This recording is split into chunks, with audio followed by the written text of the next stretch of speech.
1000 ساڵ پێش سەدەی 17 لاپەڕا 375 حەیرانی کوڕی ئەزعەف دەڵێت ئەو شەوم بردە سەر بە نووسینەوەی ئایەتەکانی قورئان لە دەفتەرەکەمدا و لەگەڵ سپێدەی بەیاندا خەودای گرتم و بە دەنجی بانگدەری مزگەوت بە ئاگا هاتم کە پێی وتم ئەوە دووە نیوەڕۆیە کوڕم ئەم نووستنە دوور و درێژە چییە؟ لە جێگاکەم ڕاپەڕیم باش لە ژاویەوە بەبێ بیرکردنەوە لێم پرسی چۆن و چێ دەرگای لێکردیتەوە و بۆچی بە ئاگات نەهێنام بۆ نوێژی بەیانی؟ وتی شێخ دەرگای لێکردمەوە و بە فەرمانی ئەو بە ئاگام نەهێنای. دوای ئەوەی کە نوێژی بەیانیمان کرد شێخ بەرەو سەمەرقەندی ناردم تاکو ئەم هەموو کتێبەی بۆ بهێنم و لە لای کتێب فرۆشەکە پیرەمێردێکی گزەڵی داماوم بینی. پرسیاری شێخی کرد. کتێب فرۆشەکەش ئاماژەی منی بۆ کرد. پرسیاری شێخی لێ کردم. وا دەری بڕی کە شێخ دەناسێت و برادەری خۆشەویستیەتی و زۆر هەوڵی بێ ئەنجامیدا کە دووری بخەمەوە و تێی بگێنم کە شێخ لە خەڵوەتدایە و دوور لە خەڵک دەژی.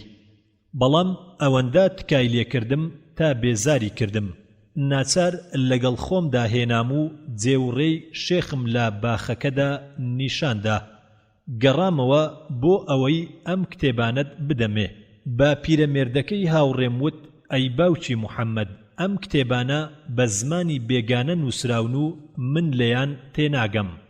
لەپڕ گوێم لا دەنجی شێخ مەوزوم بوو دەرگاکەی کردەوە و پێی وتم لا دواییدا فێریان دەبیت و ئەمەش کەم تەرخەمیەکی زۆرە و نەتوانایەکی بەدە تێددا چونکە تۆ یەکێکی لە پیاوانی ئاینی و ڕێنمایی و ئامۆژگاریکردنی خەڵک دەخرێتە سەرشانی ئێوەی پیاوانی ئاینی. لەبەر ئەوە چۆن دەبێت نەزان بیت بە زمانی زانستەکانی ئەم سەردەما؟ حەیران دەڵێ من زمانەکەی خۆم و تورکی و عارەبیش دەزانم. ئایا لەم زمانانەدا کتێبی زانست نییە؟ شێخ بۆوە ئەزانی ئەم زنجیرە باسانە لەو زمانانەدا هەیە؟ دوای ئەوە ئەم خۆ بە گەورە زانینە چییە ئەی حەیران؟ نازانیت ئەم کتێبە زانستیانەی کە بەم زمانانە نووسراونەتەوە لەگەڵ کەمیشیاندا هەموو لە زمانی بێگانەوە وەرجێڕاون. ئەیوا چاکتر نییە کە توانای ئەوەمان هەبێت ئەم زانستانە لە زمانە بنەڕەتیەکەی خۆیانەوە وەربگرین تاکو لە ڕۆیشتنە خێراکەی بە ئاگا بین. ئەوە تا دەبینیت ئەو کتێبانەی کە زاناکانمان وەریان دەجێڕنا سەر زمانی عارەبی ئەوەندە زۆر و خێرانین کە شان بە شانی زانست لەو وڵاتانەدا بڕۆن. ئەم زنجیرە کتێبە بچووکانەی کە دەمەوێت باهۆیەوە زانست ساکار و سادە بکەم بۆ هەموو خەڵک ئاسان بێت. هیچ زانایەکت بینیوە لە زاناکانمان کە توانی بێتی کتێبێک لەسەر ئەم شێوەیە دابنێت لەبەر ئەوەی زانایەک بەتەنها ناتوانێت ئەم کارە بکات. بەڵام لە ڕۆژ ئاوادا زانایان هەموو هاوکاری یەک دەکەن. هەر یەکە و لە بوارەی کاتەیدا پسپۆڕە و چاک لێی دەزانێ و دەستگا و بڵاوکراوەکان ئەمە دەگرنە ئەستۆی خۆیان و پارەی زۆری بۆ تەرخان دەکەن. چ بۆ زانایان و چ بۆ چاکردنی و دەستگاکەش پاش فرۆشتنی بە خەڵک پارەیەکی باش بەدەست دەهێنێت. لەبەر ئەوە ڕێژەی خوێندەوار لای ئەوان زۆرە. بەڵام ئێمەی ڕۆژهەڵاتیەکان بە تایبەتی موسڵمانەکان کتێبی زانستی بۆ نووسەرەکە تەنانەت پارەی چاپەکەشی بەدەست ناهێنێت. حەیران بۆچی گەورم؟ شێخ بەهۆی کەمی خوێندەواری کڕیارەوە. لەبەر ئەوە ئەم ئەرکە ئێستا کەوتۆتە ئەستۆی دەستگا میریەکان و بەتەنها خۆی دەتوانێت هەستێت با گۆڕین و بڵاوکردنەوەی ئەم زنجیرە زانستیە ساکارانە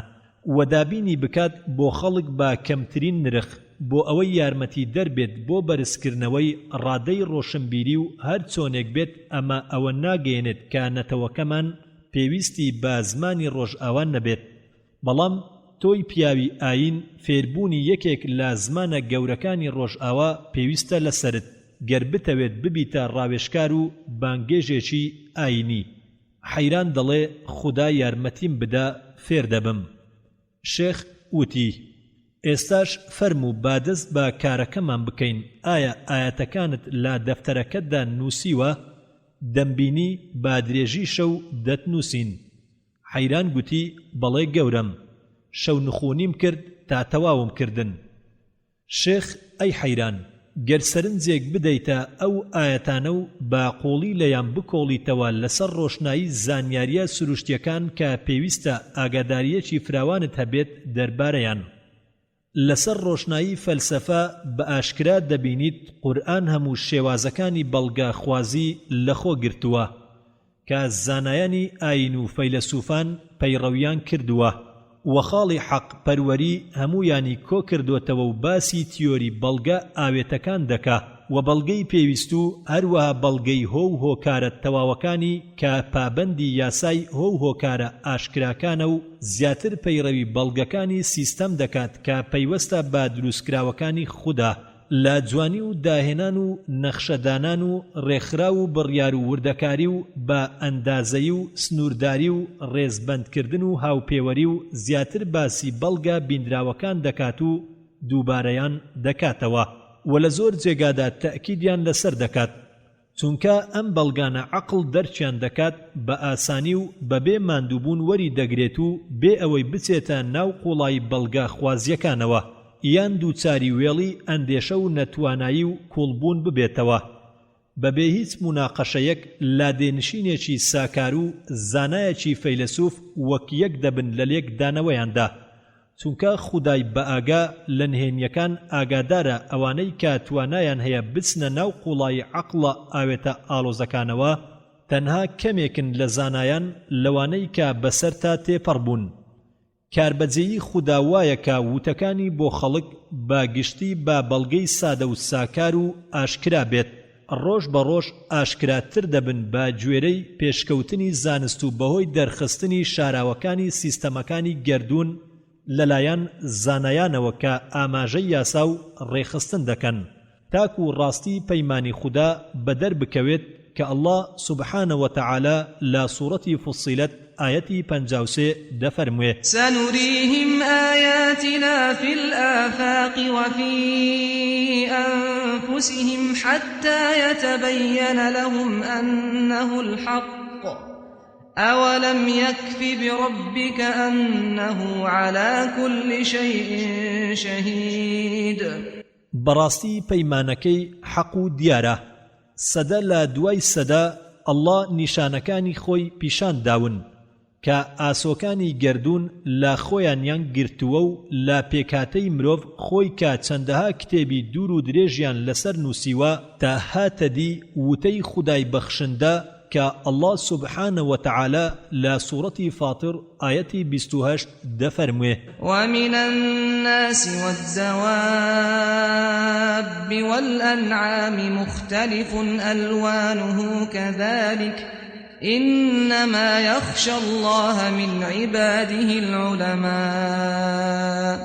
إن الله عزيز غفور حيران وتي ئایا شێخی گەورەم دەفەرموێت بە ئاماژەکردنی ئەو ئاەتانەی کە خوددا بە بەڵگا هێناویەتیەوە لەسەر بوونی خۆی بە بەڵگا ئاوێتەکانی عەقڵ وەک بەڵگەی پەیدابوون و پێویست و هۆ هۆکار چونکە کاتی خوێندنەوەیان نەمتوانی دەستنیشانیان بکەم. شێخ وتی تۆ دەرکت نەکردن لەبەر ئەوەی با کورتترین و ناسکترین دەربڕین ئاماژە کراون بۆ ئەوەی تەنها پسپۆڕانی خۆیان تێیان بگەن وەک چۆن لە باسی ئیبن ڕوشددا بۆم بەدەرخستی بیر بکەرەوە ئەی حەیران لەم ئاەتانەی خوارەوە. ئاەتی یەکەم لە سوورەتی ئەطور ئاەتی 35 الله سبحانه وتعالى دفرمه أم خلقوا من غير شيء أم هم الخالقون ولسورة الأعراف آية 185 الله سبحانه وتعالى دفرمه أولم ينظروا في ملكوت السماوات والأرض وما خلق الله من شيء وأن عسى أن يكون قد اقترب أجلهم فبأي حديث بعده يؤمنون ولسورة مريم آية 67 الله سبحانه وتعالى دفرمه أولا يذكر الإنسان أنا خلقناه من قبل ولم يك شيئا. ولسورة الإنسان آيتي يك الله سبحانه وتعالى دفرمه بسم الله الرحمن الرحيم هل أتى على الإنسان حين من الدهر لم يكن شيئا مذكورا. ولسورة الشورى آيتي بستنو الله سبحانه وتعالى دفرمه ومن آياته خلق السماوات والأرض وما بث فيهما من دابة وهو على جمعهم إذا يشاء قدير. ولسورة الجاثية آياتي توار الله سبحانه وتعالى دفرمه وفي خلقكم وما يبث من دابة آيات لقوم يوقنون. ولسورة القصص آياتي 68 الله سبحانه وتعالى دفرمه وربك يخلق ما يشاء ويختار ما كان لهم الخيرة سبحان الله وتعالى عما يشركون. ولسورة الأحقاف آيتي 6 الله سبحانه وتعالى دفرمه ما خلقنا السماوات والأرض وما بينهما إلا بالحق وأجل مسمى والذين كفروا عما أنذروا معرضون. ولسورة الحج آيتي 8 الله سبحانه وتعالى دفرمه ومن الناس من يجادل في الله بغير علم ولا هدى ولا كتاب منير. ولسورة العنكبوت آيتي 31 الله سبحانه وتعالى دفرمه مثل الذين اتخذوا من دون الله أولياء كمثل العنكبوت اتخذت بيتا وإن أوهن البيوت لبيت العنكبوت لو كانوا يعلمون. هر لا سورة العنكبوت آيتي 33 الله سبحانه وتعالى دفرمه وتلك الأمثال نضربها للناس وما يعقلها إلا العالمون. سرنج بدا لم آياتانا أي حيران وبراوردي بكا لقل وتكاني الزانايانو فيلسوفان كبسرتا تفربون نموني ديكارت باسكال ليبنز هروها ابن سيناو غزالي لقل زاناياني الربازي كلام سبارت با بلغي پيدابونو بلغي پيوستو آشكراي ياساي هو كارو بلغي هو كاري تواو وتسپاندني صفاتي ويستو لناو بردني بيروكا پيوستا دروس كردن ئاشکرایی پەیدابوونی گەردوون بەوەی کە دروست کراوە لە چەرخێکی دیاریکراو بۆ کاتێکی دیاریکراو گەر ئەمەد کرد و چاوت خشاندەوە بەو وتانەی کە زانایان وتویانە ئەو کاتە دەرچی نهێنیەکانی ئیعجازی قورئان دەکەیت ئەوەی کە دابەزیوە بۆ مرۆڤێکی نەخوێندەوار لە کۆمەڵگایەکی نەخوێندەواردا پێش 14 سەدە لە ئێمە و پێش 1000 ساڵ لە دیکارت و باسکال و لیبینز تێدەگەیت کە تێگەیشتنی تەواو بۆ هەموو ئەو شاراوانەی کە ئەم ئاەتانە و ئەو نمونانە لە خۆیان گرتووە تەنها بۆ زانایان ئاشکرا و ئاسانە. قورئان دەفەرموێت هەروەک چۆن فەیلسوفەکان و ڕێبازانی کەلام لە پاش ئەو دەڵێن گەردوون پەیدا بووە، بەڵام بۆ چەسپاندنی پەیدابوونی بەهۆی بەڵگە گۆڕاوەکانی وێنە لەسەر شێوازی ئەوان لا ئەدات، چونکە خودای زانا و کاربەجێ بە ئاگایە کە توانایی مێشک لە ئەندێشەکردنی زنجیرە گۆڕاوەکاندا بە درێژی چەرخە دوور و درێژەکان زەحمەتە بەدەر دەکەوێت. سەبارەت بەم مادە مردوانە کە نازانین لە سەرەتادا چی بوون بەڵام ئێستا ئاسان بەدەردەکەوێت بۆمان،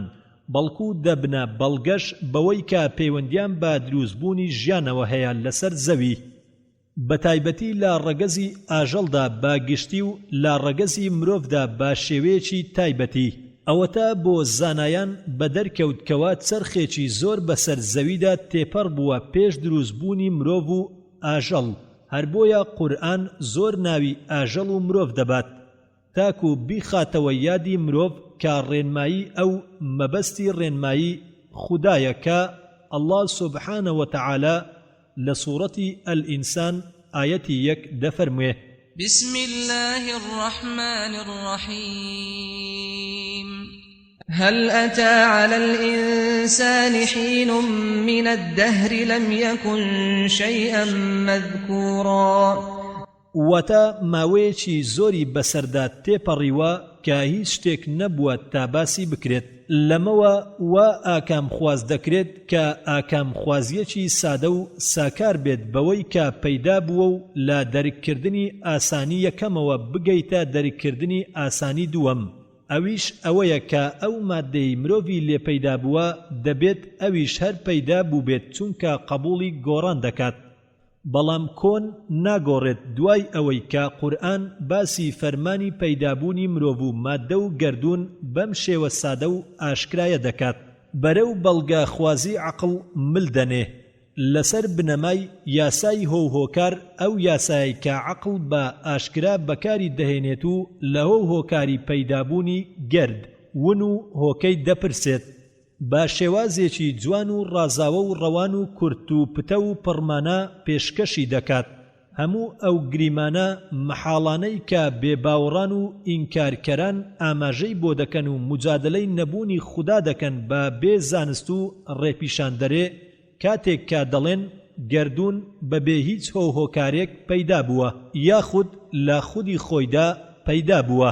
یاخود گەردوون و خودا یەک شتن یاخود مادەی گەردوون کۆنە وەک کۆنیەتی خودا یان دروستکراوەکان پەیدابووی ناچارین بەبێ هیچ ویستێک و قورئان پەیان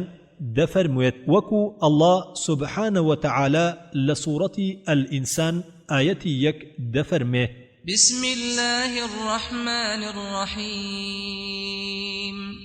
هل أتى على الإنسان حين من الدهر لم يكن شيئا مذكورا بهمان شوا لا سورة الطور آيتي 35 الله سبحانه وتعالى دفرمه أم خلقوا من غير شيء أم هم الخالقون لا سورة مريم آيتي 68 الله سبحانه وتعالى دفرمت أولا يذكر الإنسان أنا خلقناه من قبل ولم يك شيئا لا سورة القصص آيتي 68 الله سبحانه وتعالى دفرمه وربك يخلق ما يشاء ويختار ما كان لهم الخيرة سبحان الله وتعالى عما يشركون ولسورة الأحقاف آيتي 6 الله سبحانه وتعالى دفرمه ما خلقنا السماوات والأرض وما بينهما إلا بالحق وأجل مسمى والذين كفروا عما أنذروا معرضون سرنج بدا کە چۆن بەم ڕەوان بێژیار ڕازاوەیە عەقڵی بێباوەڕان و ئینکارکەران بە ئاگا دەکاتەوە بۆ مەحاڵیەتی گریمانەکانیان و سەرنج بدا کە چۆن پاڵ بە عەقڵەوە دەنێت کە داوای هۆکاری تەواو بکات و بە دوایدا بگەڕێت و بڕیاری پێویست بوونی بکات و پێویستە خاوەنی سیفاتی تەواو بێ بۆ پەیدابوونی ئەم گەردوونە و دروستکردنی سرنج بدات چۆن بە ئاگای دەکاتەوە بۆ جیاوازیکردن و جیاکردنەوە لە نێوان خودا و گەردووندا سەبارەت بە حەقیقەت و خود و سیفاتیان بۆ مەحاڵکردنی بەوەی کە هۆکار و هۆ یەکشت بن یاخود هۆکار بەشێک بێت لە هۆ پاشان سرنج بدا کە خودا چۆن لە هەندێ ئاەتی تردا ئاماژەی پوچەڵی ئەو وتانە دەکات کە دەڵێن دروستکردنی گەردوون لەلایەن خوداوە پێویستە چونکە دەبێت وەستی خودای بەخشندە بە ویستی بکرێت کە تەنها بەهۆی ئەو ویستەوە هەڵبژاردنی دیاریکردنی کاتی دیاریکراوی داناوە کاویستویەتی گردوونی تێدا پەیدا بکات و پێویستە دروستکردن دەمانجێڕێتەوە بۆ ئەو وتەی کە دەڵێت گردوون و مرۆڤ کۆنن. هەر لە سوورەتی ئینسان ئاەتی 1 الله سبحانه وتعالى دەفەرموێ: بسم الله الرحمن الرحيم هل أتى على الإنسان حين من الدهر لم يكن شيئا مذكورا. بەڵێ هەر ئەمەیە کە زانست سەبارەت بە ژیانیش بە شێوەیەکی گشتی چەسپاندوویەتی، کەواتە پەیدا بووە و دروست کراوە و شیاوە بوونە، نەک پێویستە بوون، و هەموو شتێکی بارەگاکانی ئاسمان و زەویدا پەیدا بووە، چونکە مادەیە و تێکەڵەیە و لەبەر ئەوەی دەگۆڕێت شیاوە بوونە و پێویستە بوون نییە. ئایا بەبێ هیچ شتێک دروست کراوە یان بەبێ هۆ و هۆکاری تەواو پەیدا بووە؟ ئەمەش مەحاڵە کە لایبینز و زۆر لە زانایانی تر وتویانە و قورئانیش پێش ئەوانە بە 1000 ساڵ دەفەرموێت، وەکو الله سبحانه وتعالى لە سوورەتی الطور ئاەتی 35 فرموویەتی: ئەم خولقوا من غير شيء ئەم هم الخالقون. ئایا دروستکرا و دروستکەر یەکشتن و ئەمەش دووبارە مەحاڵە، چونکە ئەمە پێچەوانە لە عەقڵدا دروست دەکات وەک لایبینز و ئەوانی تر ددان دەنێن بە مەحاڵیەتی یەکبوونی و یەکشتی هۆ و هۆکار. الله سبحانه وتعالى لا سورة النحل آية 17 دفرمه: أفمن يخلق كمن لا يخلق أفلا تذكرون. واتا آية خدا گردوني ببه هیچ ویستێک پەیدا کردووە، چونکە صفاتی تەواوی پێویستە بوونی خدا لەلای عەقڵ پوچەڵ دەکاتەوە. ئەوەی کە ویست و هەڵبژاردنی نەبێت خواوەند نییە، ووتەی بەوەی کە دروستکرا و پێویست دروستی کردووە نەکویست، وا دەگەێنێت کە مرۆڤ کۆم بێت و وەسەلمێنراوە کە مرۆڤ پەیدا بووە. الله سبحانه وتعالى لا سورة القصص آية 68 دفرمه: وربك يخلق ما يشاء ويختار ما كان لهم الخيرة سبحان الله وتعالى عما يشركون. آیا گردونی ازلی وەک دروستکەرەکەی وایە وەک هەندێ باوەڕیان وایە و ئەمەش دووبارە مەحاڵە، چونکە پێویستە دروستکراو نییە، بەڵکو بەهۆی ویستێکی ئەزەلیەوەیە کە دیاریکردن و ناوی کاتی دروستکردنەکەی بردووە. گەر پێویستە دروستکردن بوایە دەبوایە کۆن بوایە،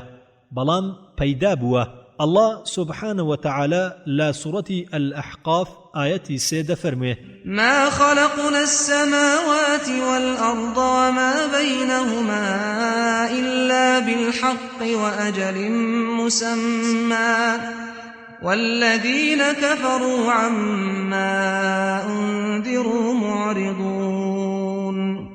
ئەمەیە وتەی ڕاستی کە هیچ گومانێکی لەخۆ نەگرتووە و هەموو وتەیەکی تر جگە لەم وتەیە لاواز و بێهێزە، هەر وەک ماڵی جاڵجاڵۆکە کە بەڕووکەش ڕێکخراوە و ڕێک وردەکاریە کە جاڵجاڵۆکەکە لەناو خۆیدا دەیچێنێت تا بەهۆیەوە ڕاوی مێرووە بچووکەکان بکات. هەروەک چۆن مجادەڵەکەرەکان سەبارەت با خوددا بەبێ هیچ زانست و ڕێنماییەک وتەی نابەجێ دەچن و دەینەخشێنن بە نیمچە گومانی لاوازیان کە تەنها لە سکی خۆیاندا دەری دەهێنن تاکو خاوەن عەقڵی لاوازی پێڕاو بکەن.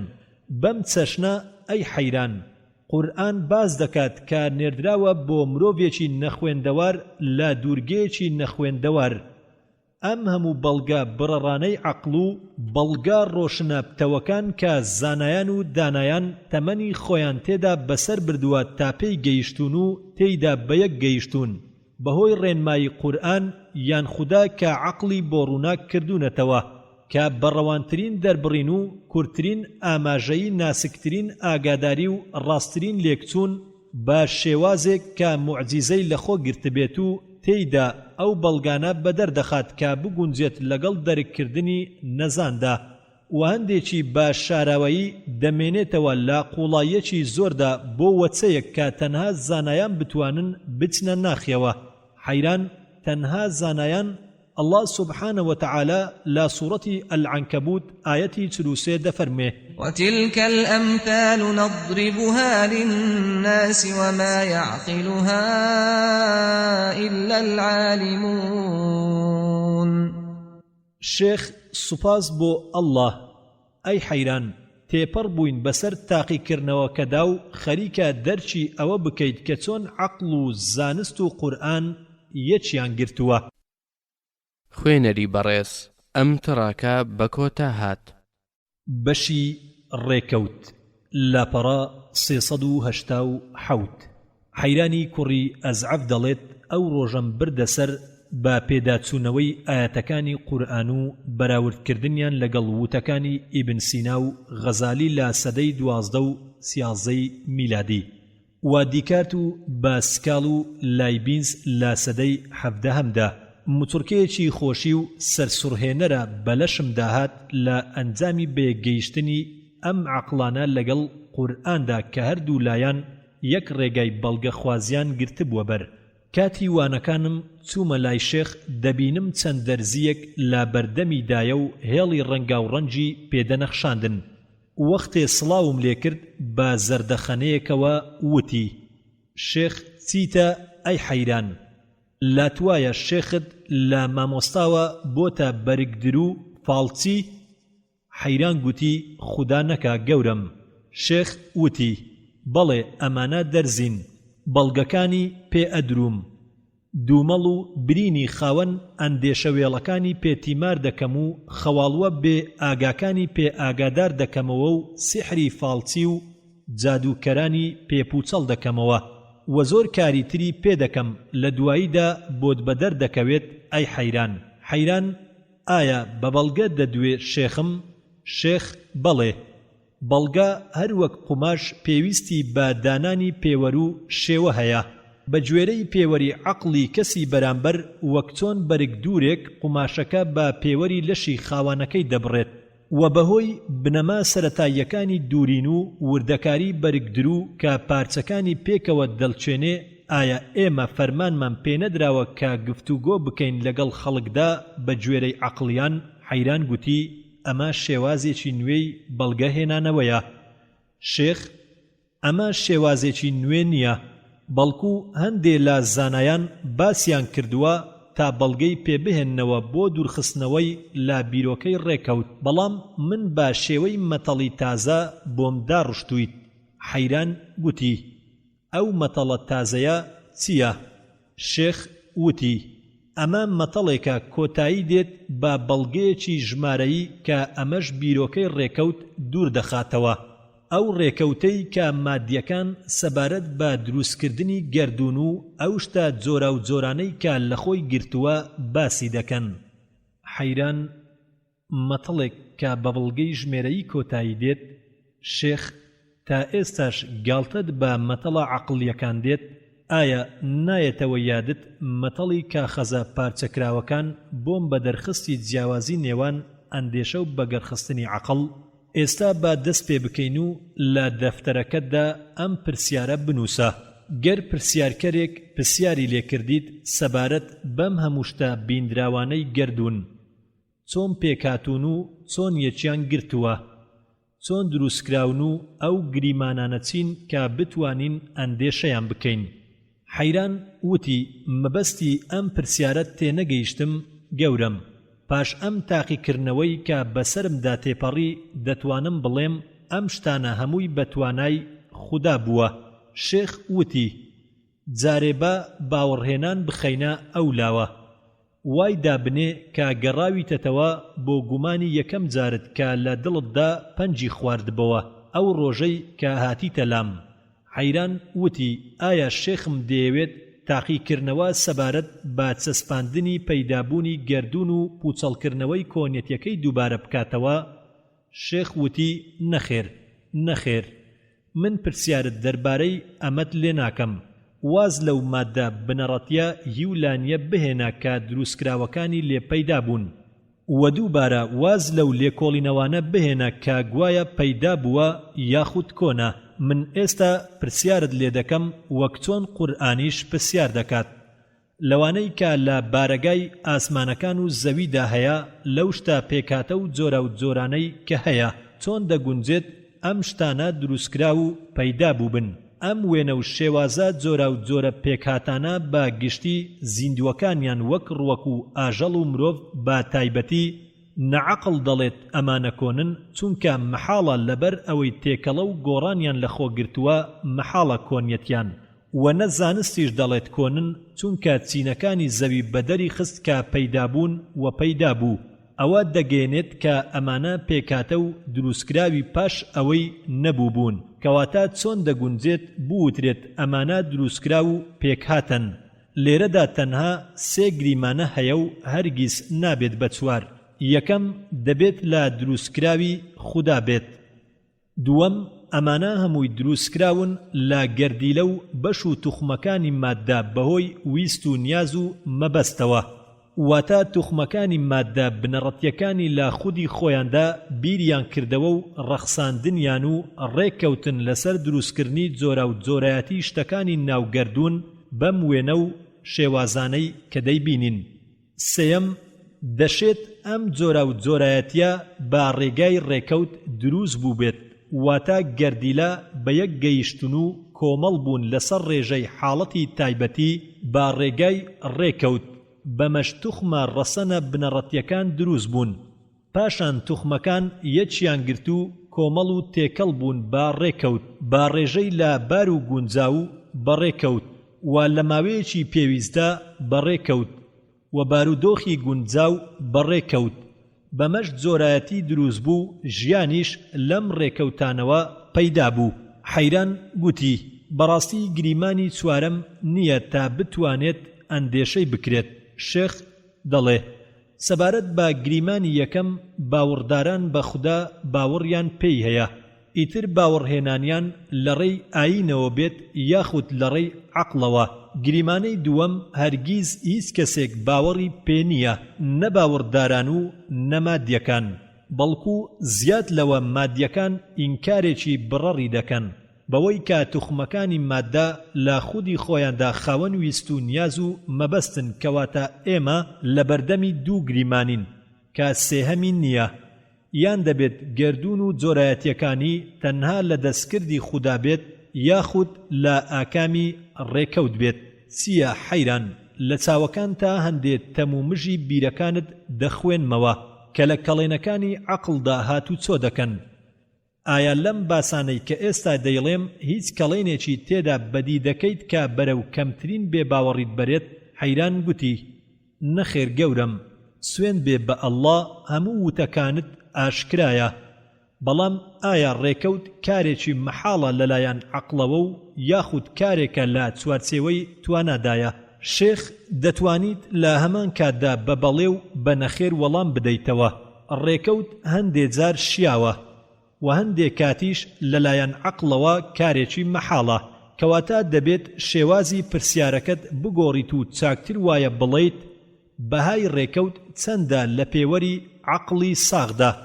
حەیران گوتی کەواتە بەهای ڕێکەوت چەندە لە پێوەری عەقڵی پوختدا. شێخ ئێستا نۆرەی دەرزیەکان هاتووە، ئەم لەو حەیە بگرە و دەرزیەکی تیا بچەقێنە و لە کونی هەمان دەرزیەکی تر دابنێ. ئێستا پێم بڵێ ئەی حەیران، گەر مرۆڤێکی ژیر ئەم دوو دەرزیە بەم چەشنە ببینێ و بپرسێ چۆن دووەم دەرزی چۆتە کونی دەرزی یەکەمەوە و مرۆڤێکی ڕازگۆی بەناوبانگ پێی ڕاگەیاند کەوا پیاوێکی کارامەی لێهاتوو لە دووری 10 مەتر دەرزی دووەمی هەڵداوە کەوتۆتە کونی دەرزی یەکەمەوە، وە پیاوێکی ڕازگۆیتر پێی ڕاگەیاند کەوا منداڵێکی بەزکماک نابینا دەرزی دووەمی هەڵداوە بەڕێکەوت چۆتە کونی دەرزی یەکەمەوە. ئایا چکام لەم دوو هەواڵە شیاوی باوەڕن؟ حەیران گوتی گومانی تێدانە کە باوەڕ بە هەواڵی یەکەم دەهێنرێت، بەڵام بەرامبەر ڕازگۆیی هەردوو هەواڵنێرەکە دەبینرێت ڕێکەوت شیاو بێت، ناتوانرێت ڕاستی هەواڵێکیان بسەپێنرێت بەسەر ڕاستی هەواڵەکەی تریاندا. شێخ گوتی گەردیمان دەرزی سێهەم لە هەمان حاڵەتدا کراوە باکوونی دەرزی دووەمدا، ئایا نەبوونی ئەم زاڵبوونە وەک خۆی دەمێنێتەوە؟ حەیران نەخێر. لایەنی مەبەست و نیاز بەسەر ڕێکەوتدا زاڵ دەبێت، بەڵام هەر چۆنێک بێت زاڵبوونێکی لاوازە. شێخ گەر پیاوێک دە دەرزی بینی یەک بە دوای یەکدا کراون با کونی یەکتردا، ئایا بیرۆکەی زاڵبوونی مەبەست و نیاز بەلاوازی دەمێنێتەوە؟ حەیران گوتی نەخێر. ئەو کاتە زاڵبوونی بیرۆکەی مەبەست و نیاز پتەو دەبێت بە چەشنێک کا وەختا بیرۆکەی ڕێکەوت لەناو بچێت. شێخ بەڵام گەر پیاوێک ئەم فەرمودەی قورئانی بەڕاستی تێدا بەدیکرا کە ئەڵڵا سوبحانە وتەعالا لە سوورەتی ئەلکەهف ئایەتی 54 دەفەرموێ: وەکانە الئینسان ئەکثەڕە شەیئ جەدەلا. مرۆڤ لە هەموو شتێ زیاتر مجادلەی لەخۆ گرتووە، دەستی کرد بە مجادلەکردن لەگەڵیدا دەربارەی مانای مەحاڵی لەلای عەقڵ و مانای مەحاڵی ئاسایی لەگەڵیدا، و بە بەڵگا بۆی بەدەربخات کە ڕێکەوت مەحاڵ نییە، نە لەلایەن عەقڵەوە نە لەلایەن نەریتەوە. بەڵام هەندێ جار ئەم ڕێکەوتە دوورە و هاوڕێژیرەکەمان پێویستە ملکەچی ئەم ڕاستیە بێت. حەیران گوتی بەڵێ عەقڵ ملکەچی دەبێت، بەڵام دڵ هەر بەلای مەبەست و نیازدا دەڕوات. شێخ گەر زیاتر ئاڵۆزی مەتەڵەکە ئاسان کەین وتمان هەر دە دەرزیەکە نمرەیان پێدراوە بەهێڵێک کە هەر یەکەیان ژمارەی خۆیان پێوەیە لە 1 تا 10 و پێمان ڕاگەیەندرا کەوا منداڵە نابیناکە کیسەیەکی دراوەتێ کە دە دەرزیەکەی تێدایە بە تێکەڵاوی و پڕش و بڵاوی دەست دەکات بە کیسەکەدا و هەر دە دەرزیەکە یەک بە دوای یەک بەپێی ژمارەکانیان دەردەهێنێت بە ڕێگەی ڕێکەوت و هەڵی دەدات و دەکەوێتە کونی ئەو دەرزیە کەوا لە لەوحەکەدا چەقێندراوە و دووەم دەکەوێتە یەکەمەوە و سێهەم دەکەوێتە چوارە هەمەوە. بەم چەشنە تا دە دەرزیەکە یەک بە دوای یەکدا دەکەونە ناو یەکەوە بەپێی ژمارەکانیان دەردەهێنێت بە ڕێگەی ڕێکەوت. ئەو مرۆڤە کە هەمیشە هۆگری مجادلەیە هەوڵ ئەدات کە بە بەڵگا بیسەلمێنێت کە شیاوی ڕێکەوت تا ئێستا بوونی هەیە و مەحاڵ نییە بۆ عەقڵ. جا هەڵوێستی هاوڕێژیرەکەمان چۆن دەبێت لەگەڵ ئەم مجادلە گیرەدا؟ حەیران گوتی گومانی تێدا نییە کە باوەڕی پێناکرێت، چونکە ڕێکەوت بەم یەک بە دوای یەکەدا گەر مەحاڵ نەبێت گومان لێکراو دەبێت. شێخ گوتی بەڵکو لە بواری ژمێرە زۆرەکاندا ئەم مەحاڵیە بە ئاشکرا دەردەکەوێت. حەیران گوتی باوەڕم وایە ئەم بەڵگە ئاشکرایانە دەستمان دەکەوێت لە ئەنجامی ئەزموونەکانی ژیانماندا کە زۆر بەکەمی ڕێکەوت بەم چەشنە یەک بە دوای یەکەدا دووبارە دەکاتەوە. شێخ نەخێر، بەڵام ئاشکرایە لە ناخی عەقڵی نادیاردا پەنا دەبات بۆ یاسای عەقڵی ژمێرەیی کە دەرباز بوون نییە لێی. حەیران گوتی ئەو یاسایە چییە گەورەم؟ شێخ وتی ئەو یاسای ڕێکەوتە کە دەڵێت بەشی ڕێکەوت وا ناسراوە کە زیاد و کەم دەکات با ڕێژەی پێچەوانەیی ژمارەی هاولەبار و بە یەکداچوو چەند ژمارەی شتە بە یەکداچووەکان کەم بێتەوە، ئەوەندە بەشی ڕێکەوت لە سەرکەوتندا زۆر دەبێت و بە پێچەوانەوە چەند زیادی کرد ئەوە بەشی ڕێکەوت کەم دەبێت. گەر ئەم ململانەیە لە نێوان دۆستی هاولەباردا بوو ئەوە کەم دەبێت، گەر ئەم ململانەیە لە نێوان دووشتی هاولەباردا بوو ئەوە بەشی ڕێکەوت بە ڕێژەی 1 بە 2 دەبێت، و گەر ململانێ لە نێوان دەشتدا بوو بەشی ڕێکەوت بە ڕێژەی 1 بۆ 10 دەبێت، چونکە هەر یەکەیان هەڵی سەرکەوتنی وەک هەڵی سەرکەوتنی ئەوی تریان دەبێت بێگومان بەبێ کەمترین جیاکردنەوە. ئالێرەدا سەرکەوتن بۆ بەشی ڕێکەوت نزیک دەبێت لەو دووشتەی کە ململانەکەیان لە نێواندایە، گەر دەبن یاخود 1000. بەڵام تا ڕێژەی ژمێرەی ژمارەیەکی زۆر و بێکۆتایی بێت بەشی ڕێکەوت نەبوو دەبێت، بەڵکو مەحاڵیش دەبێت. گەر ڕێکەوت بۆ منداڵە نابیناکە یەکەم جار ژمارەی یەکەمی بە یەکداچووەکانی تردا بە ڕێژەی 1 بە 10 گەر بۆ ڕێکەوت کە دوو ژمارە ڕابکێشێت 1 و 2 1 بە دوای یەکدا دەڵێن ڕێکەوت بۆ ژمارەی دووەم بە ڕێژەی 1 بە 100 دەبێت. پلەی دەهەم ململانەی پلەی دووەم دەکات کە دژی دەهەمە، ئەو کاتە ململانێ لە نێوان پلەی سەداندا دەبێت وەگەر بۆ منداڵە نابیناکە ڕەخساکەوە هەر سێ ژمارەی 1 و 2 و 3 یەک بە دوای یەکدا ڕاکێشا دەڵێن بەشی ڕێکەوت با ڕێژەی 1/1000 چونکە هەر یەکە لە دەیەکان ململانەی خانەی سەدان دەکەن گەر دووبارە واماندانا کە منداڵەکە دەرزیەکەی بە پێی ڕیزبەندی ژمارەکان ڕاکێشا ئەو کاتە بەشی ڕێکەوت بە ڕێژەی 1/10 ملیار دەبێت. حەیران دەڵێ 1/10 ملیار. شێخ گوتی ئەمەیە مەتەڵی ژمێرەی ساکار، هەروەک مەتەڵی کاخەزە تەنکە پارچەکراوەکە بۆ 48 کەڕەت بەمەش قەوارەی دەگاتە مانگ. تاقی بکەرەوە و هەموو جارێک ئەنجامەکەی ژمارەی دەی بکە. حەیرانی کوڕی ئەزعەف دەڵێت دەستم کرد بە ژمێرەکردن لە کۆتاییدا ڕاستی وتەکانی شێخم بۆ بە دەرکەوت و پێم وت حەیران بەڕاستی گەورەم بەشی ڕێکەوت با ڕێژەی 1/10 ملیار دەبێت. لەگەڵ بوونی ئەم ڕێژە لە یەک دوورە لەگەڵ ئەوەشدا وا ئەندێشەی دەکەم کە ڕێکەوت لە ڕامێشانی ئەم دەرزیەدا بەپێی ڕیزبەندی ژمارەکانیان شیا و مەحاڵ نییە. شێخ وتی ئێستا دەچینە سەر ڕیزبەند و شێوەیەکی تر و ژمارەیەکی زۆرتر. گەرگریمان تۆ خاوەنی چاپخانەیەکی بریتی بێ لە نێو ملیۆن کتێب و ئەو پیتانە دانرا بێ لە ناو سندوقەکاندا. بوومەلەرزەیەکی گەورە هاتوو سندوقەکانی قەڵب کردەوە و پیتەکانی پڕش و بڵاو و تێکەڵ بە یەکتر کرد. گەر ڕێکخەری پیتەکان هاتوو بینی لە ئەنجامی تێکەڵبوونی ئەم پیتانە بەڕێکەوت دەوشەی جیاوازی پێکهێناوە کە ماناکانیان لە یەکترەوە دوورن. ئایا باوەڕت دەکرد؟ حەیران گوتی بەڵێ باوەڕم دەکرد. شێخ وتی بەڵام گەر وترا ئەم دەوشەیە یەک ڕستەی چڕ و تیری دروست کردووە ئایا باوەڕ دەکرد؟ حەیران گوتی ئەمە بە دوور دەزانم بەڵام وەک نمونەی دەرزیەکە بە مەحاڵ نازانم. شێخ وتی بەڵام گەر پێت ڕاگەیەندرا کەوا پیتەکانی چاپخانەکە بە گشتی لە دوای تێکەڵبوونیان بەڕێکەوت کتێبی 500 لاپەڕەیی پێکهێنا کە هەموو یەک پارچە هۆندراوەیەکی تەواوی ڕێک و پێچی پڕمانە و یەک قافیە و یەک کێشە ئایا باوەڕت بەمە دەکرد؟ ئەی حەیران.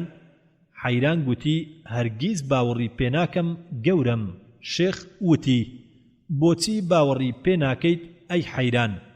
حەیران دەڵێ چونکە لێرەدا مەحاڵ بە ئاشکرایی دەبینم. شێخ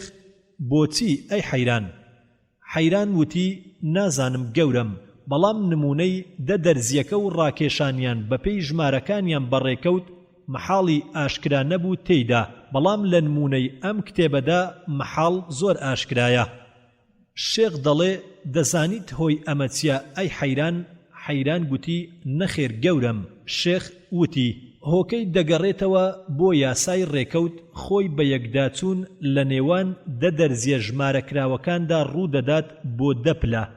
بەمەش بەشی ڕێکەوت بە ڕێژەیەک بە 10 ملیار دەبێت و ئەم ڕێژەیە لەگەڵ بوونی دووریان لە یەکتر ئەوەندە نییە تاکو لە عەقڵتدا ئەو ئاشکراییە دروست بکات کە دەرک بە مەحاڵیەکەی بکەیت. بەڵام بە یەکداچوونی پیتەکانی کتێبەکە لە نێوان 500,000دا بۆ دروستبوونی نزیکەی 125,000 وشە بە شێواز و ڕێزبەندیەکی وەها کە نەژمێرە و نەئامار بکرێت ئەمەش وا لە بەشی ڕێکەوت دەکات کە یەک بەرامبەر ژمارەیەکی زۆر زۆر بێت. گەر بڵێیت ژمارەکە ملیار ملیارە هێشتا هەر کەمە. تەنها ئەوەت بەسە کە زۆری ژمێرەکە دەرک بکەیت بەوەی کە ئەگەر ژمارەی دەرزیەکان لە جیاتی 12 بێت ئەو کاتە بەشی ڕێکەوت یەک بەرامبەر 1000 ملیار دەبێت. وەگەر دەرزیەکان 21 بن ئەوە بەشی ڕێکەوت یەک بەرامبەر 1000 ملیار دەبێت. ئالێرەدا ئەندێشە بکە ئەی حەیران. بەشی ڕێکەوت چەند دەبێت گەر بە یەکداچوون ڕوو بدات لە نێوانی 500,000 وشەدا بە شێواز و ڕێزبەندیەکی وادا کە نەژمێرە و نەئامار بکرێت. حەیرانی کوڕی ئەزعەف دەڵێت ئالێرەدا شێخ بێدەنگ بوو هەردوو چاوەکانی نوقاند و خۆیدا بەدەست خامۆشیەکی زۆر قوڵەوە بە شێوەیەک کە وای لێکردم منیش بۆ چەند ساتێک بێدەنگ بم و بیر بکەمەوە. بەڵام ئەوەندەی پێنەچوو بێدەنجەکەی پچڕاند و وتی شێخ ئەمە سەبارەت بە کتێبی چاپخانە و وشە دیاریکراوە ژمێرەکان ئەی حەیران ئەی وتت چۆن دەبێت بەرامبەر با کتێبی خودای مەزن و وشەکانی کە دەربارەیان خوای گەورە دەفەرمێ قل لو كان البحر مدادا لكلمات ربي لنفد البحر قبل أن تنفد كلمات ربي ولو جئنا بمثله مددا والله سبحانه وتعالى لسورة لقمان آيتي بستحوت دفرمه ولو أن ما في الأرض من شجرة أقلام والبحر يمده من بعده سبعة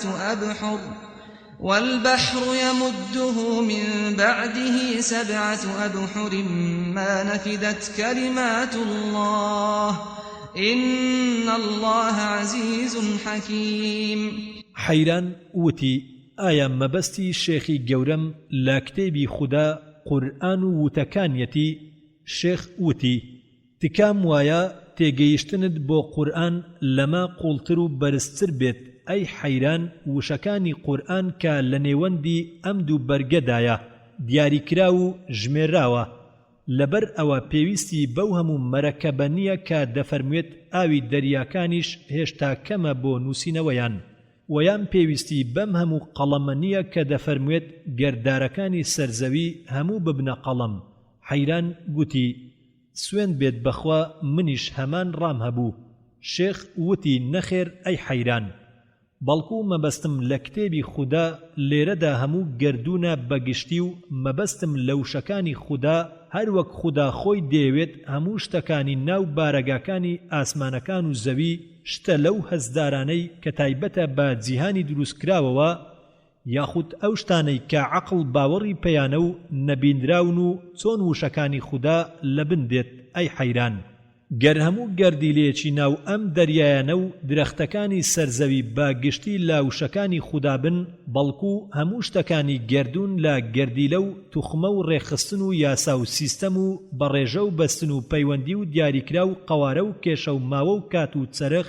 وێنە و شێواز و ڕەنگ و جوولە و بێجوولە و حاڵەتی جۆرا و جۆر و ڕەگەزەکان و پۆڵینەکان و جۆرەکان هەموو بەگشتی لە وشەکانی خوددا بن حەیران وتی خودای مەزن ڕاستی فەرمووە شێخ دەڵێ ئێستا گەیشتینە ناوەڕۆکی باسەکەمان وەرە ئەی حەیران با پێکەوە ئەندێشە و پێشبینی ژمێرەی گەردوون بکەین لەو شتە دروستکراوانەی ناو بارەگاکانی ئاسمان و زەوی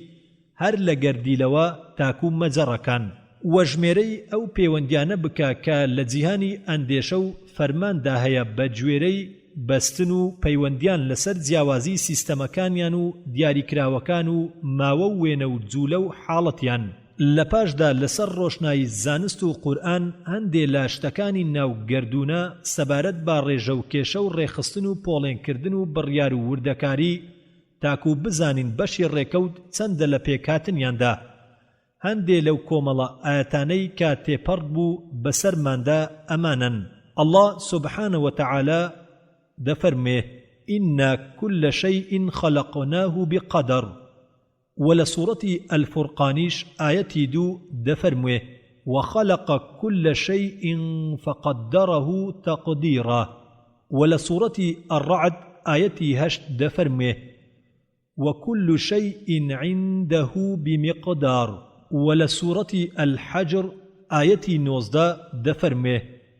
والأرض مددناها وألقينا فيها رواسي وأنبتنا فيها من كل شيء موزون هرلا سورة الحجر آيتي بستويك الله سبحانه وتعالى دفرمه وإن من شيء إلا عندنا خزائنه وما ننزله إلا بقدر معلوم ولسورة المؤمنون آيتي هجدا الله سبحانه وتعالى دفرمه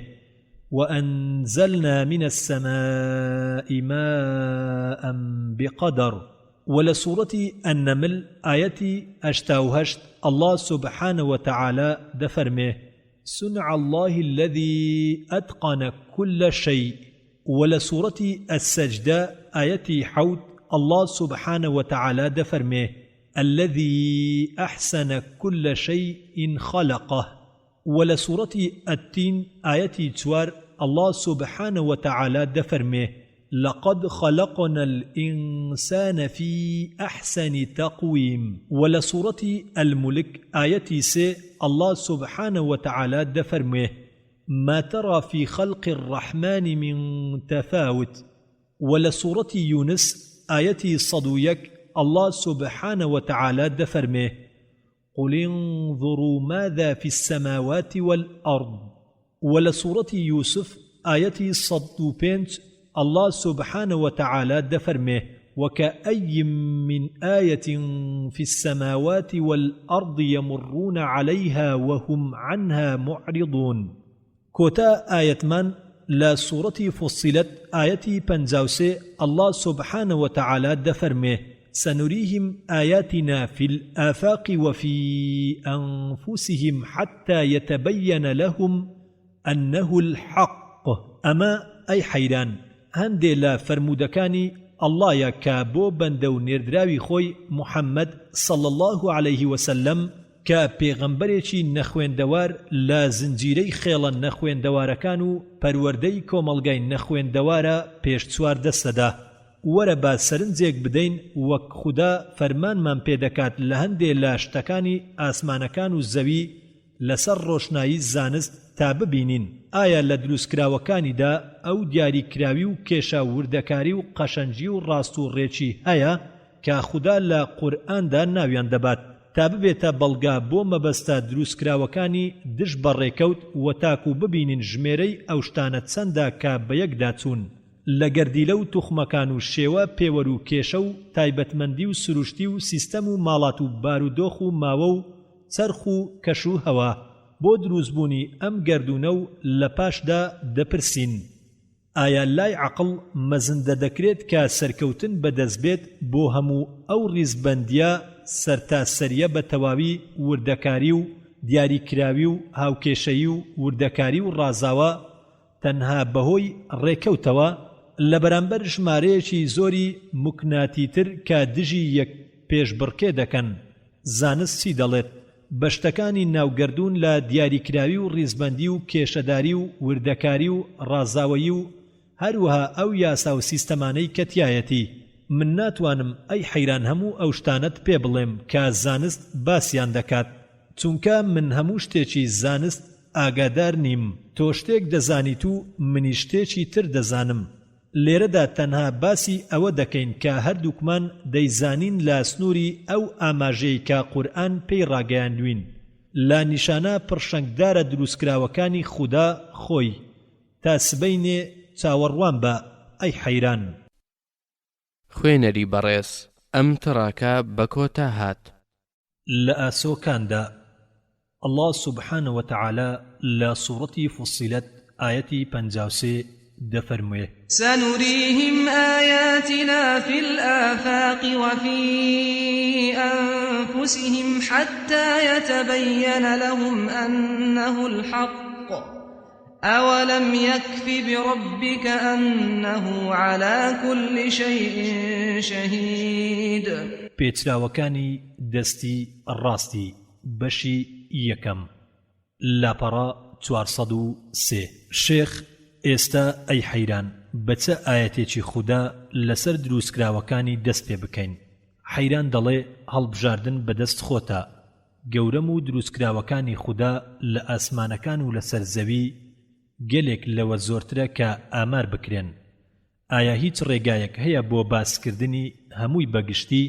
شێخ وتی هەڵبژاردن بۆ من نییە بەڵام لەسەر پەیڕە و پرۆگرامی قورئانی پیرۆز دەڕۆین و ئەوە هەڵدەبژێرم کە خودای زانا و کاربەجێ هەڵی بژاردووە. قورئان هانمان ئەدا بۆ سەرنجدانێکی سەرتاسەری تەواو کاتێک الله سبحانه وتعالى لسورة الأعراف آية 185 دفرمه أولم ينظروا في ملكوت السماوات والأرض وما خلق الله من شيء وأن عسى أن يكون قد اقترب أجلهم فبأي حديث بعده يؤمنون. بەم سەرنجدانە سەرتاسەریە تەواو دابەش دەکات کاتێک لە سوورەتی فوسیلەت ئاەتی 53 دەفەرمێ سنريهم آياتنا في الآفاق وفي أنفسهم حتى يتبين لهم أنه الحق أولم يكف بربك أنه على كل شيء شهيد ئەو ئاەتانەی هەڵدەبژێردرێت سەبارەت بە ئاسۆ و خودی خۆمان و چەند شتێکی ترکە تایبەتمەندیان دەکات بەناوبردنیان لەبەر ئەوە چاکتر وایە بۆ ئێمە ئەمان دابەشکردن و ڕێزبەندی بگرینە بەر بەڵام هیچ ڕێگا چارەیەکمان نییە وەک وتت ئەی حەیران لە لێکدانەوە و شیکردنەوەی ئەو وتانەی کە سەبارەت بەو شتانەی کە لە ئاەتە قورئانیەکاندا هاتوون پێویستە وتەکانمان تایبەتمەند بێت لە چوارچێوەی ئەو شتانەی کە قورئان ناویان دەبات تاکو بیانکەینە ڕێباز بۆ سەرنجدانە سەرتاسەریەکەمان هەروەک خودای زانا و کاربەجێ دەفەرموێت حەیران گوتی کەواتە با دەست بەو ئاەتانە بکەین کە تایبەتمەندن بە ئاسۆکانەوە شێخ بەڵێ لە ئاسۆکاندا حەیران گوتی لە ئاسمانەوە دەست پێ دەکەین شێخ بەڵێ لە ئاسمانەوە دەست پێ دەکەین ئەی حەیران تاکو ببینین لەسەر ڕۆشنایی قورئان و زانست بەشی ڕێکەوت چەندە لەم دروستکراوە مەزنانەدا خودای مەزن لە کتێبە پیرۆزەکەیدا لە سوورەتی ئەذاریات ئاەتی 47 دەفەرمێ والسماء بنيناها بأيد وإنا لموسعون ولە سوورەتی الأعراف ئاەتی 185 دفرمه أولم ينظروا في ملكوت السماوات والأرض وما خلق الله من شيء وأن عسى أن يكون قد اقترب أجلهم فبأي حديث بعده يؤمنون ولسورة قاف آية 6 دفرمه أفلم ينظروا إلى السماء فوقهم كيف بنيناها وزيناها وما لها من فروج ولسورة الرعد آية 2 دفرمه الله الذي رفع السماوات بغير عمد ترونها ثم استوى على العرش وسخر الشمس والقمر كل يجري لأجل مسمى يدبر الأمر يفصل الآيات لعلكم بلقاء ربكم توقنون ولسورة الأنبياء آية 32 الله سبحانه وتعالى دفرمه وجعلنا السماء سقفا محفوظا وهم عن آياتها معرضون ولسورة الملك آية 6 الله سبحانه وتعالى دفرمه الذي خلق 7 سماوات طباقا ما ترى في خلق الرحمن من تفاوت فارجع البصر هل ترى من فطور ولسورة النازعات آية 27 بو 28 الله سبحانه وتعالى دفرمه أأنتم أشد خلقا أم السماء بناها رفع سمكها فسواها ولسورة فاطر آية 31 الله سبحانه وتعالى دفرمه إن الله يمسك السماوات والأرض أن تزولا ولئن زالتا إن أمسكهما من أحد من بعده إنه كان حليما غفورا ولسورة الفرقان آية 61 الله سبحانه وتعالى دفرمه تبارك الذي جعل في السماء بروجا وجعل فيها سراجا وقمرا منيرا ولسورة ياسين آية 38 بوتسل الله سبحانه وتعالى دفرمه والشمس تجري لمستقر لها ذلك تقدير العزيز العليم والقمر قدرناه منازل حتى عاد كالعرجون القديم لا الشمس ينبغي لها أن تدرك القمر ولا الليل سابق النهار وكل في فلك يسبحون. ولسورة الواقعة آياتي 75 بو 76 الله سبحانه وتعالى دفرمه فلا أقسم بمواقع النجوم وإنه لقسم لو تعلمون عظيم.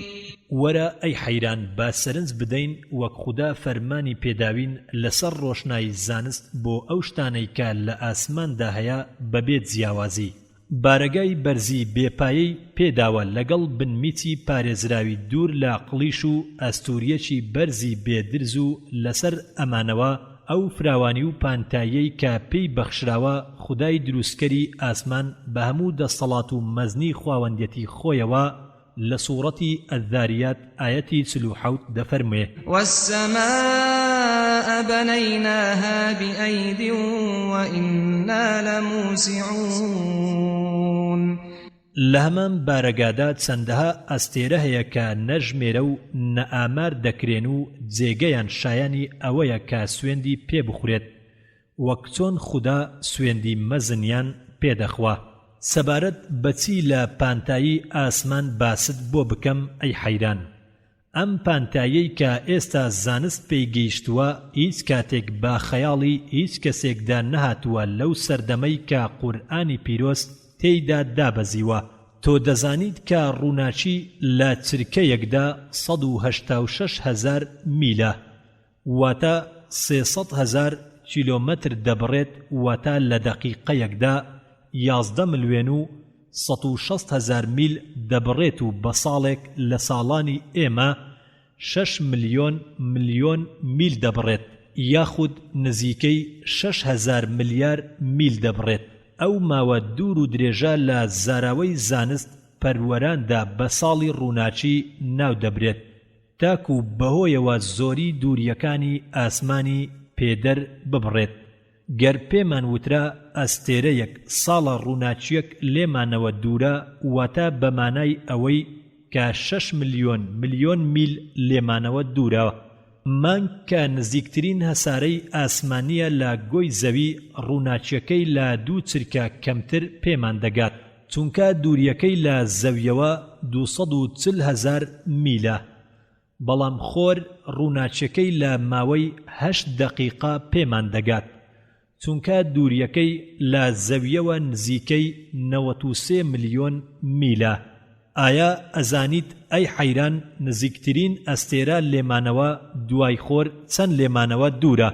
حەیران وتی دێتەوە یادم لە قوتابخانەدا فێر بووم کە ڕووناچی خۆر دوای 8 دەقیقە پێمان دەگات و بەبیرم نایەت کە چیمان پێوتراوە دەربارەی مانگ و ئەستێرە. شێخ وتی نزیکترین ئەستێرە بۆ زەوی نزیکەی 4 ساڵی ڕووناچی دوورە واتە دووریەکەی نزیکەی 23 ملیۆن میلە. حەیران وتی ئەمە شتێکی سامناک و زۆرە. شێخ وتی ئەمە شتێکی هیچە لە چاو هەڵۆی بەرزەفڕ کە لە دوای ئەمەوە دێت و دووریەکەی لێمانەوە 14 ساڵی ڕووناچیە وەک هەڵۆی وەستاو کە ئەمیش 30 ساڵی ڕووناچی لێمانەوە دوورە و ماسیگری ڕمدار کە 50 ساڵی ڕووناچی لێمانەوە دوورە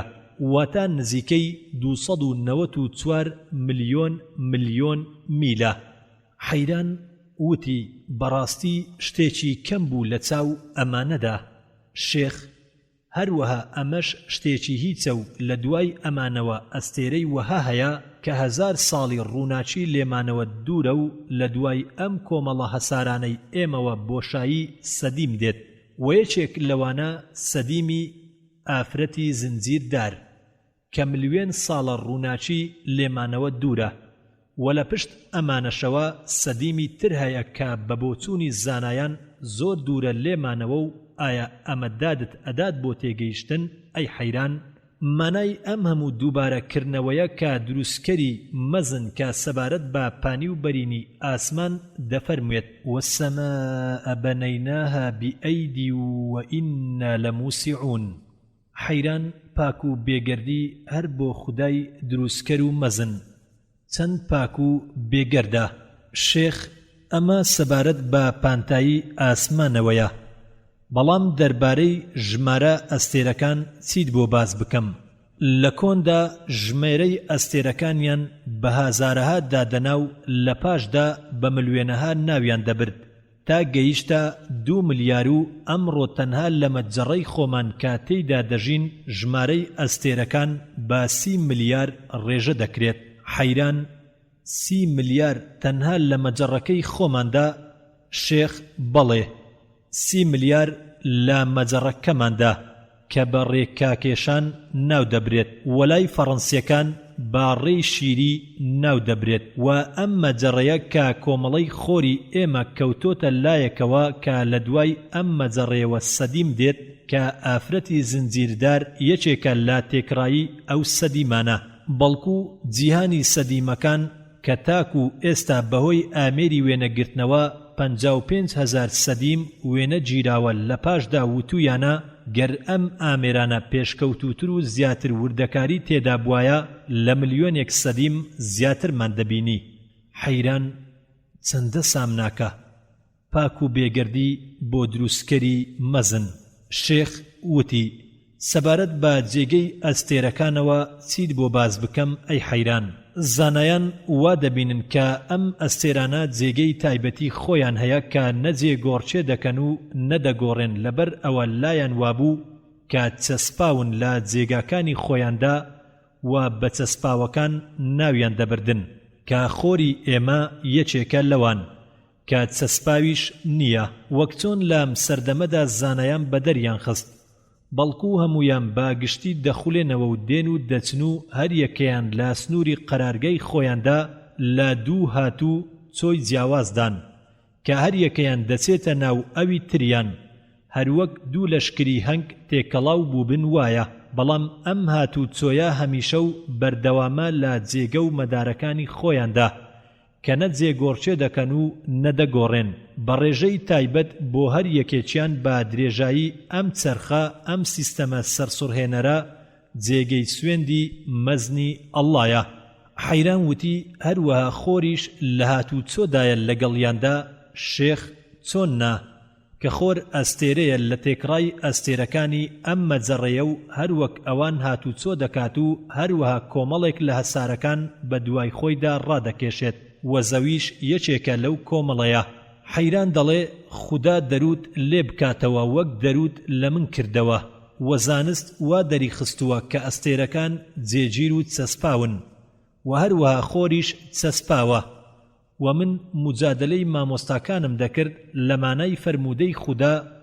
والشەمس تەجری لمستەقەر لەها ذلك تقدير العزيز العليم هەروەها فەرموودەی وكل في فلك يسبحون شيخ وتي لهمو او باسانەی کە کردمان ئەی حەیران کەوا ڕاستیەکانی زانست بە هیچ جۆرێک لە ڕاستیەکانی ئاین دوور ناکەونەوە ئەستێرەکان هەموو بە تێکڕایی دەخولێنەوە و هاتوو چۆ دەکەن و خۆریش لە گەڵیاندا دەخولێتەوە و هاتوو چۆ دەکات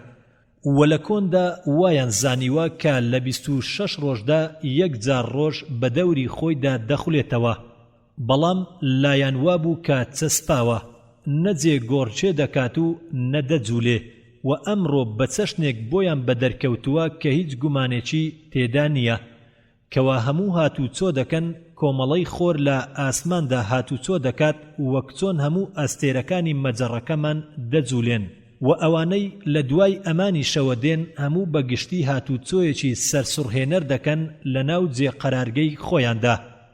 هەروەک الله سبحانه وتعالى لا سورة ياسين آية 38 دفرمه والشمس تجري لمستقر لها ذلك تقدير العزيز العليم بەهۆی جێگەی ئەستێرەکانەوە زانست بەدەری خستووە کە هەر یەکەیان قەرارگەی تایبەتی خۆیان بۆ دانراوە و جێ قەرارگەی چەسپاویان هەیە کە بەهۆی ڕووناچی و ژمارەیانەوە زاندراوە. لە چەرخێکی زۆر کۆندا لەسەر 6 قەرارگا وەستا بوون و زانست هەر لە دۆزینەوەدایە تا گەیشتە 20 قەرارگا و لە پاشدا گەیشتە 21 قەرارگا و ئەوەی کە جێی سەرسۆڕماندنە لەم قەرارگانە بە شێوەیەکی بەرز و نزمی جوولە دەکەن بە گوێرەی ژمارەی ئەستێرەکان لە هەندێک کاتدا و هەندێک کاتی تر بە گوێرەی ڕووناچیان با ڕێژەیەکی سەیر بە پێی زۆربوونی ژمارەی ئەستێرەکان یەک لە دوای یەک جێ قەرارگەش زیاد دەبێت. بەم شێوەیە ژمارەی ئەستێرەکانی جێ قەرارگەی یەکەم 14 ئەستێرە بوو لە پاشاندا بەرەو زیادبوون چوو تا گەیشتە قەرارگەی 20 کە ژمارەی ئەستێرەکان تێیدا بوو بە 76 ملیۆن ئەستێرە لە جێ قەرارگەی 21دا دەگاتە 2 ملیار ئەستێرە و توانای ڕووناچی شتێکی سەیرە کە لەو جێ قەرارگانەدا بەردەوامی لە جێ قەرارگەی یەکەمەوە بەرەو زیادبوون دەچێت و هەر کاتێک ژمارەی ئەستێرەکانی قەرارگەیەک زیاد دەکات بەڵام دوای جێ قەرارگەی دەهەمی بە پێچەوانەوە توانای ڕووناچی بەرەو کەمبوون دەچێت. هەمان ڕێژەی دووری لە کۆمەڵەی خۆردا دەبینین. تۆ دەزانیت کە لە کۆمەڵەی خۆردا 8 هەسار هەیە ڕووناچی نین و بە دەوری خۆردا دەخولێنەوە کە بچووکترینیان عتاردە و دوای ئەو مەریخ و ڤینۆس و زەوی و ئۆرانۆموس و نیپتۆن و زوحەل و موشتەری و بلۆتۆ و یەک لە دوای یەک دێن و بلۆتۆ 30 ساڵ دەبێت کە دۆزراوەتەوە و هەسارەیەکی نەشازە لە بچووکی قەوارە دووری لە خۆرەوە لەبەر ئەوە ناگونجێت بیکەینە هۆیەکی بڕەڕ بۆ پوچەڵکردنەوەی ئەو ڕێژە سەرسوڕهێنەرەی کە لە پاشدا بۆت باز دەکەم سەبارەت بە دووری هەسارەکان لە خۆرەوە. ئەمە دەربارەی قەبارەکانیان، بەڵام دووریان لە خۆرەوە هەسارەکان بەم پۆڵی نەدێن. نزیکترینیان عتاردە کە ڕێژەی مامناوەندیە. دووریەکەی لە خۆرەوە 36 ملیۆن میلە. لە پاشان ڤینۆس کە ڕێژەی مامناوەندیە دووریەکەی 76 ملیۆنە و زەوی مامناوەندیە دووریەکەی 93 ملیۆن و مەریخ دووریەکەی 142 ملیۆن میلە و مشتەری دووریەکەی مامناوەندیە 484 ملیۆن میلە و زوحەل دووریەکەی 887 ملیۆن میلە. ئۆرانوس 1782 ملیۆن میلە و نیپتۆن نێوەندە دووریەکەی لە خۆرەوە 2792 ملیۆن میلە. ئەمانەی کە ناوم بردن سەبارەت بە دووری قەبارەکانیان تاک و با شتێکت بناسێنم کە تۆش دەتوانی لە ساکارترین کتێبەکانی گەردون ناسەکاندا بەدەست بهێنیت و مەبەستم لە باسکردنیان بۆت تا بەدەری بخەم کە دووریەکانیان با ڕێژەیەکی وا دیاریکراوە کە عەقڵ بەرامبەری سەرسام دەبێت و زانایان بەدەریان خست کە دووری ئەم هەسارانە لە خۆرەوە بە ڕێژەیەکی دیاریکرا و بەردەوامە بە گوێرەی 9 پلە دەڕوات کە یەکەمینیان 0 و لە پاشاندا 8 پلەی تر دێت کە لە ژمارەی 3وە دەست پێ دەکات. بە شێوەی توانی دووبارە بەرەو ژوور دەبێتەوە 3 بۆ 6 12 بۆ 24 48 بۆ 96 192 بۆ 384 گەر ژمارەی 4 بخرێتە سەر هەر یەکێک لەمانە و ئاکامی کۆکردنەوەیان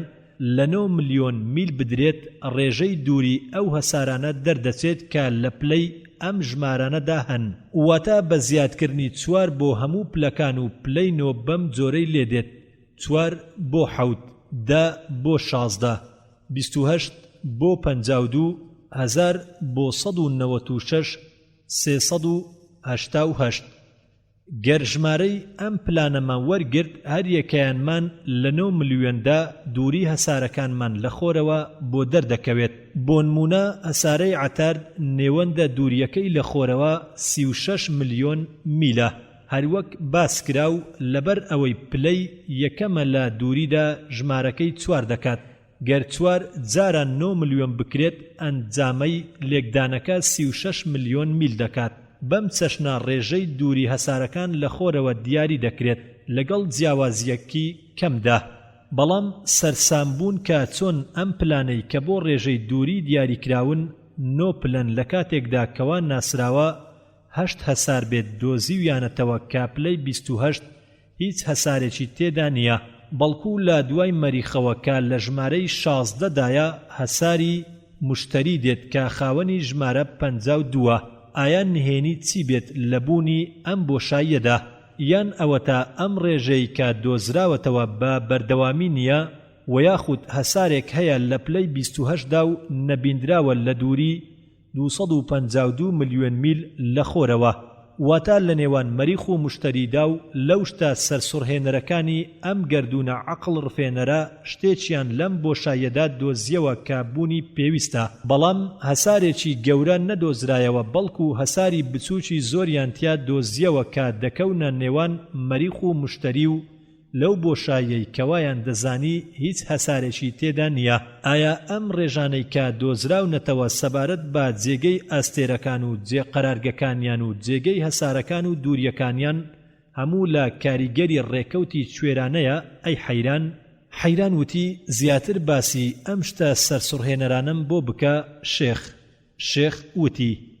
لەمە زیاتر چیت بۆ باز بکەم کتێبێک لەبارەی گەردوونەوە بخوێنەرەوە باوڕ و ملکەچیت بۆ خوددا پتەوتر دەکات ئەی حەیران چیت بۆ باز بکەم ئەتەوێت باسی قەبارەی ئەستێرەکانت بۆ بکەم یاخود ئەو خۆرانەی کە عەقڵ دەرفێنن یاخود ئەو ڕووناچیانەی کە ڕۆشنایی چاو دەرفێنن هەروەک باسی خۆری خۆمانت بۆ بکەم وایە حەیران کەواتە ئەستێرەی وەها هەیە کە ڕووناچیەکەی ڕۆشنایی چاو زیاتر دەرفێنێ وەک لە خۆری خۆمان شێخ دەڵێ بەڵێ ڕووناچی و قەبارەی خۆری خۆمان چییە بەرامبەر ئەستێرە گەورەکانی تر بە بۆچوونی زانایانی ڕووناچی خۆری خۆمان 3000 ملیۆن ڕووناچی مۆمە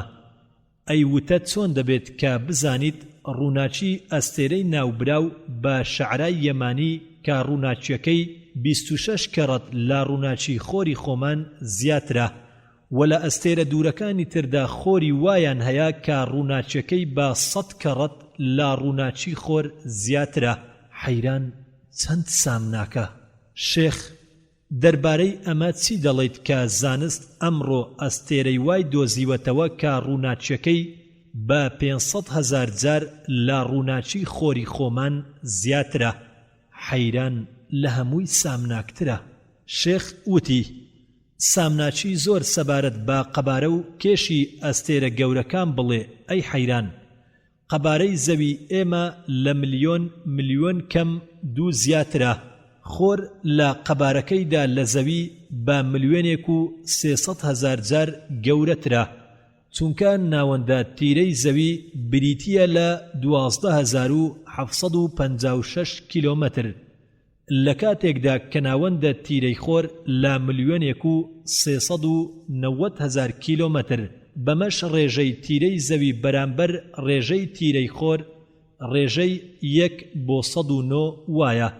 وازاندراوە کە قەبارەی بازنە ڕێدەکەوێت لەگەڵ 3 جای تیرەکانیدا بەمەش قەبارەی خۆر 109 سێجا واتە 1,300,000 جار لە قەبارەی زەوی گەورەترە کێشی زەوی 5,000 ملیۆن تەنە بەڵام خۆر ناتوانم پێت بڵێم کێشی چەندە بەڵام پێت ڕادەگەێنم کە بارستایی خۆر بەمانای بارستاییەکە لە بارستایی زەوی گەورەترە بە ڕێژەی 332,000 جار کەواتە کێشی زەوی لە 332,000 بدە و دوای ئەوە بزانە کە ئەنجامی لێکدانەکەت بۆ دەخوێندرێتەوە ئێستا دوای ئەوەی کە قەبارە و تیرە و کێشی خۆر زانی بە گوێرەی زەوی چەندە من پێت دەڵێم تیرەی ئەستێرەی ناوبراو بە شانی دوانە بە 406 جار درێژترە لە تیرەی خۆر بەمەش قەبارەکەی نزیکەی 100 ملیۆن جار لە قەبارەی خۆر گەورەتر دەبێت حەیران ئای لەم هەموو سامناچیە شێخ دەڵێ ئەمەش دووبارە کەم و بێنرخە بەرامبەر بە قەبارەی سەدیمی ئافرەتی زنجیرەدار کە زانایان بە نمونە دەیهێننەوە تاکو ئەو جیاوازیە گەورەی کە لە نێوان قەبارەی خۆردا هەیە پێت بناسێنن پێت ڕادەگەێنن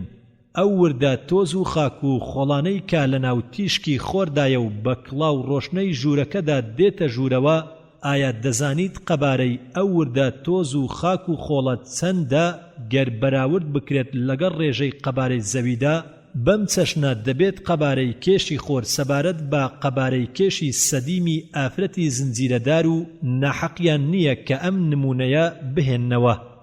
چونکە بارستایی سەدیمی ئافرەتی زنجیرەدار واتە کێشەکەی زیاتر لە ڕادەی بارستایی خۆر نزیکەی 1000 ملیۆن جارە،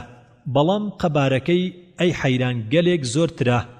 و بۆ ئەوەی سەدیمی ئافرەتی زنجیرەدار بە گوێرەی قەبارەی خۆر بە نزیکەی 1000 ملیۆن جار، بەڵام ئافرەتی زنجیرەدار بە گوێرەی قەبارەی خۆر بزانێت پێویستە ڕادەی تیرەکەی بزانیت بە گوێرەی تیرەی خۆر وەک لەمەوپێش باسکرا کە درێژیەکەی 1,390,000 کیلۆمەترە. ئێستا دەزانیت درێژی تیرەی سەدیمی ئافرەتی زنجیرەدار چەندە؟ پێوەرەکەی نزیکەی 3000 ساڵی ڕووناچیە. بەمانای قەبارەی ئەم سەدیمە دەکات بە گوێرەی ڕاددە قەبارەی خۆر بە ملیۆن ملیۆن ملیۆن ملیۆن ملیۆن جار، یاخود 1000 ملیار ملیار ملیار کەڕەت. حەیران ئای لەم هەموو سامناچیە، پاک و بێگەردی هەر بۆ خودای مەزنە. چۆن ئەم قەبارە و کێشە زۆرانە لەم بۆشاییە بەو ئاستە یەکسانە ڕاگیراون؟ شێخ قورئانی پیرۆز وەڵامی دەداتەوە کە ئەڵڵا سوبحانە وتەعالا لە سوورەتی الرعد آيتي 2 دفرمه: الله الذي رفع السماوات بغير عمد ترونها ثم استوى على العرش وسخر الشمس والقمر كل يجري لأجل مسمى يدبر الأمر يفصل الآيات لعلكم بلقاء ربكم توقنون. والله سبحانه وتعالى لسورة فاطر آياتي 31 دفرمه: إن الله يمسك السماوات والأرض أن تزولا ولئن زالتا إن أمسكهما من أحد من بعده إنه كان حليما غفورا. بلام زانز دلت ئەو وەستانە بەهۆی هێزی ڕاکێشانەوەیە کە زانایان کاریگەرەکەیان بینیەوە و ئاماری قۆناغەکانیشیان کردووە و بەرجەستەی ڕووتەختەکانیان کردووە، بەڵام نەچوونەتە ناو قوڵاییەکانەوە و یاسا و سیستەمەکانی شارەزابوون، بەڵام تا ئێستا نهێنی ئەم هێزەیان نەزانیوە. سوێن بێت بە ئەڵڵا.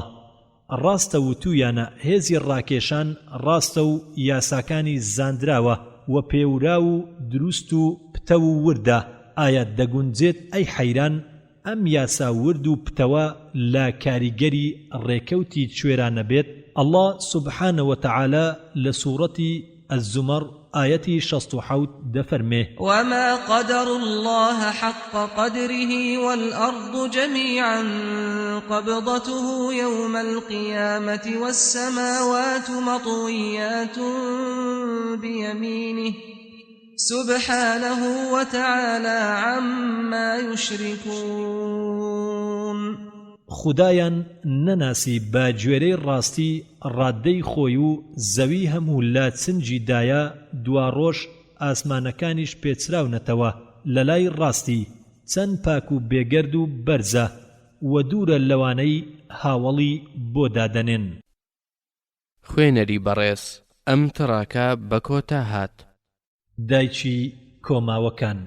بەشی دووەم، لاپەڕا 417.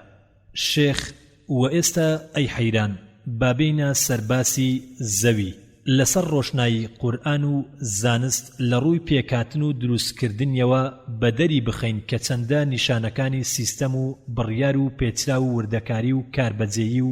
بەخشندەیی لەخۆ گرتووە و لە پاشدا بپرسین تا چ ڕادەیەک بەشی ڕێکەوتی کوێرانەی چەوتی تێدا بەدی دەکەین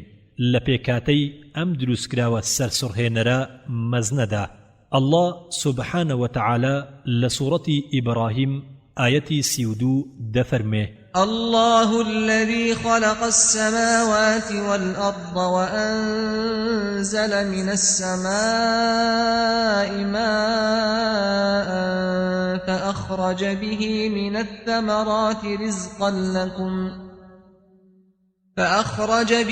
من الثمرات رزقا لكم وسخر لكم الفلك لتجري في البحر بأمره وسخر لكم الأنهار. ولسورة الزخرف آيتي دا الله سبحانه وتعالى دفرمه الذي جعل لكم الأرض مهدا وجعل لكم فيها سبلا لعلكم تهتدون. ولسورة الأنبياء آيتي سيويك الله سبحانه وتعالى دفرمه وجعلنا في الأرض رواسي أن تميد بهم وجعلنا فيها فجاجا سبلا لعلهم يهتدون. ولسورة طه آيتي بنزاوسي الله سبحانه وتعالى دفرمه الذي جعل لكم الأرض مهدا وسلك لكم فيها سبلا وأنزل من السماء ماء فأخرجنا به أزواجا من نبات شتى. ولسورة غافر آيتي شستوتوار الله سبحانه وتعالى دفرمه الله الذي جعل لكم الأرض قرارا والسماء بناء وصوركم فأحسن صوركم ورزقكم من الطيبات ذلكم الله ربكم فتبارك الله رب العالمين. ولسورة الحجر آيتي 19 الله سبحانه وتعالى دفرمه والأرض مددناها وألقينا فيها رواسي وأنبتنا فيها من كل شيء موزون. ولسورة قاف آيتي حوت الله سبحانه وتعالى دفرمه والأرض مددناها وألقينا فيها رواسي وأنبتنا فيها من كل زوج بهيج. ولسورة الذاريات آيتي تلوهشت بو تلونو الله سبحانه وتعالى دفرمه والأرض فرشناها فنعم الماهدون ومن كل شيء خلقنا زوجين لعلكم تذكرون. ولسورة المرسلات آيتي 25 بو 27 الله سبحانه وتعالى دفرمه ألم نجعل الأرض كفاتا أحياء وأمواتا وجعلنا فيها رواسي شامخات وأسقيناكم ماء فراتا. ولسورة النمل آيتي 61 الله سبحانه وتعالى دفرمه أمن جعل الأرض قرارا وجعل خلالها أنهارا وجعل لها رواسي وجعل بين البحرين حاجزا أإله مع الله بل أكثرهم لا يعلمون. ولسورة الأنبياء آيتي سي الله سبحانه وتعالى دفرمه أولم ير الذين كفروا أن السماوات والأرض كانتا رتقا ففتقناهما وجعلنا من الماء كل شيء حي أفلا يؤمنون. ولسورة النمل آيتي 88 الله سبحانه وتعالى دفرمه وترى الجبال تحسبها جامدة وهي تمر مر السحاب صنع الله الذي أتقن كل شيء إنه خبير بما تفعلون. ولسورة الجاثية آيتي سي الله سبحانه وتعالى دفرمه إن في السماوات والأرض لآيات للمؤمنين وچەندەها ئاەتی تر کە ناوی پێکاتنی زەوی تێدایە و بە جۆرێک دروستی کردووە کە ژیان گونجاو بێت تێیدا وەرە ئەی حەیران هەروەک خوای گەورە پێمان دەفەرمێت و هەروەها لەسەر ڕۆشنایی زانستیش بزانین چۆن و بۆچی زەوی تەنها هەسارێکە کە ڕەخساوە بۆ گونجاندنی ژیان تێیدا و تایبەتمەند کراوە لا چڕی و هێزی ڕاکێشان و جوولە و ئاو و هەوا و چەندەها هۆکاری تری ژیان ئایا ئەم هەمووشتا لە کاریگەری ڕێکەوتە یاخود لە کاریگەری مەبەست و بایەخدان و سیستەم و بڕیارە ئێمە لە بەرامبەر 7 هەساری گەڕۆکی گەورەی ترداین کە تێیاندا هەیە لە زەوی نزیکترە بۆ خۆر یاخود دوورترە و هەروەها تێیاندا هەیە گەورەترە لە زەوی ویان بە پێچەوانەوە بچووکترە و هەیانە خێراترە لە خولانەوەی بە دەوری خۆر و بە دەوری خۆیدا لە زەوی ویان بە پێچەوانەوە و هەمویان بەگشتی بە گوێرەی ئەو ڕاددانە تەقدیرانەی ساغیانی کردوتەوە کە من وا دەزانم کە زانست بە هەڵەدا نەچووە هەموو هەسارەکان یەکێکە لەم دوانە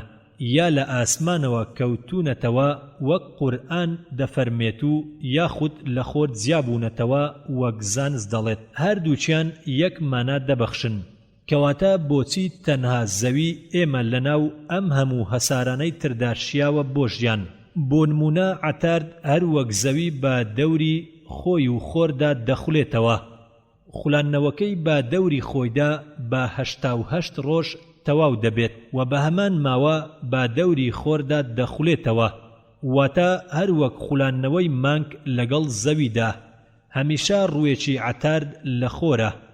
هەر لەبەر ئەوەشە نیوەی زومهەریڕە و نیوەکەی تریشی هەتاوە چڕیەکەی نیوەی چڕی زەویە لەبەر ئەوە هێزی ڕاکێشانی کەمە و هەروەها هەواشی تێدا نییە لەبەر ئەوە شیاوی ژیانی تێدا نییە زوهرە کە وتراوە ماوەی خولانەوەی با دەوری خۆیدا بەڕاددەی ماوەی خولانەوەیەتی با دەوری خۆردا کە 225 ڕۆژ دەخایەنێت کە ئەمیش هەمیشە هەر وەک مانگ ڕوویەکی بەرەو خۆرە کە گەرماییەکەی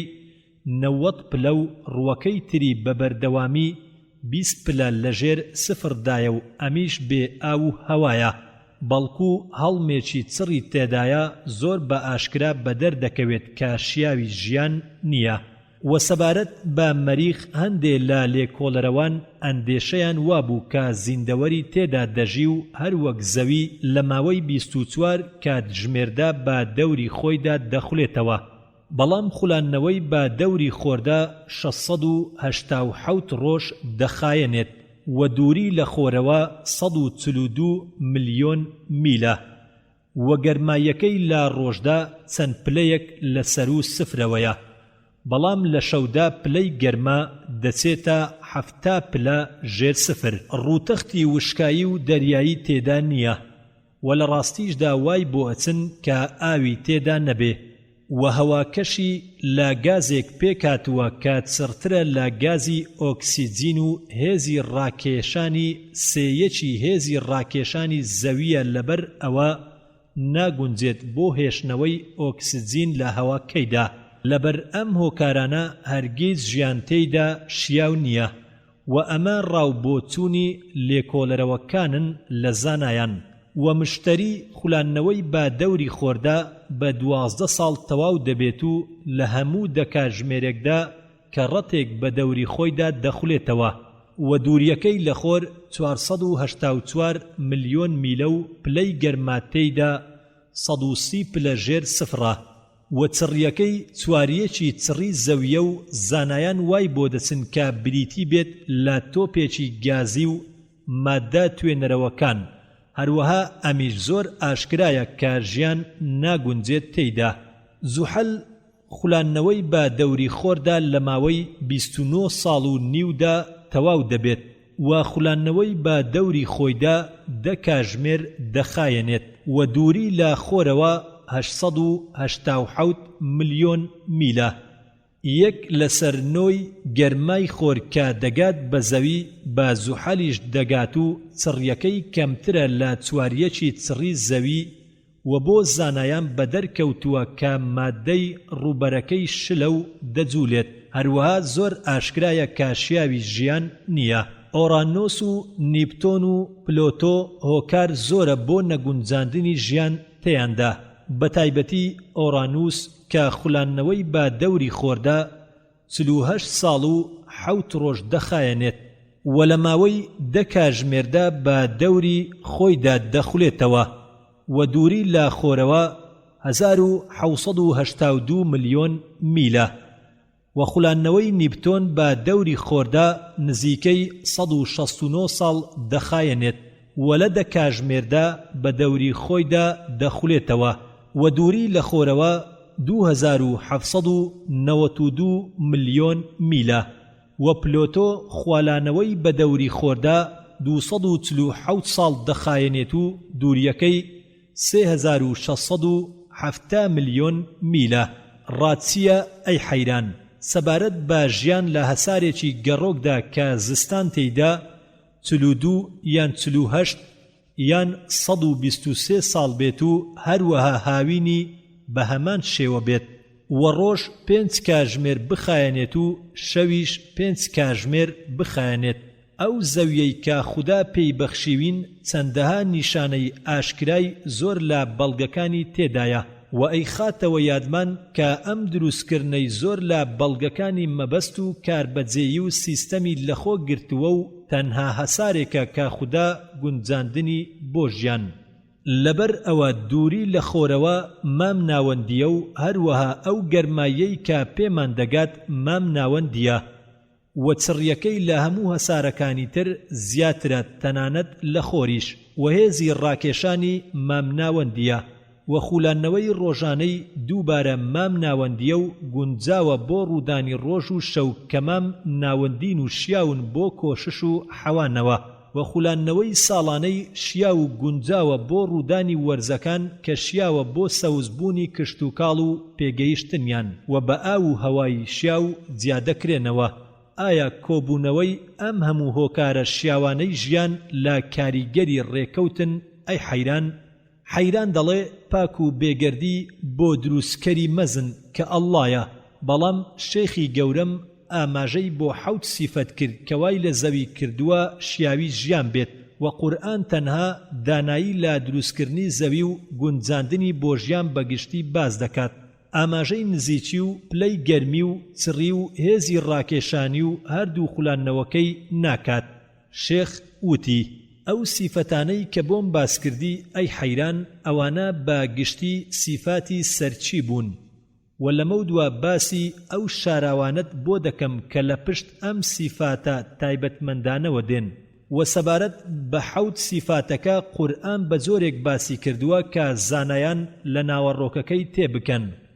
و نەزانیش لە ڕووگەشەکەی تێبگات و نزیکی و پلەی گەرمی مامناوەندیەکەی با شێوەیەکی ناڕاستەوخۆ ئاماژەی بۆ کراوە بەوەی کە زەوی شیاوی ژیان و کشت و کاڵە. چڕی و هێزی ڕاکێشان بە ئاشکرا ئاماژەیان بۆ کراوە بە فەرموودەی خوای گەورە سوبحانەوە تەعالا کە لە سوورەتی غافر ئایەتی 64 دەفەرمێ الله الذي جعل لكم الأرض قرارا والسماء بناء وصوركم فأحسن صوركم ورزقكم من الطيبات ذلكم الله ربكم فتبارك الله رب العالمين. گەرهێزی ڕاکێشان نەبوایە نە ئێمە و نە هیچ شتێک هەرگیز نەمان دەتوانی سەقام گیر بین لەسەر ڕووی ئەم زەمینە. خوولانەوەی ڕۆژانەی بە ئاشکرا ئاماژەی بۆ کراوە بەناوبردنی شەو و ڕۆژ و هەروەها ئەڵڵا سوبحانەوە تەعالا لە سوورەتی ئەننەمل ئایەتی 88 دەفەرمێ وترى الجبال تحسبها جامدة وهي تمر مر السحاب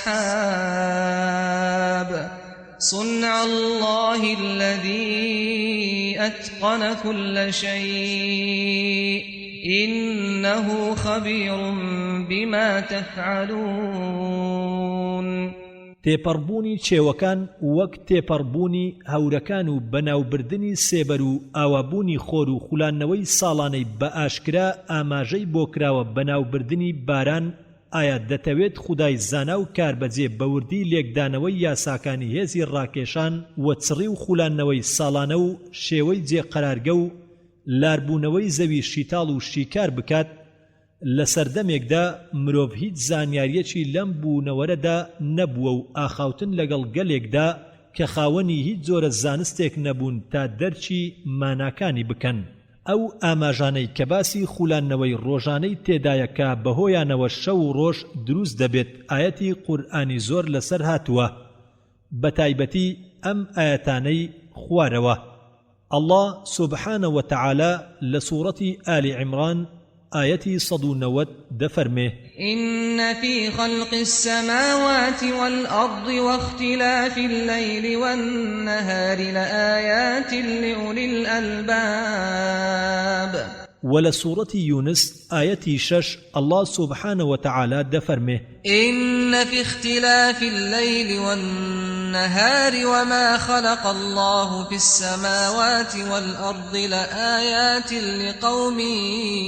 يتقون ولسورة لقمان آية 29 الله سبحانه وتعالى دفرمه ألم تر أن الله يولج الليل في النهار ويولج النهار في الليل وسخر الشمس والقمر كل يجري إلى أجل مسمى وأن الله بما تعملون خبير ولسورة الزمر آية 5 الله سبحانه وتعالى دفرمه خلق السماوات والأرض بالحق يكور الليل على النهار ويكور النهار على الليل وسخر الشمس والقمر كل يجري لأجل مسمى ألا هو العزيز الغفار لسورة الأعراف آية 54 الله سبحانه وتعالى دفرمي إن ربكم الله الذي خلق السماوات والأرض في 6 أيام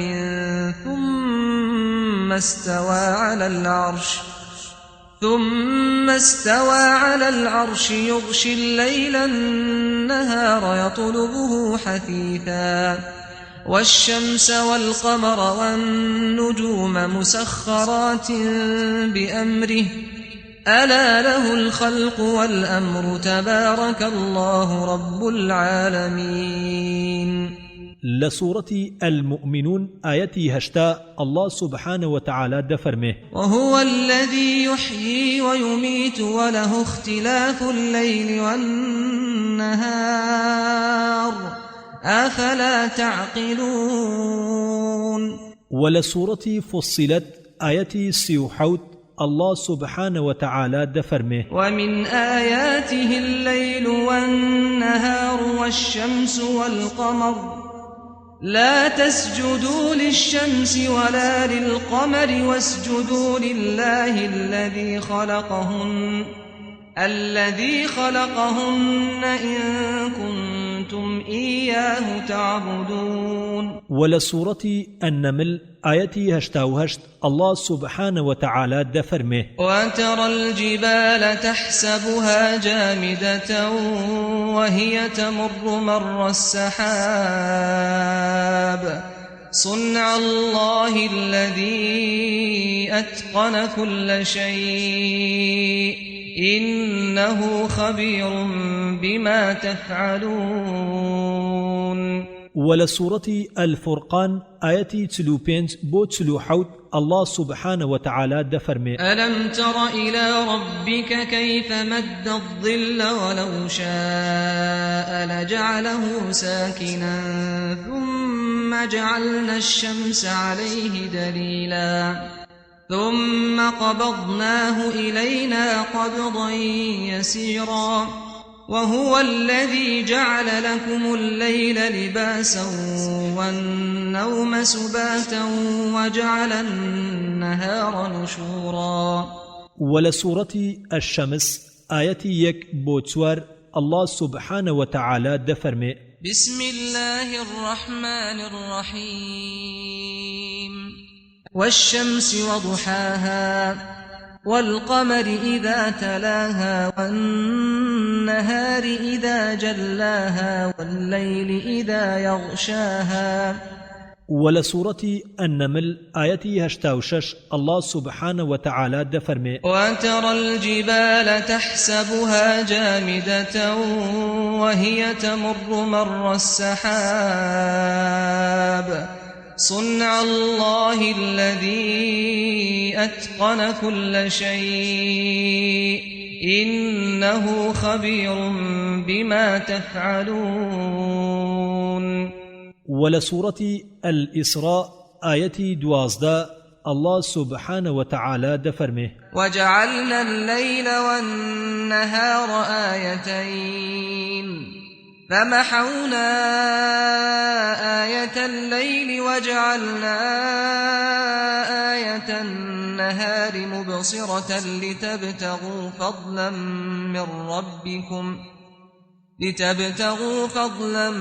من ربكم ولتعلموا عدد السنين والحساب وكل شيء فصلناه تفصيلا. ولسورة الفرقان آياتي 62 الله سبحانه وتعالى دفرمه وهو الذي جعل الليل والنهار خلفة لمن أراد أن يذكر أو أراد شكورا. ولسورة يونس آياتي 68 الله سبحانه وتعالى دفرمه هو الذي جعل لكم الليل لتسكنوا فيه والنهار مبصرا إن في ذلك لآيات لقوم يسمعون. وچەندەها ئاەتی تر کە خوددا تێیدا بەخشندەیی بۆ بەندەکانی خۆی بەدەرخستووە بەناوبردنی شەو ڕۆژ گۆڕانیان وەرە ئەی حەیران با سەرنجێک بدەین وەک خوا دەفەرمێت و لەسەر ڕۆشنایی زانست بزانین لە دروستکردنی شەو ڕۆژدا چ سیستەم و دانایەکی تێدایە و بەشی ڕێکەوت لەم دروستکردنەدا چەندە. تۆ دەزانیت ئەی حەیران قەبارەی زەوی 1,300,000 جار لە خۆر بچووکترە و بارستاییەکەی واتە کێشەکەی لە خۆر با نزیکەی 332,000 جار کەمترە. لە هەموو هەسارەکان تەنانەت خۆریش چڕترە چونکە چڕی خۆر چواریەکی چڕی زەویە و قورسایی جۆرایەتی هەموو جەستەیەک لە خۆردا سووکترە لە قورسایی جۆرایەتی هەمان جەستە کاتێک لەسەر زەویە و دووریەکەی لە خۆرەوە 93 ملیۆن میلەوە خولانەوەی ڕۆژانەی لە 24 کاتژمێردا ڕوودەدات و خولانەوەی ساڵانە بە دەوری خۆردا لە 365 ڕۆژ و چارەگە ڕۆژێکی تەواو دەبێت. شێوەی جێقەرارگەی بە دەوری خۆردا هێلکەیە. خێرایی خولانەوەکەی بە دەوری خۆیدا 1000 میلە لە کاتژمێرێکدا و خێرایی خولانەوەکەی بە دەوری خۆردا 18 میلە لە چرکەیەکدا واتە بە ڕێژەی 65,000 میل لە کاتژمێرێکدا. وەستانی لە جێقەرارگەی بە گۆشە 23 پلە لار دەبێتەوە. زانست دەڵێت گەر قەبارەی خۆر گەورەتر بوایە لەم قەبارەی ئێستای یاخود بچووکتر بوایە یان بارستایی و چڕیەکەی کەمتر بوایە یان زۆرتر بوایە ئەو کاتە مانای ژیان دەگۆڕا و تێک دەچوو چونکە قەبارەکەی گونجاوە لەگەڵ خێرایی و خولانەوەکەیدا و قورساییەکەی دەگونجێت لەگەڵ هێزی ڕاکێشانیدا. گەر قەبارەکەی زیاد کەمی بکردایە خێرایی و ماوە دەگۆڕا. گەر هێزی ڕاکێشانی کەم بێت ئەوە ئۆکسیجینی تێدا نەئەمە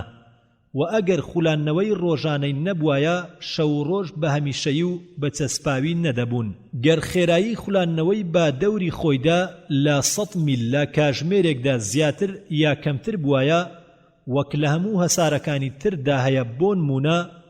گەر 100 میل زیاد بکات درێژی ڕۆژ دەبووە 120 کاتژمێر ئەو کاتە هەموو کشت و کاڵمان بە گڕی ئاگر دەسووتا و لە زومهەریری ساردی شەودا دەیبەست بەمە ماوەی کارکردن لە ڕۆژدا و حەوانەوە و نووستن لە شەودا تێک دەچوو بەڵام ئەم خێرایی چەسپا و نەگۆڕا لە هەزاران ملیۆن ساڵەوە یەک چرکە گۆڕانی بەسەردا نەهاتووە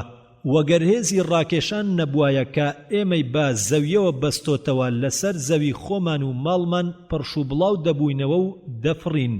وەگەر ئەم هاو یەکبوونە سەرسوڕهێنەرەی نێوان هێزی ڕاکێشان کە بەهۆیەوە بە زەویەوە بەندین وهێزی دووری لە بنکەوە کە دوورمان دەخاتەوە لە ڕوو تەختەکان نەبوایە ئەوە خۆمان و ماڵمان دەفڕین بەرەو هەردوو جەمسەرەکانی زەوی دەڕۆشتن ئایا ئەم هەموو دروستکراوە مەزنانە و وردەکاریە سەرسوڕهێنەرە پێوراوە وردانە لە کاریگەری ڕێکەوتی کوێرانەیە حەیران وتی پاک و بێگەردی بۆ خودای بەرزوو بێهاوتە شێخ وتی گەر سەرنج بدەین لەو ئاەتانەی کە ناوی خڕبوونەوە و چوونی شەو بۆ ناوڕۆژ بە پێچەوانەوە و چوونی ڕۆژ بۆ ناوشەو و داواکاری هەر یەکەیان بۆ ئەوی تریان بە بەردەوامی و تێپەڕبوونی کێوەکان وەک تێپەڕبوونی هەور بە ئاشکرا پێش 14 سەدا بەڕوونکردنەوە دەتبینی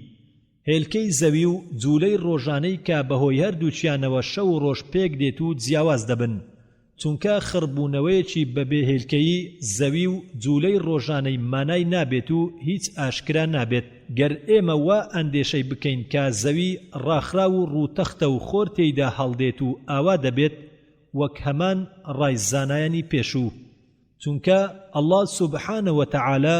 لا سورة الحج آية 61 دفرمه ذلك بأن الله يولج الليل في النهار ويولج النهار في الليل وأن الله سميع بصير ولسورة الأعراف آية 54 الله سبحانه وتعالى دفرمه إن ربكم الله الذي خلق السماوات والأرض في 6 أيام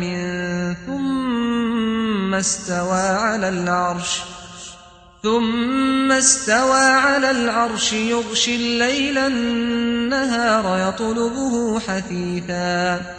والشمس والقمر والنجوم مسخرات بأمره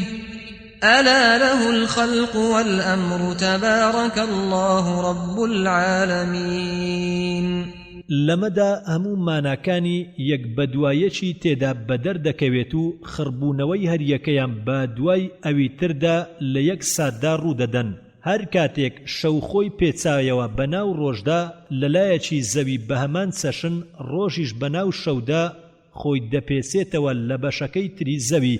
و ئەم مانایە ناگونجێت لەگەڵ ئەندێشەکردنی زەوی کە ڕاخرا و ڕووتەخت بێت چونکە گەرخۆر لە یەک سات و بە یەک کەڕەت هەڵهاتایە و ڕووناچەکەی هەموو زەوی دەگرتەوە و بە هەمان شێوە ئاوابوونەکەی هەموو زەوی بە یەک جار تاریک دەکرد و سەبارەت بە فەرموودەی خوای پەروەردیگار سبحانه وتعالى لسورة النمل آياتي 88 دفرمه وترى الجبال تحسبها جامدة وهي تمر مر السحاب صنع الله الذي أتقن كل شيء إنه خبير بما تفعلون تێپەڕبوونی چێوەکان وەک تێپەڕبوونی هەور ئەمەش دەقێکی ئاشکرایە سەبارەت بە خوڵاننەوەی زەوی بە دەوری خۆیدا سەرنج بدە ئەی حەیران حەیران وتی گەورم زیاترم پێ ببەخشە زیاتر شێخ وتی بەڵام خوڵی ساڵانەی سەرسوڕهێنەر کە وەرزە جیاوازەکان بەهۆیەوە پەیدا دەبێت وەلای ژیر و زانایان ئاماژەی بۆ کراوە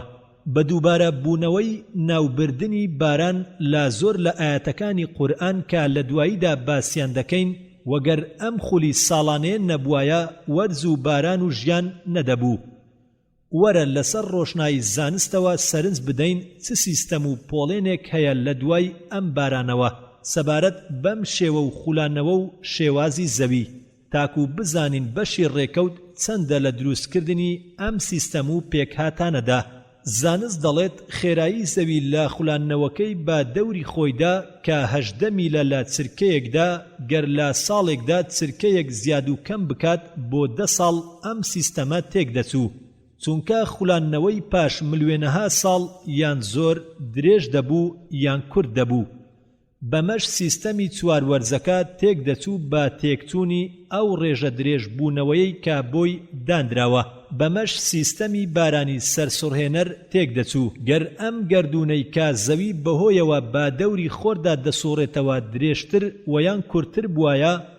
وەک چۆن لە هەسارەکانی تردا هەیە، ئەو کاتە تێکچوون لە وەرز و باراندا ڕووی دەدا. گەر شێوەی ئەم گەردونە کە زەوی بەهۆیەوە دەخولێتەوە بە دەوری خۆردا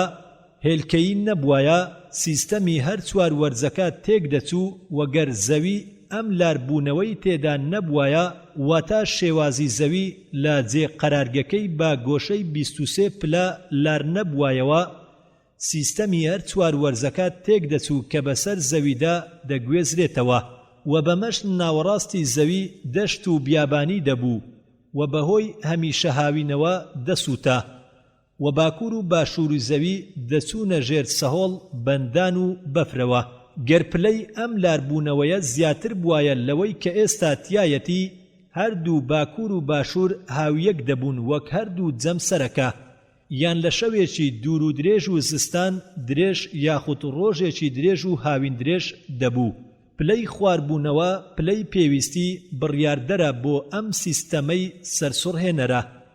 کۆبوونەوەی ئەم هەموو هۆکارانە بەگشتی لە خێراییەوە بۆ پانتایی و بۆ ماوە و شێوەی زەوی و شێوەی جێقەرارگەکان و خواردبوونەوە و چەندەها شتی تر کە لەمە و پێش باسکران چوار وەرز و هەردوو هاویەکبوون و بەهەڵمبوونی ئاوەکانی دەریاکان ڕووی نەئەدا کە باکان ئاوە بەهەڵمبووەکان بەهۆی تۆز و خۆڵەوە هەڵیان دەگرێ و بڵاویان دەکاتەوە و بەرەو جێگای سار دەیانبات تاکو چڕیان زیاد بکات. بەمەش دڵۆپە باران پەیدا دەبێت و هەورە تریشقەکان بەدەنگ دێن و بروسکەش تروسکایی ئەدا. لە کۆتاییدا باران دەبارێت کە زەوی زیندوو دەکاتەوە پاش مردنی. ئایا ئەم هەموو سیستەم و ڕیزبەندی و بڕیارانە لە کاریگەری ڕێکەوتی کوێرانن؟ ئەی حەیران! حەیران وتی پاک و بێگەردی بۆ خوای بێشەریک و بێهاوتە. بەڕاستی دایشی زەویمان چەماوە و لارە، پاچی بۆ ئەو ئەڵڵایەی کە چەمانوویەوە تاکو بەسۆز بێت بۆمان، بێگەردی بۆ ئەو ئەڵڵایەی کە بۆمانی چەمانۆتەوە تاکو ئێمە و زیندەوەران بپارێزێت. خوێنەری بەڕێز، ئەم تڕاکە بە کۆتا هات. برای بچووکمان، بەشی سێیەم، لاپەڕا 431. شێخ ئەی ئەم مانگە برای بچووکمان جوان و ڕازاوە و دڵڕفێنە و تا ئێستا لێ نزیک دەبینەوە بە جۆرێک خەریکە پێیدا دەکەوین و دەستمان کرد بە بێزارکردن و موشک بارانکردنی. با بزانین ئەی حەیران، مرۆڤی ئارەزوومەند بۆ زانینی هەموو شتێک چی دەربارەی ئەم مانگە دەزانێت لە نهێنی و جیاوازی قۆناغ و شێوەکانی جێقەرارگە و ڕاددە دیاریکراوەکانی و ئاوابوون و هەڵهاتنی. قورئانی پیرۆز سەبارەت بە مانگ دەفەرمێ وەکو ئەڵڵا سوبحانە وتەعالە لە سوورەتی نوح ئایەتی 15 بۆ 16 فەرموویەتی و لە سوورەتی الفورقان ئایەتی 61 دەفەرمێ تبارك الذي جعل في السماء بروجا وجعل فيها سراجا وقمرا منيرا. و لە سوورەتی فصلت آياتي 37 الله سبحانه وتعالى دفرمت ومن آياته الليل والنهار والشمس والقمر لا تسجدوا للشمس ولا للقمر واسجدوا لله الذي خلقهن إن كنتم إياه تعبدون. ولسورة الرعد آيتي 2 الله سبحانه وتعالى دفرمه الله الذي رفع السماوات بغير عمد ترونها ثم استوى على العرش وسخر الشمس والقمر كل يجري لأجل مسمى يدبر الأمر يفصل الآيات لعلكم بلقاء ربكم توقنون. ولسورة إبراهيم آياتي سيوسي الله سبحانه وتعالى دفرمه وسخر لكم الشمس والقمر دائبين وسخر لكم الليل والنهار. ولسورة الشمس آياتي يك بوتسوار الله سبحانه وتعالى دفرمه والشمس وضحاها والقمر إذا تلاها والنهار إذا جلاها والليل إذا يغشاها. ولسورة الأنعام آياتي نوتوشش الله سبحانه وتعالى دفرمه فالق الإصباح وجعل الليل سكنا والشمس والقمر حسبانا ذلك تقدير العزيز العليم. ولسورة الرحمن آياتي بينج الله سبحانه وتعالى دفرمه الشمس والقمر بحسبان. ولسورة ياسين آياتي سيونو الله سبحانه وتعالى دفرمه والقمر قدرناه منازل حتى عاد كالعرجون القديم. ولسورة يونس آياتي بينج الله سبحانه وتعالى دفرمه هو الذي جعل الشمس ضياء والقمر نورا وقدره منازل لتعلموا عدد السنين والحساب ما خلق الله ذلك إلا بالحق يفصل الآيات لقوم يعلمون. ئەمە هەندێ لە فرموودەکانی قورئانی پیرۆز سەبارەت بە مانگ و زانایان هاتن ئاماژەکراوەکانی نهێنیەکانیان بەدەرخست و بۆیان دەرکەوت ئەم مانگە لە خودی خۆیدا هەسارێکی ڕووناک نییە بەڵکو ڕووناچی لە ڕووناکچی دانەوەی خۆر وەردەگرێت کە لە خودی خۆیدا ڕۆشنە و مانگیش دووبارە ئەو ڕووناچیە لە لای خۆی دەداتەوە بە زەوی وەک قورئان دەفەرموێت بەم شێوەیە زاندرا کە مانگ تایبەتمەندە بە زەوی کە بە درێژایی لەگەڵیدا و هەروەها زەوی دەخولێتەوە لە خۆر ئاواوە بۆ خۆر هەڵات و بە هەمان شێوە دوو خولانەوەی هەیە خولانەوەیەک بە دەوری خۆیدا لە یەک ساڵدا تەواو دەبێت واتە لە یەک ساڵدا 365 خول بە دەوری خۆیدا دەسوڕێتەوە بەڵام خولی مانگ بە دەوری خۆی و زەویدا یەک مانجی قەمەری دەخایەنێت واتە لەو ماوەیەی کە بە دەوری زەویدا دەسوڕێتەوە یەک کەڕەت بە دەوری خۆیدا دەخولێتەوە و هەمیشە بە بەردەوامی یەک ڕووی بەرەو دایکی زەویە و هەرگیز پشتی تێناکات زانایان بۆیان بەدەرکەوت کە یەکێک لە دروستکراوە قەشەنگەکانی داهێنەری دانا ئەوەیە کە مانگ لە خولە مانگانەکەیدا هەموو ڕۆژێک 13 پلە دەبڕێت و 49 چرکە دوا دەکەوێت لە خۆر هەڵات تاکو بەشە ڕووناکراوەکەی بە شێوەی پلە بە پلە و قۆناغ بە قۆناغ بۆمان بەدەر بخات یەکەم جار مانجی یەکشەوە واتە هیلال و بەرە تا دەبێتە مانجی چواردا واتە بەدر و پاشان دەگەڕێتەوە بۆ پەلی یەکەمی دارخورما تاکو ون بێت و پاش 29 ڕۆژ و 8 سەعات بە شێوەی هیلالێکی نوێ دەربکەوێتەوە بەمەش ژمارەی ساڵ و ژمێرەی پێدەزانین هەروەها زانیان کە مانگ لە هەموو هەسارەکانی تر نزیکترە بۆ زەوی و تەنها نزیکەی 240,000 میلە دووریەکەی و بارستاییەکەی بەشێکە لە 80 بەشی بارستایی زەوی هەروەها بۆیان بەدەرکەوت کە هەسارەکانی تریش مانجی خۆیان هەیە کە تێیاندا هەیە زۆر بچووکە و تیرەکەی چەند میلێکە و تێیاندا هەیە زۆر گەورەیە کە تیرەکەی 3200 میلە و تێیاندا هەیە زۆر خێرایە کە خولەکەی بە دەوری هەسارەکەیدا بە 6 کاتژمێر تەواو دەبێت و تێیاندا هەیە زۆر هێواشە کە خولەکەی لە ماوەی 2 ساڵدا تەواو دەبێت بۆیان بەدەرکەوت کە جگە لە مانگی زەوی هیچ مانگێکی تر نییە کە خولەکەی یەک مانگ دەخایەنێت. خوای گەورە و بەخشندە ساڵێکی زەوی بە گوێرەی چواروەرزەکە کردووەتە 12 مانگ. پاش ئەم هەموو نهێنیانە نەیانزانی کە قورئان ئاماژەی بۆ کردووە بۆیان بەدەرکەوت ئەم هەموو سیستەم و بڕیارانە بە دوورنین لە کاربەجێی و بەخشندەیی خودا لەبەر ئەوە وتیان گەر خولی مانگ با دەوری خۆی و زەویدا لە یەک کاتدا نەبوایە و گەر هەموو ڕۆژێک 13 پلەی لە خولەکەی نەبڕیایە و بەرەو خۆرهەڵات 49 چرکە دوان نەکەوتایە هەرگیز لە جێقەرارگە جیاوازەکانیدا هاتوچۆی نەدەکرد تاکو ڕووە گۆڕاوەکانی ببینین و کاتێک کە لە مانگێکدا خولەکەی تەواو دەکات وەخۆ ئامادە دەکات بۆ مانگێکی تر تا بەهۆیەوە ژمارەی مانگ و ساڵ و ژمێرە فێر ببین. گەرماوەی نێوان مانگ و زەوی زیاتر یان کەمتر بوایە لەوەی کە هەیەتی یاخود قەبارەی گەورەتر یان بچووکتر بوایە و یاخود خولەکەی درێژتر یا کورتتر بوایە ئەم سیستەمە تێک دەچوو.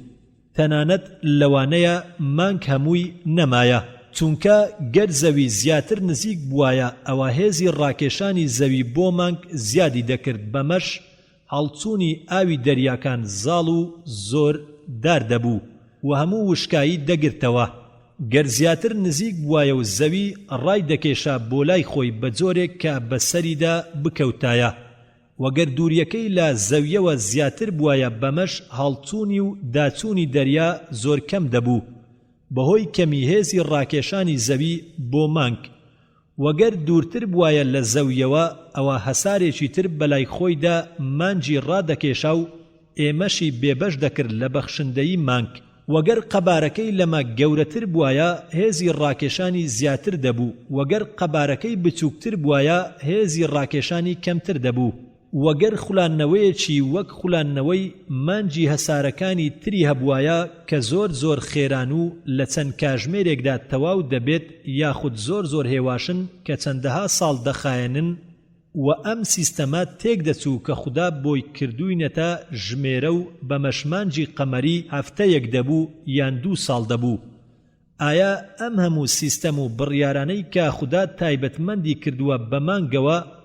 لە جوڵە ژمێراوەکانی خولە بڕیاردراوەکانی و جێقەرارگە دیاریکراوەکانی و ڕێژەی ڕامکراوەکانی و ڕووناچیە وەرگیراوەکانی و قۆناغە چاوەڕوانکراوەکانی هەموو لە کاریگەری ڕێکەوتی کوێرانەیە ئەی حەیران؟ حەیران وتی بێگەردی بۆ دروستکەری مەزن سوێن بێ بە ئەڵڵا ئەم هەموو شتانە بە ڕێکەوت کۆنابنەوە. بەڵام منوا لە قسەکانی شێخ تێگەیشتوم کە نزیکە گاڵتەی بەو زانایە نەبێت کە هەوڵ و کۆششی گەیشتنە سەرمانگ دەکەن. شێخ وتی چۆن ئەمەت زانی؟ چۆن ئەندێشە دەکەیت کە من گاڵتەم بە زانست و زانایان بێت لە کاتێکدا ئاماژەی بوونی خودات بەهۆی وتەکانی زانست و زانایانەوە بۆ دەکەم وەگەر گاڵتەم پێیان بێت تەنها بەوانەیە کە زۆر زانستەکەیان هەڵیان دەخەڵەتێنێ وەلایان وایە ناردنی موشک بۆ سەر مانگ یاخود ناردنی مرۆڤێک بۆ گەردوون جۆرێکە لە هاوبەشکردنی خوددا لە مەزنیەتی و دەستێوەردانی بارەگاکەی. جگە لە زانایان و گەر ئەوانە ژیر و عاقڵ بوونایە دەرچیان دەکرد کە مەزنیەتی و لێهاتووی تەنها بۆ ئەو خودایەیە کە مرۆڤی دروست کردووە بە جوانترین شێوە و با ڕووناچی عەقڵی ڕێگای ڕاستی نیشانداوە. دروستکەری ئەو مانگەیە کە ئێوە خۆتانی بۆ ئامادە دەکەن بۆ چوونە ناوی و بۆ پێگەیشتنی هیوا و ئاواتی لەسەر بنیاد دەنێن و هەر کاتێک خودای بێگەرد بیەوێت کەرت و بڵاوەی پێدەکات و لەگەڵ ئەستێرەکاندا ورد و خاشیان دەکات بەمەش دیاردەی ناهێڵێت. ئەو کاتە ئەم مرۆڤە نرخ و ڕێژەی دانراوەکەی خۆی دەزانێ. خوێنەری بەڕێز ئەم تڕاکە بە کۆتا هات. ئیمبیقی مەزن بەشی 4 لاپەڕا 439. شێخ ئەم ئیمبیقا ئامێری دڵۆپەکەری ئەو مەزنە ئەی حەیران کە خودای بەرزکەرەوە چەسپاندوویەتی و دایناوە و بەرزی کردوتەوە لە نێوان ئاسمان و زەویدا دەریاکانی لە ناویدا ڕووتەخت کرد و ئاگرەکانی داگیرساند لە ژێریدا و هەڵمەکانی بڵاو کردەوە و هەورەکانی قورس و بارگاوی کرد و ڕێڕەوەکانی ئاسان کرد شێوەکانی بۆ قەرارگە کرد و تێیاندا ڕووباری هەڵقوڵاندووە بەهۆیانەوە جێ قەرارگەکانی نوێ کردەوە ئایا چێ بڕیاردەری ئەم نهێنیانەیە لە کاتی باسکردنی خولانەوەی ساڵانەی زەوی باسی بارانم بۆ کردیت و هەندێ لە نهێنیەکانیم بەدەرخست ئێستا گوێبیستی قورئان بە بزانەت چی دەفەرموێت سەبارەت بە کردداری باران کە بەهۆی ئەم ئیمبیقە مەزنەوە ڕوودەدات الله سبحانه وتعالى لا سورة الواقعة آياتي 68 بو 69 دفرمه بل نحن محرومون أفرأيتم الماء الذي تشربون ولسورة إبراهيم آياتي 32 الله سبحانه وتعالى دفرمه الله الذي خلق السماوات والأرض وأنزل من السماء ماء فأخرج به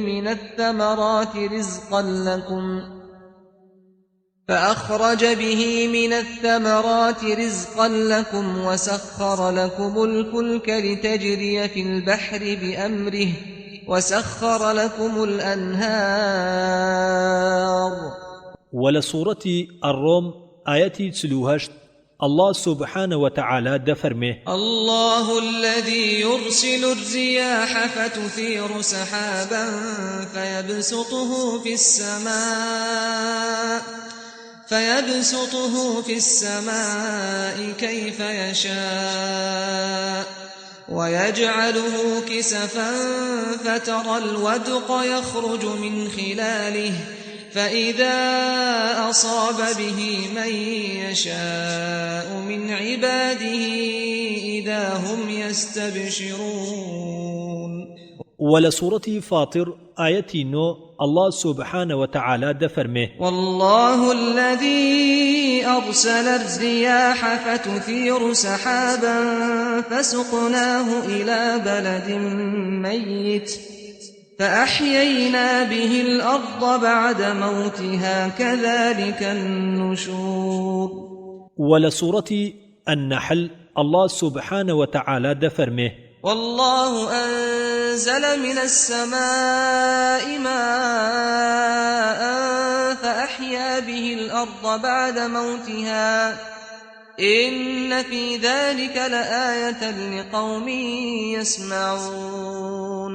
ولسورة الأنعام آية 99 الله سبحانه وتعالى دفرمه وهو الذي أنزل من السماء ماء فأخرجنا به نبات كل شيء فأخرجنا منه خضرا نخرج منه حبا متراكبا ومن النخل من طلعها قنوان دانية وجنات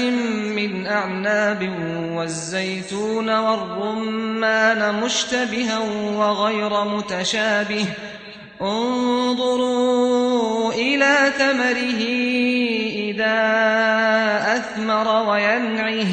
إن في ذلكم لآيات لقوم يؤمنون ولسورة الأعراف آية 57 الله سبحانه وتعالى دفرمه وهو الذي يرسل الرياح بشرا بين يدي رحمته حتى إذا أقلت سحابا ثقالا سقناه لبلد ميت فأنزلنا به الماء فأخرجنا به من كل الثمرات كذلك نخرج الموتى لعلكم تذكرون ولسورة الفرقان آية 38 بو 50 الله سبحانه وتعالى دفرمه وهو الذي أرسل الرياح بشرا بين يدي رحمته وأنزلنا من السماء ماء طهورا لنحيي به بلدة ميتا ونسقيه مما خلقنا أنعاما وأناسيا كثيرا ولقد صرفناه بينهم ليذكروا فأبى أكثر الناس إلا كفورا. ولسورة قاف آية نو الله سبحانه وتعالى دفرمه ونزلنا من السماء ماء مباركا فأنبتنا به جنات وحب الحصيد. ولسورة المؤمنون آية هجدا الله سبحانه وتعالى دفرمه وأنزلنا من السماء ماء بقدر فأسكناه في الأرض وإنا على ذهاب به لقادرون. ولسورة النبأ آية سواردا بو شازدا الله سبحانه وتعالى دفرمه وأنزلنا من المعصرات ماء ثجاجا لنخرج به حبا ونباتا وجنات ألفافا. ولسورة فاطر آية بستحوت الله سبحانه وتعالى دفرمه ألم تر أن الله أنزل من السماء ماء فأخرجنا به ثمرات مختلفا ألوانها ومن الجبال جدد بيض وحمر مختلف ألوانها وغرابيب سود. ولسورة الزمر آية بستيك الله سبحانه وتعالى دفرمه ألم تر أن الله أنزل من السماء ماء فسلكه ينابيع في الأرض ثم يخرج به زرعا مختلفا ألوانه ثم يهيج فتراه مصفرا ثم يجعله حطاما إن في ذلك لذكرى لأولي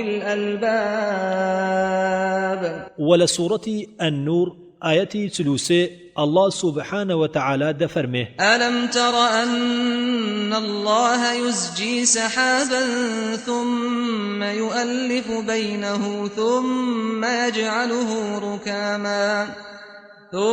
يجعله ركاما فترى الودق يخرج من خلاله وينزل من السماء من جبال فيها من برد فيصيب به من يشاء ويصرفه عن من يشاء يكاد سنا برقه يذهب بالأبصار. ولسورة السجدة آية بستحوت الله سبحانه وتعالى دفرمه أولم يروا أنا نسوق الماء إلى الأرض الجرز فنخرج به زرعا تأكل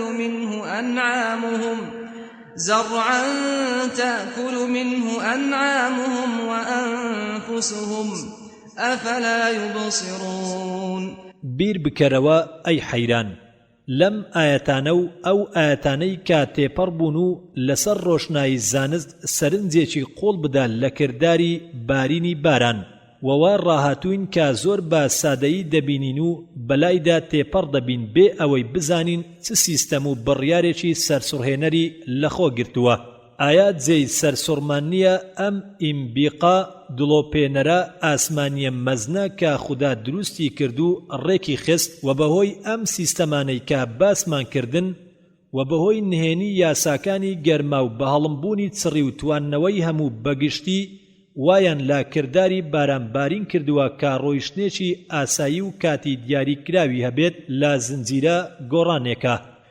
کە هەمیشە نوێ دەبێت کە هەندێکیان ئاودەری هەندێکی تریان و هەندێکیان ئاو لە هەندێکی تریان وەردەگرن. هەموو ساڵێک ئەم کردارە دووبارە دەبێتەوە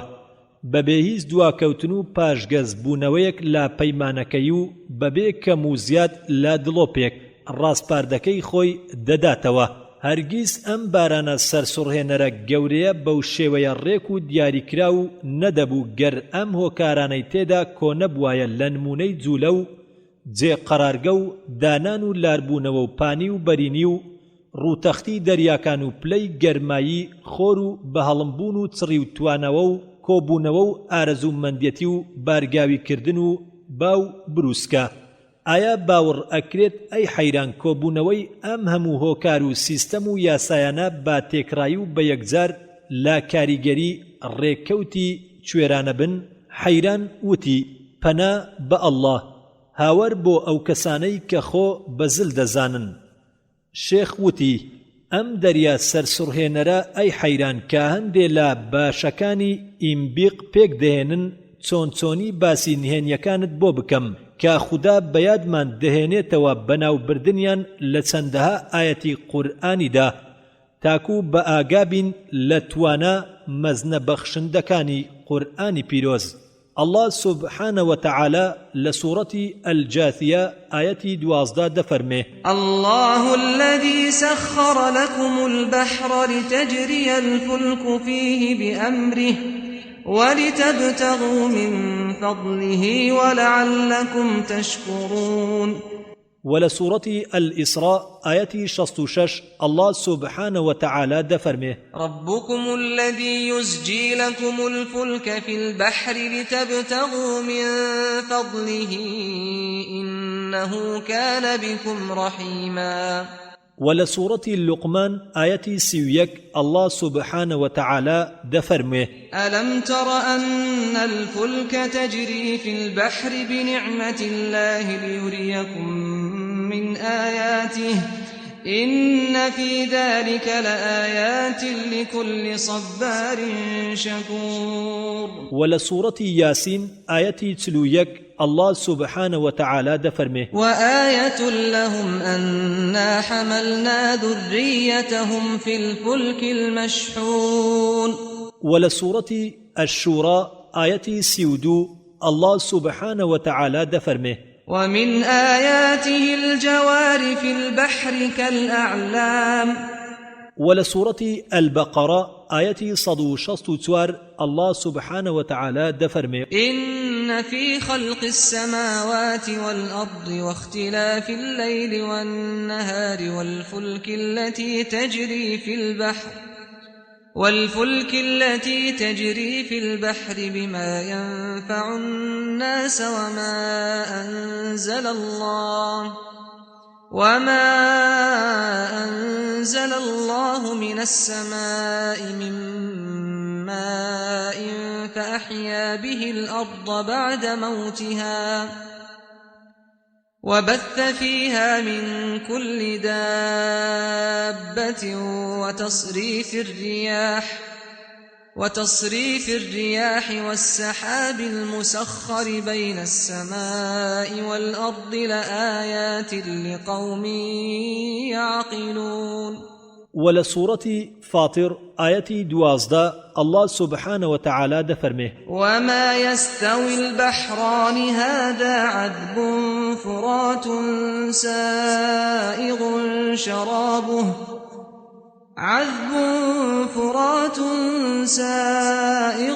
شرابه وهذا ملح أجاج ومن كل تأكلون لحما طريا وتستخرجون حلية تلبسونها وترى الفلك فيه مواخر لتبتغوا من فضله ولعلكم تشكرون. ئەم ئاەتانە ئەی حەیران زیاتر بەخشندەیی خودا و کاربەجێیی لەخۆ گرتووە. لەوانە کاربەجێیی دروستکردنی دەریا لا خودی خۆیدا و لەسەر ئەو شێوازەی کە هەیەتی و کاربەجێیی بەوەی کە سوێرە لەگەڵ ئەوەشدا ئاوی دەریاچە و ڕووبارەکانی سازگار کردووە و بەخشندەیی پڕکردنیان بە ماسی کە باشترین خواردەمەنیە بۆ مرۆڤ، بەڵکو بە گەورەترین و دەوڵەمەندترین عەمباری خواردن دادەنرێت کە بە درێژایی چەرخ دەمێنێتەوە و دانایی بەوەی کە کەمێ هەڵدەگریت و بەخشندەیی هەڵگرتنی مرۆڤ لەلایەن ئەو کەمیانەوە بۆ بەدەستهێنانی ڕزق و ڕۆزی لە ڕێگەی بازرگانیەوە. حەیران وتی: لە بەخشندەیی دروستکردنی ماسی تێگەیشتم، هەروەها بەخشندەیی ڕۆیشتنی خەڵک لە دەریاکاندا بۆ بازرگانی، بەڵام لە دروستکردنی دەریا لە خودی خۆیدا تێنەگەیشتوم، هەروەها بەخشندەیی بەوەی کە کەمێ هەڵدەگرێت. شێخ وتی: بەڵێ دروستکردنی دەریا خۆی لە خۆیدا و بەو شێوازەی کە هەیەتی دەگەڕێتەوە بۆ گەورەترین و مەزنترین دانایی و بەخشندەیی. گەر ئەم ڕووتەختە مەزنەی ئاو نەبوایە، کەسێ بەشی زەوی گرتبەوە و جیاکەرەوەی کیشوەرەکانە لە یەکتر، بەم شێوەیە کردداری بەهەڵمبوون ڕووی نەئەدا و هەروەها کردداری خوڵی بارانیش نەدەبوو کە بۆتە پایەکانی ژیان لەسەر ڕووی زەوی. گەر ئاوی دەریا شیرین بوایە، ئەوە زۆر زوو بۆ گەن دەبوو تێک دەچوو، دەبووە هۆی نەمانی هەموو ئەو زیندەوەرانەی کە لە خۆی گرتووە، بەهۆی زۆر لەو شتە پیسانەی کە لە وشکانیەوە دەڕژێتە ناوی. گەر ئەم دەریایانە لەلایەکی دابڕاوی زەوی بوونایە و بەو شێوەی جیاکەرەوەی کیشوەرەکان نەبوونایە،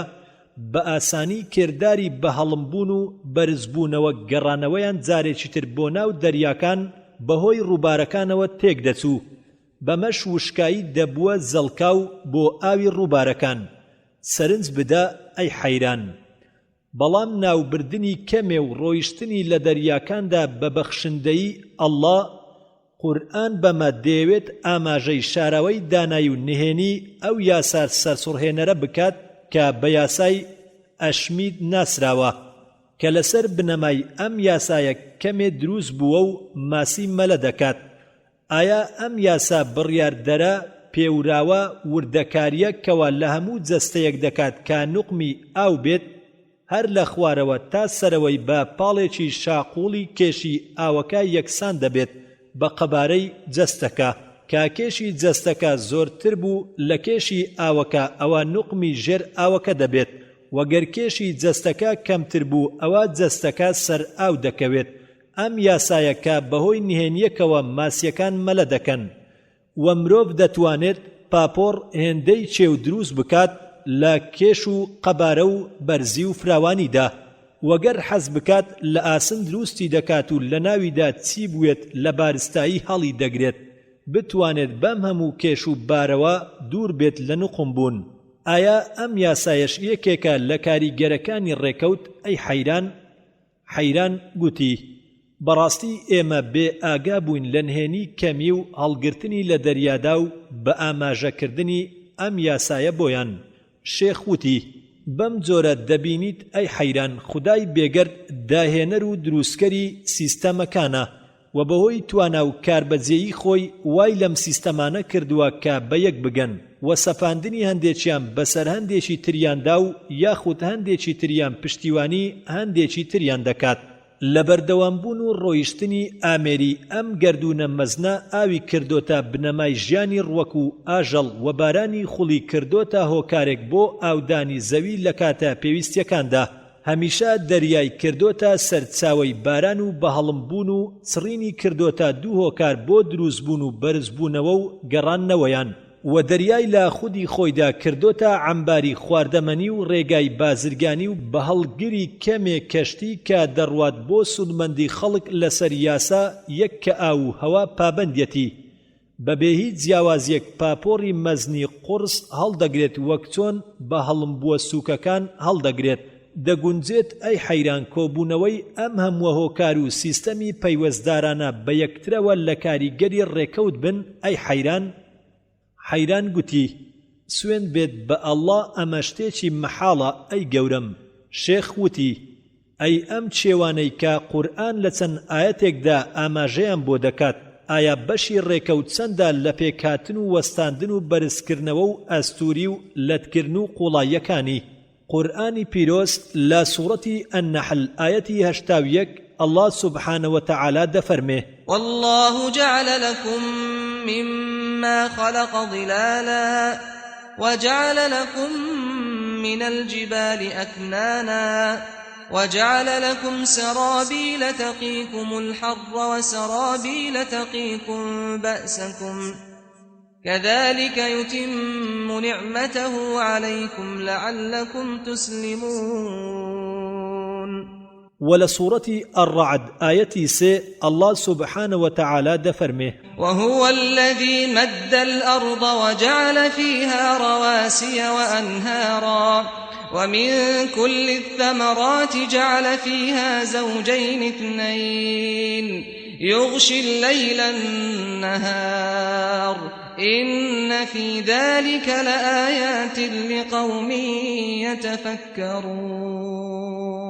ولسورة المرسلات آيتي 25 بو 27 الله سبحانه وتعالى دفرمه ألم نجعل الأرض كفاتا أحياء وأمواتا وجعلنا فيها رواسي شامخات وأسقيناكم ماء فراتا. ولسورة الأنبياء آيتي 31 الله سبحانه وتعالى دفرمه وجعلنا في الأرض رواسي أن تميد بهم وجعلنا فيها فجاجا سبلا لعلهم يهتدون. ولسورة الحجر آيتي 19 الله سبحانه وتعالى دفرمه والأرض مددناها وألقينا فيها رواسي وأنبتنا فيها من كل شيء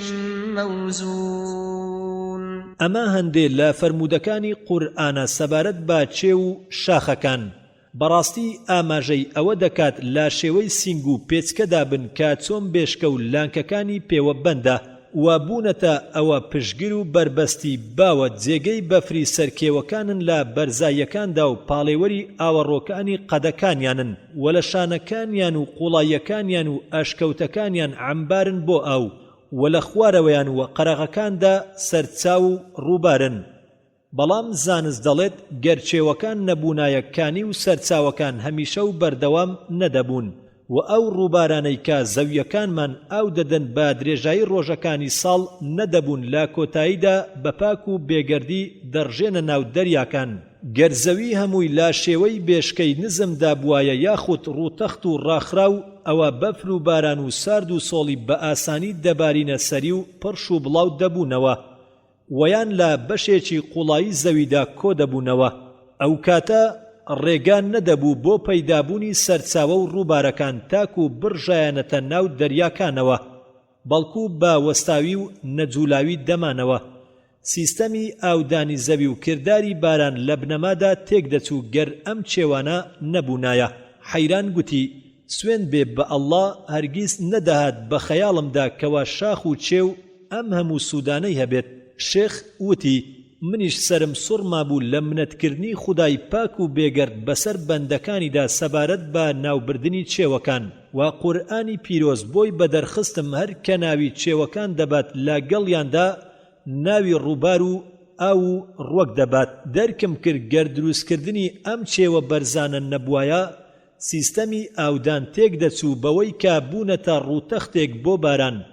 و جێگە و پاڵێوەری بەفرە کە بە شوێنەیی دەتوێنەوە و بوونەتە عەمبارە گەورە و بەرز بۆ ئاوەڕۆکان و سەرچاوەی ڕووبارن کە لێیانەوە دێنە خوارێ بۆ سەر زەوی. هەروەک چۆن زانستیش با دەری خستووە و دەڵێت کردداری ئاودانی زەوی و گەڕانەوەی بارانەوەکان بۆ دەریاکان تێک دەچوو بەڵکو کردداری باران لە بنەمادا تێک دەچوو. ئایا ئەم هەموو ڕێخستن و سیستەمە لە کاریگەری ڕێکەوتی کوێرانەیە؟ ئەی حەیران. حەیران وتی چەند پاک و بێگەردە خوای بەرزوو بێ هاوتا. شێخ وتی ئێستا واز بهێنە لەم هەموو ڕێخستنە سەرسوڕهێنەرەی کە کردارە بارانیان ئاسان کردووە و لە خۆت بپرسە ئەی حەیران سەبارەت بەو ئاوەی کە قورئان دەفەرموێت وجعلنا من الماء كل شيء حي. زانست دەڵێت ئاو سەرچاوەی ژیانە بۆ هەموو زیندەوەرێکی سەرزەوی. ئایا بەشی ڕێکەوت چەندە لە پێکهێنانی دوو ڕەگەزەکەی کە بۆتە سەرچاوەی ژیان؟ ئەم ئاوەی کە سەرچاوەی ژیانە وەک زانست دەڵێت پێکاتووە لە ئۆکسجین و هایدرۆجین، بەڵام ئەم دوو ڕەگەزە لە پلەی گەرمای زۆردا یەک ناکەون وەک چۆن لە پلەی گەرمای نزمدا یەک ناکەون. کەواتە چۆن ڕێکەوت ئەم زەویە و بۆ هەسارەکانی تر ڕێنەکەوت کەوا پلەی گەرمای گونجاو بڕەخسێنێت بۆ یەکگرتنی ئەم دوو ڕەگەزە و دروستبوونی ئەو ئاوەی کە سەرچاوەی ژیانە، لەوانەیە بڵێیت با ڕێکەوت ئەم یەکگرتنە پەیدا بووە. بەڵام بۆتی بەدەردەخەم لە کاتی باسکردنی ڕەگەزەکاندا کەوا یەکگرتنیان تەنها لەسەر بنەمای یاسای خولەی چەسپا و پەیدا بووە کە یەکێک لە سیستەمەکانی ئەوەیە کە ژمارەی ئەلیکترۆنی گەردیلەکانی نابێت لە 8 ئەلیکترۆن زیاتر بێت و هیچ کاتێک ئەم ڕەگەزانە لەگەڵ ڕەگەزێکی تردا یەک ناگرن تا ژمارەی ئەلیکترۆنەکانی یەکسان نەبێت بە ژمارەی بەتاڵی بارگەی ڕەگەزی بەرامبەر. ئایا ئەم یاسایە لە کاری ڕێکەوتە و لە کاریگەری ڕێکەوتە کە ڕەگەزی ئۆکسجین بتوانێت ڕەگەزی هایدرۆجین بۆ لای خۆی ڕابکێشێت و یەک بگرن بەمەش ئەم ئاوە دروست بکەن کە سەرچاوەی ژیانی هەموو زیندەوەرێکی زەویە. خوێنەری بەڕێز ئەم تڕاکە بە کۆتا هات. دیاری دراوسێ بەشی پێنجەم لاپەڕا 451. شێخ ئەم هەوایە کە بەهۆیەوە زیندوین و دەژین لەگەڵ هەموو زیندەوەرەکانی سەرزەوی لە ئاژەڵ و ڕووەک، ئایا بەشی ڕێکەوت چەندە لە پێکێنانی ئەم هەوایە و دەستەبەرکردن و ئاسانکردنی بۆ ژیان لە کارگەیەکدا کە وەستانی نییە و تا کۆتایی ژیان بەخشندەیەکەی بەردەوامە. حەیران ئەی شێخی گەورەم، باسی ئیمبیقی مەزنت بۆ کردم، کارگەی ئاوی سەرسوڕهێنەر، بەڵام نەمزانیوە کە هەواش کارگەی هەیە، بەڵکو ئەوە دەزانم کە هەوا شتێکە و بوونی هەیە، چواردەوری زەوی گرتووە، کەواتە مانای چییە کە کارگەی هەیە نە لە جوولە دەوەستێت و نەسوودمەندیەکەی کۆتایی دێت. شێخ وتی: ئەی حەیران، دەزانیت کە ئۆکسجین لە ڕێژەی 21 لە هەوادا هەیە و نایدرۆجین با ڕێژەی 78 و هەندێ لە گازەکانی تر و ئۆکسجین گازێکی سووکە و بەخێرا بەرز دەبێتەوە و بڵاو دەبێتەوە لە توانایدایە بەرز بێتەوە و لەلایەن زەویەوە هەڵبمژرێت. کەواتە بۆچی تەنها لەسەر ئەم هەسارەی ئێمە دەمێنێتەوە لەسەر هەسارەکانی تر نامێنێتەوە و بۆچی کە بە ڕێژەی 21 لە هەوادا بێ زیاد و کەم بمێنێتەوە کە ئەمە ڕێژەیەکی پێویستە بۆ ژیانی هەموو زیندەوەرێک. گەر ڕێژەکەی زیاتر بوایە ئەوە هەموو کشت و کاڵ و درەخت و باخمان دەسووتان بە کەمترین گڕ لە هەوادا و گەر ڕێژەکەی کەمتر بوایە ئەوە هەموو زیندەوەر دەخنکە. ئایا دیاریکردنی ئەم ڕێژەیە لە کاریگەری ڕێکەوتی کوێرانەیە ئەی حەیران؟ بەڵام کارگەی هەوا نهێنی دروستکردن و ڕێخستنی زۆر ورتر و مەزنترە و دانایی لە بەرهەمەکەیدا گەلێک سەرسوڕهێنەرتر و داڕێژراوترە، چونکە جەستەمان هەمیشە پێویستی بە دروستبوونی وزەی بەردەوام هەیە و بێگومان وزەش پێویستی بە سوتەمەنی هەیە و سوتەمەنیش بریتیە لەو ئۆکسجینەی کە بەهۆی هەردوو سیەکانمانەوە هەڵی دەمژین، بەمەیش خواردنەکەمان دەسووتێن. بەڵام ڕێژەی ئۆکسجین لە هەوادا دیاری کراوە، لەبەر ئەوە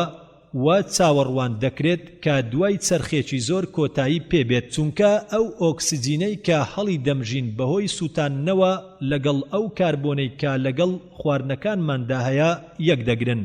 دووەم ئۆکسیدی کاربۆن دروست دەکەن کە ژەهرێکی کوشندەیە و بەهۆی هەناسەدانەوە خۆمانی لێ دەرباز دەکەین. گەر بەم شێوەیە بڕوات ئۆکسجینی ناوهەوا بەرەو نەمان دەڕوات، ئەو کاتە چارە نییە.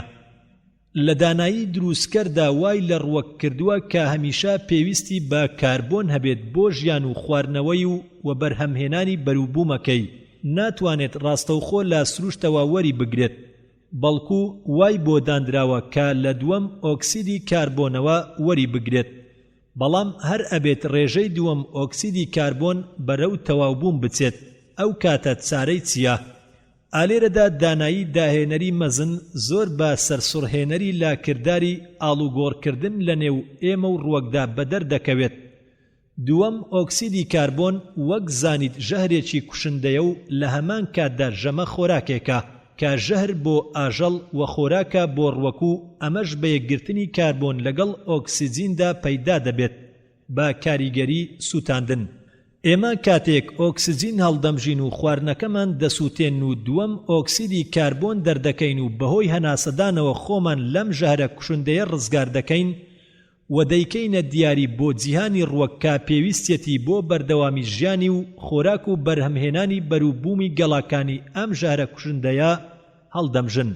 بەهۆی شیکارێکی چیمیایی سەرسوڕهێنەری سەوزە مادەی گەڵاکە لەگەڵ ڕووناچی خۆردا یەک دەگرن کە بەمەش دووەم ئۆکسیدی کاربۆنەکە دەبێتەوە دوو ڕەگەز، ئۆکسیجین و کاربۆن. کاربۆنەکە دەتوێتەوە بەهۆی ئەو ئاوەی کە ڕەجی ڕووەکە هەڵی دەمژێت تاکو بەهۆیەوە دیاریە نایەبەکانمان پێشکەش بکات لا گوڵ و بەرووبووم. ئەویش ئۆکسیجینمان دەداتەوە و دەیکاتە شنەی ژیان. ئابەم چەشنە توانای دروستکەری ئەم ڕێکخستنە سەرسوڕهێنەرەی داهێناوە. کارگا کە هەمیشە ئۆکسیجین بە ئێمە دەدات و کاربۆنیش بەڕوەک ئەدات و گەر ئەم ئاڵوگۆڕە سامناکە نەبوایە ژیان لەسەر زەوی نەدەما. ئایا ئەمانە هەمووی لە کاریگەری ڕێکەوتی کوێرانەیە؟ ئەی حەیران! حەیران وتی پاک و بێگەردی بۆ خودای بەرزوو بێهاوتە، بەڕاستی کاریگەریەکی سامناکە، وەختە سەر سوڕهێنەرتر و داڕێژراوتر بێت لە کاریگەری باران. شێخ وتی ئایا ئەمەش یەکێکە لە کاریگەریەکانی ڕێکەوت؟ ئەی حەیران کە قورئان پێش 13 سەدە بە خەڵکی فەرمووە، وەکو ئەڵڵا سوبحانە وتەعالا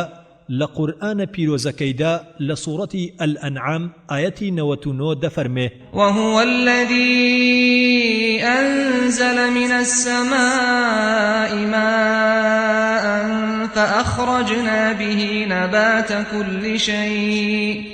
فأخرجنا به نبات كل شيء فأخرجنا منه خضرا نخرج منه حبا متراكبا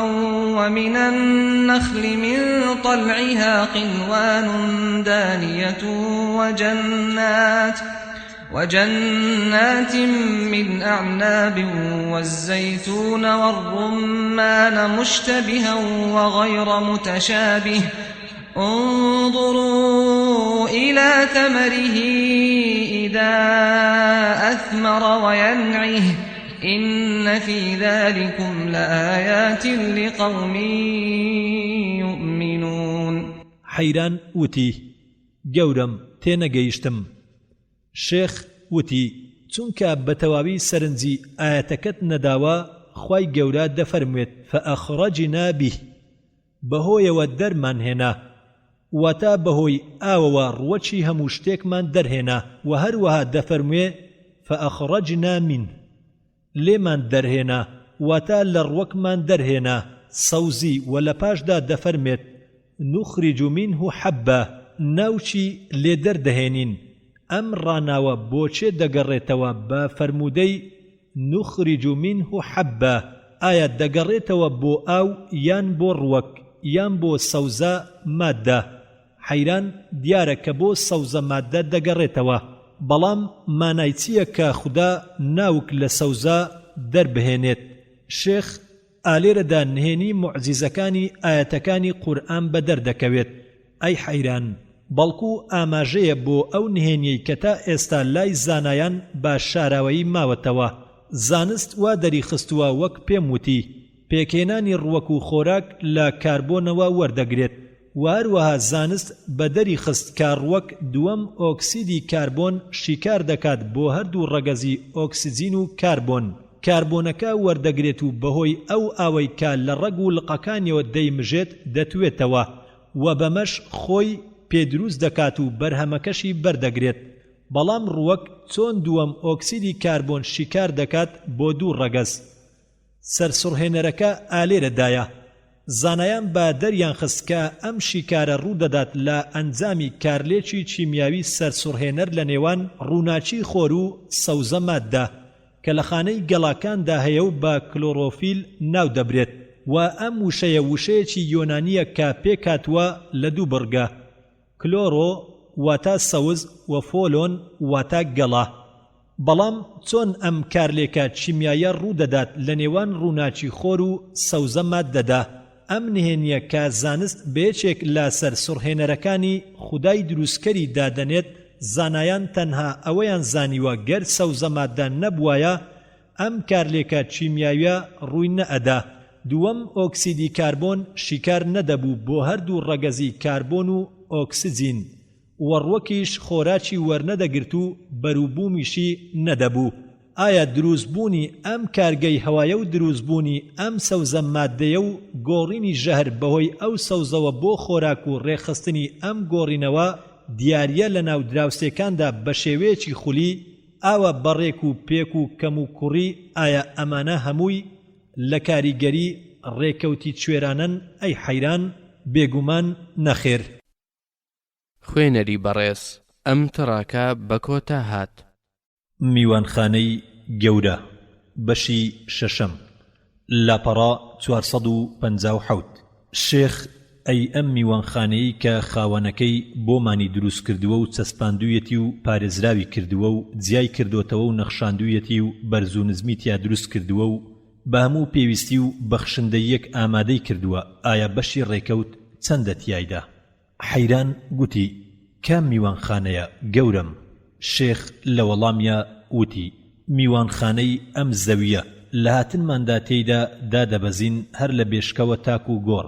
ئەم میوانخانەی کە ئارامگا و سۆز و گەرمی و ئاگر و ڕووناچی لەخۆ گرتووە لەگەڵ ئەو چێشتخانەی کە جۆرەها خواردن و خواردنەوەمان پێشکەش دەکات لا گۆشت و شیرەمەنی و میوە و سەوزە تەنانەت شیرینیشمان پێشکەش دەکات و جۆرەها پۆشاک کە لە سەرمای زستان و گەرمای هاوین دەمان پارێزێت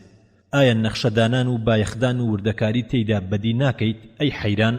سەرنج بدا لە بەردە زۆر بچووکەکانی کە ئەم میوانخانە گەورەیان لێ پێک هاتووە ئەو مادەی کاورد و خاش و شیکار کرا تا گەیشتە گەردیلەکەی و بەرەو ناوچی گەردیلەکان چوون و توانیان لەتی بکەن وزەی لێ بەدەست بهێنن بەمەش کاولکاری سوتاندن و لەناوبردن و کوشتاریان کرد ئایا پاش ئەم هەموو کارە ڕاستی مادیەیان بۆ بەدەر نەکەوت یاخود تا ئێستا نەزانن لێی ئایا بینینی هەموو ئەو پێکاتوە ڕێکخراوە سەرسوڕهێنەرانە و ئەو لێکچوونە لڕفێنانە و نەخشە ڕازاوانە ئاماژەی ئەوە دەکەن کە لە دیاردەی ڕێکەوتی کوێرانە بن نەخێر و نەخێر ئەی حەیران پیاوانی زانستی سەردەمی پێشوو تەنها سەرنجی ڕووکەشی مادەیان ئەدا نەدەچوونە ناو ناوەڕۆک و قوڵاییەوە و ڕەگەزەکانیان بە شێوە جیاجیەکانی مادە بەدیان دەکرد و نەدەزاندرا هۆکاری لێکجیابوونەوەیان و پێکەوەلکانیان و ڕەنگە جۆرا و جۆرەکانی ڕووناچی دەبینی بەڵام نەیدەزانی هۆی نهێنی جۆرا و جۆریەتی چییە بەڵام لەم سەردەمەدا دەچنە ناو قوڵاییەکانەوە و لێهاتوویی خوای بۆ بەدەر دەکەوێت گەرزانایەکی سەردەمی کۆن پرسیاری لێ بکرایە لە چم مادەیەک ئەم گەردوونە پێکهاتووە وەڵامی دەدایەوە کە لە گەردیلەی 4 ڕەگەز دروست بووە خاک و ئاو و ئاگر و هەوا پاشان زانست پەرەی پێدرا و پێشکەوت وە بۆیان بەدەرکەوت کە ئەم 4 ڕەگەزە خۆیان لە خۆیاندا لە چەندین ڕەگەزی تر پێکهاتوون و ئەم ڕەگەزە زۆرانەش لە بەشی هێجگار بچووک پێکدێن کە نەدەبینرێن نەکرد دەکرێن و لە سەدەی 19هەمدا زانست هەنگاوێکی گەورەینا و بەدەری خست ئەو پارچە بچووکانەی کە لایان وابوو کەرت ناکرێت لەبەر ئەوەی بچووکترین شت گەر ئەندێشە بکرێت ئەمانیش پێکهاتوون لە بەشی زۆر بچووکتر کە بە گەردیلە ناو دەبرێن ڕادەی بچووچیان ئەی حەیران کە تیرەی هەریەکەیان بە ڕێژەی 5 ملیۆن بەش لە ئینجێک و کێشەکەی بە گوێرەی ڕەگەزەکانی دەگۆڕێت بەنزیکەی لە نێوان 2 بەش و 395 بەش لە ملیۆن ملیار بەش لە گرامێک حەیران وتی چەند سەیر و سام ناکە شێخ دەڵێ ئەم قەبارەیەش زانایان بە گەورەی دادنێن بە گوێرەی ئەلکترۆنەکان و پرۆتۆنەکان کە گەردیلەیان لێ پێک دێت وەتاکو بۆمانی نزیک بکەنەوە و بتوانین ئەندێشەی ئەو جیاوازیە بکەین نمونەیەکیان بۆ هێناوینەتەوە گەر ئەلکترۆنەکان دابنین بە گەردێ پرۆتۆن لە چاویا بەقەت گۆی زەوی دەبێ گەردیلەش لە چاویدا بەقەت سەدیمی ئافرەتی زنجیرەدار دەبێ گەربێتەوە یا تو دەڵێن جیاوازی نێوان قەبارەی گەردیلە هەمووی بەگشتی و ئەو ئەلکترۆنانەی کاتیایەتی وەک جیاوازی نێوان گەردیلەی تۆز و ئەم ژوورەی کە ئێمەی تێداین وایە ئەی حەیران وتی ئای لەم سەرسوڕهێنەرە دەگونجێت ئەم گەردیلە بەم هەموو بچووچیەوە بۆشایی و بەشی هەبێت شێخ وتی بەڵێ ئەی حەیران بۆیان بەدەرکەوت کەوا گەردیلە بەرجی هەیە و لە ناویدا ناوکێک یان چەند ناوکێک دەخولێنەوە و بارگەکانیشان ئەلکترۆنێک یان چەند ئەلکترۆنێک بە گوێرەی ڕەگەزەکانیان هەڵدەگرن. ناوکیش لە لای خۆیەوە پێکاتوە لە پرۆتۆنێک یان چەند پرۆتۆنێک و یەک نیوترۆن و یان چەند نیوترۆنێک، تەنها لە هایدرۆزیندا نەبێت کە نیوترۆنی نییە. حەیران وتی ئەم ئەلکترۆن و نیوترۆن و پرۆتۆنانە چین؟ شێخ وتی ئەلکترۆن بریتیە لە یەکەیەکی کارەبایی سالب، پرۆتۆنیش بریتیە لە یەکەیەکی کارەبایی موجب، نیوترۆنیش بریتیە لە یەکەیەکی بارگاوی بێ لایەن نەموجب نەسالب. حەیران وتی کەواتە ماددە و گەردوون بەگشتی و ئێمەش لەگەڵیاندا بریتین لە چەندەها یەکەی بارگاوی کارەبا. شێخ وتی ئەمە ڕاستیەکەیەتی ئەی حەیران، ئەو مادەی کە گەردوون و ئێمەی لێ پێکاتوە بریتیە لاوزەی کارەبای جامکرا و بە شێوەی گەردیلە و ڕەگەز. وەزانای گەورە ئەنیشتاین تیۆری نسبی دۆزیەوە و بە جیهانی وت مادە و وزە یەکشتن. ڕاستی وتەکەی بەدەرکەوت کاتێک کە تواندرا ئەتۆم لەت بکرێت و مادەکەی بگۆڕدرێت بۆ وزە، وەک چۆن بەکردەوە بەدەرخرا لە ئەنجامی لەتکردنی گەردیلەدا هیچ ڕێگرێک نییە کە ئەمڕۆ وزە بکرێت بە مادە. شێخ ئەمە بە دوور نازاندرێت، ئالێرەدا نابینیت کە زۆر نزیک بووبیتەوە لە باوەڕهێنان بە ئیمکانی دروستکردنی مادەی گەردوون لە نەبوونەوە. هەموو وزە و هێزێک بەگشتی بۆ ئەڵڵایە. ئەی حەیران،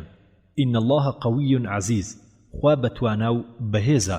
حەیران وتی شێخی گەورم تا ئێستا باسی فەلسەفەی نسبی بۆ نەکردوم. شێخ وتی نسبی فەلسەفە نییە،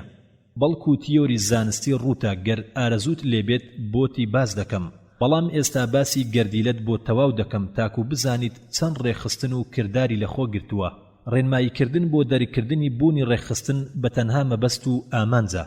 حەیران وتی فەرمان بۆ تۆیە گەورم. شێخ وتی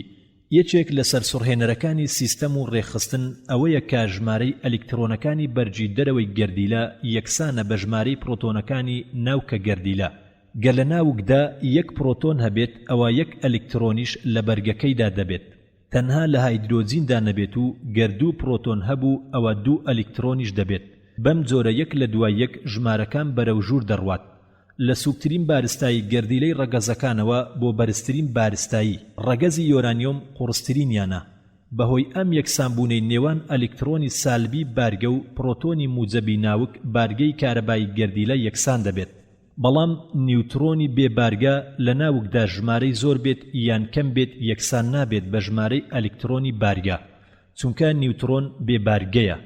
سەرنج بدە ئەی حەیران، لەم سیستەمە سەرسوڕهێنەرە و لەمەش گەورەتر و سەرسوڕهێنەرتر ئەو یاساخولیەی کە پۆلێنکردنی بەرگەکانی گەردیلەی لەسەر بەندە. بەمەش کاریگەر دەبێت لەسەر دروستبوونی ئەلکترۆنی ڕەگەزە جیاوازەکان و پێکهاتنیان بە گوێرەی پۆلینی ئەلکترۆنەکان و ژمارەیان و زانایان وایان بۆ بەدەرکەوتووە جێگای ئەلکترۆنەکان لە بەرگەکانی گەردیلەدا ڕێک دەخرێت بە گوێرەی پۆلێنی هەشتی. گەر ژمارەی ئەلکترۆنەکان لە بەرجی ڕووتەختی گەردیلەدا هەشت بوو، ئەوە بەرگەکە پڕ دەبێت و هەر ئەلکترۆنێک لەسەر کورسیەکەی لە هەشت کورسیەکانی ئەو بەرگە جێگەی خۆی دەکاتەوە. گریمان ڕەگەزێ نۆ ئەلکترۆنی هەبێت، ئەوە هەشتیان لە بەرجی یەکەمدا جێی خۆیان دەگرن و نۆهەم لە بەرجی یەکەمدا جێگەی نابێت و دەڕوات بۆ بەرجی دووەم، لەوێ جێگەی خۆی دەگرێت. ئیتر هەروەها یەکەم و دووەم و سێم بە هەشت پڕ دەبنەوە. ئیتر چوارهەمیش هەروەها و تا کۆتایی هەرە بە هەشتی پڕ دەبێت. لەمەش سەرسوڕهێنەرتر یەکگرتنی ئەم ڕەگەزانەیە لەگەڵ یەکتردا لەسەر بنەمای پۆڵینی هەشتی کە زۆر لە نەریتی میوانداری تێدا بەدی دەکرێت، چونکە یەکگرتنی ڕەگەزەکان ڕوودەدات بە گوێرەی یەکگرتنی ئەلکترۆنەکانیان. گەر ژمارەی ئەلکترۆنی بەرجی ڕەگەزە میوانەکە لە هەشت کەمتر بێت واتە خانەیەکی بەتاڵی هەبێت، ئەو کاتە بە سنگێکی فراوانەوە دەتوانێت میوانداری ڕەگەزێکی تر بکات بە مەرجێک ژمارەی ئەلکترۆنەکانی یەکسان بێت بە خانەی بەتاڵی بەرجی ڕەگەزەکە کە لە هەشت ئەلکترۆن کەمتری هەیە.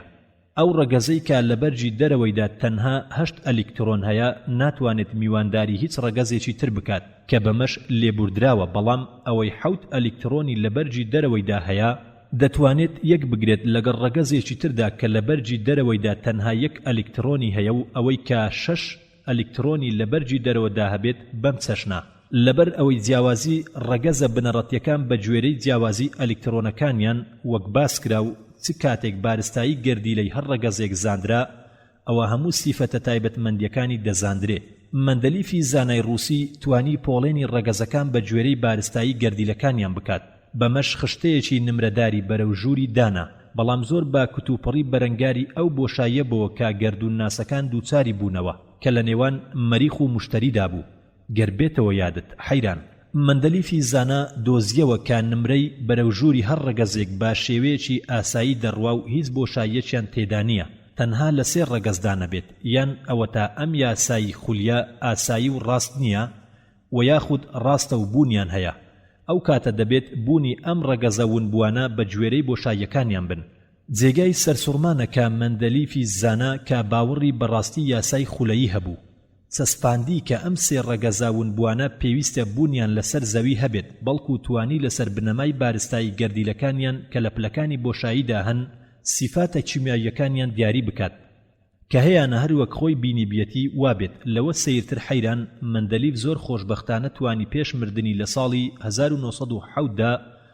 ڕاستی پێشبینیە زانستیەکەی ببینێ سەبارەت با دۆزینەوەی ڕەگەزە بوونبووەکان لەلایەن زانایانەوە و هەر یەکە لەو سێ ڕەگەزانە کێشی گەردیلە و سیفاتی کیمیاویان هەبووە کە مەندەلیفی زانا پێشبینی کردبوو ئایا دەشێت ئەی حەیران ئەم سیستەم و پۆڵینە سەرسوڕهێرانانە لە گەردیلە و مەجەڕەکاندا بەبێ هیچ جیاوازیەک لە نێوانیاندا هەموو لە کاریگەری ڕێکەوتی کوێرانە بن بێگومان نەخێر حەیران وتی شێخی گەورەم ڕاستی فەرموو کەوتی زانا بەچوونی لە ماددەوە بۆ ناوەڕۆکی خودای بەدی کرد شێخ وتی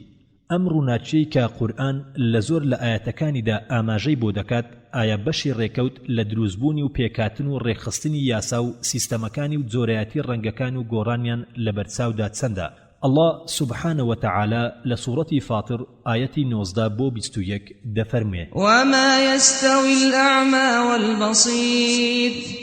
ولا الظلمات ولا النور ولا الظل ولا الحرور بهمان شوا الله سبحانه وتعالى لسورة القصص آية حفتاويك دفرمي قل أرأيتم إن جعل الله عليكم الليل سرمدا إلى يوم القيامة من إله غير الله يأتيكم بضياء أفلا تسمعون ولسورة الحاقة آية 38 بو 39 الله سبحانه وتعالى دفرمي فلا أقسم بما تبصرون كواتا أو روناچيتسية كا بهويوا شد بينينو أو تسية كا خدا سويندي بيدخوا بوي كإيما دي بينينو ناي بينين خدا تواناكاني آشكرايو لقرآني بيروزدا تنها سويند با نشان برز دروسكراوكاني دخوات ئەو نیشانەی کە ڕاستەوخۆ لە خۆرەوە یان لە ورشەدارە نەبیندراوەکانەوە دەگەنە سەرزەوی هەروەک دەڵێن لە بەرینەوەیەکی جۆرا و جۆر و بە گوێرەی ژمێرەکەیان واتە بە شەپۆلی جۆرا و جۆر لە درێژاییەکانیاندا بەڵام چاومان تەنها بەشێکی کەمی ئەو شەپۆلانە دەبینێت و ئەو شەپۆلانش ئەوانن کە کۆڵگە زێڕینە کە بەهۆی سێبەری خۆرەوە حەوت ڕەنجی بەدەر دەکەوێت و ئەو شەپۆلانە لە ژێر سوور و سەر و وەنەوشەین چاومان نایان بینێت چونکە چاومان بە نەتوانایی دروستکراوە بۆ بینینی ئەو شەپۆلانە بەڵکو ئەو شەپۆلانە بۆ بینین و دەرەکردن دروست نەکراون جیاوازی شەپۆلەکان لە درێژیاندا دەبێتە هۆی جیاوازی لە ڕەنگ و کاریگەریاندا درێژترین شەپۆل کە بە چەندەها میل ڕێژە کراوە و کورتترینیان 6 شەپۆلە لە ئینجێکدا کە کار دەکەنە سەر ئامێری لاسلکی گەر لەمە کورتترین گەرمی دروست دەکەن و بە شەپۆلی گەرمایی تاریک ناو دەبرێت و نەبیندراوە چونکە درێژە شەپۆلەکەی بریتیە لە بەشێک لە 30,000 بەشی ئینجێک وەگەر بە هەمان خێرایی خۆی لەو سنوورە تێپەڕی ئەو کاتە کاریگەری لەسەرمان دەبێت و ئەمەش بە شەپۆلی ڕووناچی ناو دەبرێت و بەهۆیانەوە حەوت ڕەنجی کۆڵەکە زێڕینە دروست دەبێت و ڕەنگەکانی ئەم شەپۆلە بیندراوانە دەگۆڕێن بە گوێرەی جیاوازی لە خێراییەکانیاندا گەر لە یەک ئینجدا خێراییەکەی بگاتە 34,000 شەپۆل ئەوە ڕەنجی سوور دروست دەبێت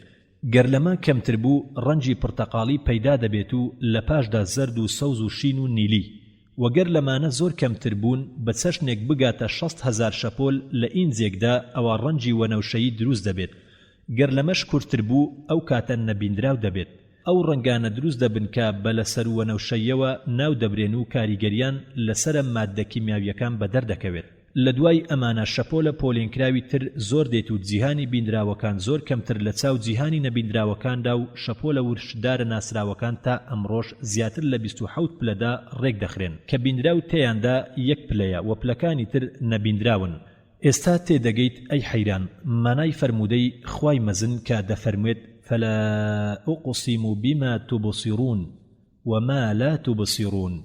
ئایا جێی بڕوایە ئەی حەیران ئەم هەموو پۆڵێن و سنوورداری ڕێکخستنە لە کاریگەری ڕێکەوت بن؟ حەیران وتی پاک و بێگردی بۆ دروستکەری مەزن،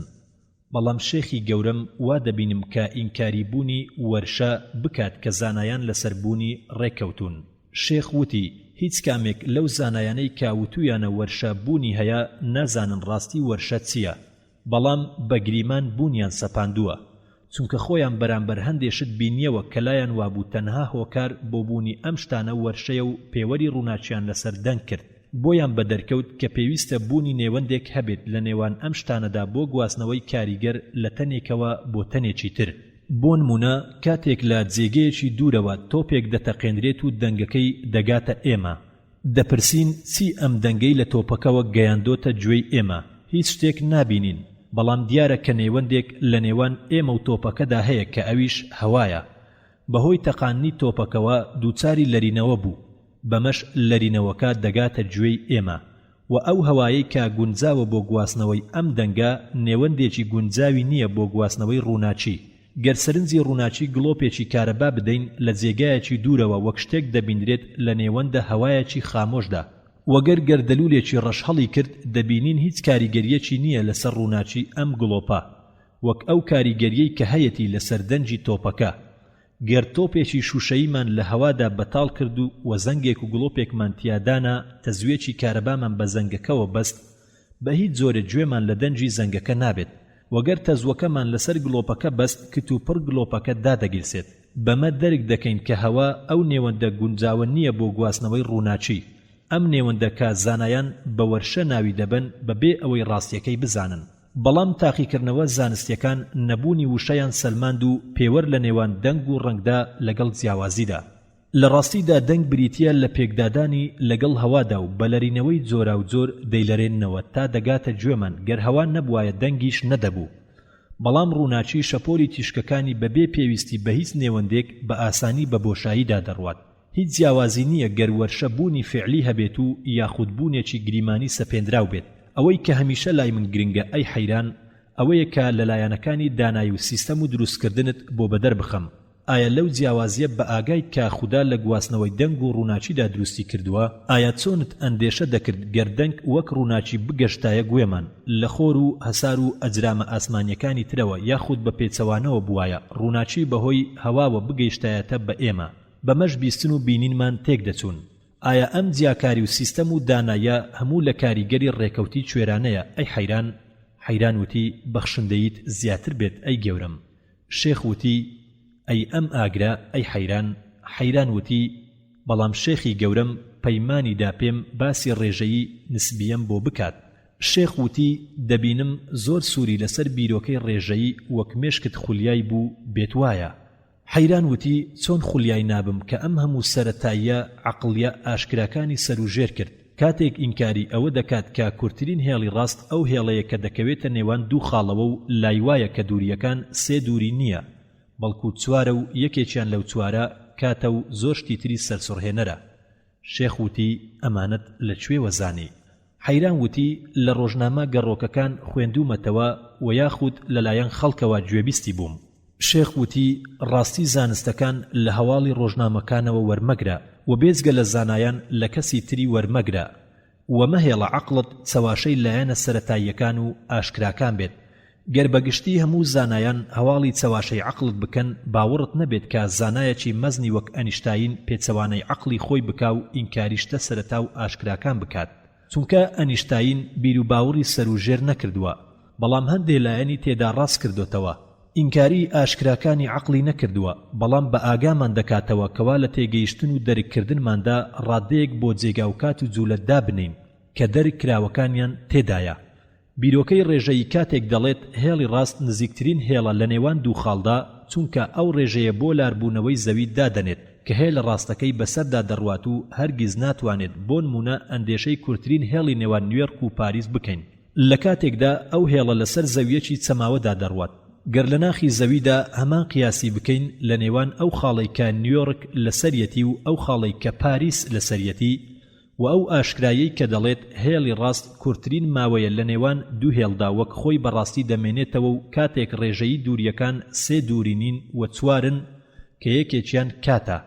ئەمەش بەسەرتەنی جولاودا دەسەسپێت نەک بەسەرتەنی وەستاو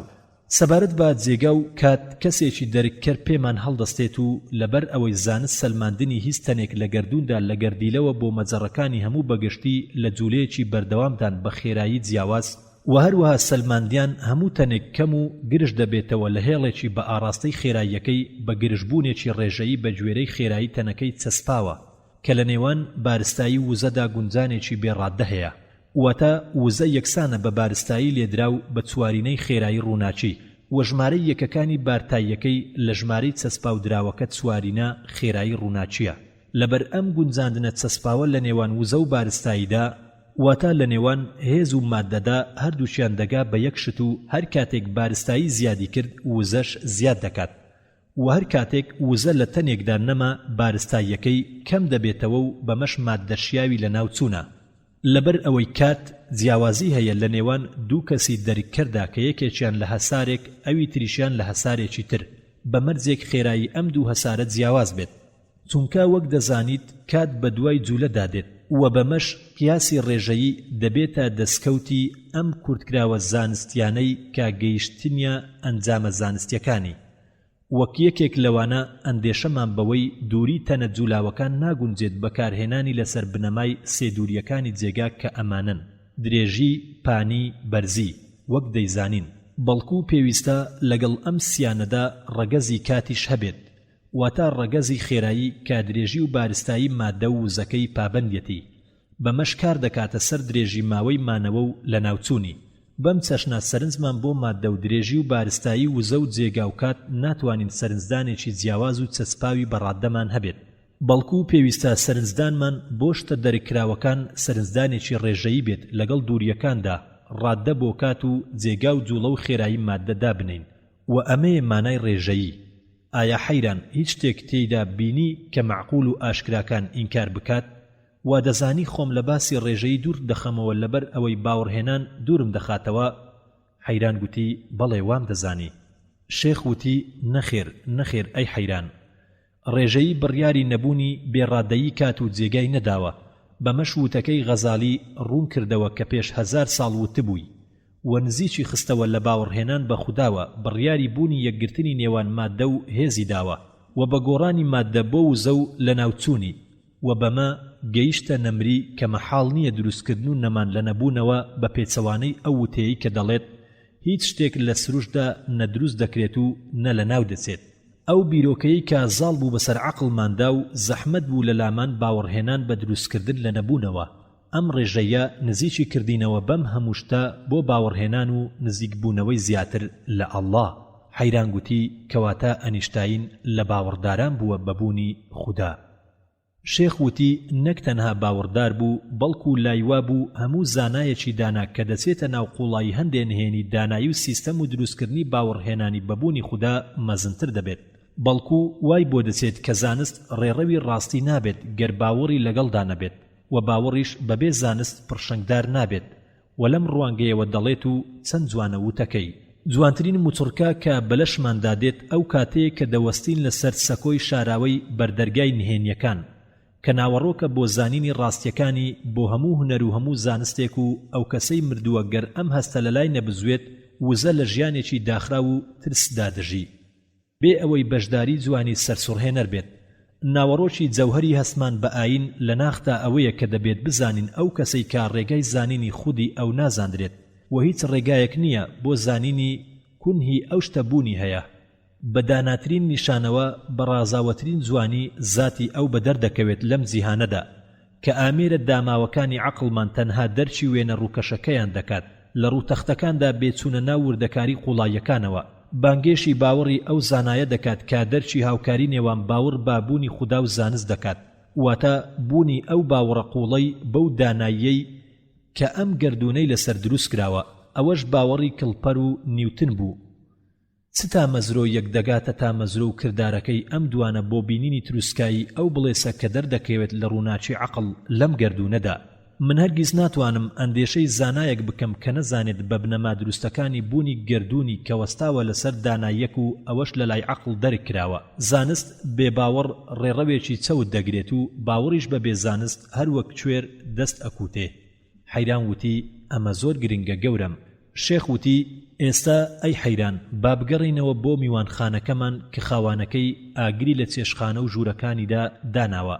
ئەو ئاگرەی کە قورئان لە هەندێ ئایەتدا ئاماژەی بۆ کردووە و منەتمان بەسەردا دەکات تاکو بەیادمان بهێنێتەوە مەبەستەبوون و دانایی لە دروستکردنیدا. پێمان بڵێ ئەی حەیران بەشی ڕێکەوت چەندە لە دانانی ئامراز و ئامادەکردنی ڕەگەزەکانی و بەدەستهێنانی مادەکانی و ئاسانکردنی بە شێوەیەکی شاراوە و بەکارخستنی مرۆڤ بۆ بەکارهێنانی لە کاتی پێویستدا بە گوێرەی سیستەمە دیاریکراوەکان و سیفاتە تایبەتمەندیەکانیان. الله سبحانه وتعالى لسورة الواقعة آياتي 71 بو 74 دفرمي أفرأيتم النار التي تورون أأنتم أنشأتم شجرتها أم نحن المنشئون نحن جعلناها تذكرة ومتاعا للمقوين فسبح باسم ربك العظيم. بەڵام زانست دەڵێت ئاگر بریتیە لە دیاردەی ئەو زەیادە گەرمیەی کە لە ئەنجامی سوتاندنی هەندێک لە تەنەکان بەدەردەکەوێت و سوتاندن بە ماناگشتیەکەی بریتیە لە دیاردە چیمیاویەکان کە ڕوودەدات لە ئەنجامی یەکگرتنی تەنێک لەگەڵ ئۆکسجیندا. بەڵام ئەو سوتاننەی کە گەرمی پەیدا دەکات لە ئەنجامی یەکگرتنی ئۆکسجینە لەگەڵ کاربۆن و ئەم کاربۆنەش لە تەنە جیاوازە بێجیانەکان و گیانلەبەرەکانی ناوسروشدا هەیە. بەڵام زۆرترین و گەورەترین بوونی کاربۆنی لە ڕووەکدا هەیە وەک دەزانیت خانەکانی ڕووەک بەگشتی لە کاربۆن پێکاتوە. بەڵکو دەتوانین بڵین کاربۆن تەنها ڕەگەزە لە پێکاتنی ڕووەکەکە خۆی و خۆراک و بەرووبوومەکەی ئێستا دەرکت کرد ئەی حەیران کە ئەم ئاەتانە چیان لە خۆگرتووە چەندە مەزن و ئاشکران بۆ بەدەرخستنی توانایی و کاربەجێی خوددا. ئاگر گەورەترین پێویستی ژیانی مرۆڤە بۆ گەرمکردنەوەی خۆراک و کارەکانی وەگەر بە شێوەی ئاوابوونی زۆر بوایە ژیان لە ناو دەچوو یاخود مەترسیەکی هەمیشەیی دەبوو لەسەر ژیان. سەرنج بدە چۆن خوددا سیستەم و ڕەگەزەکانی بۆ داناوە. درەختی سەوزی بۆ ڕەخساندووە و کردوویەتیە شوێنی حەشاردانی وزە و ئێمەی زاڵ کردووە بەسەریدا بۆ بەکارهێنانی لە کاتی پێویستیدا بە گوێرەی پێویست و کردوویەتیە جێی خۆشحاڵی بوونمان بۆ ئەوەی وەک یادنامەیەک بمێنێتەوە کە هەرگیز لە یادمان نەچێت. کاتێکا دەری دەهێنین لە شوێنە شاراوەکەی خۆیدا کە ئەویش لە ئاو درەختی سەوز و تەڕ و ئاودارەکاندایە کە هەرگیز بەیادماندا نایەت کە لەو شوێنانەدا خۆی حەشاردا بێت. ئەو توانە مەزن و دانا و دڵڕفێنەی کاداری ئاگری بۆ دروستکردوین ئەم بەیادهێنانەوەیە کابرایەکی لادێنشینی سادە سەرسام دەکات و توانای خودای پیشان دەدات. هەروەک چۆن زانایەکیش سەرسام دەکات و دەرچی ئەوە دەکات کە لە پشت ئەم توانایەوە چنهێنیەکی گەورە و دانایی و سیستەم و مەبەست و نەخشەدانان هەیە ئەی حەیران. ئایا ئەم ئاگرە ڕاستەوخۆ لە کردارێکەوە دروست نەبووە تا بوترێت لە دروستکەری ڕێکەوتی کوێرانەیە بەڵکو ئامادە و دانراوە بۆ پێکهێنانی وزەیەک کە وەستاوە لەسەر کاتێک کە بە ئەنجامی ئەدات دەری دەهێنێت لە شوێنە شاراوەکەیدا لە کاتی پێویستدا بە گوێرەی سیستەمێکی وروژێنەر. ئایا ئەم ئاگرە کە خوددا پێی بەخشیوین و کردوویەتە بەڵگا لەسەر بوونی خۆی دەشێت لە کاریگەری ڕێکەوتی کوێرانە بێت ئەی حەیران؟ حەیران وتی پاک و بێگەردی بۆ خودای بەرز و بێ هاوتە. شێخ وتی ئەم ڕووداوانە کە لە قورئانی پیرۆزدا لەگەڵێک ئاەتدا ئاماژەیان بۆ دەکات و جیاوازی لە ڕەنگ و بەرووبوومەکانیاندا دووبارە دەکاتەوە ئایا بەشی ڕێکەوت چەندە لە دروستبوونیاندا بەو جۆر و شێواز و چێژ و بۆن و تایبەتمەندی و سوودەی کە هەیەنە و هەمویان بەگشتی لە یەک خاک دەڕوێن و بە یەک ئاو دەدرێن. الله سبحانه وتعالى لسورة الرعد آيتي 4 دفرمي وفي الأرض قطع متجاورات وجنات من أعناب وزرع ونخيل صنوان وغير صنوان ونخيل صنوان وغير صنوان يسقى بماء واحد ونفضل بعضها على بعض في الأكل إن في ذلك لآيات لقوم يعقلون. الله سبحانه وتعالى لسورة فاطر آية 28 دفرمه: ألم تر أن الله أنزل من السماء ماء فأخرجنا به ثمرات مختلفا ألوانها ومن الجبال جدد بيض وحمر مختلف ألوانها وغرابيب سود. بهمان شوا لسورة الأنعام آية 99 الله سبحانه وتعالى دفرمه: وهو الذي أنزل من السماء ماء فأخرجنا به نبات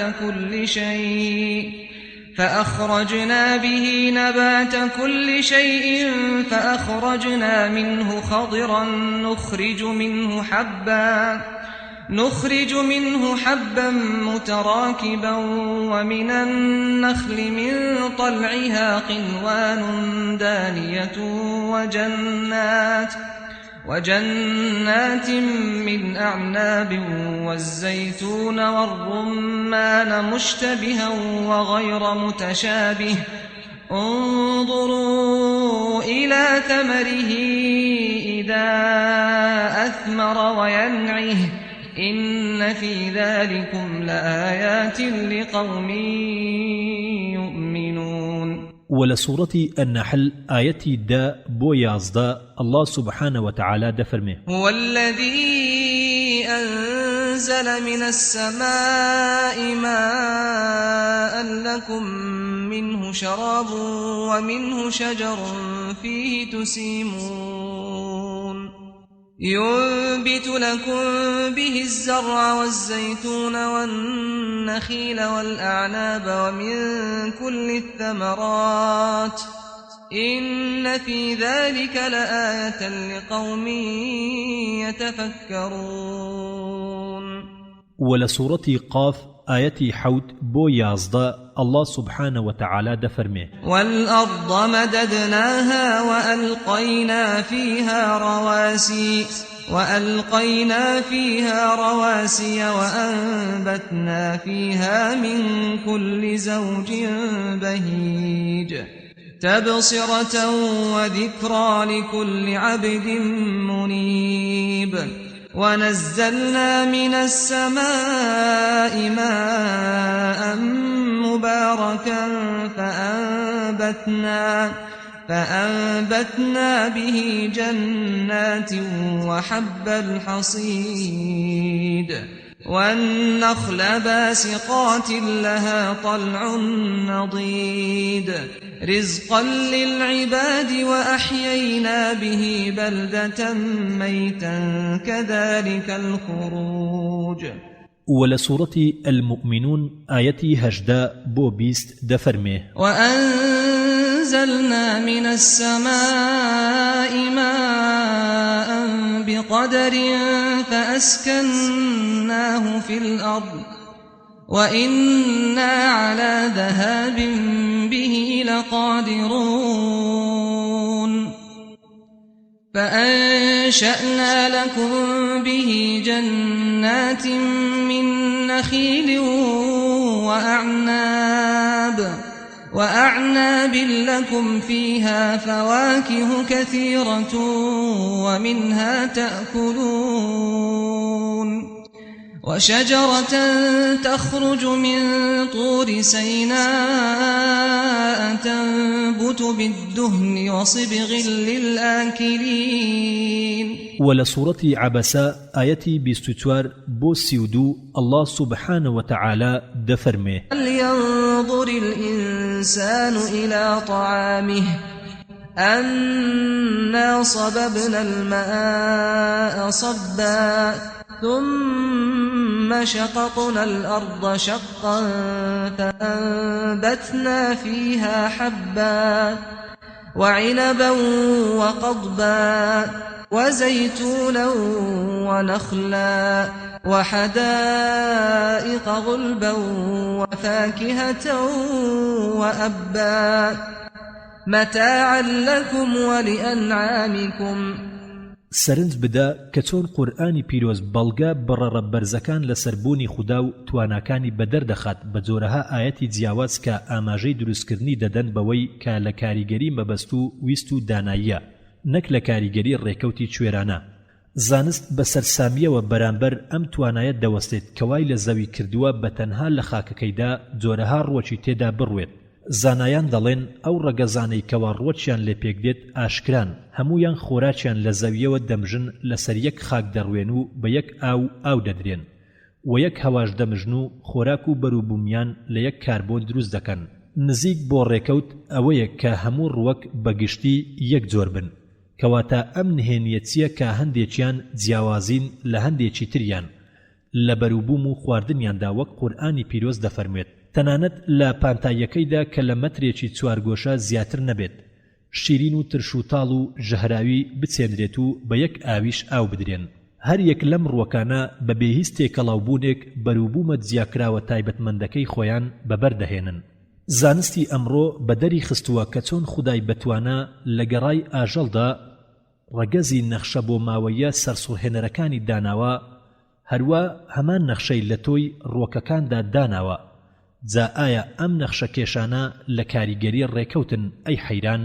سەرنج بدە کە چۆن قورئان لە ملوێنەها جۆری ڕوەک و دانەوێڵە و زەیتون و دارخورما و ترێ و هەناری هەڵبژاردووە بە تایبەتی لە نێو هەموو ڕووەکە بە سوودەکانی تردا باسی کردوون بۆ ئاماژەکردنی بۆ بوونی مەبەست و بایەخدان لە دروستکردندا.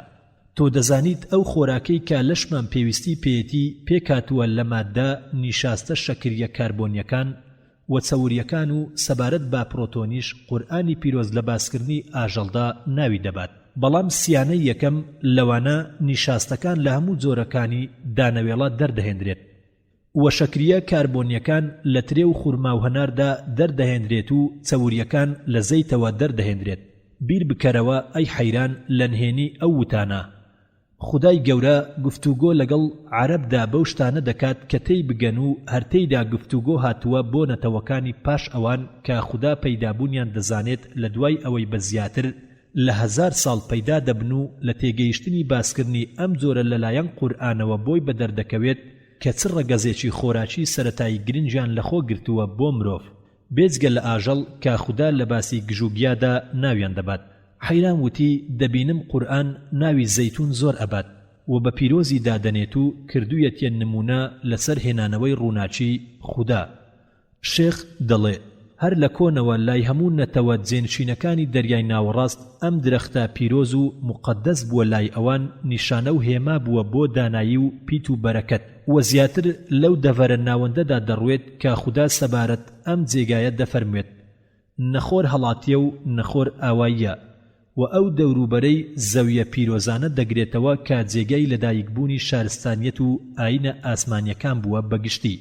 چۆن پیرۆز نابێت کە خدا پیرۆزی پێبەخشیوە کاتێک لە جیهانی ڕووەکدا سەرسوڕهێنەرترین نیشانەی دروستکردنی خۆی تێدایە لە توانایی و کاربەجێیی و بایەخدان کە بەگشتی خۆراک و گەرمی و ئاگر و ڕووناچی تێدا کۆ کردوتەوە. هیچ کاتێک بە خەیاڵماندا نەهاتووە و ئەندێشەمان نەکرد کە ئەم هەموو شتە شارەوانە لەم درەختە هەمیشە گەڵا سەوزەدا کۆبوو بێتەوە کە چەوری لێوە دەردەهێنن کە سەرچاوەی خۆراکی لەشمانە و تام و چێژە بۆ خواردەکانمان و گەرمیە بۆ دەروونمان و ئاگر و ڕووناچی لە زەیتەکەی دەردەکەین کە بەبێ ئاگریش نزیکی زەیتەکە خۆی ڕووناچی بخاتەوە وەک خوددا لە سوورەتی النور آيتي 35 دفرمي الله نور السماوات والأرض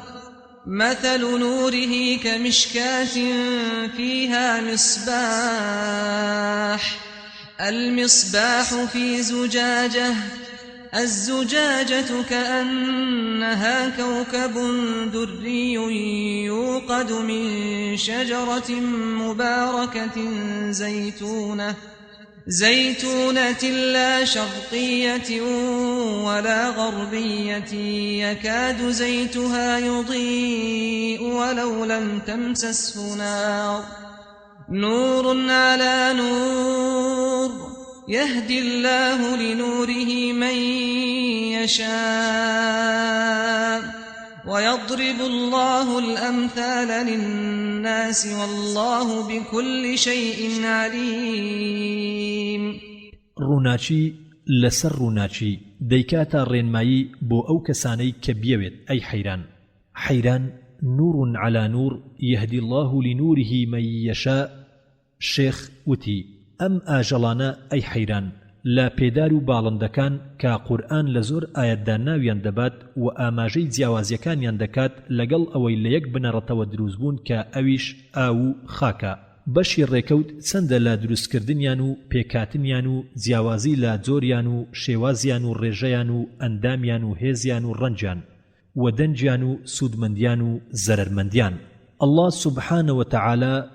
لەم چەند ئایەتە دەفەرمێ کە لە سوورەتی النور آيتي 45 الله سبحانه وتعالى دفرمي والله خلق كل دابة من ماء فمنهم من يمشي على بطنه ومنهم من يمشي على رجلين ومنهم من يمشي على أربع يخلق الله ما يشاء إن الله على كل شيء قدير. ولسورة الغاشية آية حفدة دفرمي أفلا ينظرون إلى الإبل كيف خلقت. ولسورة الأنعام آية 38 الله سبحانه وتعالى دفرمي وما من دابة في الأرض ولا طائر يطير بجناحيه إلا أمم أمثالكم ما فرطنا في الكتاب من شيء ثم إلى ربهم يحشرون. ولسورة الحج آية 79 الله سبحانه وتعالى دفرمي يا أيها الناس ضرب مثل فاستمعوا له إن الذين تدعون من دون الله لن يخلقوا ذبابا ولو اجتمعوا له وإن يسلبهم الذباب شيئا لا يستنقذوه منه ضعف الطالب والمطلوب. ولسورة فاطر آية 28 الله سبحانه وتعالى دفرمه ألم تر أن الله أنزل من السماء ماء فأخرجنا به ثمرات مختلفا ألوانها ومن الجبال جدد بيض وحمر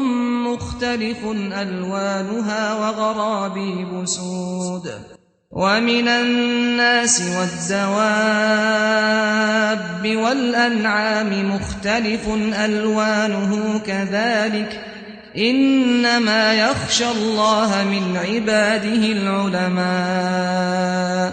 إن الله عزيز غفور. زانز دەڵێت ئەو ڕەگەزانەی کە ئەم لاشانەی لێ پێکدێت زاندراون و هەموو ئاژەڵێک لە بنەڕەتدا لە ئاو و خاچی ئەم زەویە دروست بووە پاشان جۆرایەتی و گەشەی بەسەر داهاتووە بەپێی یاسای پێکهاتن و گەشەکردن کە لەمە و پێش باسمان کرد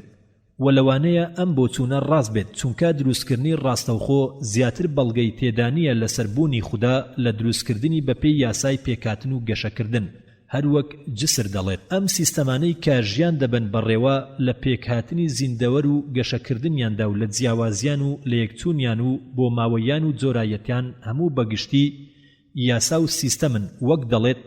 یاسا و سیستەمن واتە دیاردن لە دیاردەکانی نەخشەدانان و ویست و دانایی. ئایا جێی بڕوایە ئەمانە لە کاریگەری ڕێکەوتی کوێرانە بن ئەی حەیران؟ تۆ دەزانیت هەموو گیان لەبەرێک لە هێلکەی مێیە و پیتاندنی لەلایەن نێرەکەی دروست دەبێت زانست بەدەری خستووە کە هەموو جۆرەکانی گیان لەبەر بۆ ماوەیی بنەڕەتیان هەڵگرتووە کە خوددا دروستی کردووە لە هێلکە و لە پیتێنەرەکەدا هەیە هۆی ئەم نەخشە بۆ ماوەیە سەرسوڕهێنەرانە و هەموو ڕەگەزێک بە سیفات و تایبەتمەندی خۆی جیا دەکرێتەوە لە ڕەگەزەکانی تر هەرچەندە کە هەموو گیان لەبەرێک لە ئاو دروست بووە وەک قورئان دەفەرمێت جا ئایا دەگونجێت ئەم ڕێخستنە و تایبەتمەندی و جیاکەرەوەیە لە دیارە دەی ڕێکەوتی کوێرانە بێت چ ڕێکەوتنێکە کافیل و مێشولە و ئەسپی دەریا و بۆق و نەهنگ و کرمی هەڵواسرا و تیمساح و ئاسک و کەرکەدەن و شەترمەڵ و کۆتر و پەپولە و باز و کوڵە و تاوس و شێر و مەڕ و مێرولە و وشتر و دووپشکی ژەهراوی و هەنگ و بە هەنجوینە سوودمەندترەکەی دروست دەکات ئەی حەیران حەیران وتی پەنا بەخوا لە ڕێونبوونی سوێن بێ بە ئەڵڵا هەر لە منداڵیمەوە بیر دەکەمەوە کە چۆن هەنگ ئەم هەنجوینەمان بۆ دروست دەکات کە زۆرم حەز لێ دەکرد تەنانەت کاتێ یاریەکانم دەکرد لە کێڵگەدا دەمپرسی بۆچی پەپولە وەک هەنگ هەنجوین دروست ناکات گەروا بوایە دەرهێنانی بۆ ئێمە ئاسانتر و کەمتر مەترسیدار دەبوو شێخ وتی پەپولە لەکوێ هەنجوینی بۆ دروست دەکرێت کێشەکە تەنها مژینی شەکری دوو تۆی گوڵ نییە تاک و پەپولە و هەنگ وەک یەک بن بەڵام زۆر لە غەریزەی سەرسوڕهێنەر هەیە کە خوددا تایبەتمەندی کردووە بە هەموو گیان لەبەرەکان بەویستی خۆی پێی بەخشیون کە هەر یەکەیان لەگەڵ شێوە لەشیاندا بگونجێت و بۆ گەیشتن بەو ئامانجەی کە ئاڕاستەی کردوون قورئانی پیرۆز ئاماژەی ئەم غەریزانەی کردووە بە تایبەتی لە باسکردنی هەنگدا چونکە ئاشکراترین بەڵگەیە بەوەی کە خوددا دروستی کردووە و ڕێی پیشاندا و پەیام و نیگای پێبەخشیوە و شاراوەکان و خۆشیەکان بە هەڵمەتبوون بۆشتە ئاسوودەکانیان بە مرۆڤەوە بەستەوە تاکو بێتەوە یادی کە خۆی مەبەستە بۆ ڕێپیشاندان و بیر بکاتەوە لەم دروستکراوە سەرسوڕهێنەرانە کە محاڵە دروستکردنیان بەم شێوەیە تەنانەت جۆرەکانی مێشیش ناتوانرێت بە ڕێگای ڕێکەوتی کوێرانە دروست بکرێن الله سبحانه وتعالى لسورة النحل آية 68 بو 69 دفرمي وأوحى ربك إلى النحل أن اتخذي من الجبال بيوتا ومن الشجر ومما يعرشون ثم كلي من كل الثمرات فاسلكي سبل ربك ذللا يخرج من بطونها شراب مختلف ألوانه فيه شفاء للناس إن في ذلك لآية لقوم يتفكرون حيران قتي باكو بيگردي بو خداي بشريكو بهاوتايا شيخ وتي آية چێشتخانەی ئەم میوانخانە گەورەیە مەزن نییە ئەی حەیران وتی هیچ خودایەک نییە تەنها خۆی نەبێت شێخ وتی سەرنج بدە ئەی حەیران لە غەریزەی هەنگ و گیان لەبەرەکانی تری گردون و پێم بڵێ بەشی ڕێکەوت چەندە تیایاندا هەندێ لە زانایان سەبارەت بە غەریزە وتویانە بەشێکە لە بەگەڕخستن کە پلە بە پلە بەرەو گەشەکردن دەڕوات ولوانەیە هەندێ لە گیان لەبەران لە پلەکانی گەشەکردندا خاوەن عەقڵی سەرەتایی بن وەک دەڵێن بەڵام زۆر لە گیان لەبەرە بچووکەکان دەبینن کە دەبوایە لە بچووکترین پلەکانی گەشەکردندا دابنرانایە هەڵدەستن بە هەندێک کار کە زۆر لە گەورە گەشەکراوەکان ناتوانن پێی هەستن بەمەش مانای بەڵگەکەیان پێچەوانە بێتەوە و پلەکانی گەشەکردن سەرژمێر دەبێت تەنانەت ئەم گیان لەبەرە بچووکانش نەنزیکن و نەهاویەکن لە هەندێ هەڵسوکەوتی غەریزەیە ئاڵۆزەکانیاندا هەندێکیان تەنها دەزانن کە بە دوای خواردندا بگەڕێن و هەندێکی تریان کارەکانیان سەرسام دەکات و مێرولە و هەنگ و جاڵجاڵۆکە باڵم دەکان لەبەردەم ئەم تایبەتمەندی و جیاوازیانە بەڵگەکانی گەشەکردن تێک دەچێت بەمەش غەریزە ڕێسایەکی تایبەتمەندی نابێت و عەقڵی ساغ ناچار دەبێت کە باوەڕ بەوە بهێنێت کە ئەمانە هەموو بەگشتی لە کاریگەری ویست و کاربەجێیی خودایە کە بەویست و ئەم جیاکراوانەی بەخشیوە بە هەندێ لە گیانلەبەری لاواز تاکو ببنە بەڵگە بۆ بوونی خوددا لە توانا و دەستێوەردان لە دروستکراوەکان باویستی خۆی ئەم هەنگە کە خوددا لە قورئاندا ئاماژەی بۆ کرد و سەرنج بدە ئەی حەیران کە چۆن هەنجوینمان بۆ دروست دەکات و چۆن شانە دروست دەکات و بە سیستەمێکی ئەندازەی سەرسوڕهێنەر دابەشی دەکات بۆ چەند ژوورێک هەندێک لەو ژوورانە بچووکن بۆ کرێکارەکانیان یان گەورن بۆ نێرە هەنگ و ژووری تایبەتی بۆ شاهەنگە دووگیانەکان و سەرنج بدە وەک چۆن ژوورەکانیان دابەش کراوە ئاوەهاش کارەکانیان دابەش کراوە. هەندێکیان هەڵاڵە و شیرینی دووتۆی گوڵەکان کۆ دەکەنەوە، هەندێکی تریان خواردن بۆ بێچووەکانیان ئامادە دەکەن، هەنجونیان بۆ ئەجوون تاکو بۆ خواردنیان ئاسان بێت، تا دەگەنە ئەو تەمەنەی کا پێویستیان بەو دایکانە نامێنێت و بەم نازداریە دەمێننەوە تاکو بۆ پوردان ئامادە بکرێن و ئەم هەرەوەز و هاوکاریە کۆمەڵەیە بەردەوامە بە بێهیستێک چوون و گۆڕینێک بە درێژایی ساڵەکان و ڕۆژەکان بە وردیە کا ناتوانرێت ببینرێت کە باشترە لەو فەرمانگەیەی کۆمەڵایەتیەی کە مرۆڤی ژیر سەرپەرشتی دەکات. ئەو مێرولە کاشتی زۆر سەرسوڕهێنەری لێدەبینین وەک هاوکاریان بۆ کۆکردنەوەی خۆراکیان و دروستکردن و پێکێنانی ماڵ و شارەکانیان و دابەشکردنی کار و کاسپیان و ئارامگرتن و فڕوفێڵیان بۆ گواستنەوەی خواردنەکانیان و هەڵگرتن و بڵاوکردنەوە و وشکردنەوەیان و کۆکردنی دانەوێڵەکان تاکو لا شوێنی شێدارەکاندا نەڕوێنەوە بە چ عەقڵێک و بە چ غەریزەیەک هەڵدەستێت بەم کارانەی کە ئەو ئاژەڵانەی کە زۆر بەرزن لە پلەی گەشەکردندا وەک فیل و ئەسپ و شێر و مەیمون ناتوانن پێی هەستن. جاڵجاڵۆکە ماڵەکەی بەلیچی خۆی بەو شێوە ئەندازە سەرسوڕهێنەرە دەچنێ تاکو بیکاتە تۆڕ و دەزوولە و خۆراکی پێڕاو بکات. پلەی چەندە لە پلەکانی گەشەکردندا تاکو بتوانێت بەم کارەورد و سەرسوڕهێنەر و فێڵاویە هەستێ.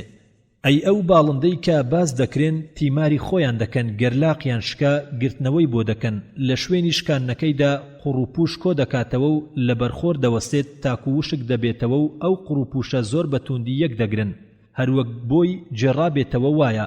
واتە دوو پارچە ئێسکە شکاوەکە یەک دەگرنەوە ئەو قوڕوپوشەی لەسەر دەمێنێتەوە. ئەو ئاژەڵە ئاویەی کە بە قۆندەر ناو دەبرێت وای دەجێڕنەوە کاکارە سەرسوڕهێنەرەکانی لە دروستکردنی ماڵ و پەندا و بۆ هەڵگرتنی خۆراکتێدا بە درێژایی زستان درەختەکان باددانی دەبڕێت و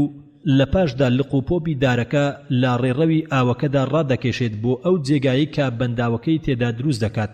تاکو پەنداوەکە بەرز بکاتەوە و قوڕ و گەڵاو توێکڵی دارەکەی با لق و پۆپی دارەکەوە دەلکێنێت و هەردوو نێرومەی قندور لەسەر بەنداوەکە هەڵدەستن بە دروستکردنی ماڵەکەیان بەهۆی چیلکە و چەواڵ و بەرد و لق و کە هەموویان بەیەکەوە دەچن و بە مەژوورێکی گومەزی بە قوڕ دروستکراوی دوو دەرگا دروست دەکەن. زەوی ژوورەکەش بە تەختەی وشک ڕادەخەن و خۆراکیان لە لق و پۆپ دەهێن و دەیخەنە حەوزی ژێر ژوورەکە کا شوێنی هەڵگرتنە و چ کاتێک برسیان بێت خۆراک لەوێ دەهێنن دەگەڕێنەوە بۆ شوێنی حەوانەوە و خەوتنیان کە بە بێدەنجی و دڵنەوایی و گەرموگوڕی دەمێننەوە. چ عەقڵێک و چ غەریزەیەک کە بەهۆیەوە ئەم ئاژەڵانە هەڵدەستن بەم کارە سەرسوڕهێنەرانە کافیل و ئەسپ و مەیمون نەتوانان لە ئەنجامدانی. ئایا پلەی گەشەکردن چ پەیوەندیەکی هەیە بە مێرولە و هەنگ و جاڵجاڵۆکە و سەجی دەریاوە؟ حەیران گوتی فەرمودەی ئەڵڵا سوبحانە وتەعالە ڕاستە کە دەفەرموێ وەڕەبوکە یەخلوق ما یەشاء وەیەختار واتە پەروەردگارت دروستکردن بەویستی خۆی دەکات و هەڵیان دەبژێرێ. شێخ وتی ئەم چوار ئاژەڵە کە بزن و مەڕوحوشتر و ڕەشە وڵاخ کە قورئان لە چەندەها ئایەتدا ناویان دەبات لەبەر سوودمەندی زۆریان پێم بڵێ ئەی حەیران بەشی ڕێکەوت چەندە لە دروستکردن و پێکاتن و دەستەمۆکردنیان و خۆراکیان گژ و گیا بێت کە دەبنە عەمارێک بۆ پرۆتین و چەوریەکان و بەتواناکردنمان بۆ وەرگرتنی جۆرەها سوودمەندیان لە شیرەمەنی و گۆشت و خوری و موپێست و ئێسچیان جگە لە بەکارهێنانیان بۆ چێڵاندنی زەوی و بۆ هەڵگرتنی خۆمان و بارمان و ڕاکێشانی قورساییەکان. ئەڵڵا سوبحانە وتەعالە لە سوورەتی یاسین ئایەتی 71 بۆ 73 دەفەرمێ ئەوەلەم یەڕەو ئەننا خەلەقنا لەهُم مما عەملەت ئەیدینا ئەنعاما فهم لها مالكون وذللناها لهم فمنها ركوبهم ومنها يأكلون ولهم فيها منافع ومشارب أفلا يشكرون. ولسورة النحل آية 66 الله سبحانه وتعالى دفرمه وإن لكم في الأنعام لعبرة نسقيكم مما في بطونه من بين فرث ودم لبنا خالصا سائغا للشاربين. ولسورة النحل آية 8 الله سبحانه وتعالى دفرمي والله جعل لكم من بيوتكم سكنا وجعل لكم من جلود الأنعام بيوتا تستخفونها يوم ضعنكم ويوم إقامتكم ومن أصوافها وأوبارها وأشعارها أثاثا ومتاعا إلى حين. ولسورة غافر آيتي حفتاونو بو هشتا الله سبحانه وتعالى دفرميه الله الذي جعل لكم الأنعام لتركبوا منها ومنها تأكلون ولكم فيها منافع ولتبلغوا عليها حاجة في صدوركم وعليها وعلى الفلك تحملون. ئەمە هەندێکە لەو سوودمەندیانەی کە قورئان بە ئاشکرا و بەچڕی باسییان دەکات لەگەڵ کورتە فەرموودەیەک بۆ سوودمەندە نهێنیەکان. زانست سەبارەت بەم چوار ئاژەڵە چی دەڵێت؟ زانست وەک فەرموودەی قورئان دەڵێت ئەم ئاژەڵە شیردەرانە کە خۆراکیان گژوگیایە لە پلەیەکی سوودمەندی بەرزدان بۆ مرۆڤ لە یەکترەوە و شیر و گۆشت و خوری و مووی دەداتێ جگە لە پێست و ئێسک و شاخەکانیان. وەزانست دەڵێت مرۆڤ بۆ پاراستنی ژیانی پێویستی زۆری بە پڕۆتین و کاربۆهیدرات و چەوری و خۆی کانزاییەکان و ڤیتامینەکان هەیە و پڕۆتین بەشی تەواو و ناتەواوی هەیە و گەورەترین سەرچاوە بۆ پڕۆتینی تەواو و گۆشت و شیرەمەنیە و مادەی چەوری دەوڵەمەندترین خۆراکە بۆ بەرهەمهێنانی وزە کە باشترین سەرچاوە بۆی ڕۆن و کەرە و شیر و گۆشتە کە ئەمانش لەم چوار ئاژەڵەدا هەن و هەروەها گرنگترین جۆرەکانی ڤیتامین دووبارە لە گۆشت و شیردایە. زانست دەڵێت تەنها ئەم چوار ئاژەڵە لە نێوان ئاژەڵە شیردەرەکانی تردا بە بەردەوامی شیر دەدەن و تەنها ئەوان سیفەتی توانایی چێڵاندن و بارهەڵگرتن و ڕاکێشانیان هەیە. چ توانایەکە ئەم توانایی کە تایبەتمەندە بەم چوار ئاژەڵەوە لە نێوان ئەوەی خۆراکیان گژوگیا بێت و بە ئاسانی بەدەست بێت بۆیان دەستەمۆکردنیان ئاسان بێت و لەگەڵ ئەوەی عەمبارێکی هەمیشەیین و کارێکی چالاک بن بۆ دەستەبەرکردنی شیر و ڕۆن و گۆشت کە هەموو بەگشتی سەر بە مادە پڕۆتینەکان وا چاوەڕوان دەکرا لەبەر ئەوەی کە خۆراکیان تەنها گژوگیایە کە بریتیە لە کاربۆن مادە کاربۆهیدراتە نیشاستیەکان بەبەرهەم بێنن نەک مادە پڕۆتینەکان لەگەڵ گۆشت و شیر و ڕون و کەرە و بەسدا هەیە. ئایا ئەمانە هەموو بەگشتی لە کاریگەری ڕێکەوتنن ئەی حەیران؟ چ توانایەکە ئەو توانایی کە ئەم سیفەتانەی لەم ئاژەڵەدا کۆ کردوتەوە وەک قورئان ئاماژەی بۆ کردووە لە بێدەسەڵاتی و دەستەمۆیی و لێخوڕین و ئاسان دەستکەوتنی خۆراکیان بەبێ ئەرک لا گژوو گیادا. ئەو هێزە مەزنە تەواوکەرە بۆ چێڵاندنی زەوی و ڕاکێشانی قورسایی و بارکردنیان. هەروەها تیایەندا کۆی کردوتەوە خۆراکی مرۆڤ و پۆشاک و گەرمکردنەوەی ماڵ و کەل و پەل و هەڵگر و کێلەری بە شێوەیەک گەرکەسێک تەنها مانگایەکی هەبێت دەتوانێت پێویستیەکانی ژیانی پێ ئەنجام بدات بەبێ هیچ خۆماندووکردنێک تەنها ئەوە نەبێت بەڕەڵای دەشت و نزاری کات بۆ خواردنی ئەو خۆراکەی کە خودا پێی بەخشیوە کە الله سبحانه وتعالى لە سوورەتی هود ئاەتی 6 دەفەرمێ وما من دابة في الأرض إلا على الله رزقها ويعلم مستقرها ومستودعها كل في كتاب مبين. ئایا ئەم هەمووشتا بەگشتی لە دیاردەی ڕێکەوتی چێرانەیە ئەی حەیران؟ حەیران گوتی خدا پەنامان بدات لە گومڕایی ئاشکرا. خدا پاداشتی ئەم دانایەت بداتەوە گەورم کاتێک زەوی جێنشینمانت بە میوانخانەی گەورە ناوبرد بەڕاستی وایە میوانخانەیەکی گەورەیە. خدای گەورە هەموو هۆکارەکانی پشودان و حەوانەوەی بۆ تێدا ئامادە کردوین لە جێگە و پۆشاک و گەرمی و ئاگر و ڕووناچی و هەموو بەتام و چێژێک بۆ دروستکردنی خواردەمەنی و خواردنەوە و میوە و تەنانەت شیرینیش. شێخ وتی لە یادت چوو باسی وێنە جوانەکانی بکەی ئەی حەیران. حەیران دەڵێ لە یادم نەچووە گەورم ئەم وێنە جوانە دڵڕفێنانە و هەرگیز پشتگوێیان ناخەم. شێخ دەڵێ ئەزانم پشتگوێی ناخەیت و لە یادت نەکردووە بەڵام ئایا بەیاد تا هاتووە جارێک بوەستیت بەرامبەر ئەم نەخش و نیگار و سێبەرانە بە دڵێکی پڕخۆش و خرۆشەوە سەرنج بدەیتە گازیوەی یاقوتی خۆر ئاوابوونی زێڕی و سەوزی زموردی کێڵگەکان و ئاوە زویوەکان و گەڵای گوڵەکان و باڵی پەپوڵەکان و پەڕی مەلەکان و کلچی تاوسەکان و بپێڕیت لە حەقیقەتی جوانی ئەمانە کە نیشانە ڕازاوەکانی سەرساممان دەکات، یاخود بپرسی ئاخۆ بەگشتی بەشی ڕێکەوت چەند بێت لە پێکاتنی وێنە و ڕەنگەکانیان و هێڵ و پێوەروێنەکانیان و ئەو شتانەی کا لە خۆیان گرتووە لە بەخشندەیی وردەکاری ڕێک و دروستکردنی هەڵسەنجی و هاویەکبوونی و هاوگونجاوی و هاوشیاوی و هاوجوانی و هاوچێژی. حەیران گوتی نەخێر گەورم. شێخ دەڵێ ئەم جوانیە چییە ئەی حەیران؟ ئایا مانایەکە نسبی و ڕادەیی لە خۆگرتووە یاخود وێنەیەکە و لەلای عەقڵمان دروست بووە، یان شتێکە و بوونێکی خودی و دەرەچی هەیە کە هەستیارەکانمان چێژی دەکەن و عەقڵمان دەرچیان دەکەن وەک چۆن وێنە دروستکراوەکانی تر دەرک دەکات؟ ئایا ئەم ئاسوودەیەمان لە ئەنجامی جوانی ئەم وێنانەیە کە لە خودی خۆیاندا بەسەرماندا دەسەپێن وەک قورئان ئاماژەی بۆ دەکات، یاخود ئەم دڵخۆشیەمان لە ئەنجامی جوانی ئەو هاوسودمەندیەمان لێیان و ئارەزوو چێژ و سۆز و هەستمان بۆیان وا ڕاهاتوین لە کاریگەری ئەمانە بە جوان ناویان بەرین؟ حەیران دەڵێ تێناگەم چۆن جوانی بوونی خودی هەیە لە دەرەوەی. شێخ وتی مەبەست ئەوە نییە لێرەدا شتێکی دەرەچی سربەخۆ هەبێت و بە جوانی ناو ببرێت بە وێنەی ئاو و هەوا بێت، بەڵام ئالێرەدا دەپرسین ئایا شێوە و پێوەر و ڕەنجی بەڕادە و بە ڕێژەی دیاریکراو هەیە کاتێک کۆ ببنەوە و هاوگونجاو بن؟ جوانی لە خودی خۆیدا دروست دەبێت یاخود ئەم جوانی و ڕادەیە بە تەنها لە عەقڵماندا دروست بووە بە پەیام و نیگای هاوسودمەندی و ئارەزوو سۆز و هەستمان بۆیان؟ بۆ نمونە ڕەنجی سوور لامان جوانە، چونکە هەمیشە وا ڕاهاتوین هێمایەک بێت بۆ ڕووی ئەو کەسانەی کە تەندروستیان باشە، و ڕەنجی سەوزەی زەموردی لامان جوانە،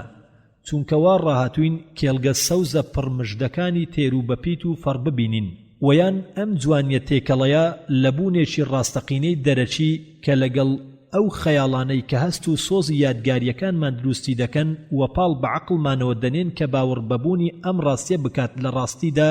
ئەم وتەی دوایی ڕاستە و لە جێی خۆیەتی. زۆر زار جوانی ڕاستەقینە دەبینین کە عەقڵمان دەرچی پێدەکات و هەستێکی مادەی پێک دەکەین، وەگەر خەیاڵمان بۆ زیاد کرد کە لە هەست و سۆز و یادگاریەکانماندا دروست دەبن، بەمەشت هەستمان بەو جوانیە زیاتر دەبێت و ئالێرەدا نهێنی جیاوازی چێژی جوانی لە نێوان منداڵ و گەورەدا بەدەر دەکەوێت. بەڵێ زۆر حاڵەت هەیە کە خەیاڵی سۆز و چێژەکان زاڵ دەبن بەسەر حەقیقەتێکی جوانی ڕەسەندا بە جۆرێک کە نزیکە هەستکردن و دەرککردنمان نەمێنێت بە پێوەری دروستی ئەو جوانیە. بەمەشت هەستمان بەرامبەر جوانی تێکەڵاو و ئاڵۆز دەبێت، بەڵام ئەم جوانیە لە هەندێ وێنەی تریدا بەڕوون و ئاشکرایی دەمێنێتەوە، گەر نەکەوێتە ژێر دەسەڵاتی زەوق و عادەتەوە کە تێیدا لەگەڵ مرۆڤێکی نەزان و منداڵێکی شیرەخۆردا، بەڵکو تەنانەت لەگەڵ ئاژەڵێکی بێزماندا بەرامبەر دەبین، بەرامبەر ڕەنگە دڵڕفێنەکان و جوانی گوڵ و پەپولە و باڵندەکان. کەواتە لە دەرەچیدا جوانی ڕاستەقینەی ڕەسەن هەیە و ئێمە لە دەرککردنی ئەم جوانی ڕەسەنەدا بەرامبەر با کردداری هەست عەقڵمانی بۆ بەگەڕ دەخەین، وەک چۆن هەست و عەقڵمان بەکار دەهێنین بۆ بوونی هەموو وێنە مادیەکانی تر. کەواتە ئەو جوانی ڕەسەنە چییە و ڕەگەزەکانی لە چی پێکاتوە؟ دیارە بریتیە لا وێنەکانی هاوڕێکی تەناسق و هاو بینایی، تەناظر و هاوسترانی، تەناغەم، و لە شێوە و ڕنگ و دەنگدا لەژێر سیستەمێکی چەسپاودا بە ڕێژەی دیاریکرا و پێک دێن کە کەمترینە لە پارچە مۆسیقایەک کە پێکاتووە لە چەند دەنگێکی ڕەسەنی جیاوازی دوور لە یەک، و ئێمە بە ڕێژەی دیاریکرا و لا مۆسیقا وەستارن تێکەڵاویان دەکەین بەپێی سیستەمێکی چەسپاوی ئاشکرا، بەمەش سترانێکی بەسۆز و هەستی لێ پێک دێت. بەم جۆرە ڕنگ و وێنەکان بۆ دروستبوونی وێنەی جوانی کە لە سروشدا بەبەرچاو دەکەون کە ملکەسی ڕێژەی دیاریکرا و یاسای چەسپاون کە بە کاریگەری توانایەک دروست بووە بۆ پێکهاتنی جوانی. کەواتە ناتوانین ئەو جوانیەی کە لە گەردووندا دەیبینین بڵێن ئەندێشەیە و عەقڵمان دروستی کردووە، بەڵکو بوونێکی ڕاستەقینەی دەرەچیە هەستی پێدەکەین، وەک چۆن هەست بە قەبارە و شێواز و بارستایی و چێژ و بۆن دەکەین کە ئەمانش هەمویان بەگشتی بە ڕێژەی دیاریکرا و لە ڕەگەز و گەردیلەکان دروست بوون. گەر ئێمە بە پۆشاچێکی چندرا و سۆز و یادگاریەکانمان وێنەی ئەم جوانی ڕەسەنەتدا بپۆشین، بەم زیادکردنە خۆش و کامەرانیمان زیاد دەکات، وەک چۆن منداڵێک بە پۆشاچێکی سوور دڵخۆش دەبێت گەر پێی وترا ئەمە پۆشاچی جەژنتە، و لە ڕۆژانی تردا لای جوان بووە، بەڵام بەهۆی یادگاری جەژنەوە زۆر زیاتر لای جوان دەبێت. ئایا دەشێت ئەی حەیران ئەم یاسات چەسپاوە دڵڕفێنە کە جوانی دروست دەکات بەم بەخشندەی وردەکاری ڕێک و دروست و پێوراوە و هاوڕێژ و هاویەکسانی و هاوجوانیە لە کاریگەری ڕێکەوتی کوێرانە بێت؟ حەیران گوتی ئەڵڵا پەنامان بدات لە گومڕایی. شێخ وتی دەگونجێت ئەم میوانخانە مەزنە بەم هەموو شتەی کە تێیدایە لە سیستەم و دەسەڵات و بایەخدان و داهێنان و تەواوی و جوانیە لە پێکاتەی ڕێکەوتی کوێرانە بێت. حەیران گوتی بەڕاستی میوانخانەیەکی مەزنە، پاک و بێگردی بۆ خودای بەرز و بێهاوتە. شێخ وتی لەمە مەزنتر ئەوەیە کە خاوانەکەی داوای کرێمان لێ ناکات و تەنها سوپاسی دەوێت. حەیران وتی چەند کرێیەکی ئاسانە و چەند ڕەزامەندە. شێخ وتی ئای چەند لە یادی دەکەین و لەوانەشە لە یادی نەکەیت چونکە ئێمە لە کۆتاییدا هەر بۆ لای ئەو دەگەڕێینەوە. ئەڵڵا سوبحانە وتەعالە کە دەفەرمێ سنريهم آياتنا في الآفاق وفي أنفسهم حتى يتبين لهم أنه الحق. سورة فصلت آية 53. خوێنەری بەڕێز ئەم تڕاکە بە کۆتا هات لە سێ تاریچیدا. یەکەم لاپەڕا 491. شێخ ئەم سیستەمە سەرسوڕهێنەرە سیستەمی دوانیە سەرتاسەری و ئاسایی لە هەموو زیندەوەرێکدا کە زۆر لە ئاەتە قورئانیەکاندا باس کراوە تا ئاماژەی مەبەست و دانایی بکات لە دروستکردندا. بەشی ڕێکەوت چەندە لە دروستکردن و پێکهاتن و ڕێکخستن و هەمیشەییکردن و ئاساییکردنی لە ئاژەڵ و ڕوەکدا. ئەڵڵا سوبحانەوە تەعالە لە سوورەتی ئەننەجم آيتي 45 دفرمه وأنه خلق الزوجين الذكر والأنثى. ولسورة ياسين آيتي 36 الله سبحانه وتعالى دفرمه سبحان الذي خلق الأزواج كلها مما تنبت الأرض ومن أنفسهم ومما لا يعلمون. ولسورة فاطر آية 11 الله سبحانه وتعالى دفرمه والله خلقكم من تراب ثم من نطفة ثم جعلكم أزواجا وما تحمل من أنثى ولا تضع إلا بعلمه وما يعمر من معمر ولا ينقص من عمره إلا في كتاب إن ذلك على الله يسير. ولسورة الرعد آية 6 الله سبحانه وتعالى دفرمه وهو الذي مد الأرض وجعل فيها رواسي وأنهارا ومن كل الثمرات جعل فيها زوجين اثنين يغشي الليل النهار إن في ذلك لآيات لقوم يتفكرون. ولسورة الذاريات آية 29 الله سبحانه وتعالى دفرمه ومن كل شيء خلقنا زوجين لعلكم تذكرون. أما هندي لو آية قرآنياني سبارت با سيستمي جوتي كآماجي سرتاسري و آساي كردن لهمو زيندوريكدا دكات چه ئاژەڵ و ڕوەک یاخود مرۆڤ بێت زانست بەرامبەر بەم سیستەمە سەرسوڕهێنەرە چی دەڵێت؟ ئەو سەرسوڕهێنەرەی کە لەلای ئەوان جێی خۆی گرتووە زانایان دەڵێن سیستەمی جوتەیی ئاسایی و سەرتاسەریە بۆ هەموو زیندەوەرەکانی ئاژەڵ و ڕوەک کە بەگشتی بە یەک ڕێگا و یەک گونجاندن نزیکە ئەندامەکانیان هاوێنە بێت و هەروەها پیتاندنەکانیشیان نزیکە وەک یەک بێت و دەپرسێ چۆن ئەم سەرتاسەری و ئاسایی و هاوێنەیە و یەکیان گرتووە لە هەموو زیندەوەرێکدا. ئەم ئاساییکردن هەمیشە سەرسوڕهێنەرە زیاتر هۆشمەند و ژیری کردوم. هەروەها لەمەوپێش باسم کرد ئەی حەیران بەهۆی خوێندنەوەم بۆ نووسراوەکانی فەیلسوفی ئەم سەردەما هێنری بەرکسۆن لەوە و پێش دەرچی ئەم دانایەم نەدەکرد لە دووپاتکردنەوەی وشەی دوانەیی لە قورئانی پیرۆزدا لە نێر و مێدا وام دەزانی ئەم دووبارەکردنەوەیە تەنها بۆ ئەوەیە کە خودا بەخشندەی خۆی بەسەر بەندەکانیدا بەدەربخات. تێنە دەگەیشتم کە ڕووداوەکانی بەخشندەیی لە دروستکردنی جووتەییدا کە هۆکارن بۆ مانەوە ژیان تا خودا ویستی هەبێت بۆ بەردەوامی ژیانیان لەسەر گۆی زەوی بەهۆی پیتاندن و زۆربوونەوە. بەڵام لە پاش ئەوەی بیرۆکەکانی بڕکسوون حاڵی بووم و دەرکم کرد کە دووبارەکردنەوەی وشەی جووتەیی مەبەستی خودا منەتکردن نییە بەسەر بەندەکانیدا، بەڵکو مەبەستی شتێکی مەزنە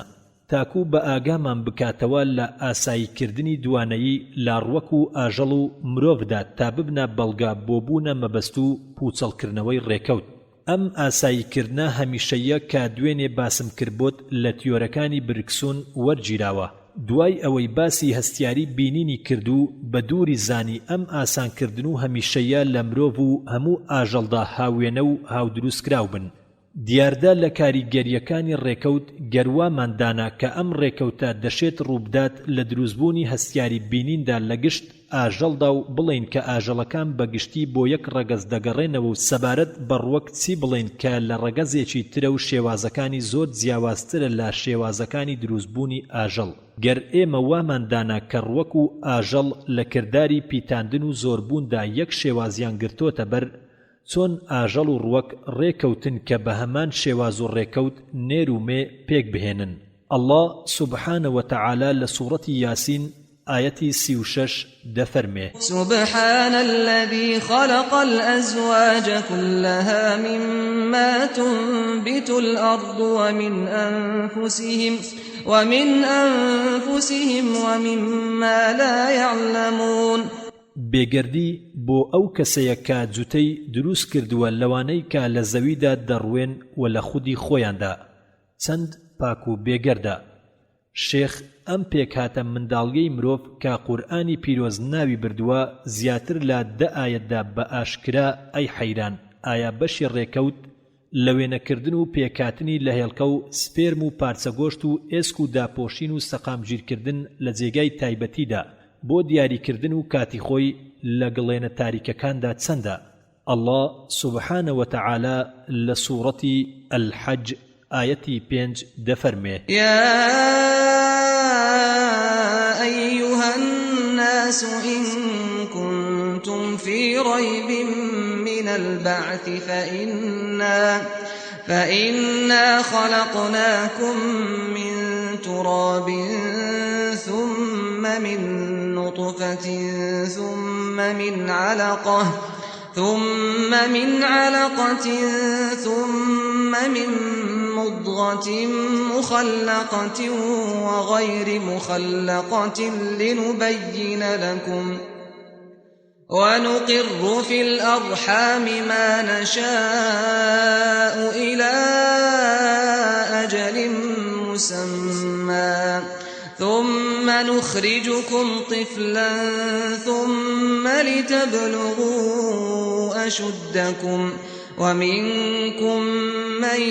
يتوفى ومنكم من يرد إلى أرذل العمر لكي لا يعلم من بعد علم شيئا وترى الأرض هامدة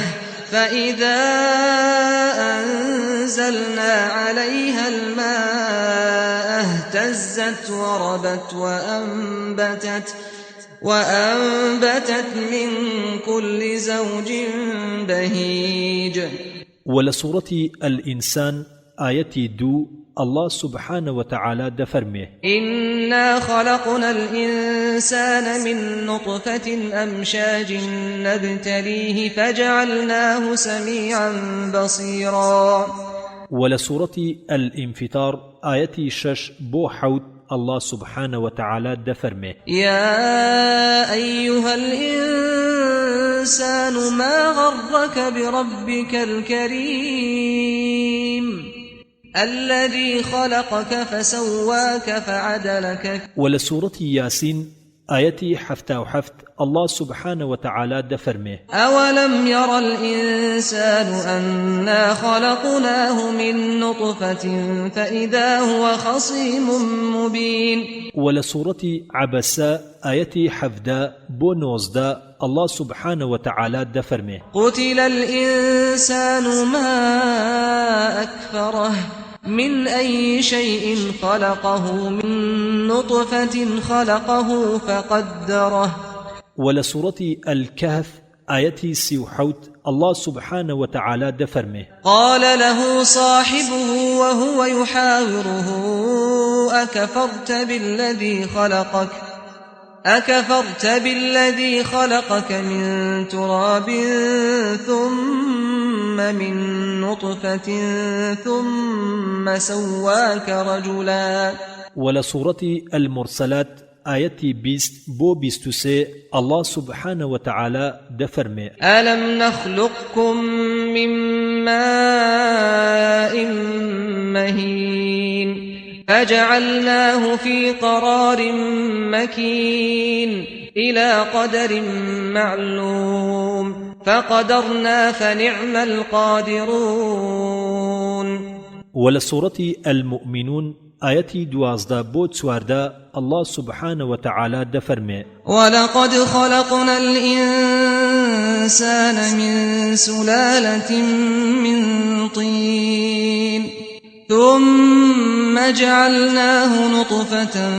في قرار مكين ثم خلقنا النطفة علقة فخلقنا العلقة مضغة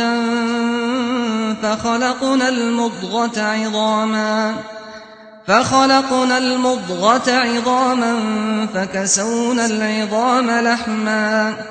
فكسونا العظام لحما ثم أنشأناه خلقا آخر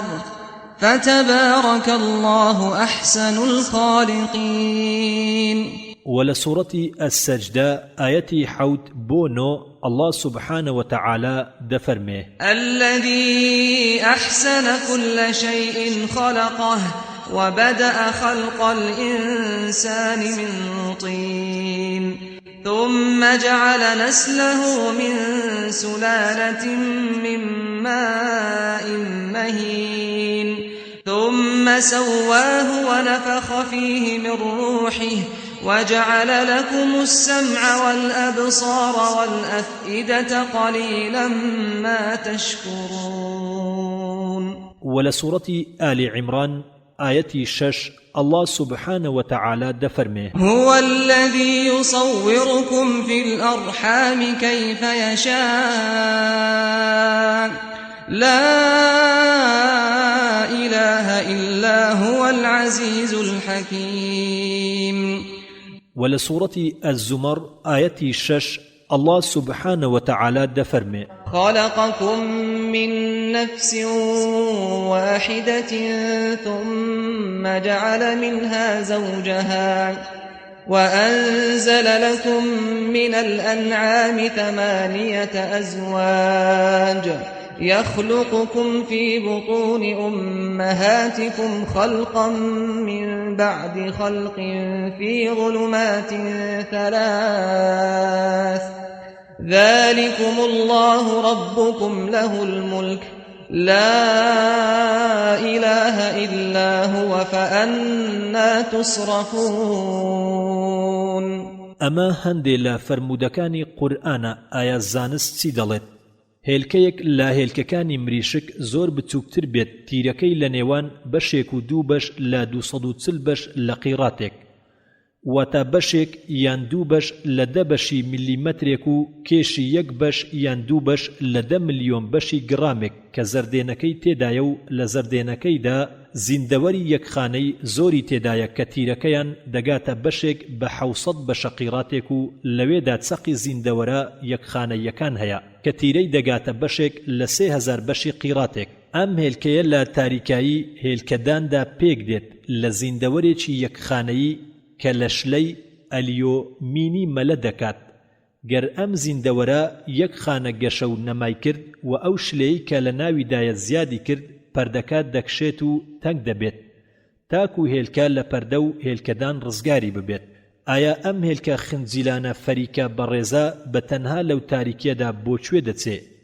چاوەڕوانی ئەو کاتە دیاریکراوەیە کە تێیدا لەگەڵ هاودەمەکەیدا دەگەنە یەک بێ ئەوەی یەکتریان بینی بێت و یەکتر بناسن. هەردووچیان پەرۆشی بە یەکگەیشتن و لە ڕێگادا بە یەک دەگەن، پێکەوە دەست لە مل و ئاوێزان بە دوانەیی بەرەولانەی جووتەیی ڕێدەکەون تاکو شوێنێک بڕەخسێن و ئامادەی بکەن بۆ دروستبوونی مرۆڤێکی تری وەک خۆیان. بەڵام ئەم ڕێگایە کە تێیدا بە یەک دەگەن شێوەیەکی درێژ کۆڵەی تاریکی زۆر تەسک و باریکە، تیرەکەی تیرەی مویەکە کە لە پشت منداڵدانەوە خۆی حەشارداوە و درێژ دەبێتەوە بەرەو هێلکەدان لەکوێ و بۆچی ئەم دوو خۆشەویستە بە یەک دەگەن. ئەم سپێرمە زیندەوەری نێرە زۆر زیرەک و بە ئاگایە و چاڵاک و فێڵبازە و سەرکێشە. ئەی حەیران، زۆر چاک دەزانێت کە هێلکەکە چاوەڕێیەتی لە دەمی شێوە درێژ کۆڵەکەدا واتە لە دەمی بووقەکەدا و دەزانێت تەنها ڕێگا بۆی منداڵدانە. هەر بۆیە ئاوڕ ناداتەوە لە هیچ تا دەگاتە هێلکەکە خۆی زۆر بە بچووکی دەبینێتەوە بەرامبەر ئەم هێلکە گەورەیە. درێژی هەر سپێرمێک بریتیە لە 60 بەشت لە 1000 بەشی میلیمەترێک. سپێرمەکە دەزانێت گەر ئەو سەرە قوچکەیە تیژە نەبوایە نەیدەتوانی دیواری ئەو هێلکەیە ببڕێت و گەر مەلەکردنەکەی سست و هێواش بوایە وەک مەلەکردنی هێلکە ئەوە دوا دەکەوت. لە کاتی دیاریکراوی بە یەکگەیشتنیان و دەزانێت مەلەکردنەکەی خێرا دەبێت گەر جوولەیەکی پێچاوپێچی هەبێت و بۆی دەرکەوت کە مەلەکردنی خێرا تەنها بەخۆ پێدانە بە شلیەکەیدا. وەزانی کە چاڵاکی مەلەکردنەکەی لەسەریدایە نەک لە کلچیدا. پاش ئەوەی ئەم سپێرمە زیندوەرە بچووکە ئەم هەموو شتەی زانی وای لەسەری کرد شێوەیەکی قوچەکی تیژی هەبێت و ملێکی پێچاوپێچی بەسەری بەخشی و کلکێکی درێژی بە ملیەوە بەست تاکو بەو شلەیەدا بکێشێت کە مەلەی تێدا دەکات و ئەم کلکە بەکرێ بەملەوە بەستراوە بۆ ئەوەی لە کاتی چوونە ناوەوەی هێلکەکە بترازێ و ئەم هێلکەی مێینە ژیر و بەوەفا و بێگەرد و پارێزراوە. ئەی حەیران، ئەمیش دەزانێت کە خۆی تەنهایە و نێرەکان زۆر زۆرن و ژمارەیان دەگاتە 200 ملیۆن کە ململانێ و پەرۆشن بۆ گەیشتن پێی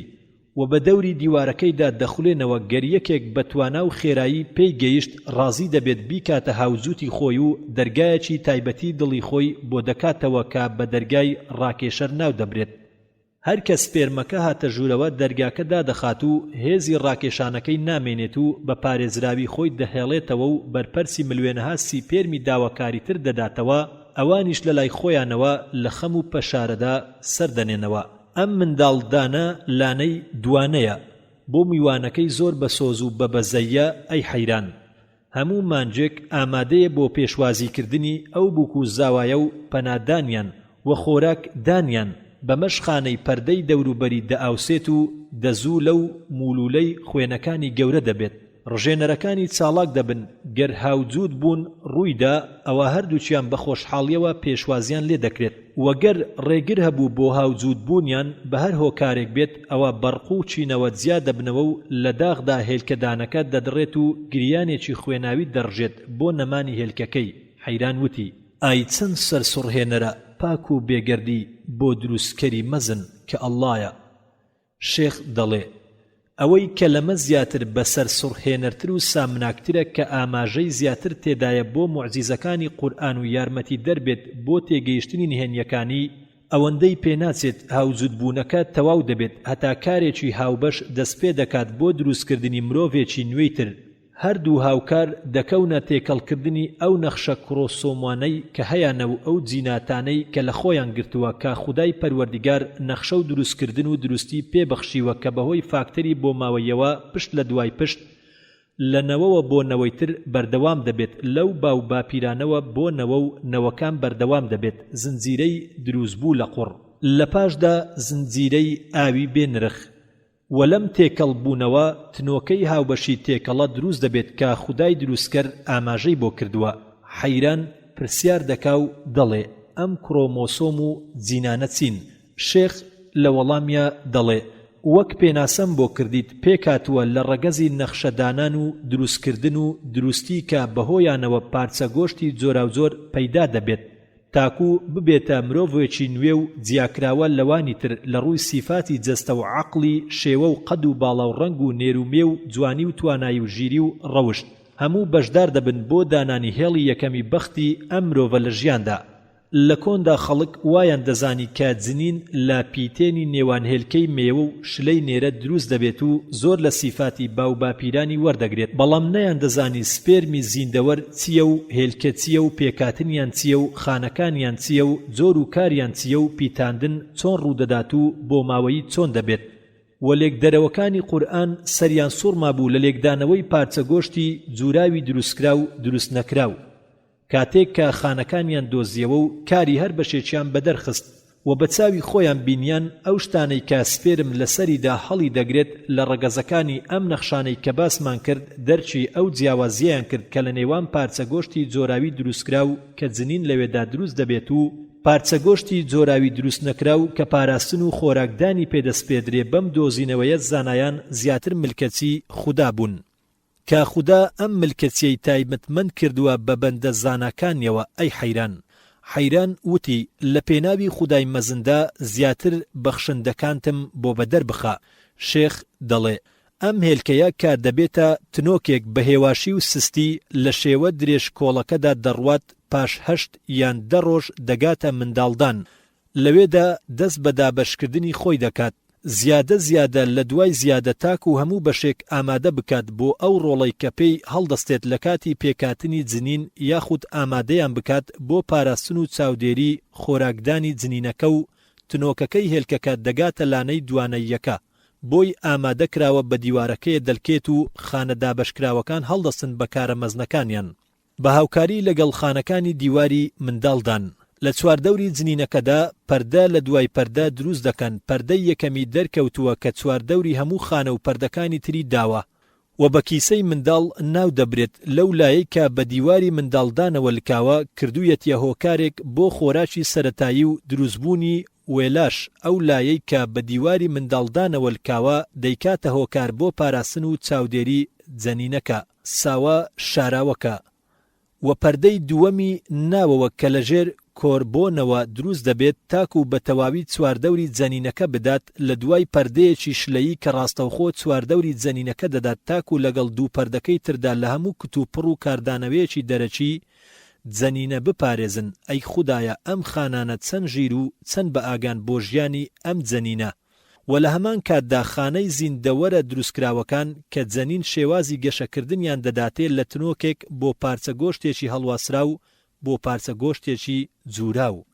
بەو ڕیزبەندیەی کە قورئان ناوی دەبات و لەم گۆشتە جۆراوە دروستکراوە نەخشە هەڵگرە و بەم کرۆمۆسۆمە تێکەڵەیەوە لەگەڵ جەنینەکاندا دەست دەکەن بە دروستکردنی ئەندامەکانی و سک و ناوەخنەکەی، وەک چۆن پەردەکانی پاراستن و چاودێری و خۆراکدان لە خانە دروستکراوە ڕووکارەکان و هەندێک لە خانەی زیندەوەرە دروستکراوەکان هەڵدەستن بە پێکاتنی ناوەخنەکانی سک وەک گەدە و دەستگای هەناسەدان و میزکردن و زۆربوون. لەلایەکی ترەوە دەست دەکەن بە دروستکردنی ئێسکەکان، هەر یەکە لە چوارچێوەی پسپۆڕی خۆیدا ناگاتە مانجی دوو کەنزیکە گۆشتە جوراوەکە ببێتە مرۆڤێکی تەواو بە هەموو ئەندام و ناوەخن و دەمارەکانیەوە. ئەی خوددا چی ئەم خانانەی فێر کرد، ئەم کارەی دروستکردانەی کردووە بە توانایی پێبەخشیون. ئەی حەیران چەند بەتوانایە کاتێک کە ئەم مرۆڤە تەواو دروست دەکات ئەم مرۆڤە نەتوانایە لە دروستکردنی مێشێکدا. حەیران دەڵێ خودا چەند پاک و بێگەردە، سوپاس و ستایش بۆ خودای بەرز و بێهاوتا. شێخ دەڵێ سوێند بێ بە ئەڵڵا، چەند ژیرن خانەکانی کورین و خانەکانی دیوار و وێلاش بۆ جەنینە نازدارەکە و زۆر باش دەزانێت کە ساوان نوێکە گەربووە گۆشتی جۆرا و ئەندامەکانی پێکات پێویستی بە ڕێگایەکی ترە و دەچێت بۆ خۆراکدانی جگە لە ڕێگاکانی مژینی ساکاری دڵۆپەیی کە ڕوو دەدات لە نێوان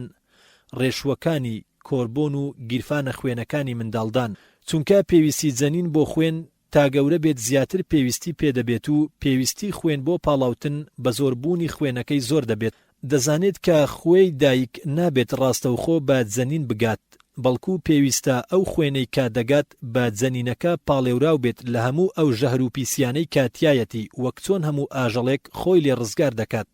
پێویستە کەوا ئامێرێکی گەورە دروست بکرێت بۆ ئەو پاڵاوتن و وەرگرتن و دەرچوونە لە نێوان خوێنی دایکی وەرگیرا و خوێنی جەنینی دەرچووی ژەهراوی بۆ ئەم مەبەستە وێلاشی سەرسوڕهێنەر پێک هات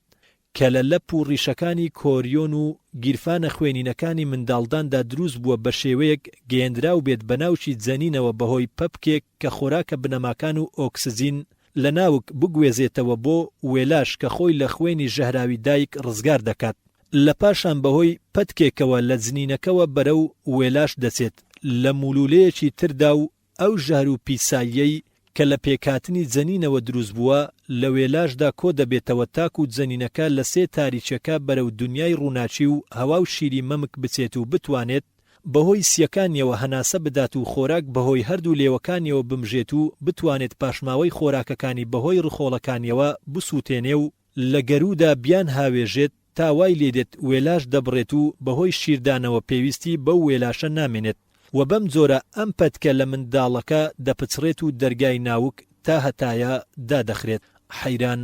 دەڵێ پاک و بێگەردی بۆ خودای بەرز و بێهاوتا لە هەموو هاوبەشدانەرێک شێخ دەڵێ ئەم هەموو بەهرەمەندی و ڕێخستن و داهێنان و نەخشەدانانەی کە قورئان ئاماژەی بۆ کردوون لە پێکاتەی مرۆڤ و شێوە و پێدانی لە هێلکە و تنۆکێک و پارچە گۆشتێکی هەڵواسرا و پارچە گۆشتێکی جوورا و ئێسک و داپۆشینی وێلاش و ناوچی ئارامگرتن و بەتواناکردنی بۆ کات و ماوەی دیاریکراوی خۆی لە کەڵێنە تاریکەکاندا ئەمانە هەموو بەگشتی لە کاریگەری ڕێکەوتی کوێرانن ئەی حەیران دەڵێ پاک و بێگەردی بۆ خودای بەرز و بێهاوتا لەوەی نەزانەکان دەیڵێن شێخ وتی ئەی ئەو خۆشەویستەی کە هەموو کەسێک دڵڕفێن و سەرخۆش دەکات سۆزیان دەیان سووتێنێت ئایا بەشی ڕێکەوت لە پێکاتنیدا چەندە ئەو خۆشەویستەی کە ڕاددە بۆ ڕێژەکەی دانەدراوە و ئەو ئاگرەی کە هەڵنەکراوە تەنها بۆ مەبەستێک نەبێت کە قورئان بە جوانترین و ناسکترین و داناترین و دروستترین و شەرەفمەندترین و ساکارترین و قوڵترین و دەربڕین کە ئەڵڵا سوبحانە وتەعالا لە سوورەتی ئەڕۆم آيتي 21 دفرمي ومن آياته أن خلق لكم من أنفسكم أزواجا لتسكنوا إليها وجعل بينكم مودة ورحمة إن في ذلك لآيات لقوم يتفكرون ئەم خۆشەویستیی کە لە کاردانەوەیدا سۆز و هەست لە هەموو ئامێز و دڵێکدا دروست دەکات و لە دڵنیای یەکەیەوە دڵنەوایی و ئارامی لە هەموو دەروونێکدا جێگیر دەکات و لە بەزەی یەکەیەوە بەزەیی بۆ هەموو دڵێک بەخشندە دەکات ئەو خۆشەویستیی کە دوو هاوسەر لا ڕیشاڵ و دەزوولەکانی لانچی ساواکەیان دروست دەکەن کە جوانترین و ڕازاوەترین و پیرۆسترین بەخشندەی خودایەکە بە زیندەوەرەکانی ئاسمان و زەوی داناوە کاتێک کە پیاوەکە وەک دڕندەیەک ڕەوشت دەینوێنێ لە پاشدا دەبێتە مرۆڤێک و ئافرەتیش وەک بووکە شوشەیەک لە پاشدا بەهەشت دەچێتە ژێر پێیەوە ئەو هێلانەی کە ئارامی باڵی بەسەردا ڕادەکێشێ و بەزەیی تێیدا گەشە دەکات و سۆز تێیدا گوڵ دەکات لەوێوە پەرستنی خوددا بەبەرهەم دێت یەکەم پاڕانەوەی ڕاستەقینە دەست پێ دەکات بۆ داواکردنی بارانی بەزەی خوددا بۆ سەر جگەر سۆزەکانمان کە خودای دروستکەر خۆشەویستیەکەیان لای ئێمە لە خۆشەویستی جگەرمان زیاتر کردووە الله سبحانه وتعالى لسورة الأعراف آية 189 دفرمي هو الذي خلقكم من نفس واحدة وجعل منها زوجها ليسكن إليها فلما تغشاها حملت حملا خفيفا فمرت به فلما أثقلت دعوا الله ربهما لئن آتيتنا صالحا لنكونن من الشاكرين ئەو خۆشەویستیەی کە بەهۆی نهێنیەکەوە فێری خۆشەویستی منداڵدانمان و هاوسەر و خێزانمان و دایک و باوکمان و کەسوکار و خوشک و برایان و دۆستان و هاوسێکانمان بووین بۆ هەموو برایەکی هاومرۆڤیفمان تەشەنە دەکات تەنانەت بۆ ئاژەڵێکی بێزمانی لاوازیش کە چاومان پێیان کەوت کاتێک کە هاودەم و بەچکەکانیانون کرد بێت بە چەشنێک کە بەزەیەکەمان وەختە بمان گریێنێت بۆیان ئەو خۆشەویستی کە لە پێناویدا خوددا هەموو جوانی بەگشتی دروست کردووە و لە پێناوی خزمەتکردنیدا مرۆڤ هەموو جوانیەکی دروست کردووە لە ئازایەتی و بەخشندەیی بەرزی و دۆستی و ڕێزلێنان و بەسۆزی و وتەی شیرین و وتنی سرود و گۆرانی و هۆندراوەی داتاشین و وێنەگرتن بەمانەش وا دەزانێت کە ئەوین و خۆشەویست دەپەرستێت بێ ئەوەی بزانێت کە لە ناخیدا ئەو کەسە دەپەرستێت کە ئەو نهێنیە سەرسوڕهێنەرەی بەم خۆشەویستیە بەخشیوە ئەم خۆشەویستەی کە خوددا پێی بەخشیوین و لە سەرەتادا وەک تێربوونی ئارەزوێک لامان دەست پێ دەکات و بە خوددا پەرستی کۆتایی دێت پێم بڵێ ئەی حەیران بەشی ڕێکەوتی کوێرانە چەندە لە دروستکردنی ئەم نیشانانەدا بوونی زۆر کردنی هۆکار و هۆکان و پاڵپێوەنانی بۆ بەرزترین و مەزنترین ئامانج و ئاوات ئایا ئەم هەموو سیستەم و نەخشەدانانە سەرسوڕهێنەرانە لە دروستکردنی دوو هاوسەریەوە بۆ دروستکردنی ئەو هەست و سۆزە غەریزەیە ڕاستە و خۆ سەرسوڕهێنەرە و دەسەڵاتدارە زۆردارانە بۆ دروستکردنی مرۆڤ لە پشتی پیاوانەوە و هێلکە و جینەکانی لە منداڵدانی ئافرەتانەوە ئایا ئەمانە لە کاریگەری ڕێکەوتی کوێرانن ئەی حەیران خوێنەری بەڕێز ئەم تڕاکە بە کۆتا هات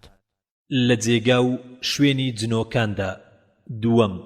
لاپەڕا 505 شێخ ئەی ئەم بیستنە ئەی حەیران کە قورئانی پیرۆز لەگەڵێک لە ئاەتەکانیدا لەگەڵ بینیندا ناویان دەبات کە ئەڵڵا سوبحانە وتەعالا لە سوورەتی الئینسان آيتي 1-2 دفرمي هل أتى على الإنسان حين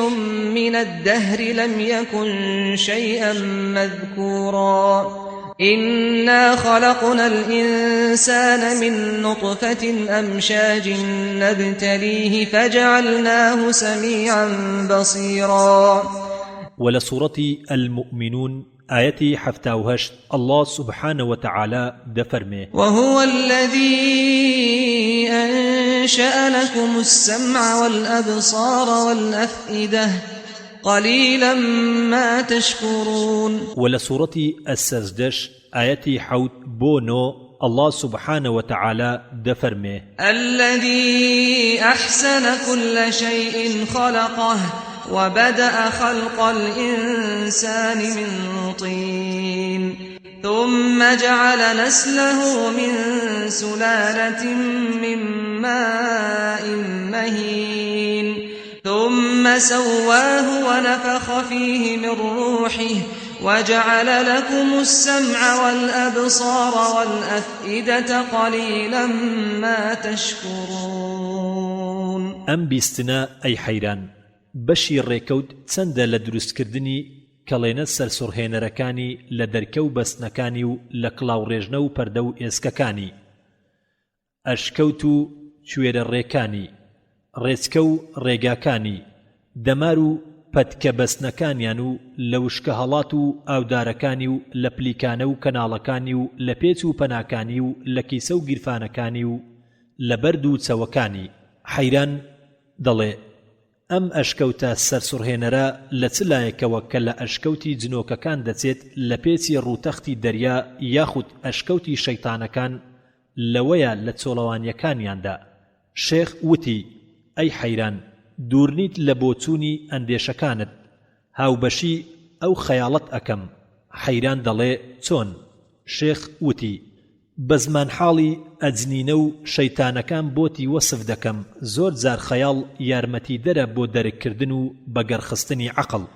شەیتانێک لە شەیتانەکانی هۆندراوە وتی پرسیارم لە جنۆکەیەکی کۆمەڵەی سرودستان کرد لە کوێ نیشتە جێیت وتی ئێمە دەفڕین و سەما دەکەین لە نێوەند ئاسمان و زەویدا لەسەر باڵ و ڕیشە شەپۆلەکانی با گەرویستمان بەحەوێنەوە دەچینە گوێیەکانی ئەو مرۆڤە میواندارە بە بەزم و کەیفێک کە هەندێک جار بە شادیەوە پێشوازیمان دەکات و هەندێک جاریش بە فرمێسکەوە وتم وەسفێکی ئەو جێنشینانم بۆ بکە بارودۆخیان چۆنە وتی من نەتوانام لە وەسفکردنیان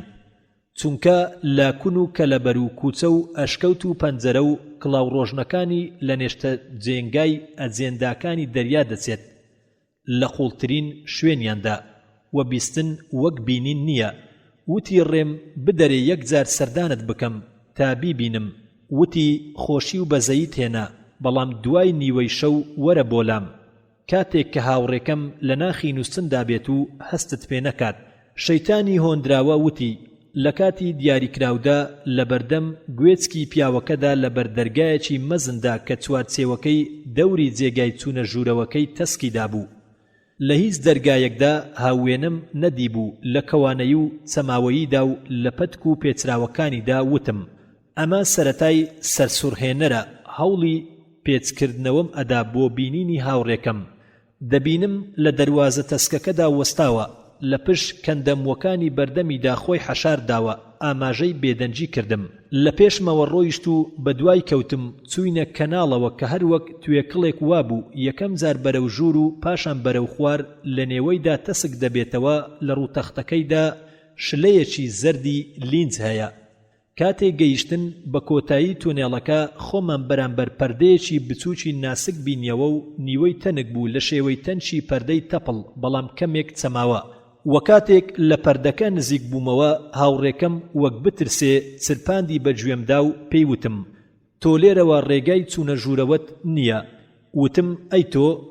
من هەر وەک پیشەی خۆم دەسمە ژوورەوە و سەبارەت بە تۆ دەگەڕێتەوە و لە کەلەبەرێکی ترەوە دێتە ژوورێ، چۆن دەبێت بە تەنها بگەڕێمەوە چ بهێڵمەوە باکوونێک لەم پەردەیە بکەم. هەرگیز نەکەی ئەو کارە بکەی، گەرکردت گوێچکەی ئەم پیاوە لە کار دەخەیت و تووڕەی دەکەیت و بێبەشی چوونە ژوورەوەی ئەم جێگایم دەکەیت بۆ هەتایە. وتم ئەم ڕێگای دووەم لەکوێیە؟ وتی دەردەچێت و لە بەردەم لێوەکانی ئەم پیاوەدا دەوەستیت. گەرکرانەوە ئەوە دەتوانی بچیتە ژوورێ و کاتی داخستن هەردوو لێوەکانی بەهێواشی بەرەو گەروی دەچێت و لەوێدا کەناڵێک دەبینیت لەسەری نووسراوە کەناڵی ئۆستاکیوس، تەنها ڕێگایە کە گوێچکە بە هەواوە دەبەستێت. تۆ لەوێوە دەچیتە ئەو هۆڵەی کە لە پشت ئەم پەردەیەوە دێت، دەبینیت چاوەڕوانت دەکەم. شەیتانی هۆندراوە وتی ئاماژەکەم بەجێهێنا و چوومە گەرویەوە لەو کەناڵە پەڕیمەوە بەرەو ژوور.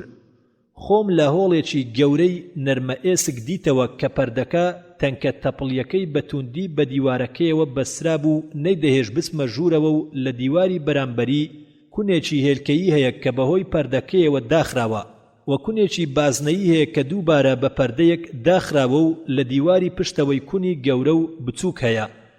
لە نێوەند ئەم دیوارانەدا زنجیرە ئێسکی سەرسوڕهێنەر هەڵواسراوە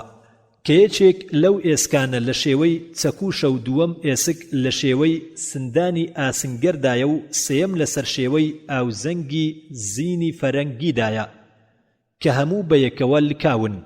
شێوە چەکوشیەکە دەلکێت بە پەرتە تەپۆڵکیەکەوە و دەچێتە نێوان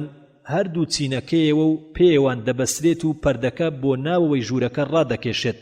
بە شێوەیەک وای لێ دەکات کە لە ناوەوە کۆماوە و قۆزقۆز بێت و لە دەرەوە قوڵگە بێت و ئاوەزەنجی شێوەش دەلکێت بە کونەهێلکەیەکەی بەرامبەری.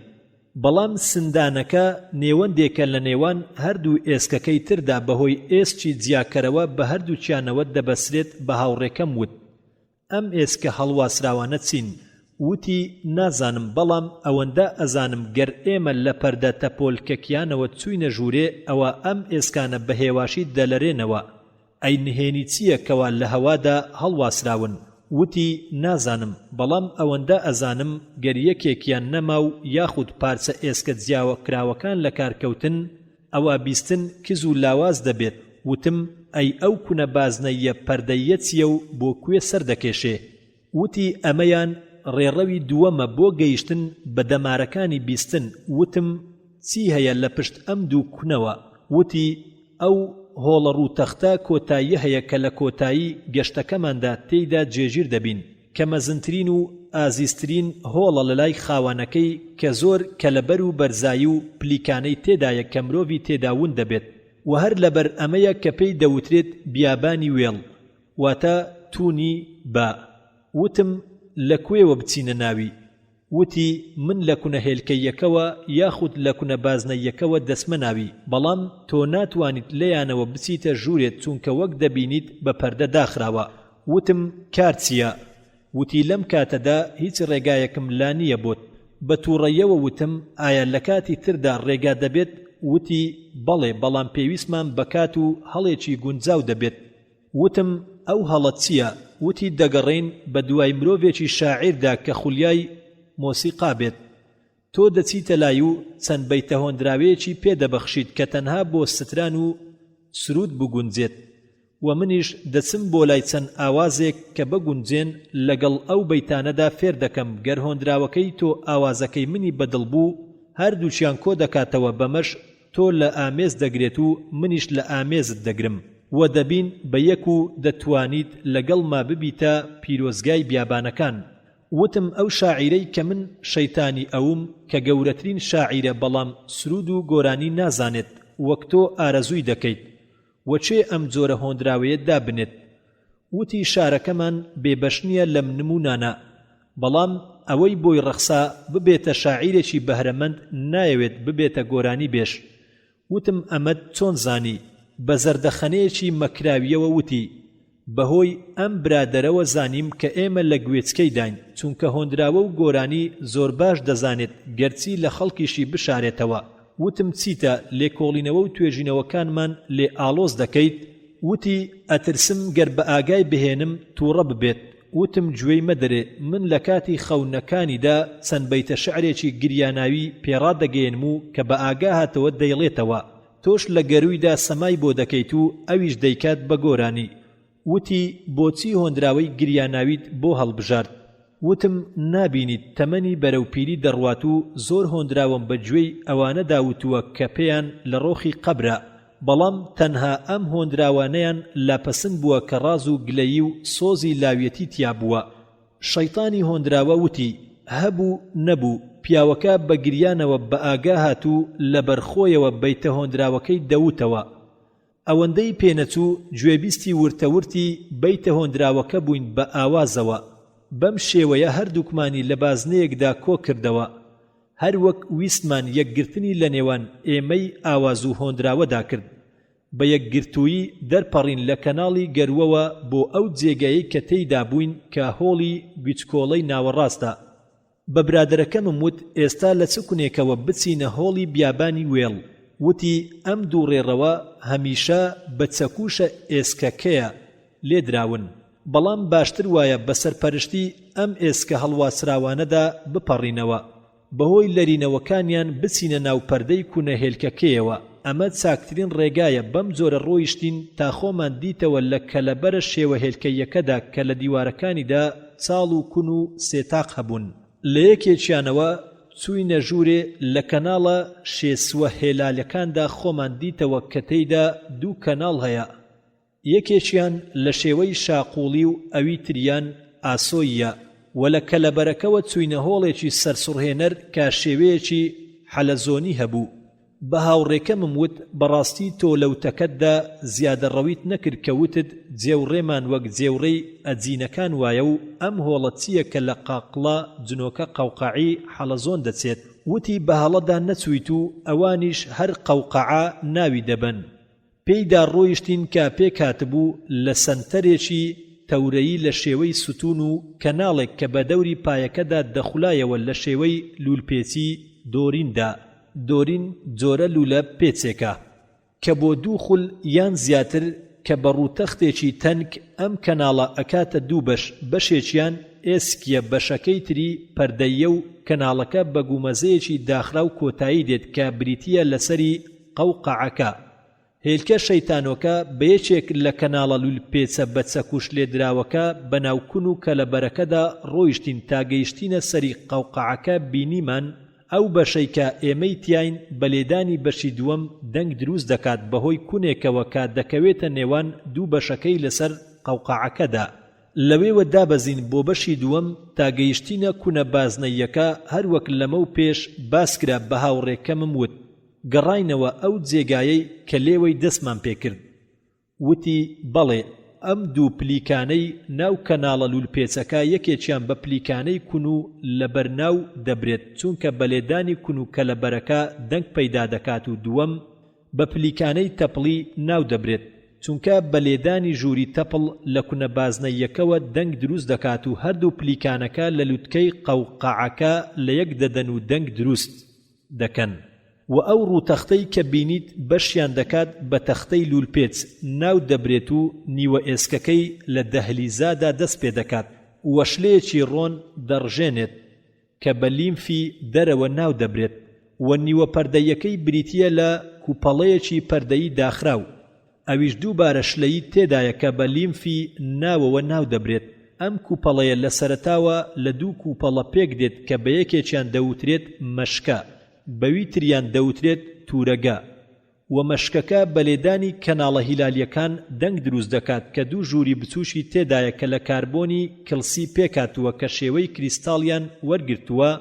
و بە دوو ژووری گوێچکەڵە ناو دەبرێت و شەیتانی هۆندراوە وتی هاوڕێکەم ویستی درێژە بە وەسفکردنەکەی بدات وتم بەسە سوێن بێ بە ئەڵڵا وەسفەکەت مێشکی پڕ کردم و چاوی لێ کردم و هۆشی نەهێشتم لەم جێگەیەدا کە بەڕاستی لە جێگەی خۆیایەتی بە بیابانی وێڵ ناو ببرێت بەڵام بە کورتی پێم بڵێ ئەم پەتک و دەزوە وردانە چین کە لە هەموو کون و کەلەبەرێک داهەنوو لە کەناڵەکان و قەوقەعەکەدا مەلە دەکەن و لە ناو شلەیەکاندا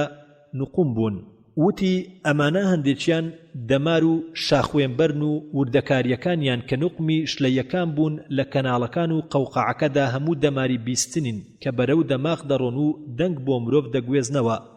دەبێ بۆچی بێ ئەم هەموو ئێسک و کون و کەلەبەر و کەناڵ و لولپێچ و قەوقەع و پلیکانە و پەردە و ڕووتەخت و دەهلیز و شلە و پەردە هەتا دوایی ئەوەندە بەس نەبوو گەردەمارەکانی بیستن لە تەپڵدا بوەستایە کە لە ڕینەوەی دەنجی وەردەگرت و بەرەو دەماغی مرۆڤی دەگواستەوە وتی سەبارەت بە شارەوەی نهێنیەکانی هیچ نازانم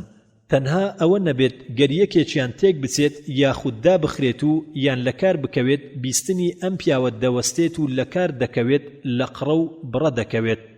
شەیطانی هۆندراوە وتی پێش ئەوەی هاوڕێکەم وتەکان تەواو بکات لە کەناڵی ئۆستایکیۆسەکە هاتبوو مەژوورێ چوومە دەرەوە بە سوپاسەوە بەجێم هێشت و پێم وت بەڕاستی ئێمە لە ماڵێک لە ماڵەکانی ئەجینەکاندا بووین حەیران دەڵێ بەڵام دانایی چییە لە دروستکردنی ئەم ئامێرە ئالۆزە سەرسوڕهێنەرەدا شێخ لە وەڵامیا دەڵێ بە کورتی پێتڕا دەگەێنم گەر ئەم پۆڵێن و ڕێکخستنە داڕێژراوانە نەبوایە کە لە دەروازەیەکی دەرەچیەوە دەڕوات و بە سەکۆ ناودەبرێت بۆ ئامێری بیسەر بەرەو پەردەی تەپڵی بۆ گوێچکەڵەی ناوەڕاست بۆ گوێچکەڵەی ناوەوە و لە دەمارەکانی بیستندا کۆتایی دێت هەرگیز چاوەڕوان نەدەکرا ئەم دەنگانە بەو شێوە تێگەیشتوویە بگوێزێتەوە بۆ دەماغ ئەم هەموو بەرز و نزمی و پێچاو پێچە و کون و کەلەبەرە پێچاو پێچە و هۆڵە چوونە ناویەکان و کەناڵە بەیەکلکاوەکان و پەردە بەیەک بەسراوەکان و کونە داخراوەکان و ئێسکە هەڵواسراوەکان و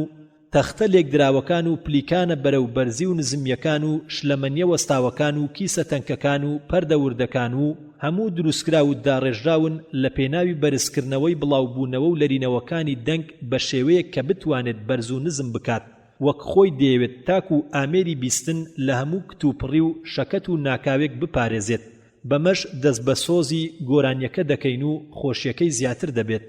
حەیران دەڵێت من لەو باوڕەدام کە ئەم ئامێرە بێهودە دروست نەکراوە و دەرچی سوودمەندی هەیە لە بەشەکانی دەکەین بەڵام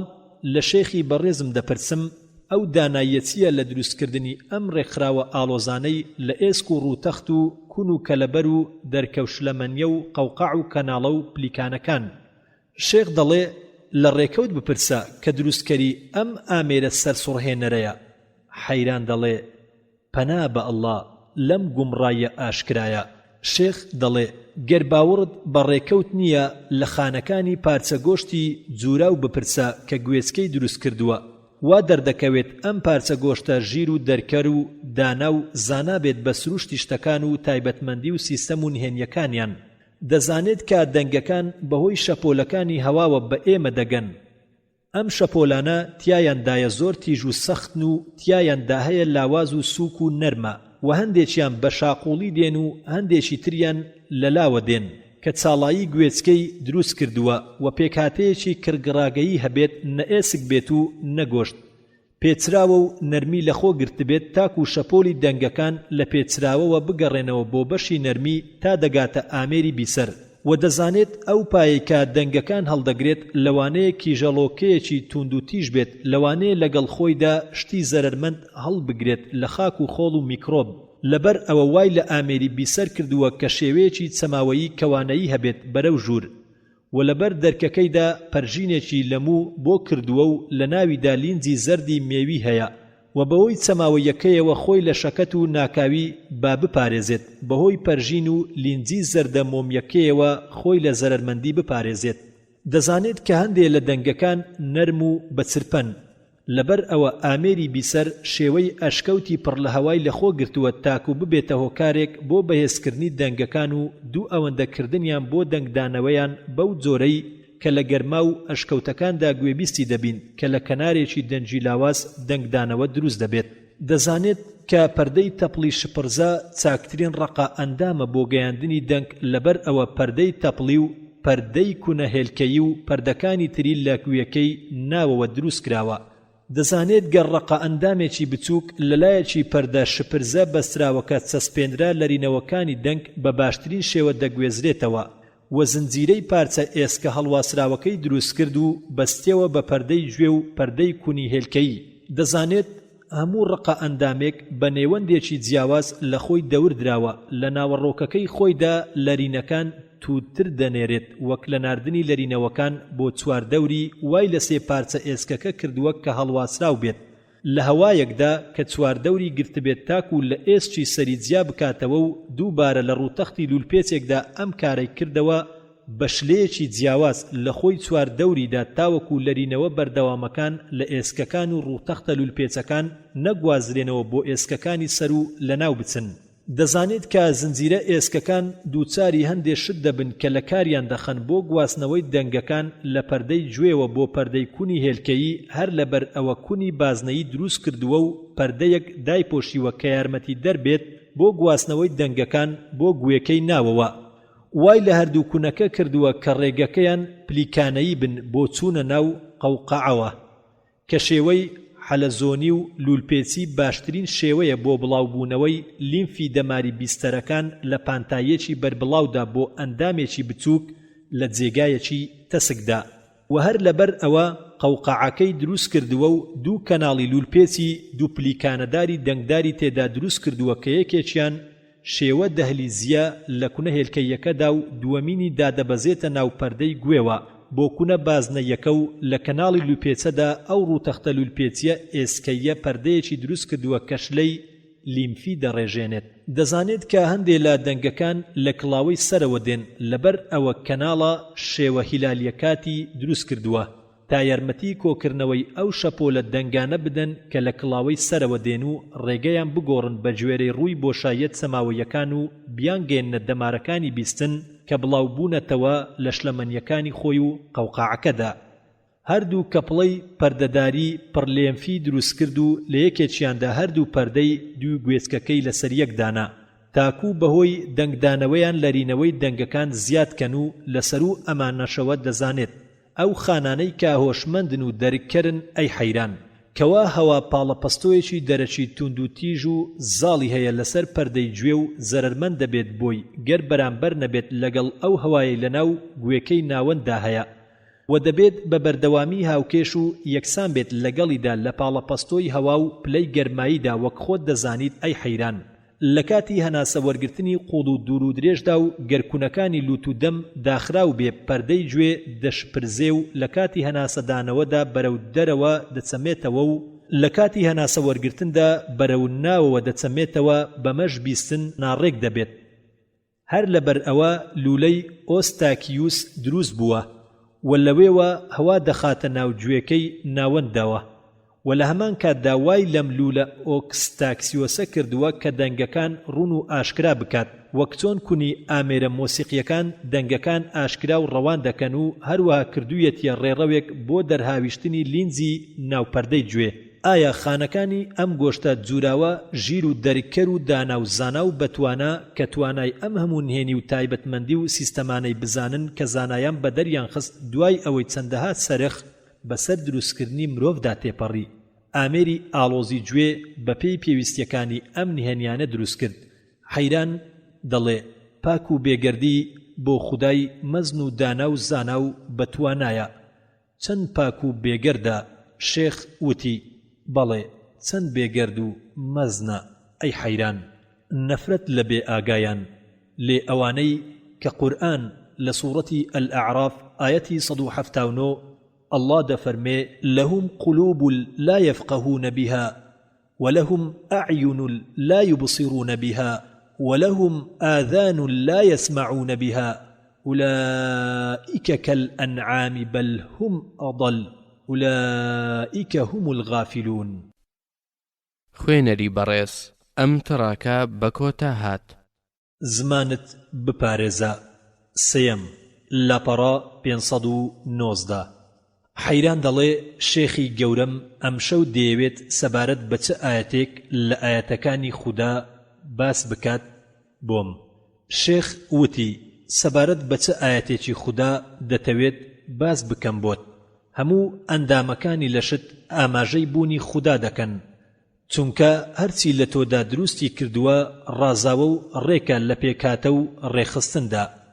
بەرزی کار و وردی هەڵسەنگاندنی شیاوە هاویەکە و لە ئامانج و جوولەدا و گەر بە کەمترین ئەندام بینە بەرچاوت وەک مویەک و سەرەنینۆکێک و یاخود مەزنترین و ترسناکترین ئەندام وەک چاو و گوێچکە و دڵ و جگەر و گەدە و ڕیخۆڵە و زمان و لێو وەیان ئەو شتانەی کە بە چاو نابیندرێن لە ملوێنەها خانە و دەمار کە زۆر سەرسوڕهێنەرتر و ڕازاوەترن لە نهێنیەکانیاندا. بەڵام ئەی حەیران، بە کورتی ئەو ئاەتانت بۆ باز دەکەم کە خوای گەورە و کاربەجێ خۆی هەڵی بژاردون و لە قورئاندا زۆر ئاماژەیان بۆ دەکات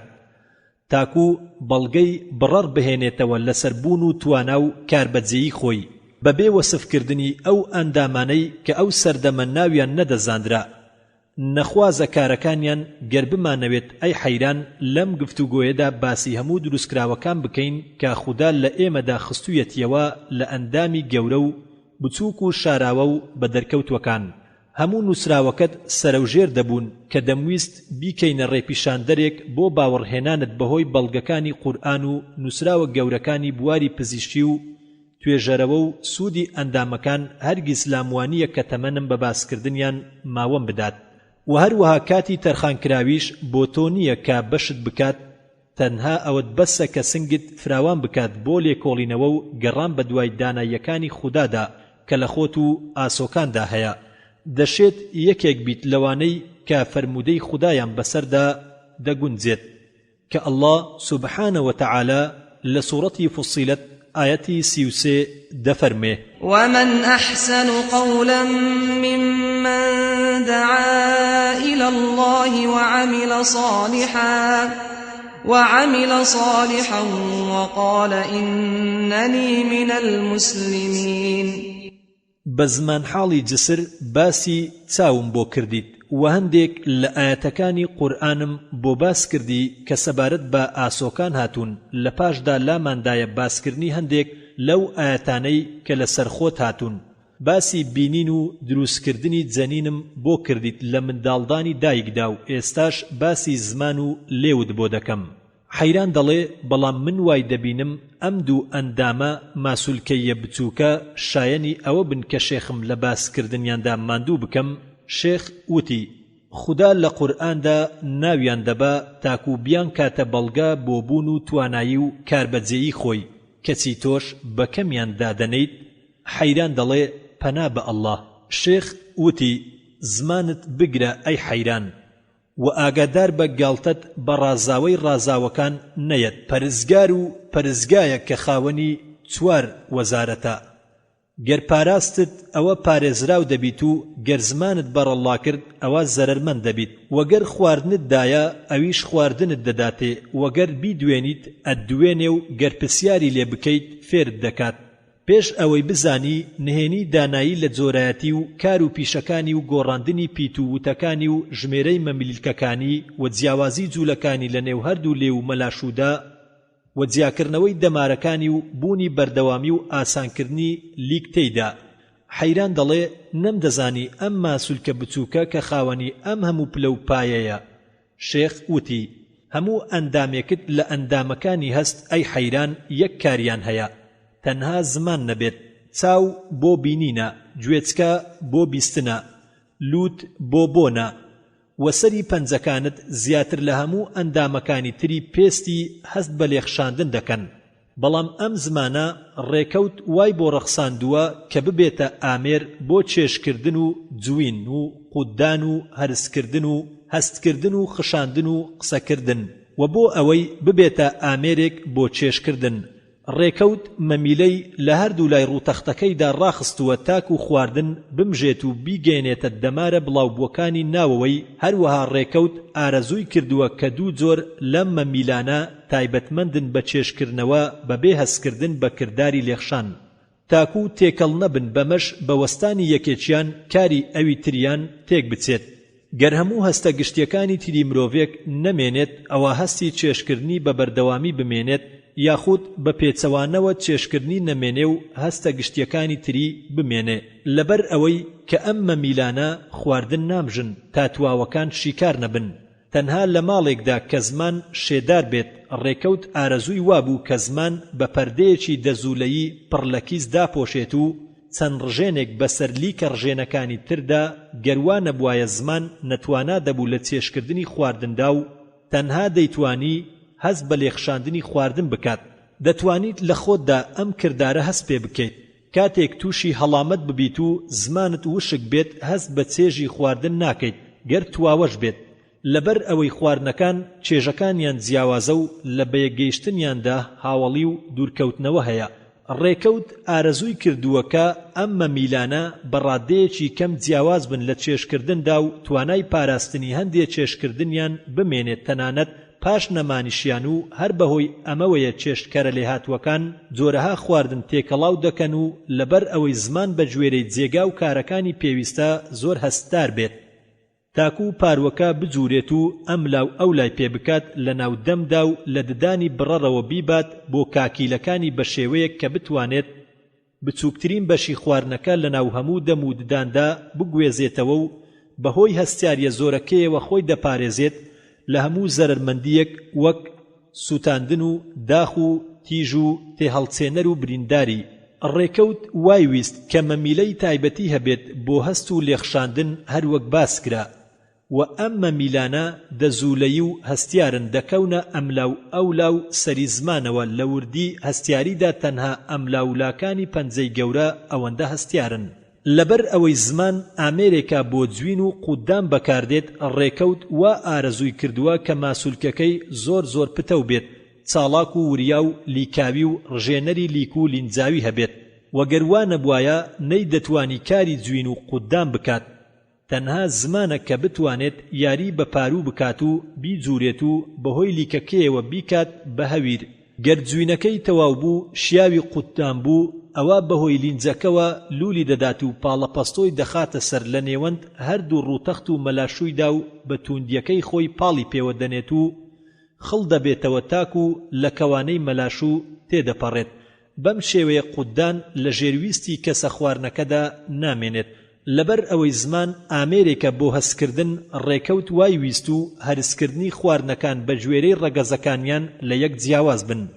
هەندێکیان لە گەدەدا هەرس دەکرێن و تێیاندا هەیە لە ڕیخۆڵەکاندا. تەنها شتێک هەیە لەناو ئەم خواردنانەدا کە ئەویش نیشاستەیە لە گەدەدا هەرس ناکرێت، بەڵکو ڕژێنەکانی ناو گەدە دەبنە ڕێگر بۆ هەرسکردن و نەهێشتنی گۆڕینیان. هەر بۆیە ڕێکەوت وا ئارەزووی کردووە کە تەنها ڕێگایەک بۆ گۆڕینی ئەم نیشاستانە بۆ شەکر بەهۆی لیکەوە بێت.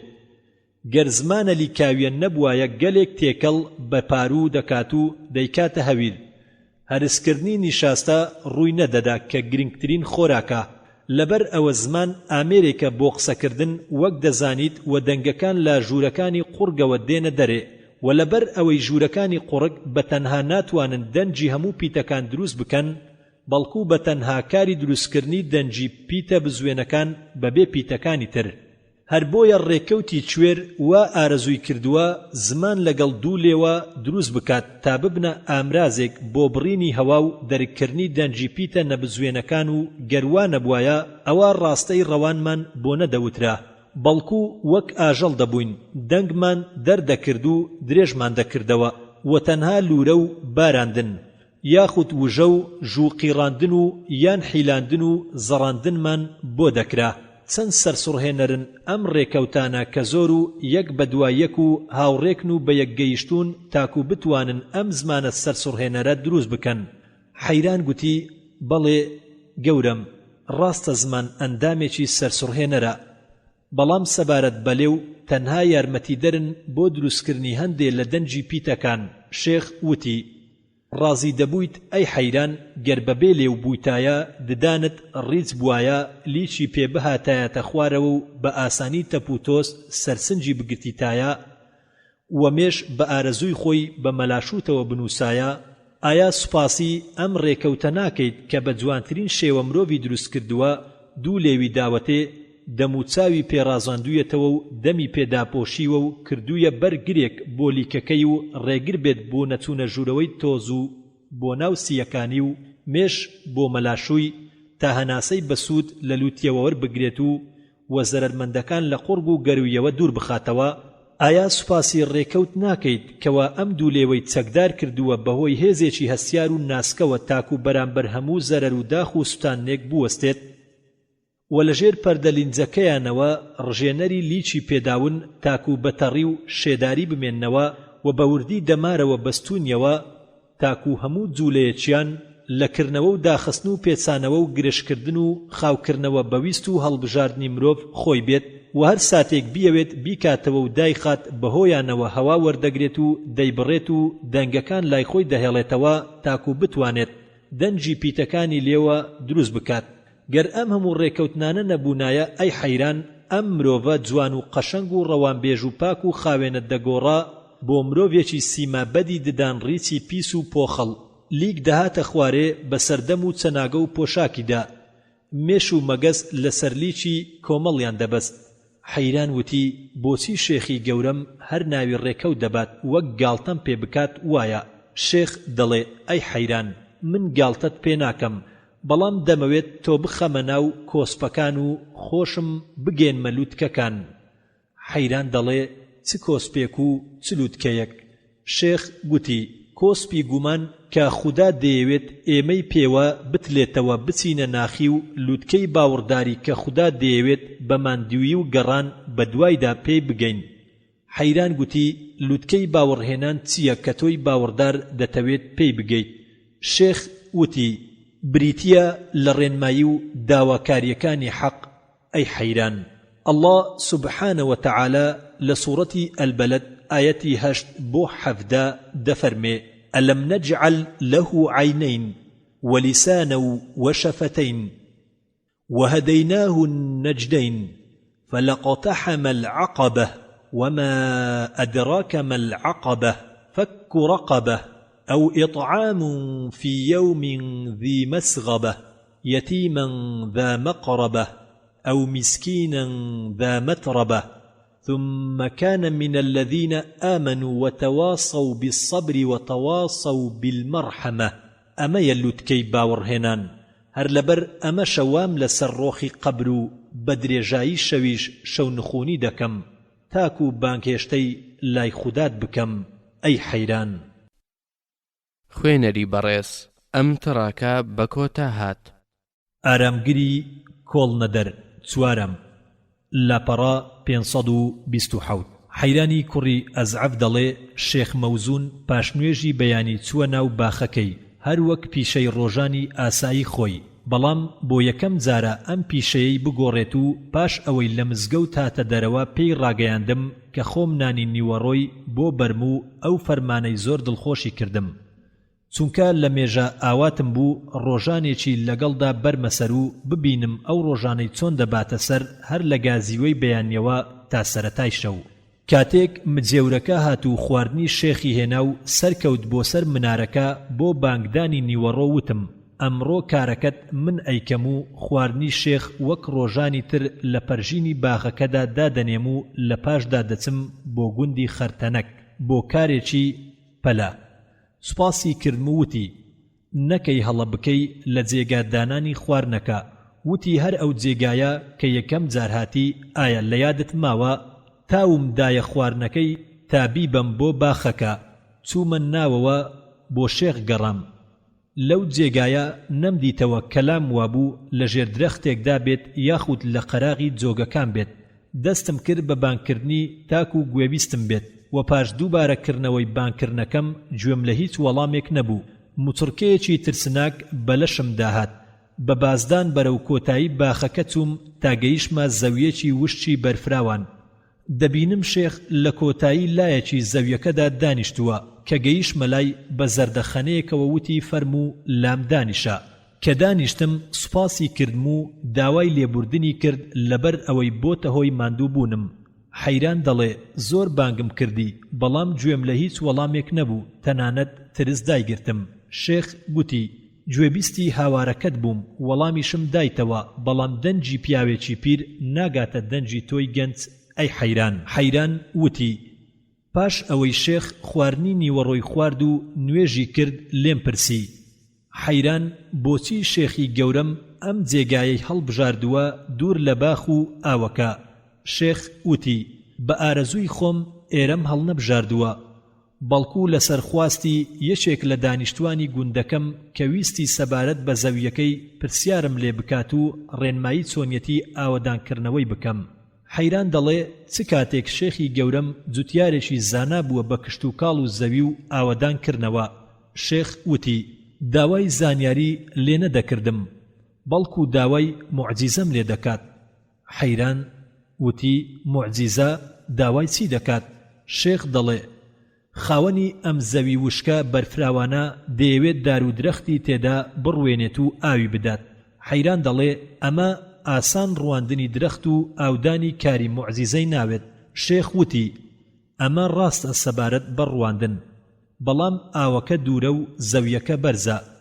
پێم ڕاگەیان تەنها دەتوانێت بۆ هەڵکردنی ئاوی زستان و بەکارهێنانی بۆ ئاودان ئەستیلێک دروست بکات. وتی بەڵام ئاوی ئەستیلەکە تەواو دەبێت و منیش دەمەوێت بە بەردەوام هەبێت. وتم چۆن؟ وتی دەمەوێت ڕێگایەک بدۆزینەوە کە ئاوەکە بگاتە ئامێرێکی جوولێنەر کە پاڵ بە ئاوەکەوە بنێت بۆ سەر زەویەکە و ئاوی بدات و پاشان بۆ ئەستیلەکە بیگەڕێتەوە و دووبارە بۆ زەویەکە و لە پاشدا بۆ ئەستیلەکە و دووبارە بۆ ئامێرە جوولێنەرەکە و بەم چەشنە هەتایە ئاودان بەردەوام دەبێ. وتم هەتایە بۆ تا هەتایە؟ وتی بۆ درێژایی ژیانم چێ ئەزانێت، لەوانەیە 100 ساڵ بژیم. وتم خواویستی لەسەر بێت تەمەنت درێژ دەبێت، بەڵام ئەو ئاوەی کە دەدەوێت بگەڕێتەوە گەر تواندرا هەندێکی بگەڕێنیتەوە لە قوڕ و گڵەوە دەگەڕێتەوە کە دەبێتە هۆکارێک بۆ پەککەوتنی ئامێرە بزوێنەرەکە. وتی ناتوانین پاڵێوەر مەسفیەکی بۆ دابنین کە لەو خڵت و خاک و خۆڵە پاچی بکاتەوە پێش ئەوەی بگەڕێتەوە بۆ ئەستیلەکە. وتم چی بەرەو پاکەرەوەکەی بەرێت؟ وتی ئامێرە جوولێنەرەکە خۆی. ئایا ناتوانێت لەلایەکی ترەوە ئاوەکە ئاوەڕۆ بکات بۆ ئامێری پاکەرەوەکە؟ وتم گەر بۆمان کرا دروستکردنی ئەم ئامێرە بەم چەشنەچی ئاوەکەمان لە ئامێری پاکەرەکەوە کە دەگەڕێنێتەوە بۆ ئامێرە جوولێنەرەکە دووبارە بۆ ئاودانی زەویەکە. وتی ئامێرە جوولێنەرەکە بە پاڵەپەستۆیەکی توندەوە بەرەو ئامێرە پاکەرەوەکەی دەنێرێت بە جۆرێک کە لە کونەکانیەوە دووبارە بەرەو ئامێرە جوولێنەرەکە بگەڕێتەوە. وتم بەڵام ئەم ئاوە هەر کۆتایی دێت چەند ئەستیلەکە گەورەش بێت. وتی ئایا ڕێگە چارەی تر نییە بۆ بەردەوامی ئەم ئاوە؟ وتم چۆن؟ وتی ناتوانین کە ئەستیلەکە ئاوی تێدا نەما ئاوی تری تێ بکەین. وتم لەکوێوە ئاوی تری بۆ بێنین؟ وتی ناتوانین لە سەرێکی ئەستیلەکەوە ئامێرێکی جوولێنەری تر دابنین و بۆڕیەکی درێژی بۆ دروست بکەین تا ئاوەکەی لێوە بێت لە کون و کەلەبەر و ئاو گژوگیای زەویەوە و بەهۆیەوە ئەستیلەکەی پێپڕ بکەین، بەمەش ئاوەکە کۆتایی نایەت. وتم بەڵێ ئەبێت، بەڵام چ ئامێرێک ئەم ئاوی گژوگیا و کەلەبەرەی زەویمان بۆ ئامێری جوولێنەری سەر ئەستیلەکە بگێنێت. وتی ناتوانین وا لە هێزی ئامێری جوولێنەری یەکەم بکەین ئاو بگێنێتە ئامێرە جوولێنەرەکانی تر و بەردەوامیان بکات. وتم بەڵێ دەتوانین، بەڵام ئایا ئامێری جوولێنەری یەکەم بەرگەی ئەم هەموو پاڵەپەستە و ماندووبوونە دەکات؟ وتی ناتوانین بە شێوەیەکی واورد و پتە و بەهێز دروستی بکەین کە چرکەیەک نەوەستێت. وتم بەڵێ ئەمە ئەشێت لە ئامێرێکدا کە بۆ ڕۆژێک یان مانگێک یاخود ساڵێک و یان 2 ساڵ کار بکات، بەڵام تۆ دەتەوێت ئامێرێکی وەها بێت کە بە بەردەوامی بۆ ماوەی 100 ساڵ بوجێت و چرکەیەک لە کار نەوەستێت. وتی بۆ ئەمە مەحاڵە؟ وتم نەخێر، ئەمە بۆ عەقڵ مەحاڵ نییە، بەڵام ئەم جوولێنەرە سەرسوڕهێنەرانە پێویستیان بە ئەندازیارێکی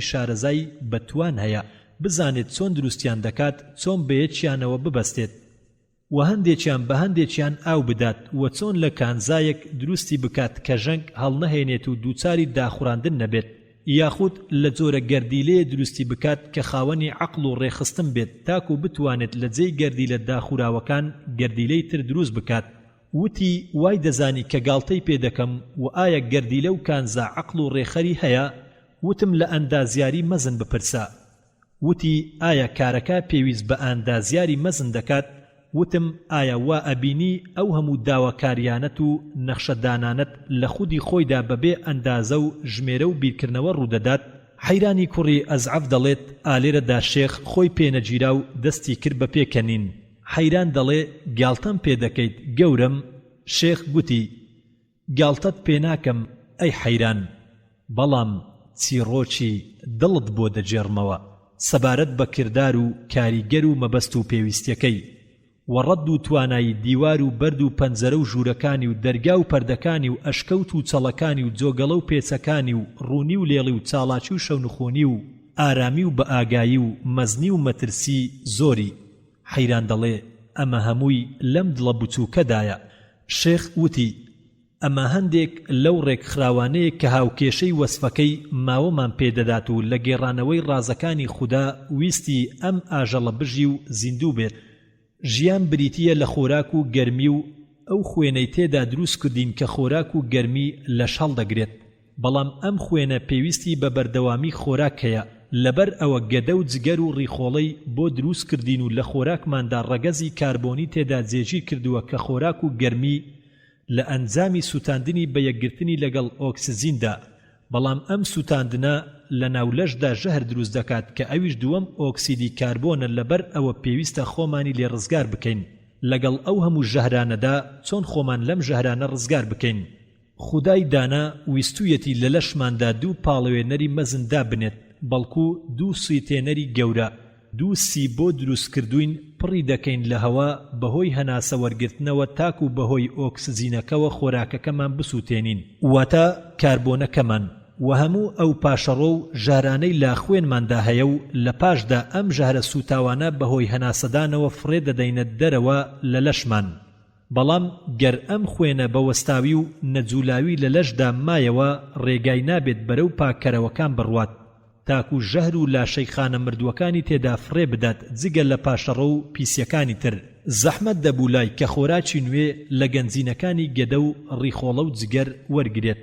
بەڵکو زەحمەت بوو لای ئەم خۆراکە نوێیانە بڵاو بکاتەوە و بە خێراییەکی پێویست دابەشی بکات بەسەر هەموو ئەندامەکانی لەشدا، گەر بە وەستاوی لە لەشدا بمێنێتەوە لە ئەنجامی ئەم وەستانەی جەستە دەمرد، چونکە لەلایەکەوە ناتوانێت ئەم خۆراکە لە گەنجینەکەی خۆی بە ئاسانی وەرگرێت، تەنانەت گەربۆشی بێتە شیر لە دیوارەکانی گەدە و جگەردا بۆی بێتە خوارێ نایگاتێ، تەنها چەند دڵۆپێکی کەم نەبێت و لەبەر ئەوەی وەستا و نەجوولاوە پاش چەند ڕۆژێکی زۆر بەسەر لەشدا دابەش دەبێت. لە حاڵی واشدا لە برسا مردن ڕوودەدات و لەبەر ئەوەی لە حاڵەتی وەستان و نەجوولەدا ناتوانرێت ژەهر و پاشەڕۆگانی بگەینێتە پاککەرەوەکان بۆ سوتاندنیان و ئەمەش دەبێتە هۆی مردنێکی کتوپڕ بەهۆی ژەهراوی بوونیەوە،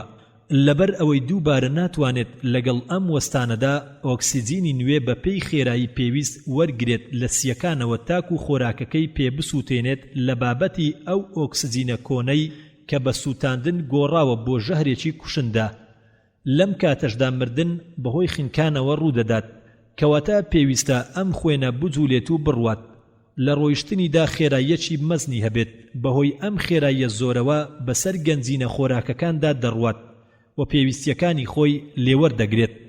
بە چاوتروکانێک دەیگەێنێتە هەموو بەش و لایەنەکانی جەستە و بەهۆی ئەم خێراییە مەزنەوەی دەگاتە پاککەرەوەی ژەهر و پاشەڕۆکانی تاکوفڕی بداتە ناویان خێراتر لە چاوتروکانێک، و لە سیەکانەوە سوتەمەنی تازە لە سێ ئۆکسیجین وەردەگرێت و دەست دەکات بە دووبارەکردنەوەی کردداری سوتاندنی خۆراکەکەی بەمەش خۆراک و گەرمی بۆ لەش دابین دەکات. حەیران دەڵێ پاک و بێگەردی بۆ دروستکەری بێهاوتە، بەڵام ئەم هەموو خێراییە بۆچی لە ڕۆیشتنی خوێندا و چۆن بە چاوتروکاندنێک تەواو دەبێت؟ شێخ لە وەڵامیە وتی بۆچی ئەم هەموو خێراییە؟ چونکە سوتاندن هەر بە سروشت خێرایە و ژەهراوی بوونیش خێرا ڕوودەدات. تاقی بکەرەوە هەناسەت بگرە و چەندە دەتوانی لە پێشدا سیەکانت پڕکە لە هەوا ئەو جا سەرنج بدە تا چەندێک کە هەناسە نەدەیت. گەر بشتەوێت سیەکانت هێندەی کۆپەڵەیەک بێت بۆ ئەوەی ئۆکسزینێکی زۆر بگرێت کە بەشی ئەو بکات خوێن بە هێواشی بڕوات و پاش کاژمێرێک بگاتەوە سیەکان هەر نابێت. زانست دەری خستووە کە دڵۆپێک خوێن پێویستی بەنزیکەی 20 چرکە هەیە بۆ دەرچوونی لە دڵەوە و گەڕانی بەسەر هەموو ئەندامەکانی لەشدا و دووبارە گەڕانەوەی بۆ شوێنی دەرچوونی. واتە بەڕادەی ڕێژەی لێدانی دڵت بەنزیکەی 25 لێدان یاخود بە ڕێژەی دووپاتکردنەوەی ڕستەی لا ئیلاهە ئیلا الله بۆ 10 جار. حەیرانت هیچ خواوەندێک نییە تەنها خودای دروستکەری مەزن نەبێت. شێخ دەڵێ ئەمە لە حاڵەتی حەوانەوە و مامناوەندیدا تاقی بکەرەوە و هەناسەیەکی قوڵ وەرگرە. واتە زۆرینەی ئۆکسجین وەربگرە دەبینیت لێدانی دڵت هێواش دەبێت. تاقی بکەرەوە و هەناسەت بگرە بۆ کەم بوونەوەی ئۆکسجین یان ماوەی هاتنە ژوورەوەی ئۆکسجین زۆر بدە. تاکو و سوتاندن زۆر بێت دەبینیت دڵت زۆر بە خێرایی سەرسوڕهێنەر لێ دەدات تاکو ڕێژەی پێویستی خۆی بۆ ئۆکسجین لە خوێن وەرگرێت. حەیران وتی پاک و بێگەردی بۆ دروستکەری بێهاوتە. شێخ دەڵێ ئێستا ئەی حەیران بۆت بەدەرکەوت کە خوێن پێویستیەکی زۆری بە خێرایی جوولە هەیە و بە جوولێنەریش و ئەم جوولێنەرە مەزنە دڵە و تا ئێرە کردارەکە ساکارە. گەرواماندانە دڵ بریتیە لە پەمپێک پاڵ بە خوێونەوە دەنێت بۆ ئەندامەکانی لەش دەڕوات و دەگەڕێتەوە بۆ لای و دووبارە پەمپی دەداتەوە. بەڵام کارەکە زۆر لەمە ئاڵۆسترە پێویستی بە دوو پەمپ ئەبێت. یەکێکیان پاڵ بە خوێنەوە دەنێت بەرەو لەش و ئەوی تریان پاڵ بە خوێنەوە دەنێت بەرەو سیەکان تاکو لەوێدا پاک ببنەوە و بەرەو دڵ بە پاک و بێگەردی و بەهێز و بە چاڵاکی و بە ئامادەکرا و بە سوتێنەری پێویست و تەنها پەمپێک بەشی ناکات بۆ پاڵپێوەنانی خوێن و بەرەو ئەندامەکانی لەش. گەیاندنی بۆ سیەکان و پاش گەڕانەوەی بۆ دڵ چونکە کاتێک کە خوێن لە پەمدانی یەکەمەوە دەردەچێت لە شاخوێنبەری گەورەدا کە بە ئاوڕت ناو دەبرێت دابەش دەبێت بۆ چەندەها لق. پاشان بەهۆی هێزی پەمدانی یەکەمەوە دەگەڕێتەوە بۆ دەمارە خوێنهێنەرەکان و لەوانەوە لە گەورە دەمارە بۆشایی خوارەوەدا و لە گەورە دەمارە بۆشایی سەرەوەدا کۆ دەبنەوە. بەم هاتوو چۆ درێژە و تێکەڵبوونا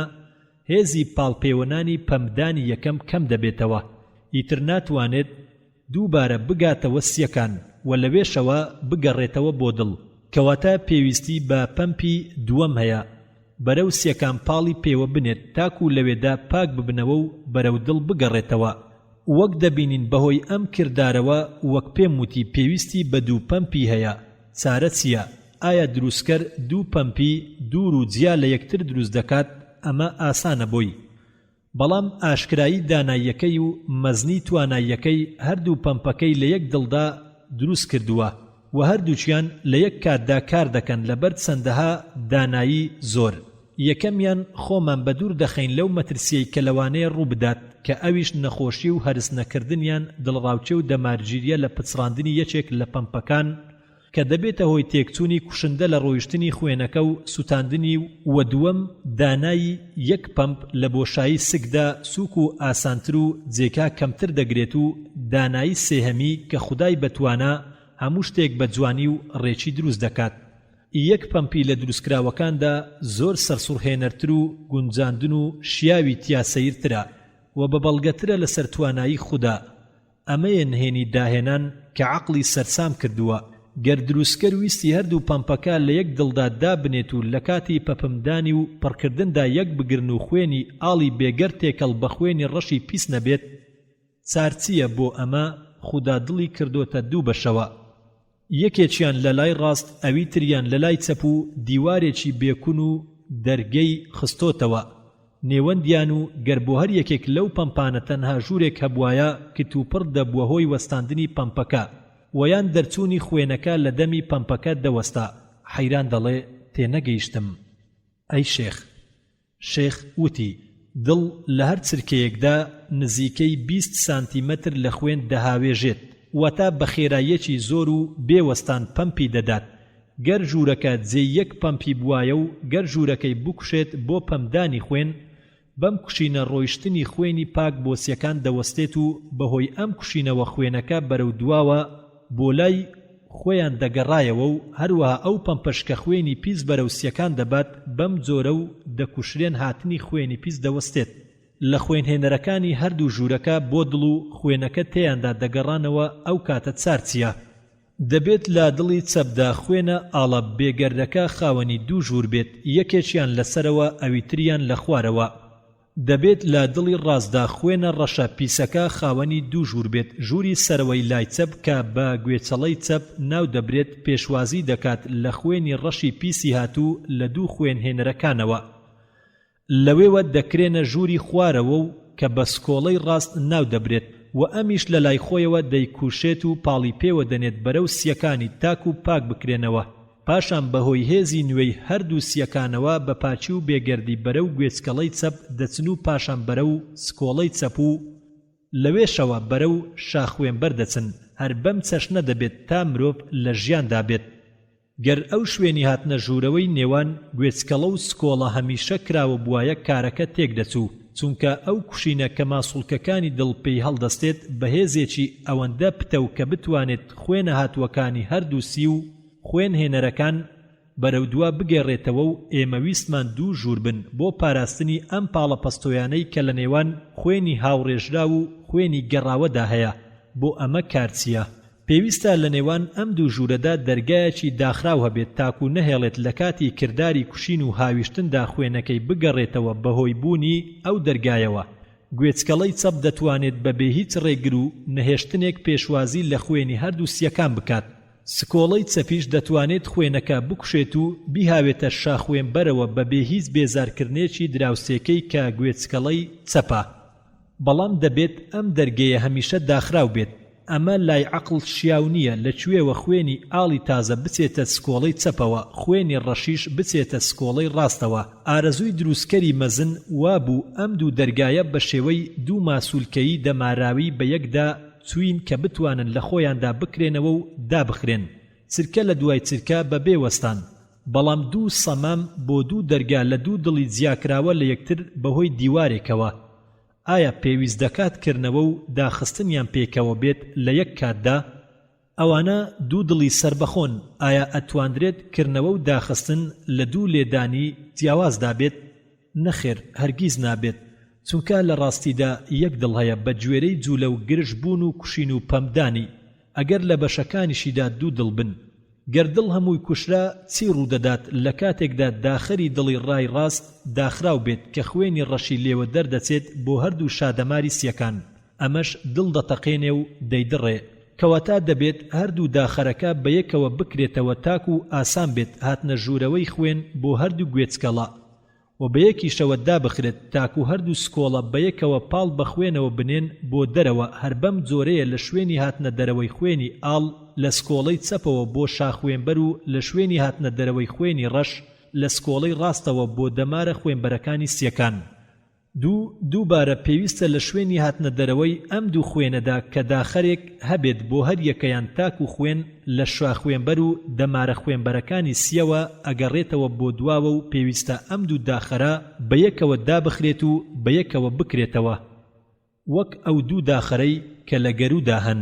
ئالێرەدا هاتینە کۆتایی فەرمانی کردداری پەمبدانی هاویشتنی خوێن و وەرگرتنەوەی سەبارەت بە هەردوو جۆرەکەی ئاڵ و ڕەش تەنها ئەوەمان لەسەر ماوە کە بزانین چۆن خوێن دەگاتە هەموو بەشەکانی لەش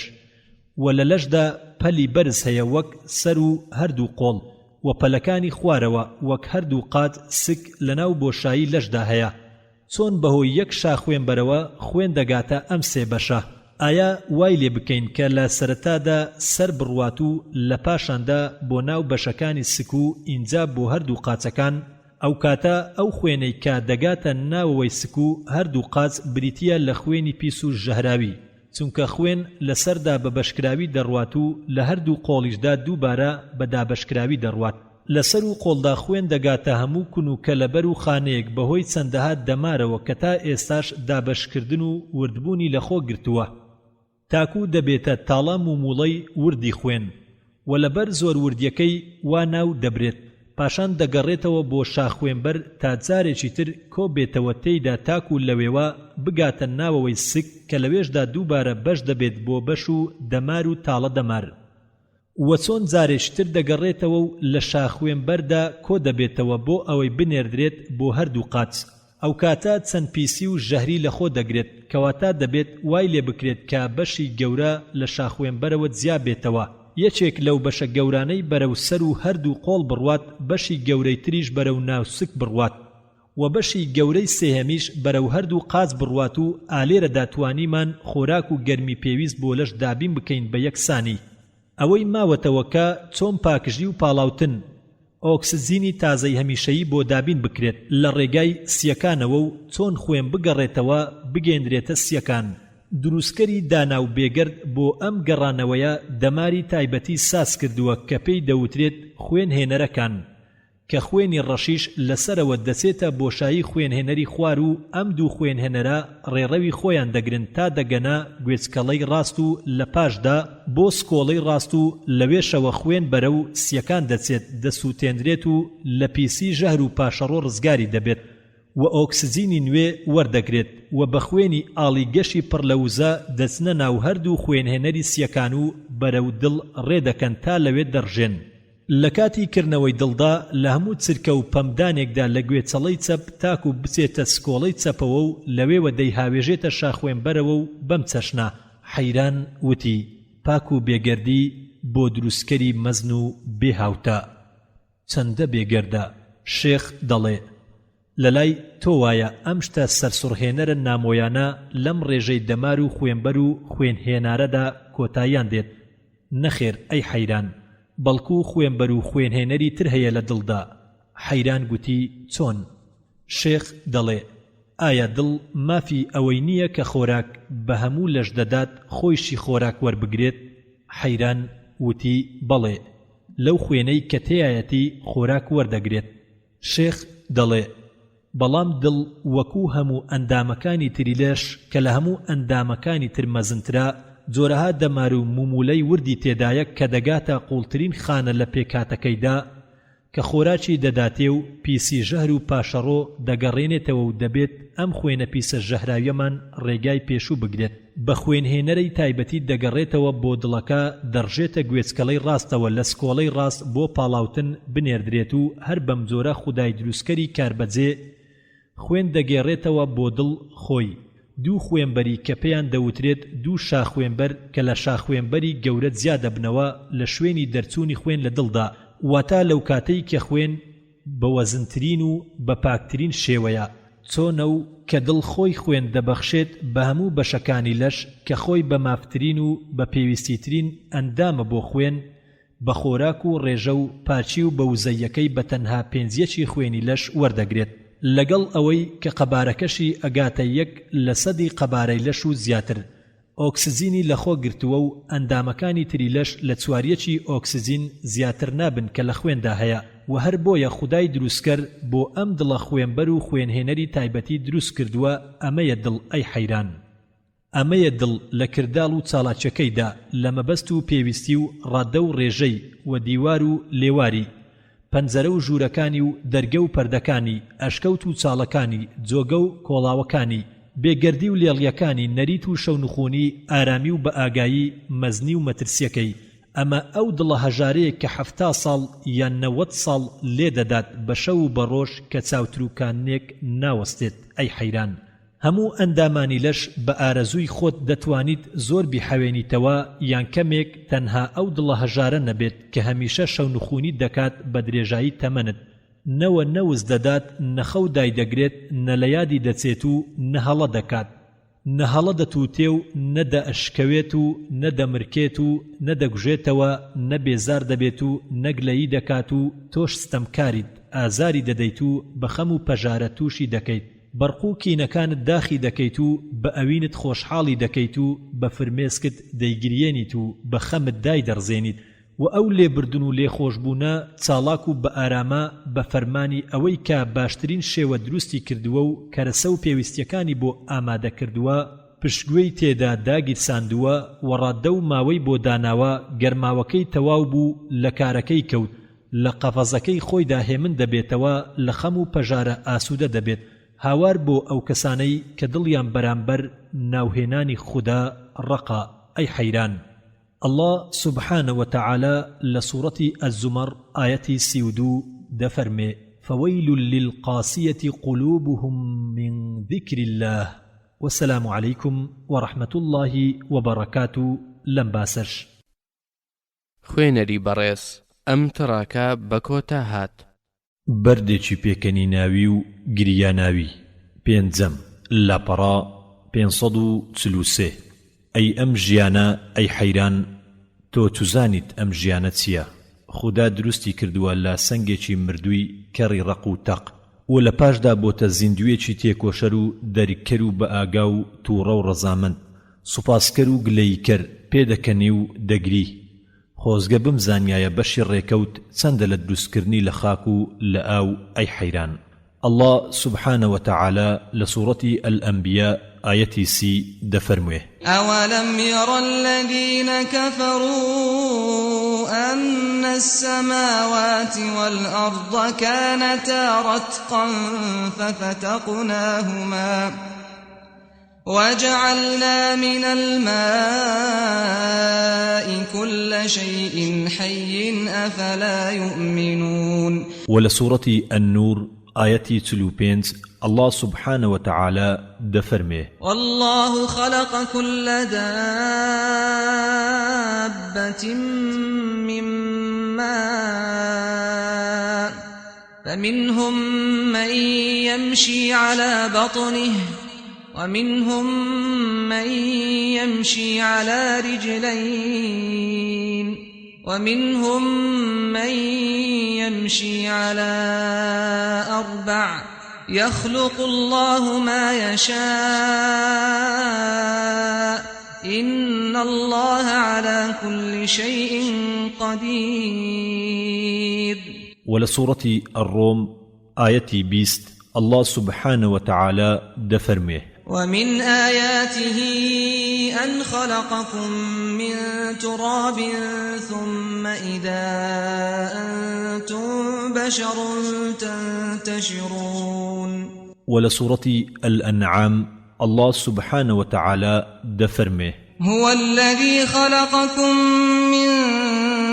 طين ثم قضى أجلا وأجل مسمى عنده ثم أنتم تمترون ولسورة الحج آية 73 بو 74 الله سبحانه وتعالى دفرمه يا أيها الناس ضرب مثل فاستمعوا له إن الذين تدعون من دون الله لن يخلقوا ذبابا ولو اجتمعوا له وإن يسلبهم الذباب شيئا لا يستنقذوه منه ضعف الطالب والمطلوب ما قدروا الله حق قدره إن الله لقوي عزيز ولسورة الصافات آية 11 بو 14 الله سبحانه وتعالى دفرمه فاستفتهم أهم أشد خلقا أم من خلقنا إنا خلقناهم من طين لازب بل عجبت ويسخرون وإذا ذكروا لا يذكرون وإذا رأوا آية يستسخرون ئەمەش هەندێ لە فەرموودەکانی قورئانن سەبارەت با دروستکردنی ژیان لە قوڕێکی لینچ زانست هەمان بۆ چوونی هەیە کەواتە ئەو ژیانە چییە کە زانایان و قورئان ڕێکەوتون لەسەر ئەوەی کە پێکهاتێ لە ئاو لە قوڕ و لە ڕۆخی شاراوەی نهێنیەکانیدا دەستاودەستن و ئەو زانایانەی کاشتی زۆریان زانیوە لە بەش و سەرچاوەکەی و ڕەگەز و سروشتەکەی و ڕێخستن و سیستەمەکانی و زانیان هەموو زیندەوەرێک لە خانە پێکدێت و یەک خانە لە تنۆکی یەکەم پێکدێت پرۆتۆپلازما و زانایان ئەم تنۆکی یەکەمە پێکاتووە لە کاربۆن و ئۆکسجین و هایدرۆجین و نایدرۆجین و تاقییان کردەوە کە لە شتێکدا ژیان دروست بکەن و لە پاشدا دانیان نا بە نەتواناییاندا و لەگەڵ قورئاندا ڕێککەوتن تەنانەت دروستکردنی مێشێک محاڵە. ئایا نایەتەوە یادت ئەی حەیران وتەکەی بوخنەر خودی خڕۆکە لە ساکاریشدا خاوەنی بنەما و پێکاتەیەکە کە ناشێت لە بێجیانەوە دروست بوو بێت، بەڵکو دروستبوونی لە بێجیانەوە بەڕای زانست بە موعجیزە دادەنرێت وەک چۆن عەقڵ باوەڕ ناکات گیانلەبەرە گەشەدارەکان ڕاستەوخۆ لە بێجیانەوە دروست بوو بن. حەیران چۆن نایەتەوە یادم؟ شێخ وتەی نۆماس ئەکویناست نایەتەوە یاد کە دەڵێت هیچ زانایەک نییە لە زاناکانی سروشت هەموو شتێک سەبارەت بە سروشتی مێشک بزانێت. حەیران چۆن نایەتەوە یادم؟ شێخ بەڵام ئەم قورئانەی کە دەفەرموێت بە خەڵکی کە ئەڵڵا سبحانه وتعالى لە سوورەتی الحەج ئایەتی 73 دەفەرمێ: يا أيها الناس ضرب مثل فاستمعوا له إن الذين تدعون من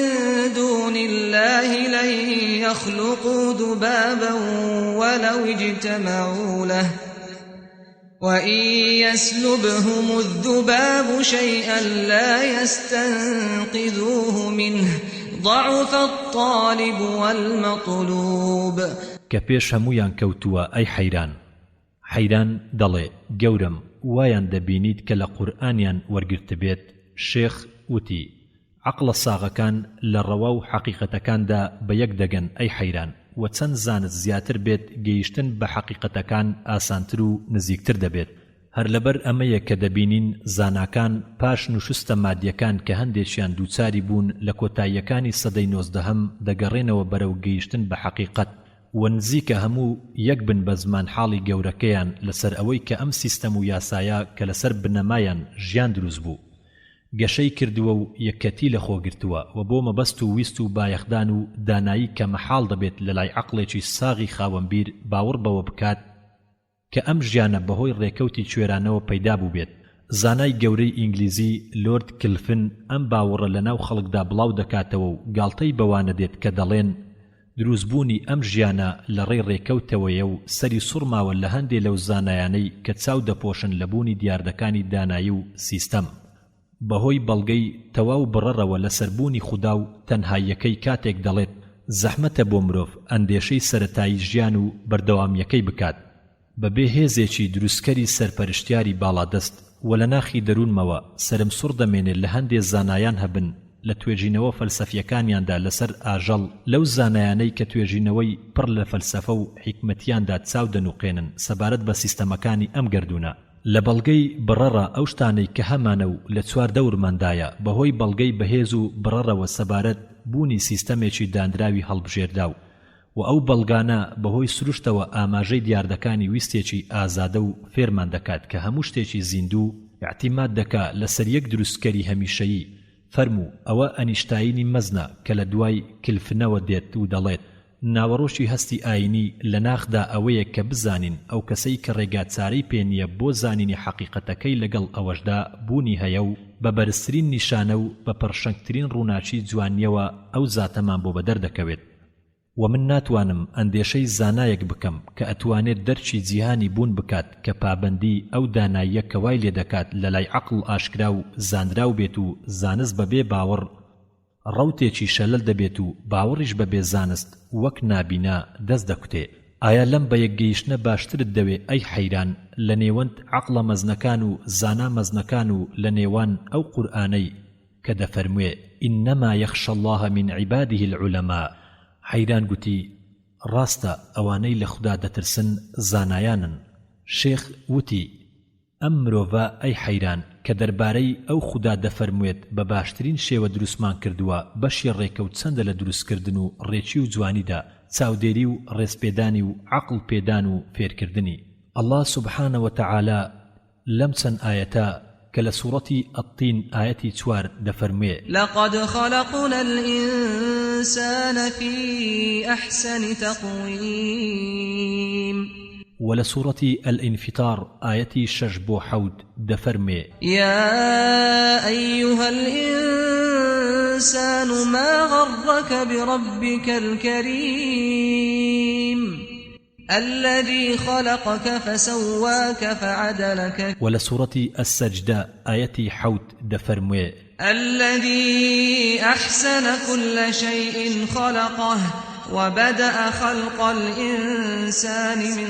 طين ولسورة الكهف آية سيوحوت الله سبحانه وتعالى دفرموه قال له صاحبه وهو يحاوره أكفرت بالذي خلقك من تراب ثم من نطفة ثم سواك رجلا ولسورة الأنعام آية 2 الله سبحانه وتعالى دفرموه هو الذي خلقكم من طين ثم قضى أجلا وأجل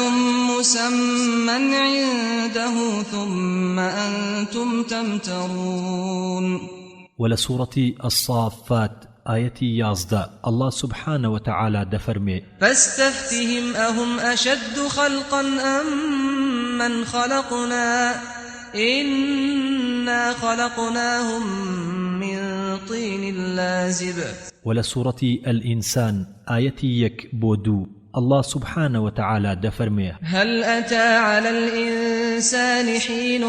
من الدهر لم يكن شيئا مذكورا إنا خلقنا الإنسان من نطفة أمشاج نبتليه فجعلناه سميعا بصيرا ولسورة العلق آية 1 الله سبحانه وتعالى دفرمي اقرأ باسم ربك الذي خلق الإنسان من علق اقرأ وربك الأكرم الذي علم بالقلم علم الإنسان ما لم يعلم ولسورة البقرة آية 2 الله سبحانه وتعالى دفرمي وعلم آدم الأسماء كلها ثم عرضهم على الملائكة فقال أنبئوني بأسماء هؤلاء إن كنتم صادقين ولسورة صاد آية 7 الله سبحانه وتعالى دفرمي إذ قال ربك للملائكة إني خالق بشرا من طين فإذا سويته ونفخت فيه من روحي فقعوا له ساجدين ئەمە هەندێکە لەو فەرمودانەی قورئان ئاماژەی بۆ کردووە کە مرۆڤی دروست کردووە لە ئاو لە خاک بۆ کاتێکی دیاریکراو لە لای خۆی دوای ئەوەی کە هیچ جۆرەبوونێکی نەبووە لە سەر زەوی کە نزیکە لەوتەکانی زانست سەبارەت بە دروستبوونی مرۆڤ لە خاک و لە ئاو لە تنۆکی یەکەم لە چەند ماوەیەکی دیاریکراوی گەشەپێکردندا دوای ئەوەی کە هیچ دیاردەیەکی نەبووە لە چینەکانی ژێرزەویدا ئایا بەشی ڕێکەوت چەندە لە دروستکردنی ئەم مرۆڤەدا ئەی حەیران ئەم مرۆڤە سەرسوڕهێنەرە کە ژیانی دەست پێ دەکات لە خاک و ئاو تنۆکێک هەروەکو هەموو ئاژەڵێکی بێزمان وایە لە پاشدا دەبێتە فەیلسوف هەموو ناوەکان فێر دەبێت و عەقڵی فراوان دەبێت بۆ دەرککردنی هەموو شتێکی ئەم گەردونە لە بوون و مادە و سیستەم و ڕەوا و چاکە و جوانی و لەمانەوە و زانست واتە هونەر و ئەدەب و هۆندراوە و ستران و دانایی و فەلسەفە و تەسەووفدا ئەڕێژێت و لەسەر ڕۆشنایی ئەمانەوە حەقیقەتی بوونی خوددا کە لە ناویدا هەیە تێیدا دەرک دەکرێت بێ ئەوەی بزانێت ئایا دروستکردنی ئەم مرۆڤە بەم شێوەیە دیاردەیەکە لە دیاردەکانی ڕێکەوت ئەی حەیران ئەم مرۆڤە چییە و چ لە سەر سوڕهێنەرەکانی بهێنمەوە یادت چۆن لەو سێ تاریچیەدا دروست دەبێت چۆن لە سکی دایکیدا گەشە دەکات لە تنۆکێکەوە بۆ گۆشتێکی هەڵواسراو پاشان بۆ گۆشتێکی جورا و لە کۆتاییدا مرۆڤێکی تەواو دروستکردن لە دوای دروستکردن چۆن لە سکی دایکیدا بەو ڕێگا سەر سوڕهێنەرە خۆراک دەدرێت چۆن هەناسە ئەدا چۆن شیر ئەخوا چۆن خواردن دەخوا چۆن دەیجوێت چۆن قوتی دەدات چۆن هەرسی دەکات چۆن خۆراکەکانی دەمژێت چۆن لەشی گەرم دەکاتەوە چۆن بۆشاییەکانی پاک دەکاتەوە چۆن پاشەڕۆکەکانی فڕێدەدات چۆن دەیگۆڕێتەوە بە وزەیەکی نوێیتر چۆن پاڵ بەخوێنەوە دەنێت لە جۆگەکانی جەستەیدا تاکو هەموو کێڵگە فراوانەکانی پێتەڕ بکات بەهۆی ئەو پاڵ پێوە نەرمە و سەرسڕهێنەرەی کە خاوەنی چەندەها ژووری بەشکرا و داخەرە فەرماندەرەکاندا کە کار دەکات بە درێژایی چەرخێکی تەواو لە سووڕی خوێنی بەردەوامدا کە دەڕوات بە جۆگەلەی خوێنە ئاڵەکاندا بە خوێنی پاک و پاڵێورا و تا ئەو پەڕی پەلەکانی جەستەی و بە جۆگەلەی شین دەگەڕێتەوە کە پڕ لە پاشەڕۆک و پەککەوتەکان و خانە مردووەکان دەگەڕێتەوە بۆ پاڵێوگەکان بەڵکو بۆ سوتەنەرێکی مەزن کە پاکژ و پاکسازیان دەکات و وزەی تازەیان لێبار دەکات تاکو بگەڕێتەوە بۆ پاڵ پێوەنەرەکەی تاکو جارێکی تر پاڵی پێوە بنێت بەرەو جەستە تاکو ژیان بۆ سەرخێکی تەواو بەردەوام بێت و یەک چرکە نەوەستێت چۆن ئەم مرۆڤە ئەو خۆراکە لە جگەریدا دەیگۆڕێت و ڕاستی دەکاتەوە و هەڵی دەگرێت ئەم جگەرە چییە و ئەم ڕژێنەرە مەزنە ئاشکرایە چییە سەخی و ڕەزی لە سەنجین و ژیرە ڕاستکەرەوە و ڕاستکارە هەڵگر و بەدەستهێنەرە حەشاردەر و چاوچنۆکە گەرشەکر لە خوێندا یەک بەڕێژەی یەک لە هەزاردا زیاد بکات ئەو قەدەغەی دەکات بێبەشی دەکات وەگەر کەمی کرد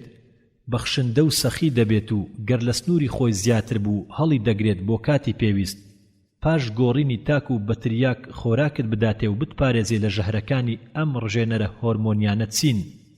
کە خاوەنی ڕژێنەری چیمیاوی شاراون کە زاڵن و فەرمان دەکەن بەسەر دەمار و ماسوولکە و ئێسک و عەقڵ و دڵ و خوێنبەرەکان و نەژاد و جەستە گەورە دەکات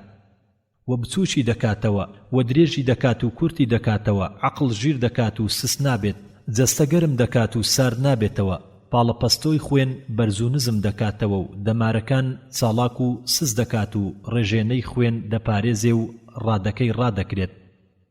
و شەکر زیاد دەکات لە کەمبوونیدا و لە زۆریشدا دەیوەستێنێ و گڵسی ئێسکەکان ڕادەگرێت و نەژادی دەدات بە خانەکانی نەژاد ئەی حەیران ئەم خانانە چین کە بە چاو نابینرێن و ژمێرەیان لە لەشی مرۆڤدا دەگاتە چەندەها تریلیۆن و چۆن کۆمەڵ کۆمەڵ ڕێک دەکەون بۆ ئەوەی لایەک لە لەش پێک بهێنن هەروەک هەنگ و مێرولەوان کە دەزانن بەو ڕۆڵەیان هەستن کە پێیان سپێردراوە و لە ڕۆمانی ژیاندا ئەم هاویەکبوونە میکانیزمە کیمیاویەت دەماریەت چیەکەوە لە هەموو ئەندامەکان و خانەکان و ڕژێنەکان دەکات گوێبیست و هاوکاری یەکتر بن بۆ دۆزینەوەی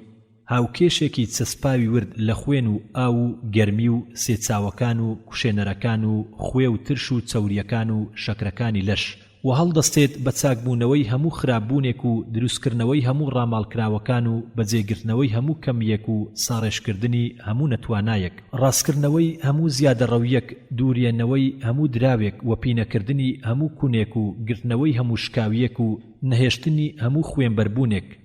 ئامادەکردنی هەموو هێزێک و تیشکردنەوەی هەموو چەکێک و دروستکردنی هەموو ژەهر و دژە هەریەک بۆ بەگشتداچوونی هەموو دژمنکارێک و یارمەتیدانی سوپا بە سەربازی نوێ لە جیاتی شەهیدانی نیشتیمانی پیرۆز ئەم عەقڵەی کە هەموو عەقڵێکی سەرسام کردووە و تا ئێستا ڕاماون لە نهێنیەکانی ئەی حەیران لە چ سەرسوڕهێنەریەکی باست بۆ بکەم چۆن ملوێنەها ملوێن لە زانیاری گەنجینە بکەین و لەکوێ هەڵی بگرین و چۆن لە کاتی پێویستدا لە گەنجینەکاندا دەریان بهێنین چۆن شت بهێنینەوە یادمان و چۆن بەراورد و شیکار و ئاکامخوازی و فەرمانڕەوایی بکەین ئەی حەیران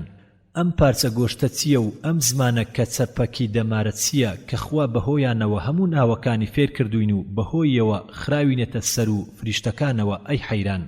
ئەم ئامێرە دەماراویە سەرسوڕهێنەرە سامناکە چییە کە زاڵین بەسەریدا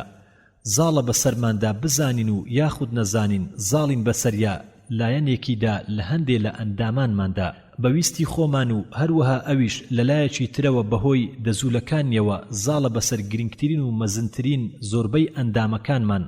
بەڵکو لە هەموو خانەیەکی لەشماندا بەویستی تایبەتی ڕەهای خۆی بەبێ هیچ زانیاریەکی ئێمە هەروەک دوو عەقڵی سربەخۆ لەم ئامێرەدا هەبێت وایە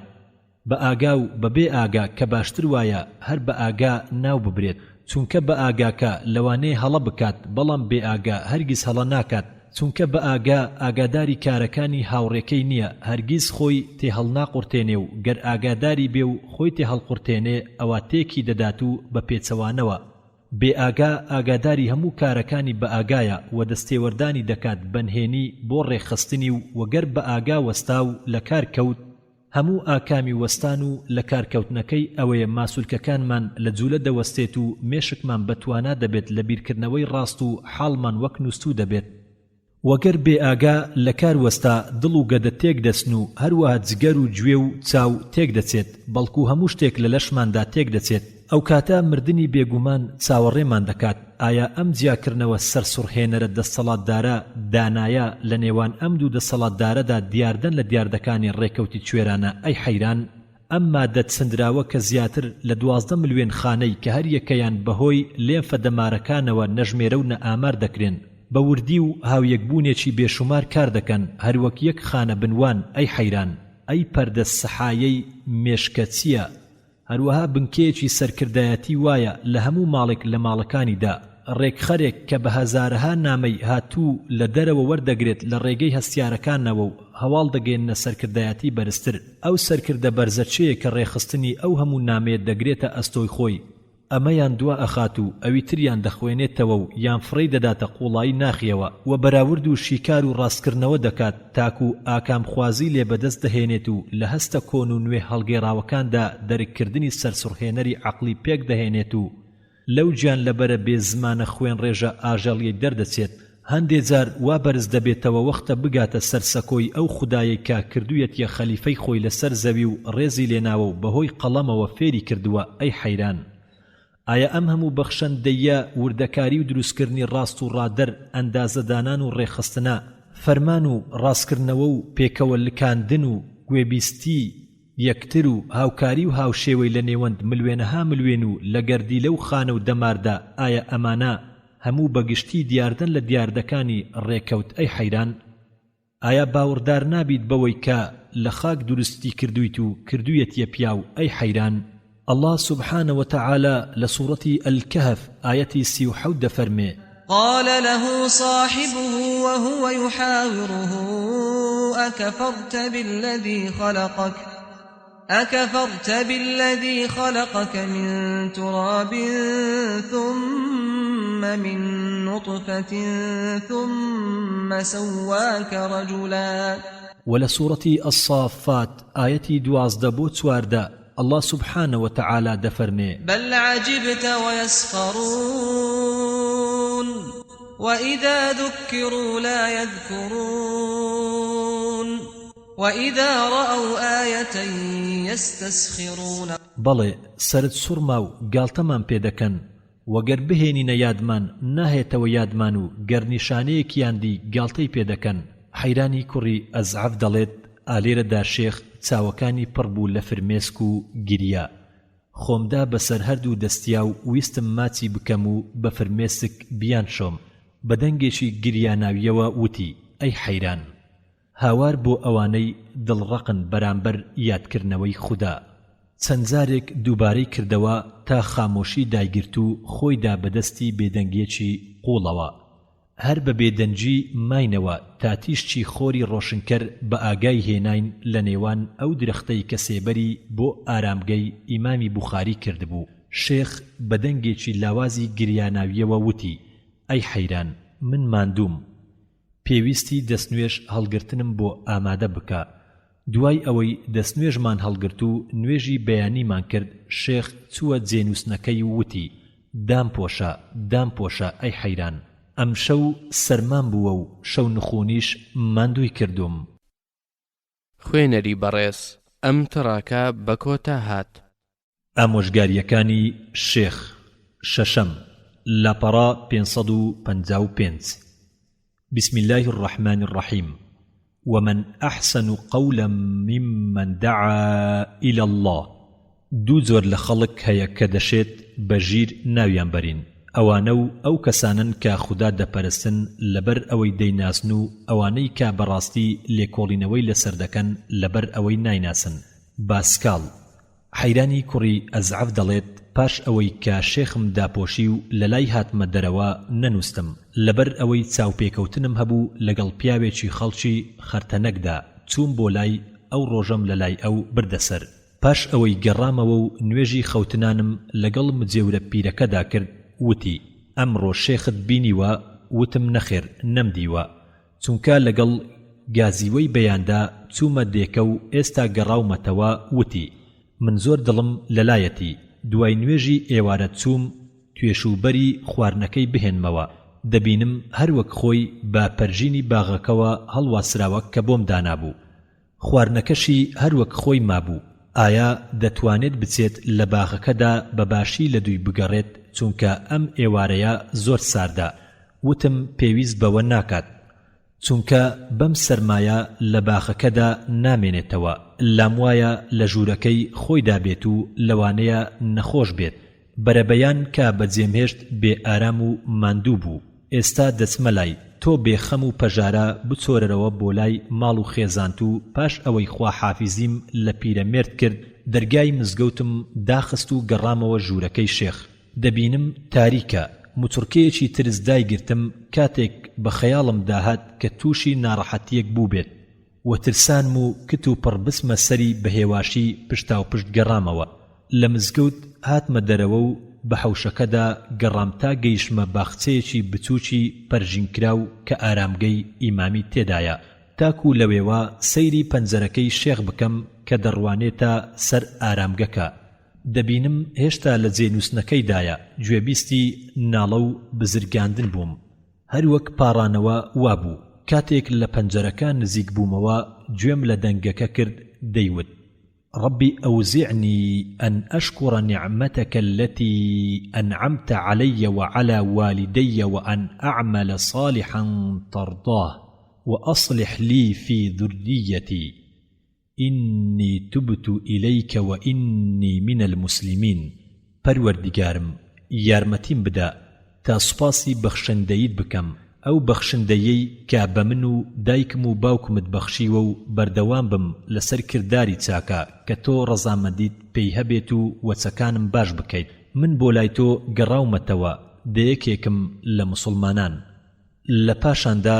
ناڵەیەکی قوڵی کرد گوێم لێبوو دەیوت دوای ئەوە وليخشى الذين لو تركوا من خلفهم ذرية ضعافا خافوا عليهم فليتقوا الله وليقولوا قولا سديدا باترسيان هبيت اواني كپاش خويان وچي لاواز بجي دهيلن كترسيان ليان بوا بالخوا بترسنو بپرستنو گفتاري راز بدن لپاشدا دستکانی بو آسمان برس کردەوە و کوڵپەی گریان دای کرتو دەیوت خودامان پەروەردگارمان دوورمان بخەرەوە لە ململانەی خراپەکاری بە بەزەیی خۆت کە هەر خۆت خاوەن بەزەیت لێرەدا پشتا و پشت بە پەلا بۆ مزگەوتەکە گەڕامەوە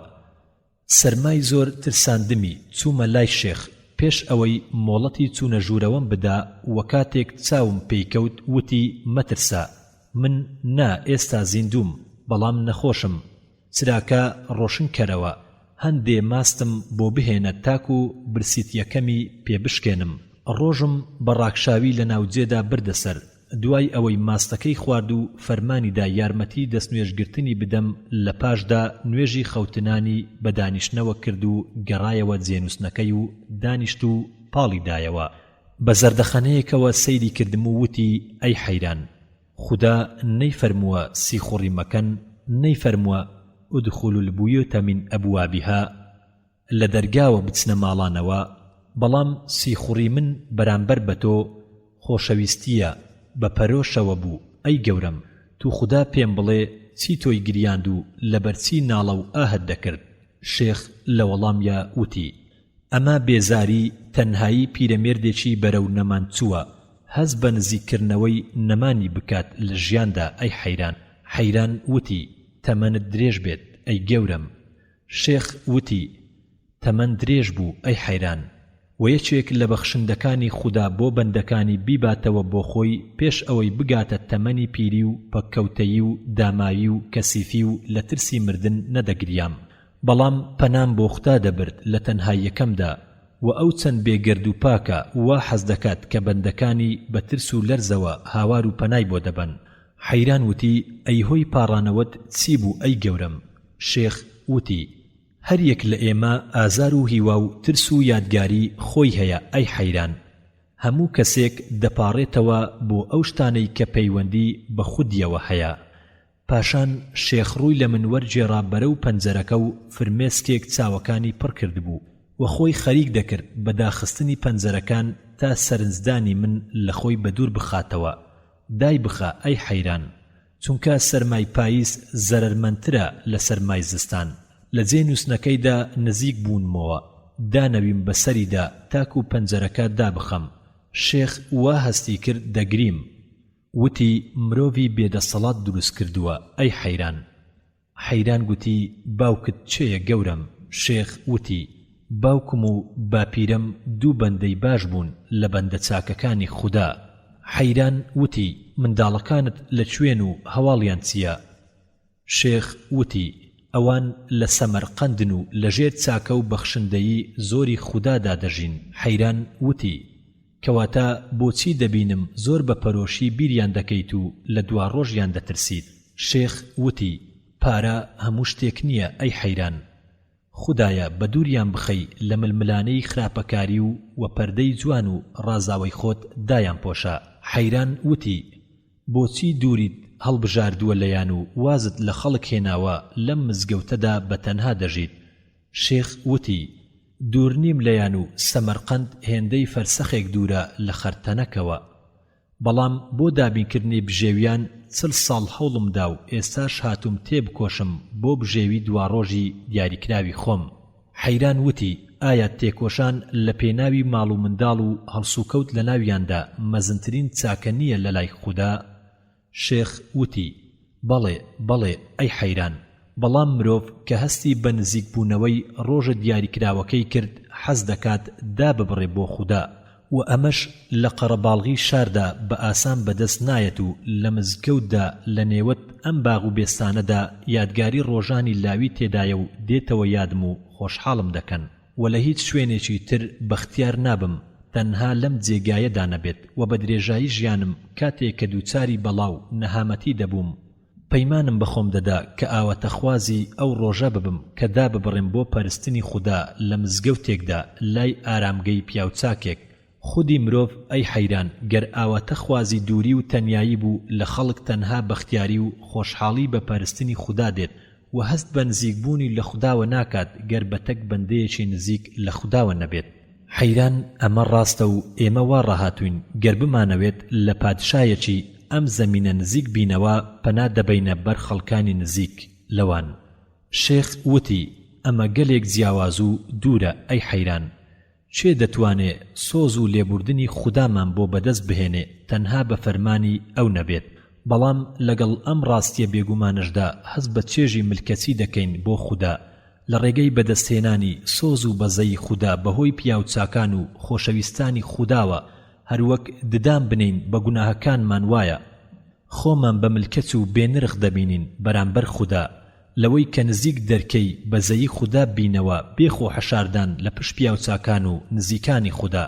حەیران وتی ئێستا مانای وتەی ئەو ڕۆژە تێدەگەم کە هاتم و بێزارم کردیت و لێم تێکدایت.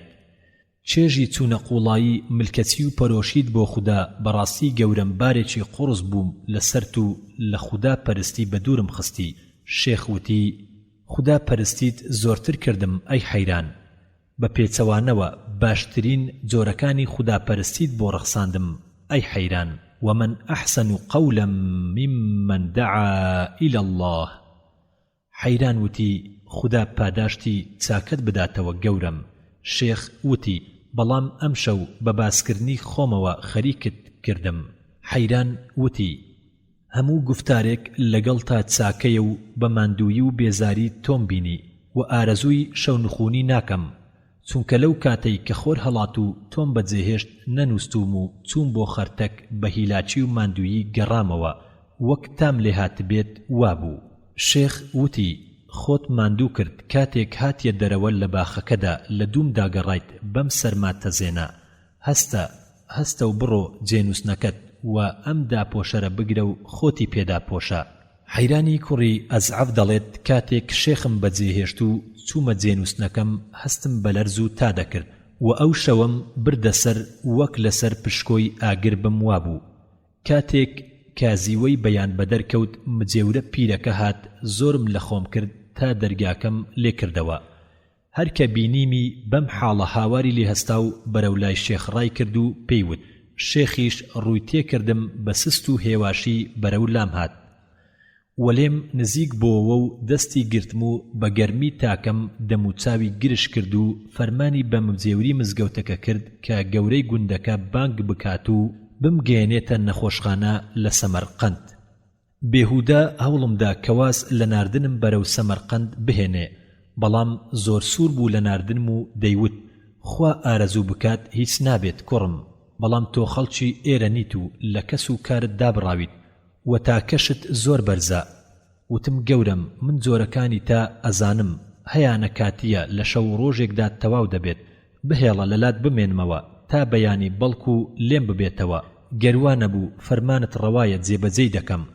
وتی خوازیارم کاتی بێت، بەڵام لە تۆ باشتر جۆرەکانی تا دەزانم.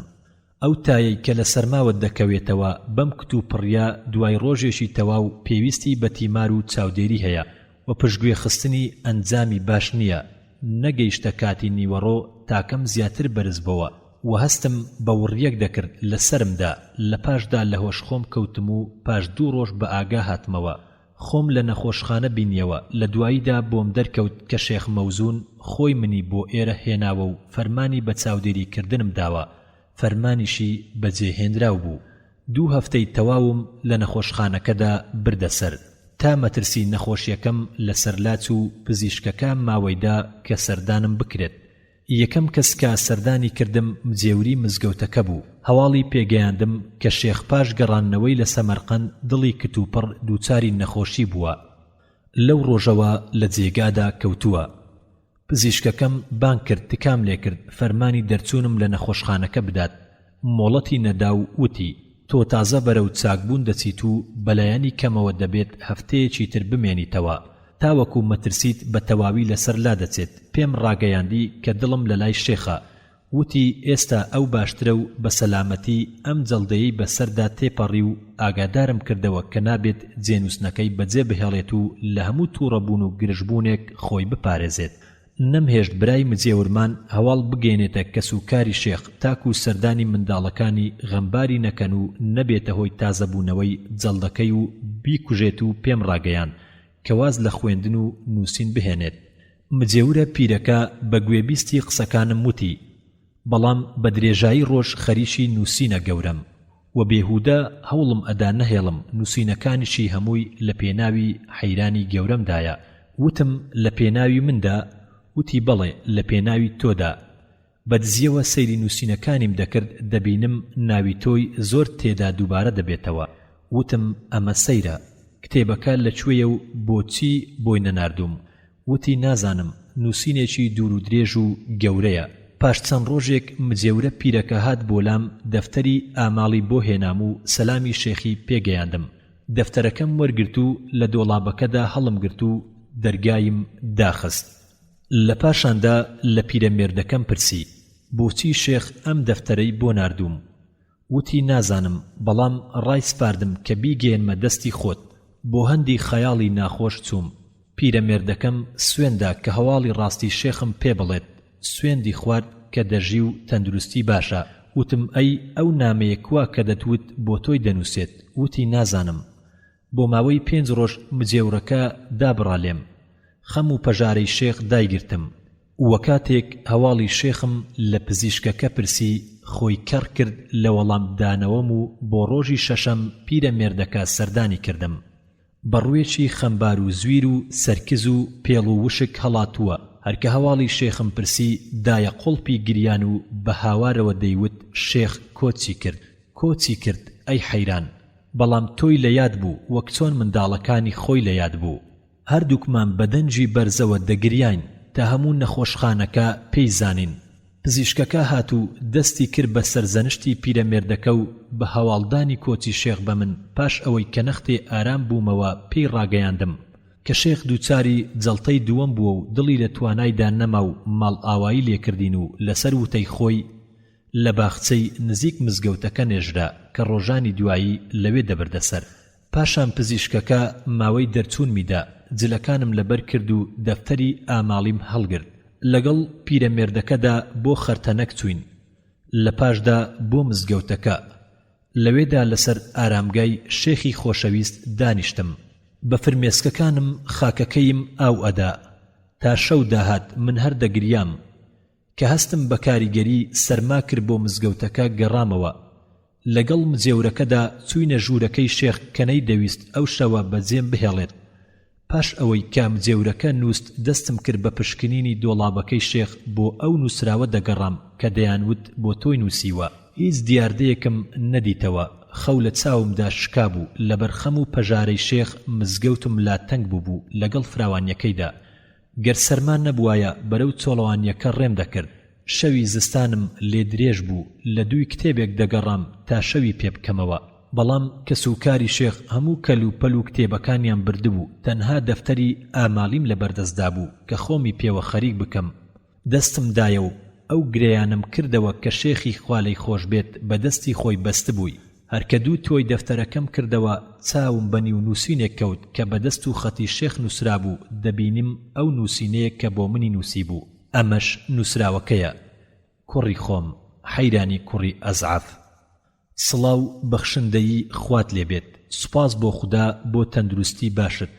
دوای ئەوە من هەست بە نزیک بوونەوەی مردنم دەکەم لەو کاتەوەی کە تۆ لێرە دووریت. تووشی جەڵدەی دڵ بووم و چاوەڕوانی چاکبوونەوە ناکەم. زۆر مەبەستم بوو پێش ماڵ ئاوایی و مردنم و پێش گەیشتنم بە خودا ئەو ئامانجەی لە ئەستۆمدا بوو بەرامبەر بە تۆ تەواوی بکەم. لەبەر ئەوە ئەم نامەیەم بۆ نووسیت کە هیوادارم بیکەیتە پاشکۆی دەفتەری ئاماڵی ئەی حەیرانی کوڕی ئەزعەف. هاتی تەلام بەسەر لێ شێواوی و گومڕاییەوە کە دووچاری قوڕێکی زانیاری پچڕ و زانستیەکی کرچ و کاڵ بووبوویت کە هەردووچیان لە عەقڵێکی خۆبەزڵدا کۆک بووبوون. بە خۆرسچی ئاواتەخوازی دەرککردن بوو بە خۆبەزلی خۆیەوە سەرکێشی و ملی درێژ دەکرد بۆ زانینی شتەکانی دوای دەرککردن. و هەموو هەوڵێکم لەگەڵ تا بەگەر خست تاکو بەرەو ڕاستی بێگومانت ببەم. وابزانم سەرکەوتوو بووم لە ڕێپیشاندانت چونکە وەک ئاوێنەیەک خودی خۆمم لە کاتی گەنجیمدا لە تۆ بەدی کرد و زانیم دەردەکەت چییە و چۆنیش تیمار دەکرێت تا بگەڕێیتەوە بەرەو حەق و ڕاستی. مداراتم کردی وەک چۆن مداراتی خۆمم دەکرد و تیمارم کردی وەک چۆن خۆمم تیمار کرد. خوازیارم دەرباز بوو بیت لێی وەک چۆن من دەرباز بووم لێی. ئەی حەیرانی کوڕی ئەزعەف بزانە چۆن کە باوەڕت بە خودا حەق و ڕاستیە و مەرج و پێویستیە کە دەڵێن حەقە بۆت بەدەرکەوت لەو باسانەی کە لە شەوانی درێژدا توێژینەوەیان لەسەر دەکرد. کاتێک دەرچی دەکەیت وەک دەرککردنی باوەڕدارانی و بێباوەڕان بەگشتی بەبێ جیاوازی و باوەڕهێنان بە خودا بریتیە لە بنەماکانی چاکەکردن. بەسنەوەی خراپەکاری پایەکانی ویژدان پاڵپشتی سووربوون لەسەر کارە لە تەنگانەدا. دەرمانی ئارامیە لە بەڵاو نەهامەتیدا. کۆڵەگەی ڕەزامەندی و قەناعەتە لە بەخت و بەشدا. ڕووناچی هیوایە لە دەرووندا. دامرکانەوەی دەروونە گەرژیان زوێری غەمباری کردین. ئاسوودەیی دڵە بۆ مردن و نزیک بوونەوەی ڕۆژانی کۆتایی. قوڵفەی نەپساوەیە لە نێو مرۆڤایەتی و نمونە بەرزەکانیدا. وتەی ئەوانە هەڵت نەخەڵەتێنێ کە دەڵێن ڕەوشتی بەرز مرۆڤ بێ پێویست دەکات لە باوەڕ چونکە ئەو ڕەوشتە بەرزانەی کە ئێمە لەسەری ڕاهاتوین بۆ گونجاندنە لە نێوان غەریزە و پێویستیەکانی کۆمەڵ. پێویستە لە چارەسەرکردنی ئارەزوەکان لە تەنگانە و نەهامەتیدا پشت بە باوەڕ ببەستیت بەڵکو ئەو شتەی کە بە ویژدان ناوی دەبین ئەویش لە ناوەڕۆکیدا پەنا بۆ باوەڕ دەبات. ڕێڕەوکردنی خەڵک بۆ ڕەوشتی بەرز ئەی حەیران یان بە هەڕەشە و توند و تیژی کار بەدەستان دەبێت و یان بە ئامۆژگاری قورئان و یان ناپەسندکردنی لەلایەن کۆمەڵگاوە. گەڕەها بووین لە دەستدەسەڵاتی یاسا و ئاین و کۆمەڵەوە تەنها ئامۆژگاریکەرێکمان بۆ دەمێنێتەوە کە ئەویش ویژدانە و ئێمە ئێستا لەم ململانەی ئارەزووی غەریزەکانداین لەگەڵ ویژداندا. تەنها لە لای خەڵکانێکی کەم ویژدان سەرکەوتن بەدەست دێنێت و تەنانەت ئەو کۆمەڵەکەمەش زۆر پەیوەست نابن بە ویژدانیانەوە لە کاتی زاڵبوونی ئارەزوەکان بەسەریاندا. تەنها ئەوانە نەبێت کە لە خودا دەترسن. گەڕەوشتی بەرز بخەینە لاوە سەرنج بدەینە پێویستیەکانمان بۆ باوەڕ و لەو ڕۆوە کە پاڵپشتێکە لە تەنگانەدا و دەرمان سازە لە نەهامەتیەکاندا و دامرچێنەری دەروونە و دڵنەوایی دڵە و تیمارە بۆ ناخۆشیەکانی ژیان. دەبینین لە کاتی ونبوونی باوەڕدا زۆر بێبەخت دەبین لە ژیاندا و کەمترین پلەمان دەبێت لە ناو پلەکانی بوونەوەردا بەرامبەر بێنرخترین ئاژەڵ و بێدەسەڵاتترین جانەوەر و دڕندا. ئاژەڵ وەک ئێمە برسی دەبێت بەڵام بێخەمە لە پەیداکردنی ڕزق و ڕۆزی نەداری و هەژاری و پێویستیەکانی تری ژیان وەک ئێمە لەدایک دەبێت و هەروەک ئێمە وەچەی لەدەست دەچێت بەڵام دوورە لە هات و هاواری خەم و پەژارەیی بۆ تنگانە و کەسانی مردوو هەتیوانی بێدەستەڵات. هەروەها ئاژەڵیش وەک ئێمە ئازار دەچێژێت و فرمێسک دەڕێژێ و بێخەو دەبێت و واز لە سۆز و خۆشەویستی خزم و کەسان دەهێنێت و نێوانیان تێک دەچێت و بەهۆی درۆ و چاوپێسی و دووزمانی و دڵپیسی و ڕق و چینە و ناسوپاسی بەخشندەی و سپڵەی بەرامبەر چاکە ماڵیان لێ تێک دەچێت و بەهۆی جۆرە دەرکردنێکەوە سوودمەندەکان و زەرەرمەندەکان زیاد دەکاتەوە. بەڵام دەرباز بووە لە بەرپرسیارەتی و قورسایی هەڵگری گوناهەکان گڕی گومان و ناخۆشی ڕامهاتن و ئازارەکانی ویژدان وەک ئێمە نەخۆش دەکەوێت و دەمرێت بەڵام دوورە لە بیرکردنەوەی دەرەنجامەکانی نەخۆشی و دووری خۆشەویستان و ئازار و ناڵەکانی سەرمەرگ و دواڕۆژی مردووان. دڕندەکان خوێن دەڕێژن بۆ تێربوونی ئارەزوەکانیان بەڵام خوێن ناڕێژن لە پێناوی خۆ بە گەورەی و بێچاوڕووی و ڕابواردن و خۆشی بۆ پلە و پایە و دەسەڵات لەسەر گۆی زەوی. بەڵام ئەم گیان لەبەرە فەیلسوفە لاوازە هاوارکەرە ترسنۆکە تەماحکارە فێڵبازە خۆ بە گەورەزانە ئارەزوو بۆ ڕابواردن و خۆبەزلی و توند و تیژی خوێنڕێژی دەکات کە زیاتر لە بیرکردنەوەکانیەوە دووچاری گرفت و ناخۆشی دەبێت. تەنها باوەڕە بەهێزی دەکات و دڵنەوایی و خۆشحاڵ و ئاواتەخواز و ڕەزامەندی دەکات. هەر باوەڕە دەیکاتە مرۆڤێک کە تێکۆشەر بێت بۆ نمونەی بەرزی و فریشتەکان کوڕنووشی بۆ بەرن و بەبێ ئەم باوەڕە ئەم مرۆڤە بێدەستەڵاتە بێبەختترین بوونەوەر دەبێت و دووچاری زۆرترین بەڵاو نەکبەتی دەبێت مەزنترین و سوکترین پلەی دەبێت. ئەو بیرکردنەوانەی کە ناخۆشیەکانی دەخستەوە تەنها ڕێگە چارە بۆی باوەڕ بوو. مرۆڤ عەبدی بیرکردنەوەکانیەتی پێش ئەوەی بەندەی پەروەردگاری بێت و تەنها بەم بیرکردنەوەیە دەبێتە بەندەیەکی ڕاستەقینەی خودا کە زۆرترین بەختەوەری و بەدبەختیەکانی ژیانی ئەم دنیایە و دنیای کۆتایی پێنەخش دەکات. خدا ئەم مرۆڤەی دروست کرد و بەرزی کردەوە و ڕێزی لێنا و جیای کردەوە بەهۆی عەقڵە ژیرە بیرکەرەوەکەی کە بەهۆیەوە هەموو ناوێکی فێر کرد و کردیە جێنشینی خۆی لەسەر زەوی و پلەی سەر و فریشتەکانی پێبەخشی و سەرکەوتنی بەوانە بەخشی کە فەرمانەکانی خدا جێبەجێ دەکەن و شکستی دانا بۆ ئەوانەی فەرمانەکانی پێشێل دەکەن وەکو دەفەرمێ وەنەفسی وەما سەواها فألهمها فجورها وتقواها قد أفلح من زكاها وقد خاب من دساها. كواتا أي حيران چۆن ئەو نەفسە پاکژ و پاکیز دەکەیت ئێمە بە بیرکردنەوە پاکژی دەکەین تا دەگاتە نمونەی باوەڕی بێگومان و تەواو بەڕاستی و چاکە و جوانی کە تێیدا خوددا بەدی دەکەیت و لە چێژ و خۆشی باوەڕ دەرچی نهێنی خۆشی و ناخۆشی و لاوازی و بەهێزی و نەتوانایی و توانایی و کۆیلەی و ئازادی دەکەین بەڵکو دەرچی نهێنی دروستکردنەکەش دەکەیت و دانایی لەسەر دووڕیانی ڕێڕەوی چاکە و خراپە ئەنەجدەین و پێکاتنی لەسەر ئەو شێوەی کە بشێت بۆ هاودژی کە بەبێ ئەو مانای عەبدایەتی بۆ خوددا نەزاندراو دەبێت و ڕێڕەوی ڕاستی مانای پەرستن و خۆپاراستن و لە پێناوی دروستی عەقڵ و دڵ و ویژدان و مرۆڤایەتیەکەمان و نمونە بەرزیەکەی و دروستی کۆمەڵەوە نەبێت بەگشتی با لە ڕوو بانگێشەی باوەڕهێنان بۆ خوددا بکەین و ئاسان و ئاشکرای بکەین بۆ عەقڵ و هەروەها دەرونیشی بۆ فراوان بکەین. ئەی حەیرانی کوڕی ئەزعەف لە سەردەمی گەنجی و لاویدا دووچاری ناڵە و ئازارەکانی گومان و سەرسامی بووم هەروەک تۆ دووچاری بوویت و زۆری لێکردم کە لایەنی فەلسەفە بگرم هەروەک تۆ خولیای مناقەشەگیری و سەفستەی کردم بە زانستێکی پچڕ پچڕ و سەرنجانێکی ناڕۆشنەوە هەروەک چۆن تۆ خولیای بووبوویت ئازاری دام دەستەوەستانی هەندێک لە پیاوانی ئاینی هەروەک تۆ منیش دابڕام لە لێکۆڵینەوە و توێژینەوەکان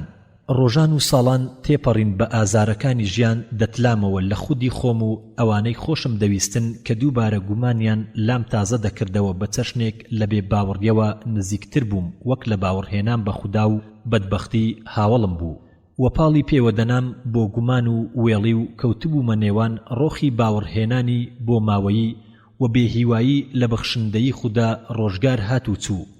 تا بوومە یەکێک لە هاودەمانی ئەمیر بوومە هاوڵ و خۆشەویستی و لەگەڵ یا چووم بۆ حیجاز لە مەدینەی منەوەرە ڕێنمایی شێخێکی بەڕێزی پیاوچاک بە شێخ عەبدولقادر دەناسرا لە مزگەوتی پێغەمبەردا صەڵی الله عەلەیه وسەلەم بینیم پاشنوێژی بەیانی دەرز بە کۆمەڵێک زانایانی هین دەڵێت ئەوانەی بۆ حەجکردن هاتبوون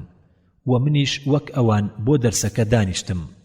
گوێم بۆ شێخ دەگرت سرم سوڕما کاتێ دەبینم کتێبێک لە بەردەمیدا دەیخوێندەوە بەبێ وەستان بۆ مەبەستی دەربڕینێک یاخود لێکۆڵینەوەیەک ویان شیکردنەوەیەک و یاخود ڕەخنەیەک و ئەوەی کە جێگای سەرسوڕهێنەر بوو زیاتر ئەو کتێبەی کە دەیخوێندەوە بریتی بوو لە کورتکراوەی وتەی ڕێبازی فەیلسوفە سروشتیە منکەڕەکان بۆ بوونی خودا هەرگیز نەمبیستووە کە ئەم جۆرە باسانە لە مزگەوتە بخوێندرێتەوە و کاتێک ماوەی وانەکە تەواو بوو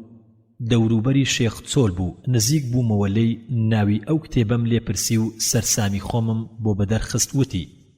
کوڕم ئەمانە کۆمەڵێک لە زانایانی هیندن هەر یەکێک لەوانە لە من زیاتر زانایە لە بابەتی فقه و تەفسیر و حەدیثدا وەڕاهاتوون بە درێژایی مانەوەیان لە مەدینە هەموو ڕۆژێک گوێبیستی وانەیەک بن لە یەکێک لە زاناکانی ئەم شارە تەنها بۆ مەبەستی پیرۆزی لە پاشدا داوامان لێ دەکەن ماوەیان بدەین ئەمانیش بێڵینەوە بە مەبەستی پیرۆزی و ڕێسپێدان بەمەش باشترین پاداشمان دەدەنەوە لە سەرەتاوە کە هات نەلام ڕام وەرگرتن کە چیان بۆ باز بکەم فەرمانیان بۆ من بەجێهێش باسی کتێبی ڕیساڵەت الحەمیدەی شێخ جسرم بۆ کردن کە شێخی منە و منیش خەڵکی شارەکەی ئەوم شادومان و خۆشحاڵ بوون پێی چونکە ناسراو بوو لەلایەن وەرجێڕابوو بۆ زمانی ئۆردی و منیش بە پێی لێکۆڵینەوە و ڕادەربڕینێک بۆم خوێندنەوە چونکە زۆر ئاشکرا بوو لەلایەن و لەبەر ئەوەی منیش زانیاریم سەبارەت بە فەلسەفە کەمە ترسام کە ڕێگام بگرن بە پرسیارێک و یاخود چۆن و چوونێک کە نەتوانم نەوەڵامی بدەمەوە نەچارەسەری بکەم بەهۆی شێخی جسرەوە سوودمەندی پیرۆزی دەستگیر بووم لە خوێندنەوەی ئەم کتێبە ساڵ بە ساڵ زیاتر سوودی لێوەردەگرم قوتابی و زانا نییە لە هیندەوە نەیەت و داوای خوێندنەوەی کتێبی جسرم لێ نەکات و چەند بەرگێکی لێ دەکڕێت و دەیکاتە دیاری بۆ شارەکەی خۆی پاش ئەوەی شێخ باسی ڕەچەڵەکی وڵاتەکەی خۆی بۆ کردم و چۆن کۆچی کردووە و هاتوۆتە نزیک مەدینە داوای بەرگێکی ڕیساڵەت الحەمیدەم لێ کرد بۆی هێنام سوپاسم کرد و گەڕامەوە بۆ ئەو ماڵەی کەلەیدا بەزی بووم 2 شەوم تەرخان کرد بۆ خوێندنەوەی ئەم کتێبە و خوێندنەوەیم دووبارە کردەوە پاش ئەوەی لە جسر بینیم بەرزی فکر و فراوانی زانست و تێبینیە دروست و ڕاستەکانی و دەرککردنی گەورەی عەقڵی دووری لە دەستەوەستانی و پەنابردنی بۆ عەقڵ و ڕێزی زانست و بلیمەتی بۆ هاوڕێکخستنی لە نێوان حەقیقەتی زانستە بڕەڕەکان و حەقیقەتی ئاینی ڕۆشن کاتێک ئەمیر ماوەی سەردانەکەی بۆ مزگەوتی پێغەمبەر صلی الله عليه وسلم تەواو بوو لە ڕێگەی دەریاوە بەرەو شام گەڕاینەوە داوای مۆڵەتم لێ کرد کە بهێڵێت سەردانی جسر بکەم لە شارەکەی خۆی مۆڵەتی دامێ و لە تەڕابلوسی شامدا بەزیم بۆ سەردانی کە زۆر لە مزگەوتە دەچێت کە ئێمەی تێداین کاتێک خۆم پێناساند و باسی ڕەچەڵەک و باوباپیرانی خۆمم بۆ کرد و چیرۆکی خوێندنەوەی کتێبەکەیم باس کرد بۆ ئەو مەبەستما ئەم سەردانم بۆ کرد وەزانی کە دەناڵێنم بەدەست ئازارەکانی گومان و ناخۆشیەکانی سەرسامی پێشوازی کردم و پرسیاری زانایانی وڵاتەکەمی کرد یەک بە یەک ڕێزی لێگرتم و لە ماڵێک لە ڕۆخی حەلەبدا جێحەوانەوەی بۆ تەرخان کردم کە دەڕوانێتە سەر مزگەوت و باخچەکەی چواردەوری و لە پاشدا هەموو ڕۆژێک بۆ مزگەوت هاوڵیم دەکرد تا گوێبیستی وانەکانی ببم لەگەڵ کۆمەڵێک لە گەورە زانایانی قوتابیانی پاش ئەوەی مانجێک لە میوانداری ئەو مامەوە مۆڵەتی ڕۆیشتنم لێوەرگرت بۆ گەڕانەوە بۆ وڵاتەکەی خۆم و بەهانەی خۆمم بۆ هێنایەوە و پەیوەندی زۆرم بە ئەمیرەوە وتی ئەبا نوڕ ئەم چەند ڕۆژە کەمە دادت نادات بەڵام ئامۆژگاریت دەکەم بۆ زیاتر خوێندنەوەی فەلسەفە تا هیچ شتێکی لێ بەجێ نەهێڵیت و زیاتر زانستەکانی سروشت و قورئان بخوێنەرەوە وتم چۆن خوێندنەوەی فەلسەفەم زیاد بکەم کە من ئەو گومانم لەوەوە بۆ هاتووە وتی کوڕم ئەبا نوڕ فەلسەفە دەریایە بە پێچەوانەی دەریاکانی ترەوە مەلەوان تێیدا دووچاری مەترسی دەبێت لە ڕۆخ و قەراغیدا و لە ناخ و قوڵاییدا دڵنیا و باوەڕدار دەبێت بیخوێنیتەوە ئەبا نوڕ بە ئارامی و لە سەرخۆیی هیچ بەجێ نەهێڵیت لەو وتانەی کە فەیلسوفەکان سەبارەت بە بوون و تەنهایی خودا وتویانە لە پاش داوتەکانیان کۆ بکەرەوە بەراورد و مەزەندەیان بکە و هەروەها ئەو ئاەتانە کۆ بکەرەوە کە لە قورئاندا سەبارەت بە بوونی خودا هاتوون بەوردی بیان خوێنەرەوە لەژێر تیشکی ئەو فەلسەفە و زانستانەی کە خوێندووتەوە دووبارە مەزندە لە نێوان زانست و ئایندا بکە بەهۆی عەقڵەوە لە پاش ئەوە خۆت دەبینیتەوە لە ئامێزی باوەڕ و دڵنیاییدا. و سوورەتی ئەڵدوحا و سوورەتی ئەلئەنبیا زۆر بخوێنەرەوە. هەرگیز بێهیوا مەبە لە بەزەی خودا، گەر تۆ بەڕاستی بگەڕیتەوە بۆ لای خودا تۆ بەکار بیت. الله سبحانه وتعالى دەفەرمێ وَلَسَوْفَ يُعْطِيكَ رَبُّكَ فَتَرْضَى، لەپاشدا خودا ئەوەندەت پێدەبەخشێت کە ڕەزامەند بیت و ڕێگەی ڕاستت پیشان دەدات. کاتێک گەڕامەوە بۆ وڵاتی خۆم چاوم کەوت بە شێخی ئیسلام لە تەشقەند باسی جسر و کتێبەکەی و سەردانم بۆ وڵاتەکەی و گەڕانم بە دوایدا کرد. لەوتەکانم تەواو نەبووم دەبینم فرمێسک بە چاوەکانیدا دێتە خوارێ. پاشان پێیوتم ئەو کتێبەی جسر لە وڵاتی ئێمە بەناوبانگە وەرجێڕدراوە بۆ زمانی تورکی. زانایەکی وڵاتەکەمان نابینیت کە ئەم کتێبە نەناسێت و هیچ کتێبخانەیەک نییە کتێبی الرسالة الحەمیدیەی تێدا نەبێت لەگەڵ ئەسلە تورکیەکەشی و هەروەها خاوەنی کتێبی الحسون لە علمی کەلامدا لەژێر ناوی العقائد الئیسلامیە لە وڵاتی ئێمە چاپ کراوە. و پاشان شێخ دەربارەی جسر درێژەی بە باسەکەیدا سەباورەت بە باوەڕ و دڵسۆزی و بەرگری لە ئاینی ئیسلام. کاتێک داوای ڕۆیشتنم کرد کوڕەکەی تالای دەرگاکەی گەیاندم و لێم پرسی هۆی گریانی شێخ چی بوو؟ وتی باوکم جسری زۆر خۆش دەوێت، خوگرتنی پێوەی و ئەندێشەی زۆری بۆ گەیشتۆتە ڕادەیەک هەر کاتێک دڵی تەنگ ببێت کە زۆر جاریش دڵی تەنگ دەبێت بە تایبەتی لەم تەمەنەیدا کە باساڵادا چووە و تەندروستی باش نییە. هەموو کاتێک ئەو هۆندراوەیەی بۆ دەخوێنمەوە کە شێخ جسر لە یادی لەدایک بوونی خۆشەویستمان صلی الله عليه وسلم محەممەد دایناوە و هەمیشە کە بۆی دەخوێنمەوە فرمێسک بە چاویدا دێتە خوارێ و پێم دەڵێ خدا پاداشتی چاکت بداتەوە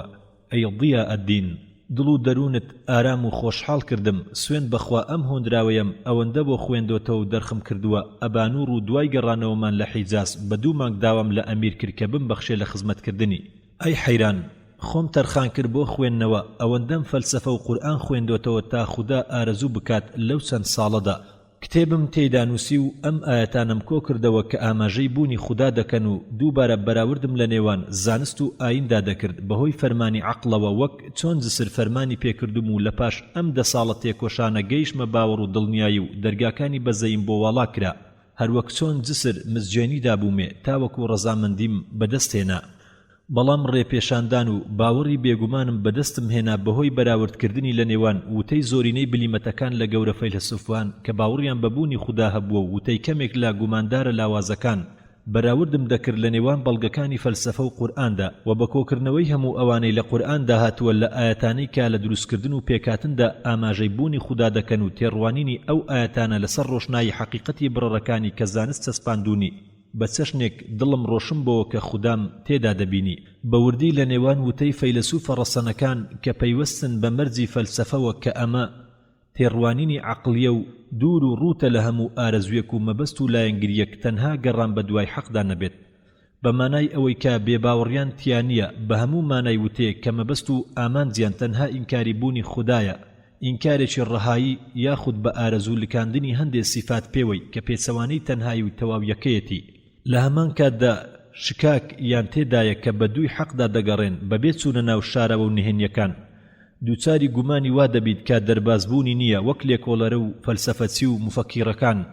هەرچەند پایەشیان بەرز بێت لە باوەڕداریدا، چونکە لە سروشتی توێژینەوە لە دوای نهێنی و شاراوە گەر ئاشکرا و ڕوون بوونایە توێژینەوە و بیرکردنەوە و تێڕوانین و سەرنجدان و گومان و بەڵگەخوازی پێنەدەویست. بەڵام لێکۆلەرەوەکان لە نێوان خۆیاندا جیاوازیان هەیە لە عەقڵ و گومان و ژیری و ئارامیدا. بلیمەتی بەتوانای تێدا هەیە کە ململانێ و بەرەنگاری تاریکی گومان دەبێت تا دەگاتە سپێدەی دڵنیایی و باوەڕ. لە دوای ئەم دڵنیابوونە گوێ ناداتە وێڵی گومان و هیچ پێچەوانەیەکی عەقڵی لای دروست نابێت لەگەڵ ئەو باوەڕی کە بەدەستی هێناوە و لاوازیان تێدا هەیە کە دەناڵێنێ لەژێر قورسایی گومانەوە بیرکردنەوەیان دەپەسرێت بێ ئەوەی بسنە قوڵای و ناخیەوە و کۆڵبوونی عەقڵیان سەبارەت بە ئەندێشەی شتەکان دەکەنە بەڵگە بۆ نەتوانایی بەگەرخستنی عەقڵ یاخود نهێنی و شاراوەکانی دانایی و حکمت دەکەنە بەشێک لە بەشەکانی دروستکردن و مەبەست و دەیانکەنە هۆکارێک بۆ گومان لە بنەڕەتدا کە باوەڕی تەواو دانی پیادەنێت. سەرسام و دەستەوەستان دەوەستن لە نێوان تروسکایی عەقڵ و دامرکاندنیدا. الله سبحانه وتعالى لسورة البقرة آية 17 دفرمي مثلهم كمثل الذي استوقد نارا فلما أضاءت وأضاءت ما حوله ذهب الله بنورهم وتركهم في ظلمات لا يبصرون. وهر لسورة البقرة آيتي بيست الله سبحانه وتعالى دفرمي يكاد البرق يخطف أبصارهم كلما أضاء لهم مشوا فيه وإذا أظلم عليهم قاموا ولو شاء الله لذهب بسمعهم وأبصارهم إن الله على كل شيء قدير.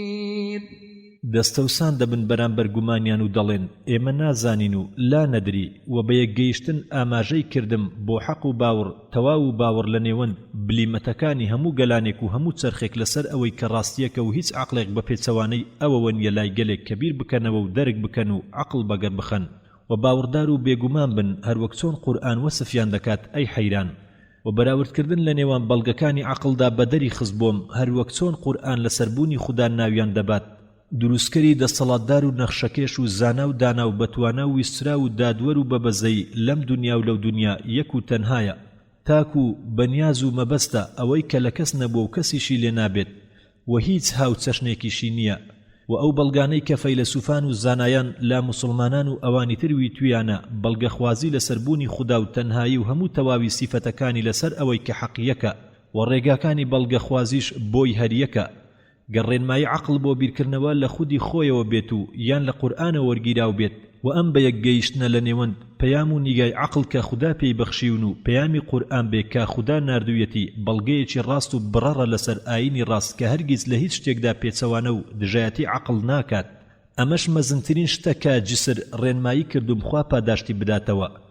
ئەی حەیران و هاوڕێکی و هاویەکی لە نێوان ئەوانەی کە قورئان ئاماژەی بۆ دەکات لە ئاەتەکانی دروستکردن و پێکهێنانی لە دیاردەکانی مەبەست و دانایی و چاکە و وردەکاری و سەنگاندن و ڕێژەدانان و ڕێخەر و چاودێری کە هەموو ئاماژەی بوونی ئەڵڵا دەکەن و لە نێوان نهێنیەکانی زانست کە زانایان لە پاش هاتنی قورئان بە 1000 ساڵ زانیان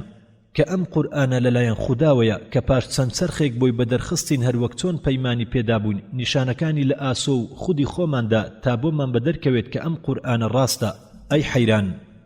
لە موعجیزەکانی قورئاندا هەندێشتم بۆ دەرکەوت کە لەوە و پێش نەمدەزانی ئەی حەیران پاشان هۆکانی گومان و بەڵگەکانی باوەڕم ئامار کردووە و جیا کردەوە و گەڕانەوە بۆ سەرچاوەکانیان لەسەر ئەو ڕۆشناییەی کە لە ئەزموونی تایبەتی ژیانی خۆمدا بەدەستم هێناوە ولەوەی کە خوێندومەتەوە و گوێبیستی بووم لە وتەی ئەوانەی مناقەشە گیریان بووە لەسەربوونی خودا و بۆم دەرکەوت و باوەڕی تەواوم هێنا بەوەی کە بەڵگەکانی باوەڕ بەدەر دەکەوێت لە هەموو ئەو شتانەی کە خودا دروستی کردن و هۆکانی گومان پەنگ دەخواتەوە لەو شتانەی کە لە نێوان خەڵکدا ڕاددەی بۆ دانراوە لە جیاوازی بەش و بەختدا لە ڕزق و ڕۆزی و ماڵ و منداڵ و تەندروستی و نەخۆشی و بەرزی و نزمی و سەرکەوتوی و دواکەوتوی و خۆشی و ناخۆشی ژیرێک کە بۆی ڕێکەوت بێت ببینێت بە سەرنجدانێکی تێر و تەسەل بۆ هەموو ئەو شتانەی کە لە گەردووندا هەیە لە داهێنان و مەبەست و چاودێری و دانایی وردەکاری و چاکە و فەرمان و ڕاستکردنەوە و ڕادەدان و سەنگاندن و ڕێخستن و جوانی و شکۆداری باوەڕ ناهێنێت سەنگومان و بەدبەختی ڕووی تێ بکات کەوا ئەم گەردوونە لە خودی خۆیدا دروست بووە و پێکاتووە بەهۆی ڕێکەوتی کوێرانەوە بەبێ هیچ دروستکەرێکی نەخشەخێش و ڕادەدەر و زانا و دانا هەروەها هیچ باوەڕدارێک نییە هەرچەندیش باوەڕی پتە و بێت جگە لەم دوو هاوڕێیە بتوانێت شتی سەرسوڕهێنەر لە بیرکردنەوەیدا لا ببات لە جیاوازی بەختەکان بۆم بەدەرکەوت کە توێژینەوە لە نهێنیەکانی قەدەر عەقڵ بەرەو خزاندن دەبات بەڵام بەراوردیم دەکرد لە نێوان گومان و سەرسامیدا و لە نێوان ئەوانەی کە ژمێرە و ئامار ناکرێن زۆرینەی بەڵگەی بڕەر لەسەربوونی خودا لە پاش سەرنجدان و تێبینیەکی زۆر و ڕاست و ڕوت بێت لە هەموو ئارەزوکاریەک و هەموو خۆپاراستنێکی خود لە گوناهەکان جیاوازی بەخت و بەش دەتوانین بگەڕێینەوە دەتوانین بگەڕێینەوە بۆ لێکدانەوەی هێما و گەڕانەوەی بۆ هۆکارێک کە شاراوەیە لێمان یاخود داناییەک نهێنیە لامان و یاخود تێنەگەیشتنی هەڵە لە ڕاستی مانای قەدەر هەرچەندە ئەمانە هەر زۆرێک بن شاراوەن گومانی لێکەوتنەوە لە شاراوە و نهێنیەکان زۆر لاواسترە لەوەی کە یەقینی تەواو بڕ و خێنێکەوە دەبیندرێت و پابەندە بە بەڵگە بڕەڕەکانەوە بەڵێ حەیران ڕوودا و تەنگ و چەڵەما بە تەواوی باوەڕ دەهەژێنێ وا لە عەقڵ دەکات کە هەمیشە پرسیار بکات لە نهێنی دروستبوونی ئەم مرۆڤە لاوازە و هات و هاوارکەرە ئارەزوەکانی نەفسی هەڵپەکەر دەزرێژ دەکات تاوەکو چاو بەسمان لێ بکات لە ئاز بەخشندەی و دانایی خودا بەڵام ئەم گومانە هەر وەکو هەورێکی خەماوی کاتیە و دەڕەوێتەوە لەسەر ئەم دڵە خەماوی و ماتەمینە بەڵکو گەر بتەوێت پارێزگاری لەو گومانی نەفست بکەین و بە ئارەزوو ڕازی بکەین و بیکەیتە یاوەری خۆت و تێری بکەیت لە گومانی خراپ بەرامبەر بە خودا ئەمە درێژە ناخایەنێت گەر وابەستەی ئاڵای باوڕ بێت بە هەزاران پەت لەم بەڵگانەی کە خۆت ڕستونت و بەستونتەوە بە عەقڵتەوە لە ماوەی ئەم هەموو شەوانەی کە لەگەڵ مندا بەسرت بردوون ئەم هەموو بەڵگە عەقڵیە بڕەڕانە بۆ سەلماندنی بوونی خوددا گەلێ زۆرتر و ڕوونتر و ئاشکراترە لەوەی کە عەقڵی سەلیم بتوانێت لێی دەرباز ببێت لە پێناوی کارێکدا کە پەیوەستە بە جیهانی نادیار کەوا هەڵدەگرێت هێما تەویلی بکەین و بگەڕێنەوە بۆ گەلێ هۆکار یان بۆ گەلێ حکمت و دانایی شاراوەی خوددا لێمان هەروەکو هەزارەها شتمان لێ شاراوەیە لەم جیهانە هەستیارەی کە تێیدا دەژین ئەوەی بەدوای ڕاستیدا وێڵە ئەگەر لە ئارەزووکاری بە دوور بێت واز لە یەقین ناهێنێت لە پێناوی گوماندا گەر ئەمەشی کرد ئەوە بە زمان دەیکات نەک بەدڵ ئەو باوەڕدارە یەقین لە دڵیدا جێگیر بوو بێت لەسەر قەڵای حەق بە مەرج و بیان و نییە لە خودا ناسیندا وەکو الله سبحانه وتعالى لە سوورەتی الحەج ئاەتی 11 دەفەرموێ ومن الناس من يعبد الله على حرف فإن أصابه خير اطمأن به وإن أصابته فتنة انقلب على وجهه خسر الدنيا والآخرة ذلك هو الخسران المبين خدای پەروەردگار زانایە بەوەی کە ئێمە هەندێک جار بەهۆی مەینەتیەکانی ژیانەوە لە پەرستش و باوەڕهێنان دەوەستین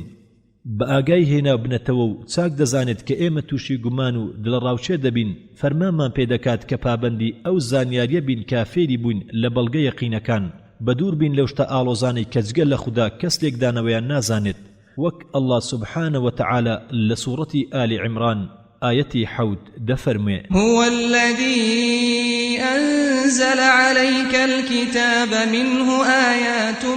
محكمات هن أم الكتاب وأخر متشابهات فأما الذين في قلوبهم زيغ فيتبعون ما تشابه منه ابتغاء الفتنة وابتغاء تأويله وما يعلم تأويله إلا الله والراسخون في العلم يقولون آمنا به كل من عند ربنا وما يذكر إلا أولو الألباب أي حيران لآيات هر محكمة گرنگكان أو آياتاني كبلغن لسربوني خدا ببلغيشي تسسباو ولو زانا شار زيان دكات درق بانهيني آياتكان بكن كراوستاو بن لسر قلا يقين بهيد زورك شپولي گومان نايان هجيني هر سند سركشو بردوان بن لقوڵایی ژیان و ناخۆشیەکانیاندا ئەو زانە شارەزایانە بەزانست هەر ئەوان دداندەنێن بەلاوازی عەقڵدا لە دەرکردنی زۆرێک لە نهێنیەکانی غەیب ئەو کاتە پابەند دەبن بەو یەقینەی کە ئاەتە محکەمەکان ڕێنمونی کردوون لە ڕێگەی بەڵگە بڕەڕ عەقڵیەکانەوە عەقڵیان ڕێگایان نادات کە دەرچن لەو یەقینەی کە وابەستە بوون لە پێناوی چەند شتێکی لە یەکچوو کە ئاڵۆز بووە لەلایەن تێگەیشتن و هێماکردنی نەیانتوانیوە یەقینێکی تری پێچەوانە دروست بکەن کە بربەرەکانەی یەقینی یەکەم کات یان دژی بێت ئەوانەی خاوەنی عەقڵی پوختن کە ڕادەوەستن لە ئاسوشەی پیرۆزی ئەڵڵادا ئەی حەیران بەڵام ئەم بەڵگانەی کە ئەم ئاەتە محکەمانەی لەخۆگرتووە ئەگەر با پرش و بڵاوی بمێنێتەوە و نهێنیە قوڵەکانی ڕوون نەکرێتەوە هیچیان بەتەنها هێز و پێزیان نابێت بۆ چەسپاندنی قەڵای باوەڕ و وابەستەبوون بە لووتکەی یەقینەوە بەڵام گەر ئەو ئاەتانە کۆ بکرێتەوە لەگەڵ ڕاستیەکانی زانستدا لە پانتاییەکدا ئەو کاتە بە شێوەیەک ڕاستی بەدەردەکەوێت کە گومان ناتوانێت جێگە بە یەقین لەق بکات بۆ ئەم مەبەستە ئاەتەکانم بۆت کۆ کردوتەوە ئەی حەیران بەڵگە قورئانیەکان و بەڵگەی فەیلسوفەکان لەگەڵ نمونەکانی زانستدا لە یەک گۆڕەپاندا تا بۆت بەدەر بکەوێت بە هەموو جوانی و بەهرەمەندیەکانیەوە ئەو شێوە تەواوکارە گشتگیرەی بۆ حەق و ڕاستی کە قورئانی لە پێناودا دابەزیوە و عەقڵی سەلیم پشگیری دەکات چەندجار دوعای خێرم کردووە بۆ شێخ جسر کە ڕێنمایی کردوم بۆ سەر ئەم ڕێبازە تایبەتە ئەی حەیران کۆکردنەوەی ئەم بەڵگە قورئانیانە لەگەڵ بەڵگە زانستیەکان و یەکخستنیان لەگەڵ بەڵگە عەقڵیەکان لە یەک پانتاییدا و بە یەک چەپک ئەمە بوو بڕشتی پێدا و کردینی ڕێبازێکی سەرەتایی بۆ بەڵگە پێهێنانەوە هەمومان ئەی حەیران قورئان دەخوێنین هەمووشمان ڕاستیەکانی زانست دەزانین بەڵام پرشوو بڵاوی ئەم بەڵگە و ئاەتانەی لا زەهینمان داوایان لێ دەکات کە هەر یەکەیان بەتەنها بەرامبەر تەوژمی گومان کە نەهامەتیەکانی ژیان دای دەبڕێت بەسەرماندا ئەمانە لە شێوەی دڵۆپە ئاودان لە نەرمی و لاوازیدا بەڵام گەریەکیان گرت و لە یەک سەرچاوە هاتنە دەرێ لافاوێک پێک دەهێنن جاری وا دەبێت شاخ ڕادەماڵن یان وەک تابلۆیەک وایە کە مەبەست بەدەستەوە نادات و هیچ واتایەک نابەخشێت ئەگەر بێت و پارچە پارچە بێت جوانیەکانی خۆی ون دەکات مەگەر کاتێک نیشان بدرێت لە شێوەیەکی تەواودا بەبینەران کاتێک ڕێنمایی کران بۆ کۆکردنەوەی ئەم زانیاری و ئاەتانە لە یەک سەرچاوەدا و بە یەک چەپک و لەناو یەک چوارچێوەدا گەیاندمیە ئەو یەقینە پڕشنگدارە کە بۆ تۆم جێڕایەوە لەم داستانی باوڕەدا بە زمانی فەلسەفە و زانستی قورئان ئەی حەیرانی کوڕی ئەزعەف پارێزگاری لەم نووسراوانە بکە و کە پێم نووسیتەوە لەگەڵ ئەم ئامۆژگاری دواییمدا لەناو خەڵکیدا بڵاوی بکەرەوە بە ئومێدی ئەوەی خوددا سەر لێ شێواوەکان بەرەو ئیمان ڕێنمونی بکات و فیکریان چاک بکات و هیدایەتی ئەوانەیان بدات کە دەیانەوێت بەرەو وتەی باش و ڕێگەی ڕاست بڕۆن ئەی حەیرانی کوڕی ئەزعەف گەرتەمەنمە بە یەک دەگەینەوە وەگەرنا دوعای خێرمان بۆ بکە ئێمەش لە کۆتایی تەوابوونی ئەم کتێبە داوای دوعای خێر لە هەموو ئەو براو خوشکانە دەکەین کە گوێبیستی دەبن و کە گومان و دوودڵی و ڕاڕاوی لە دڵیاندا چەسپاوە پشتیوان بەخوا گومان و دوودڵیەکانیان دەڕوێتەوە بەڵام ئێمەی موسڵمان بەر لە فەلسەفە بەر زانینی فەلسەفە بەر تێگەیشتن لە فەلسەفە باوەڕمان بە خودا و یەقینی تەواومان بەخوای گەورە هەیە و باوەڕمان بە پەیامی ئیسلام و پێغەمبەرەکەی هەیە عەلەیهیمو السەڵاتو وەسەلام لە کۆتاییدا لە دوعای خێرتان بێبەشمان مەکەن خوای گەورە پاداشتی هەموو ئەو برایانە بداتەوە کە هاوکار و ماندوو بوون بۆ تەواوکردنی ئەم کتێبە هەر لە مۆنتاژکردن و لە هاوکاری مامۆستا هاوکار و تەواوی ئەو برایانەی تر کاک ڕێبین وەسەلام عەلەیکم وەڕەحمەت الله وبەڕەکاتوه خوێنەری بەڕێز ئەم کتێبە بە کۆتا هات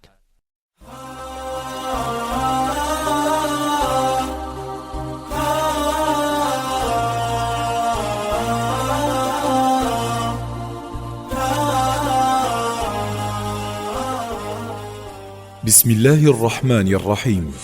کتێبخانەی دەنجی ڕۆشنایی بەرنامەی کاری تۆمارکردنی کتێب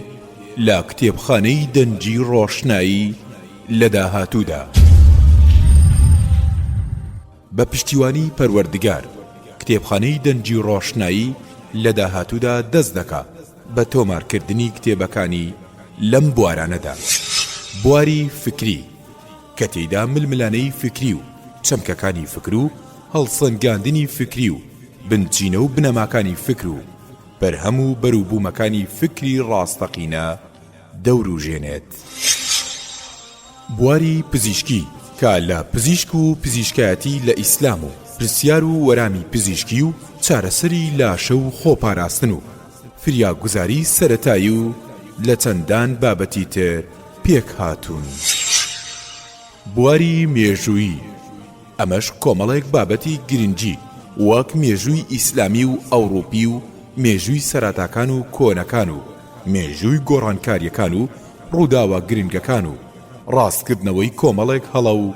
گومانی مێژووی و شارستانی وڵاتان و چەندان بەرهەمی تر بواری ژیاننامە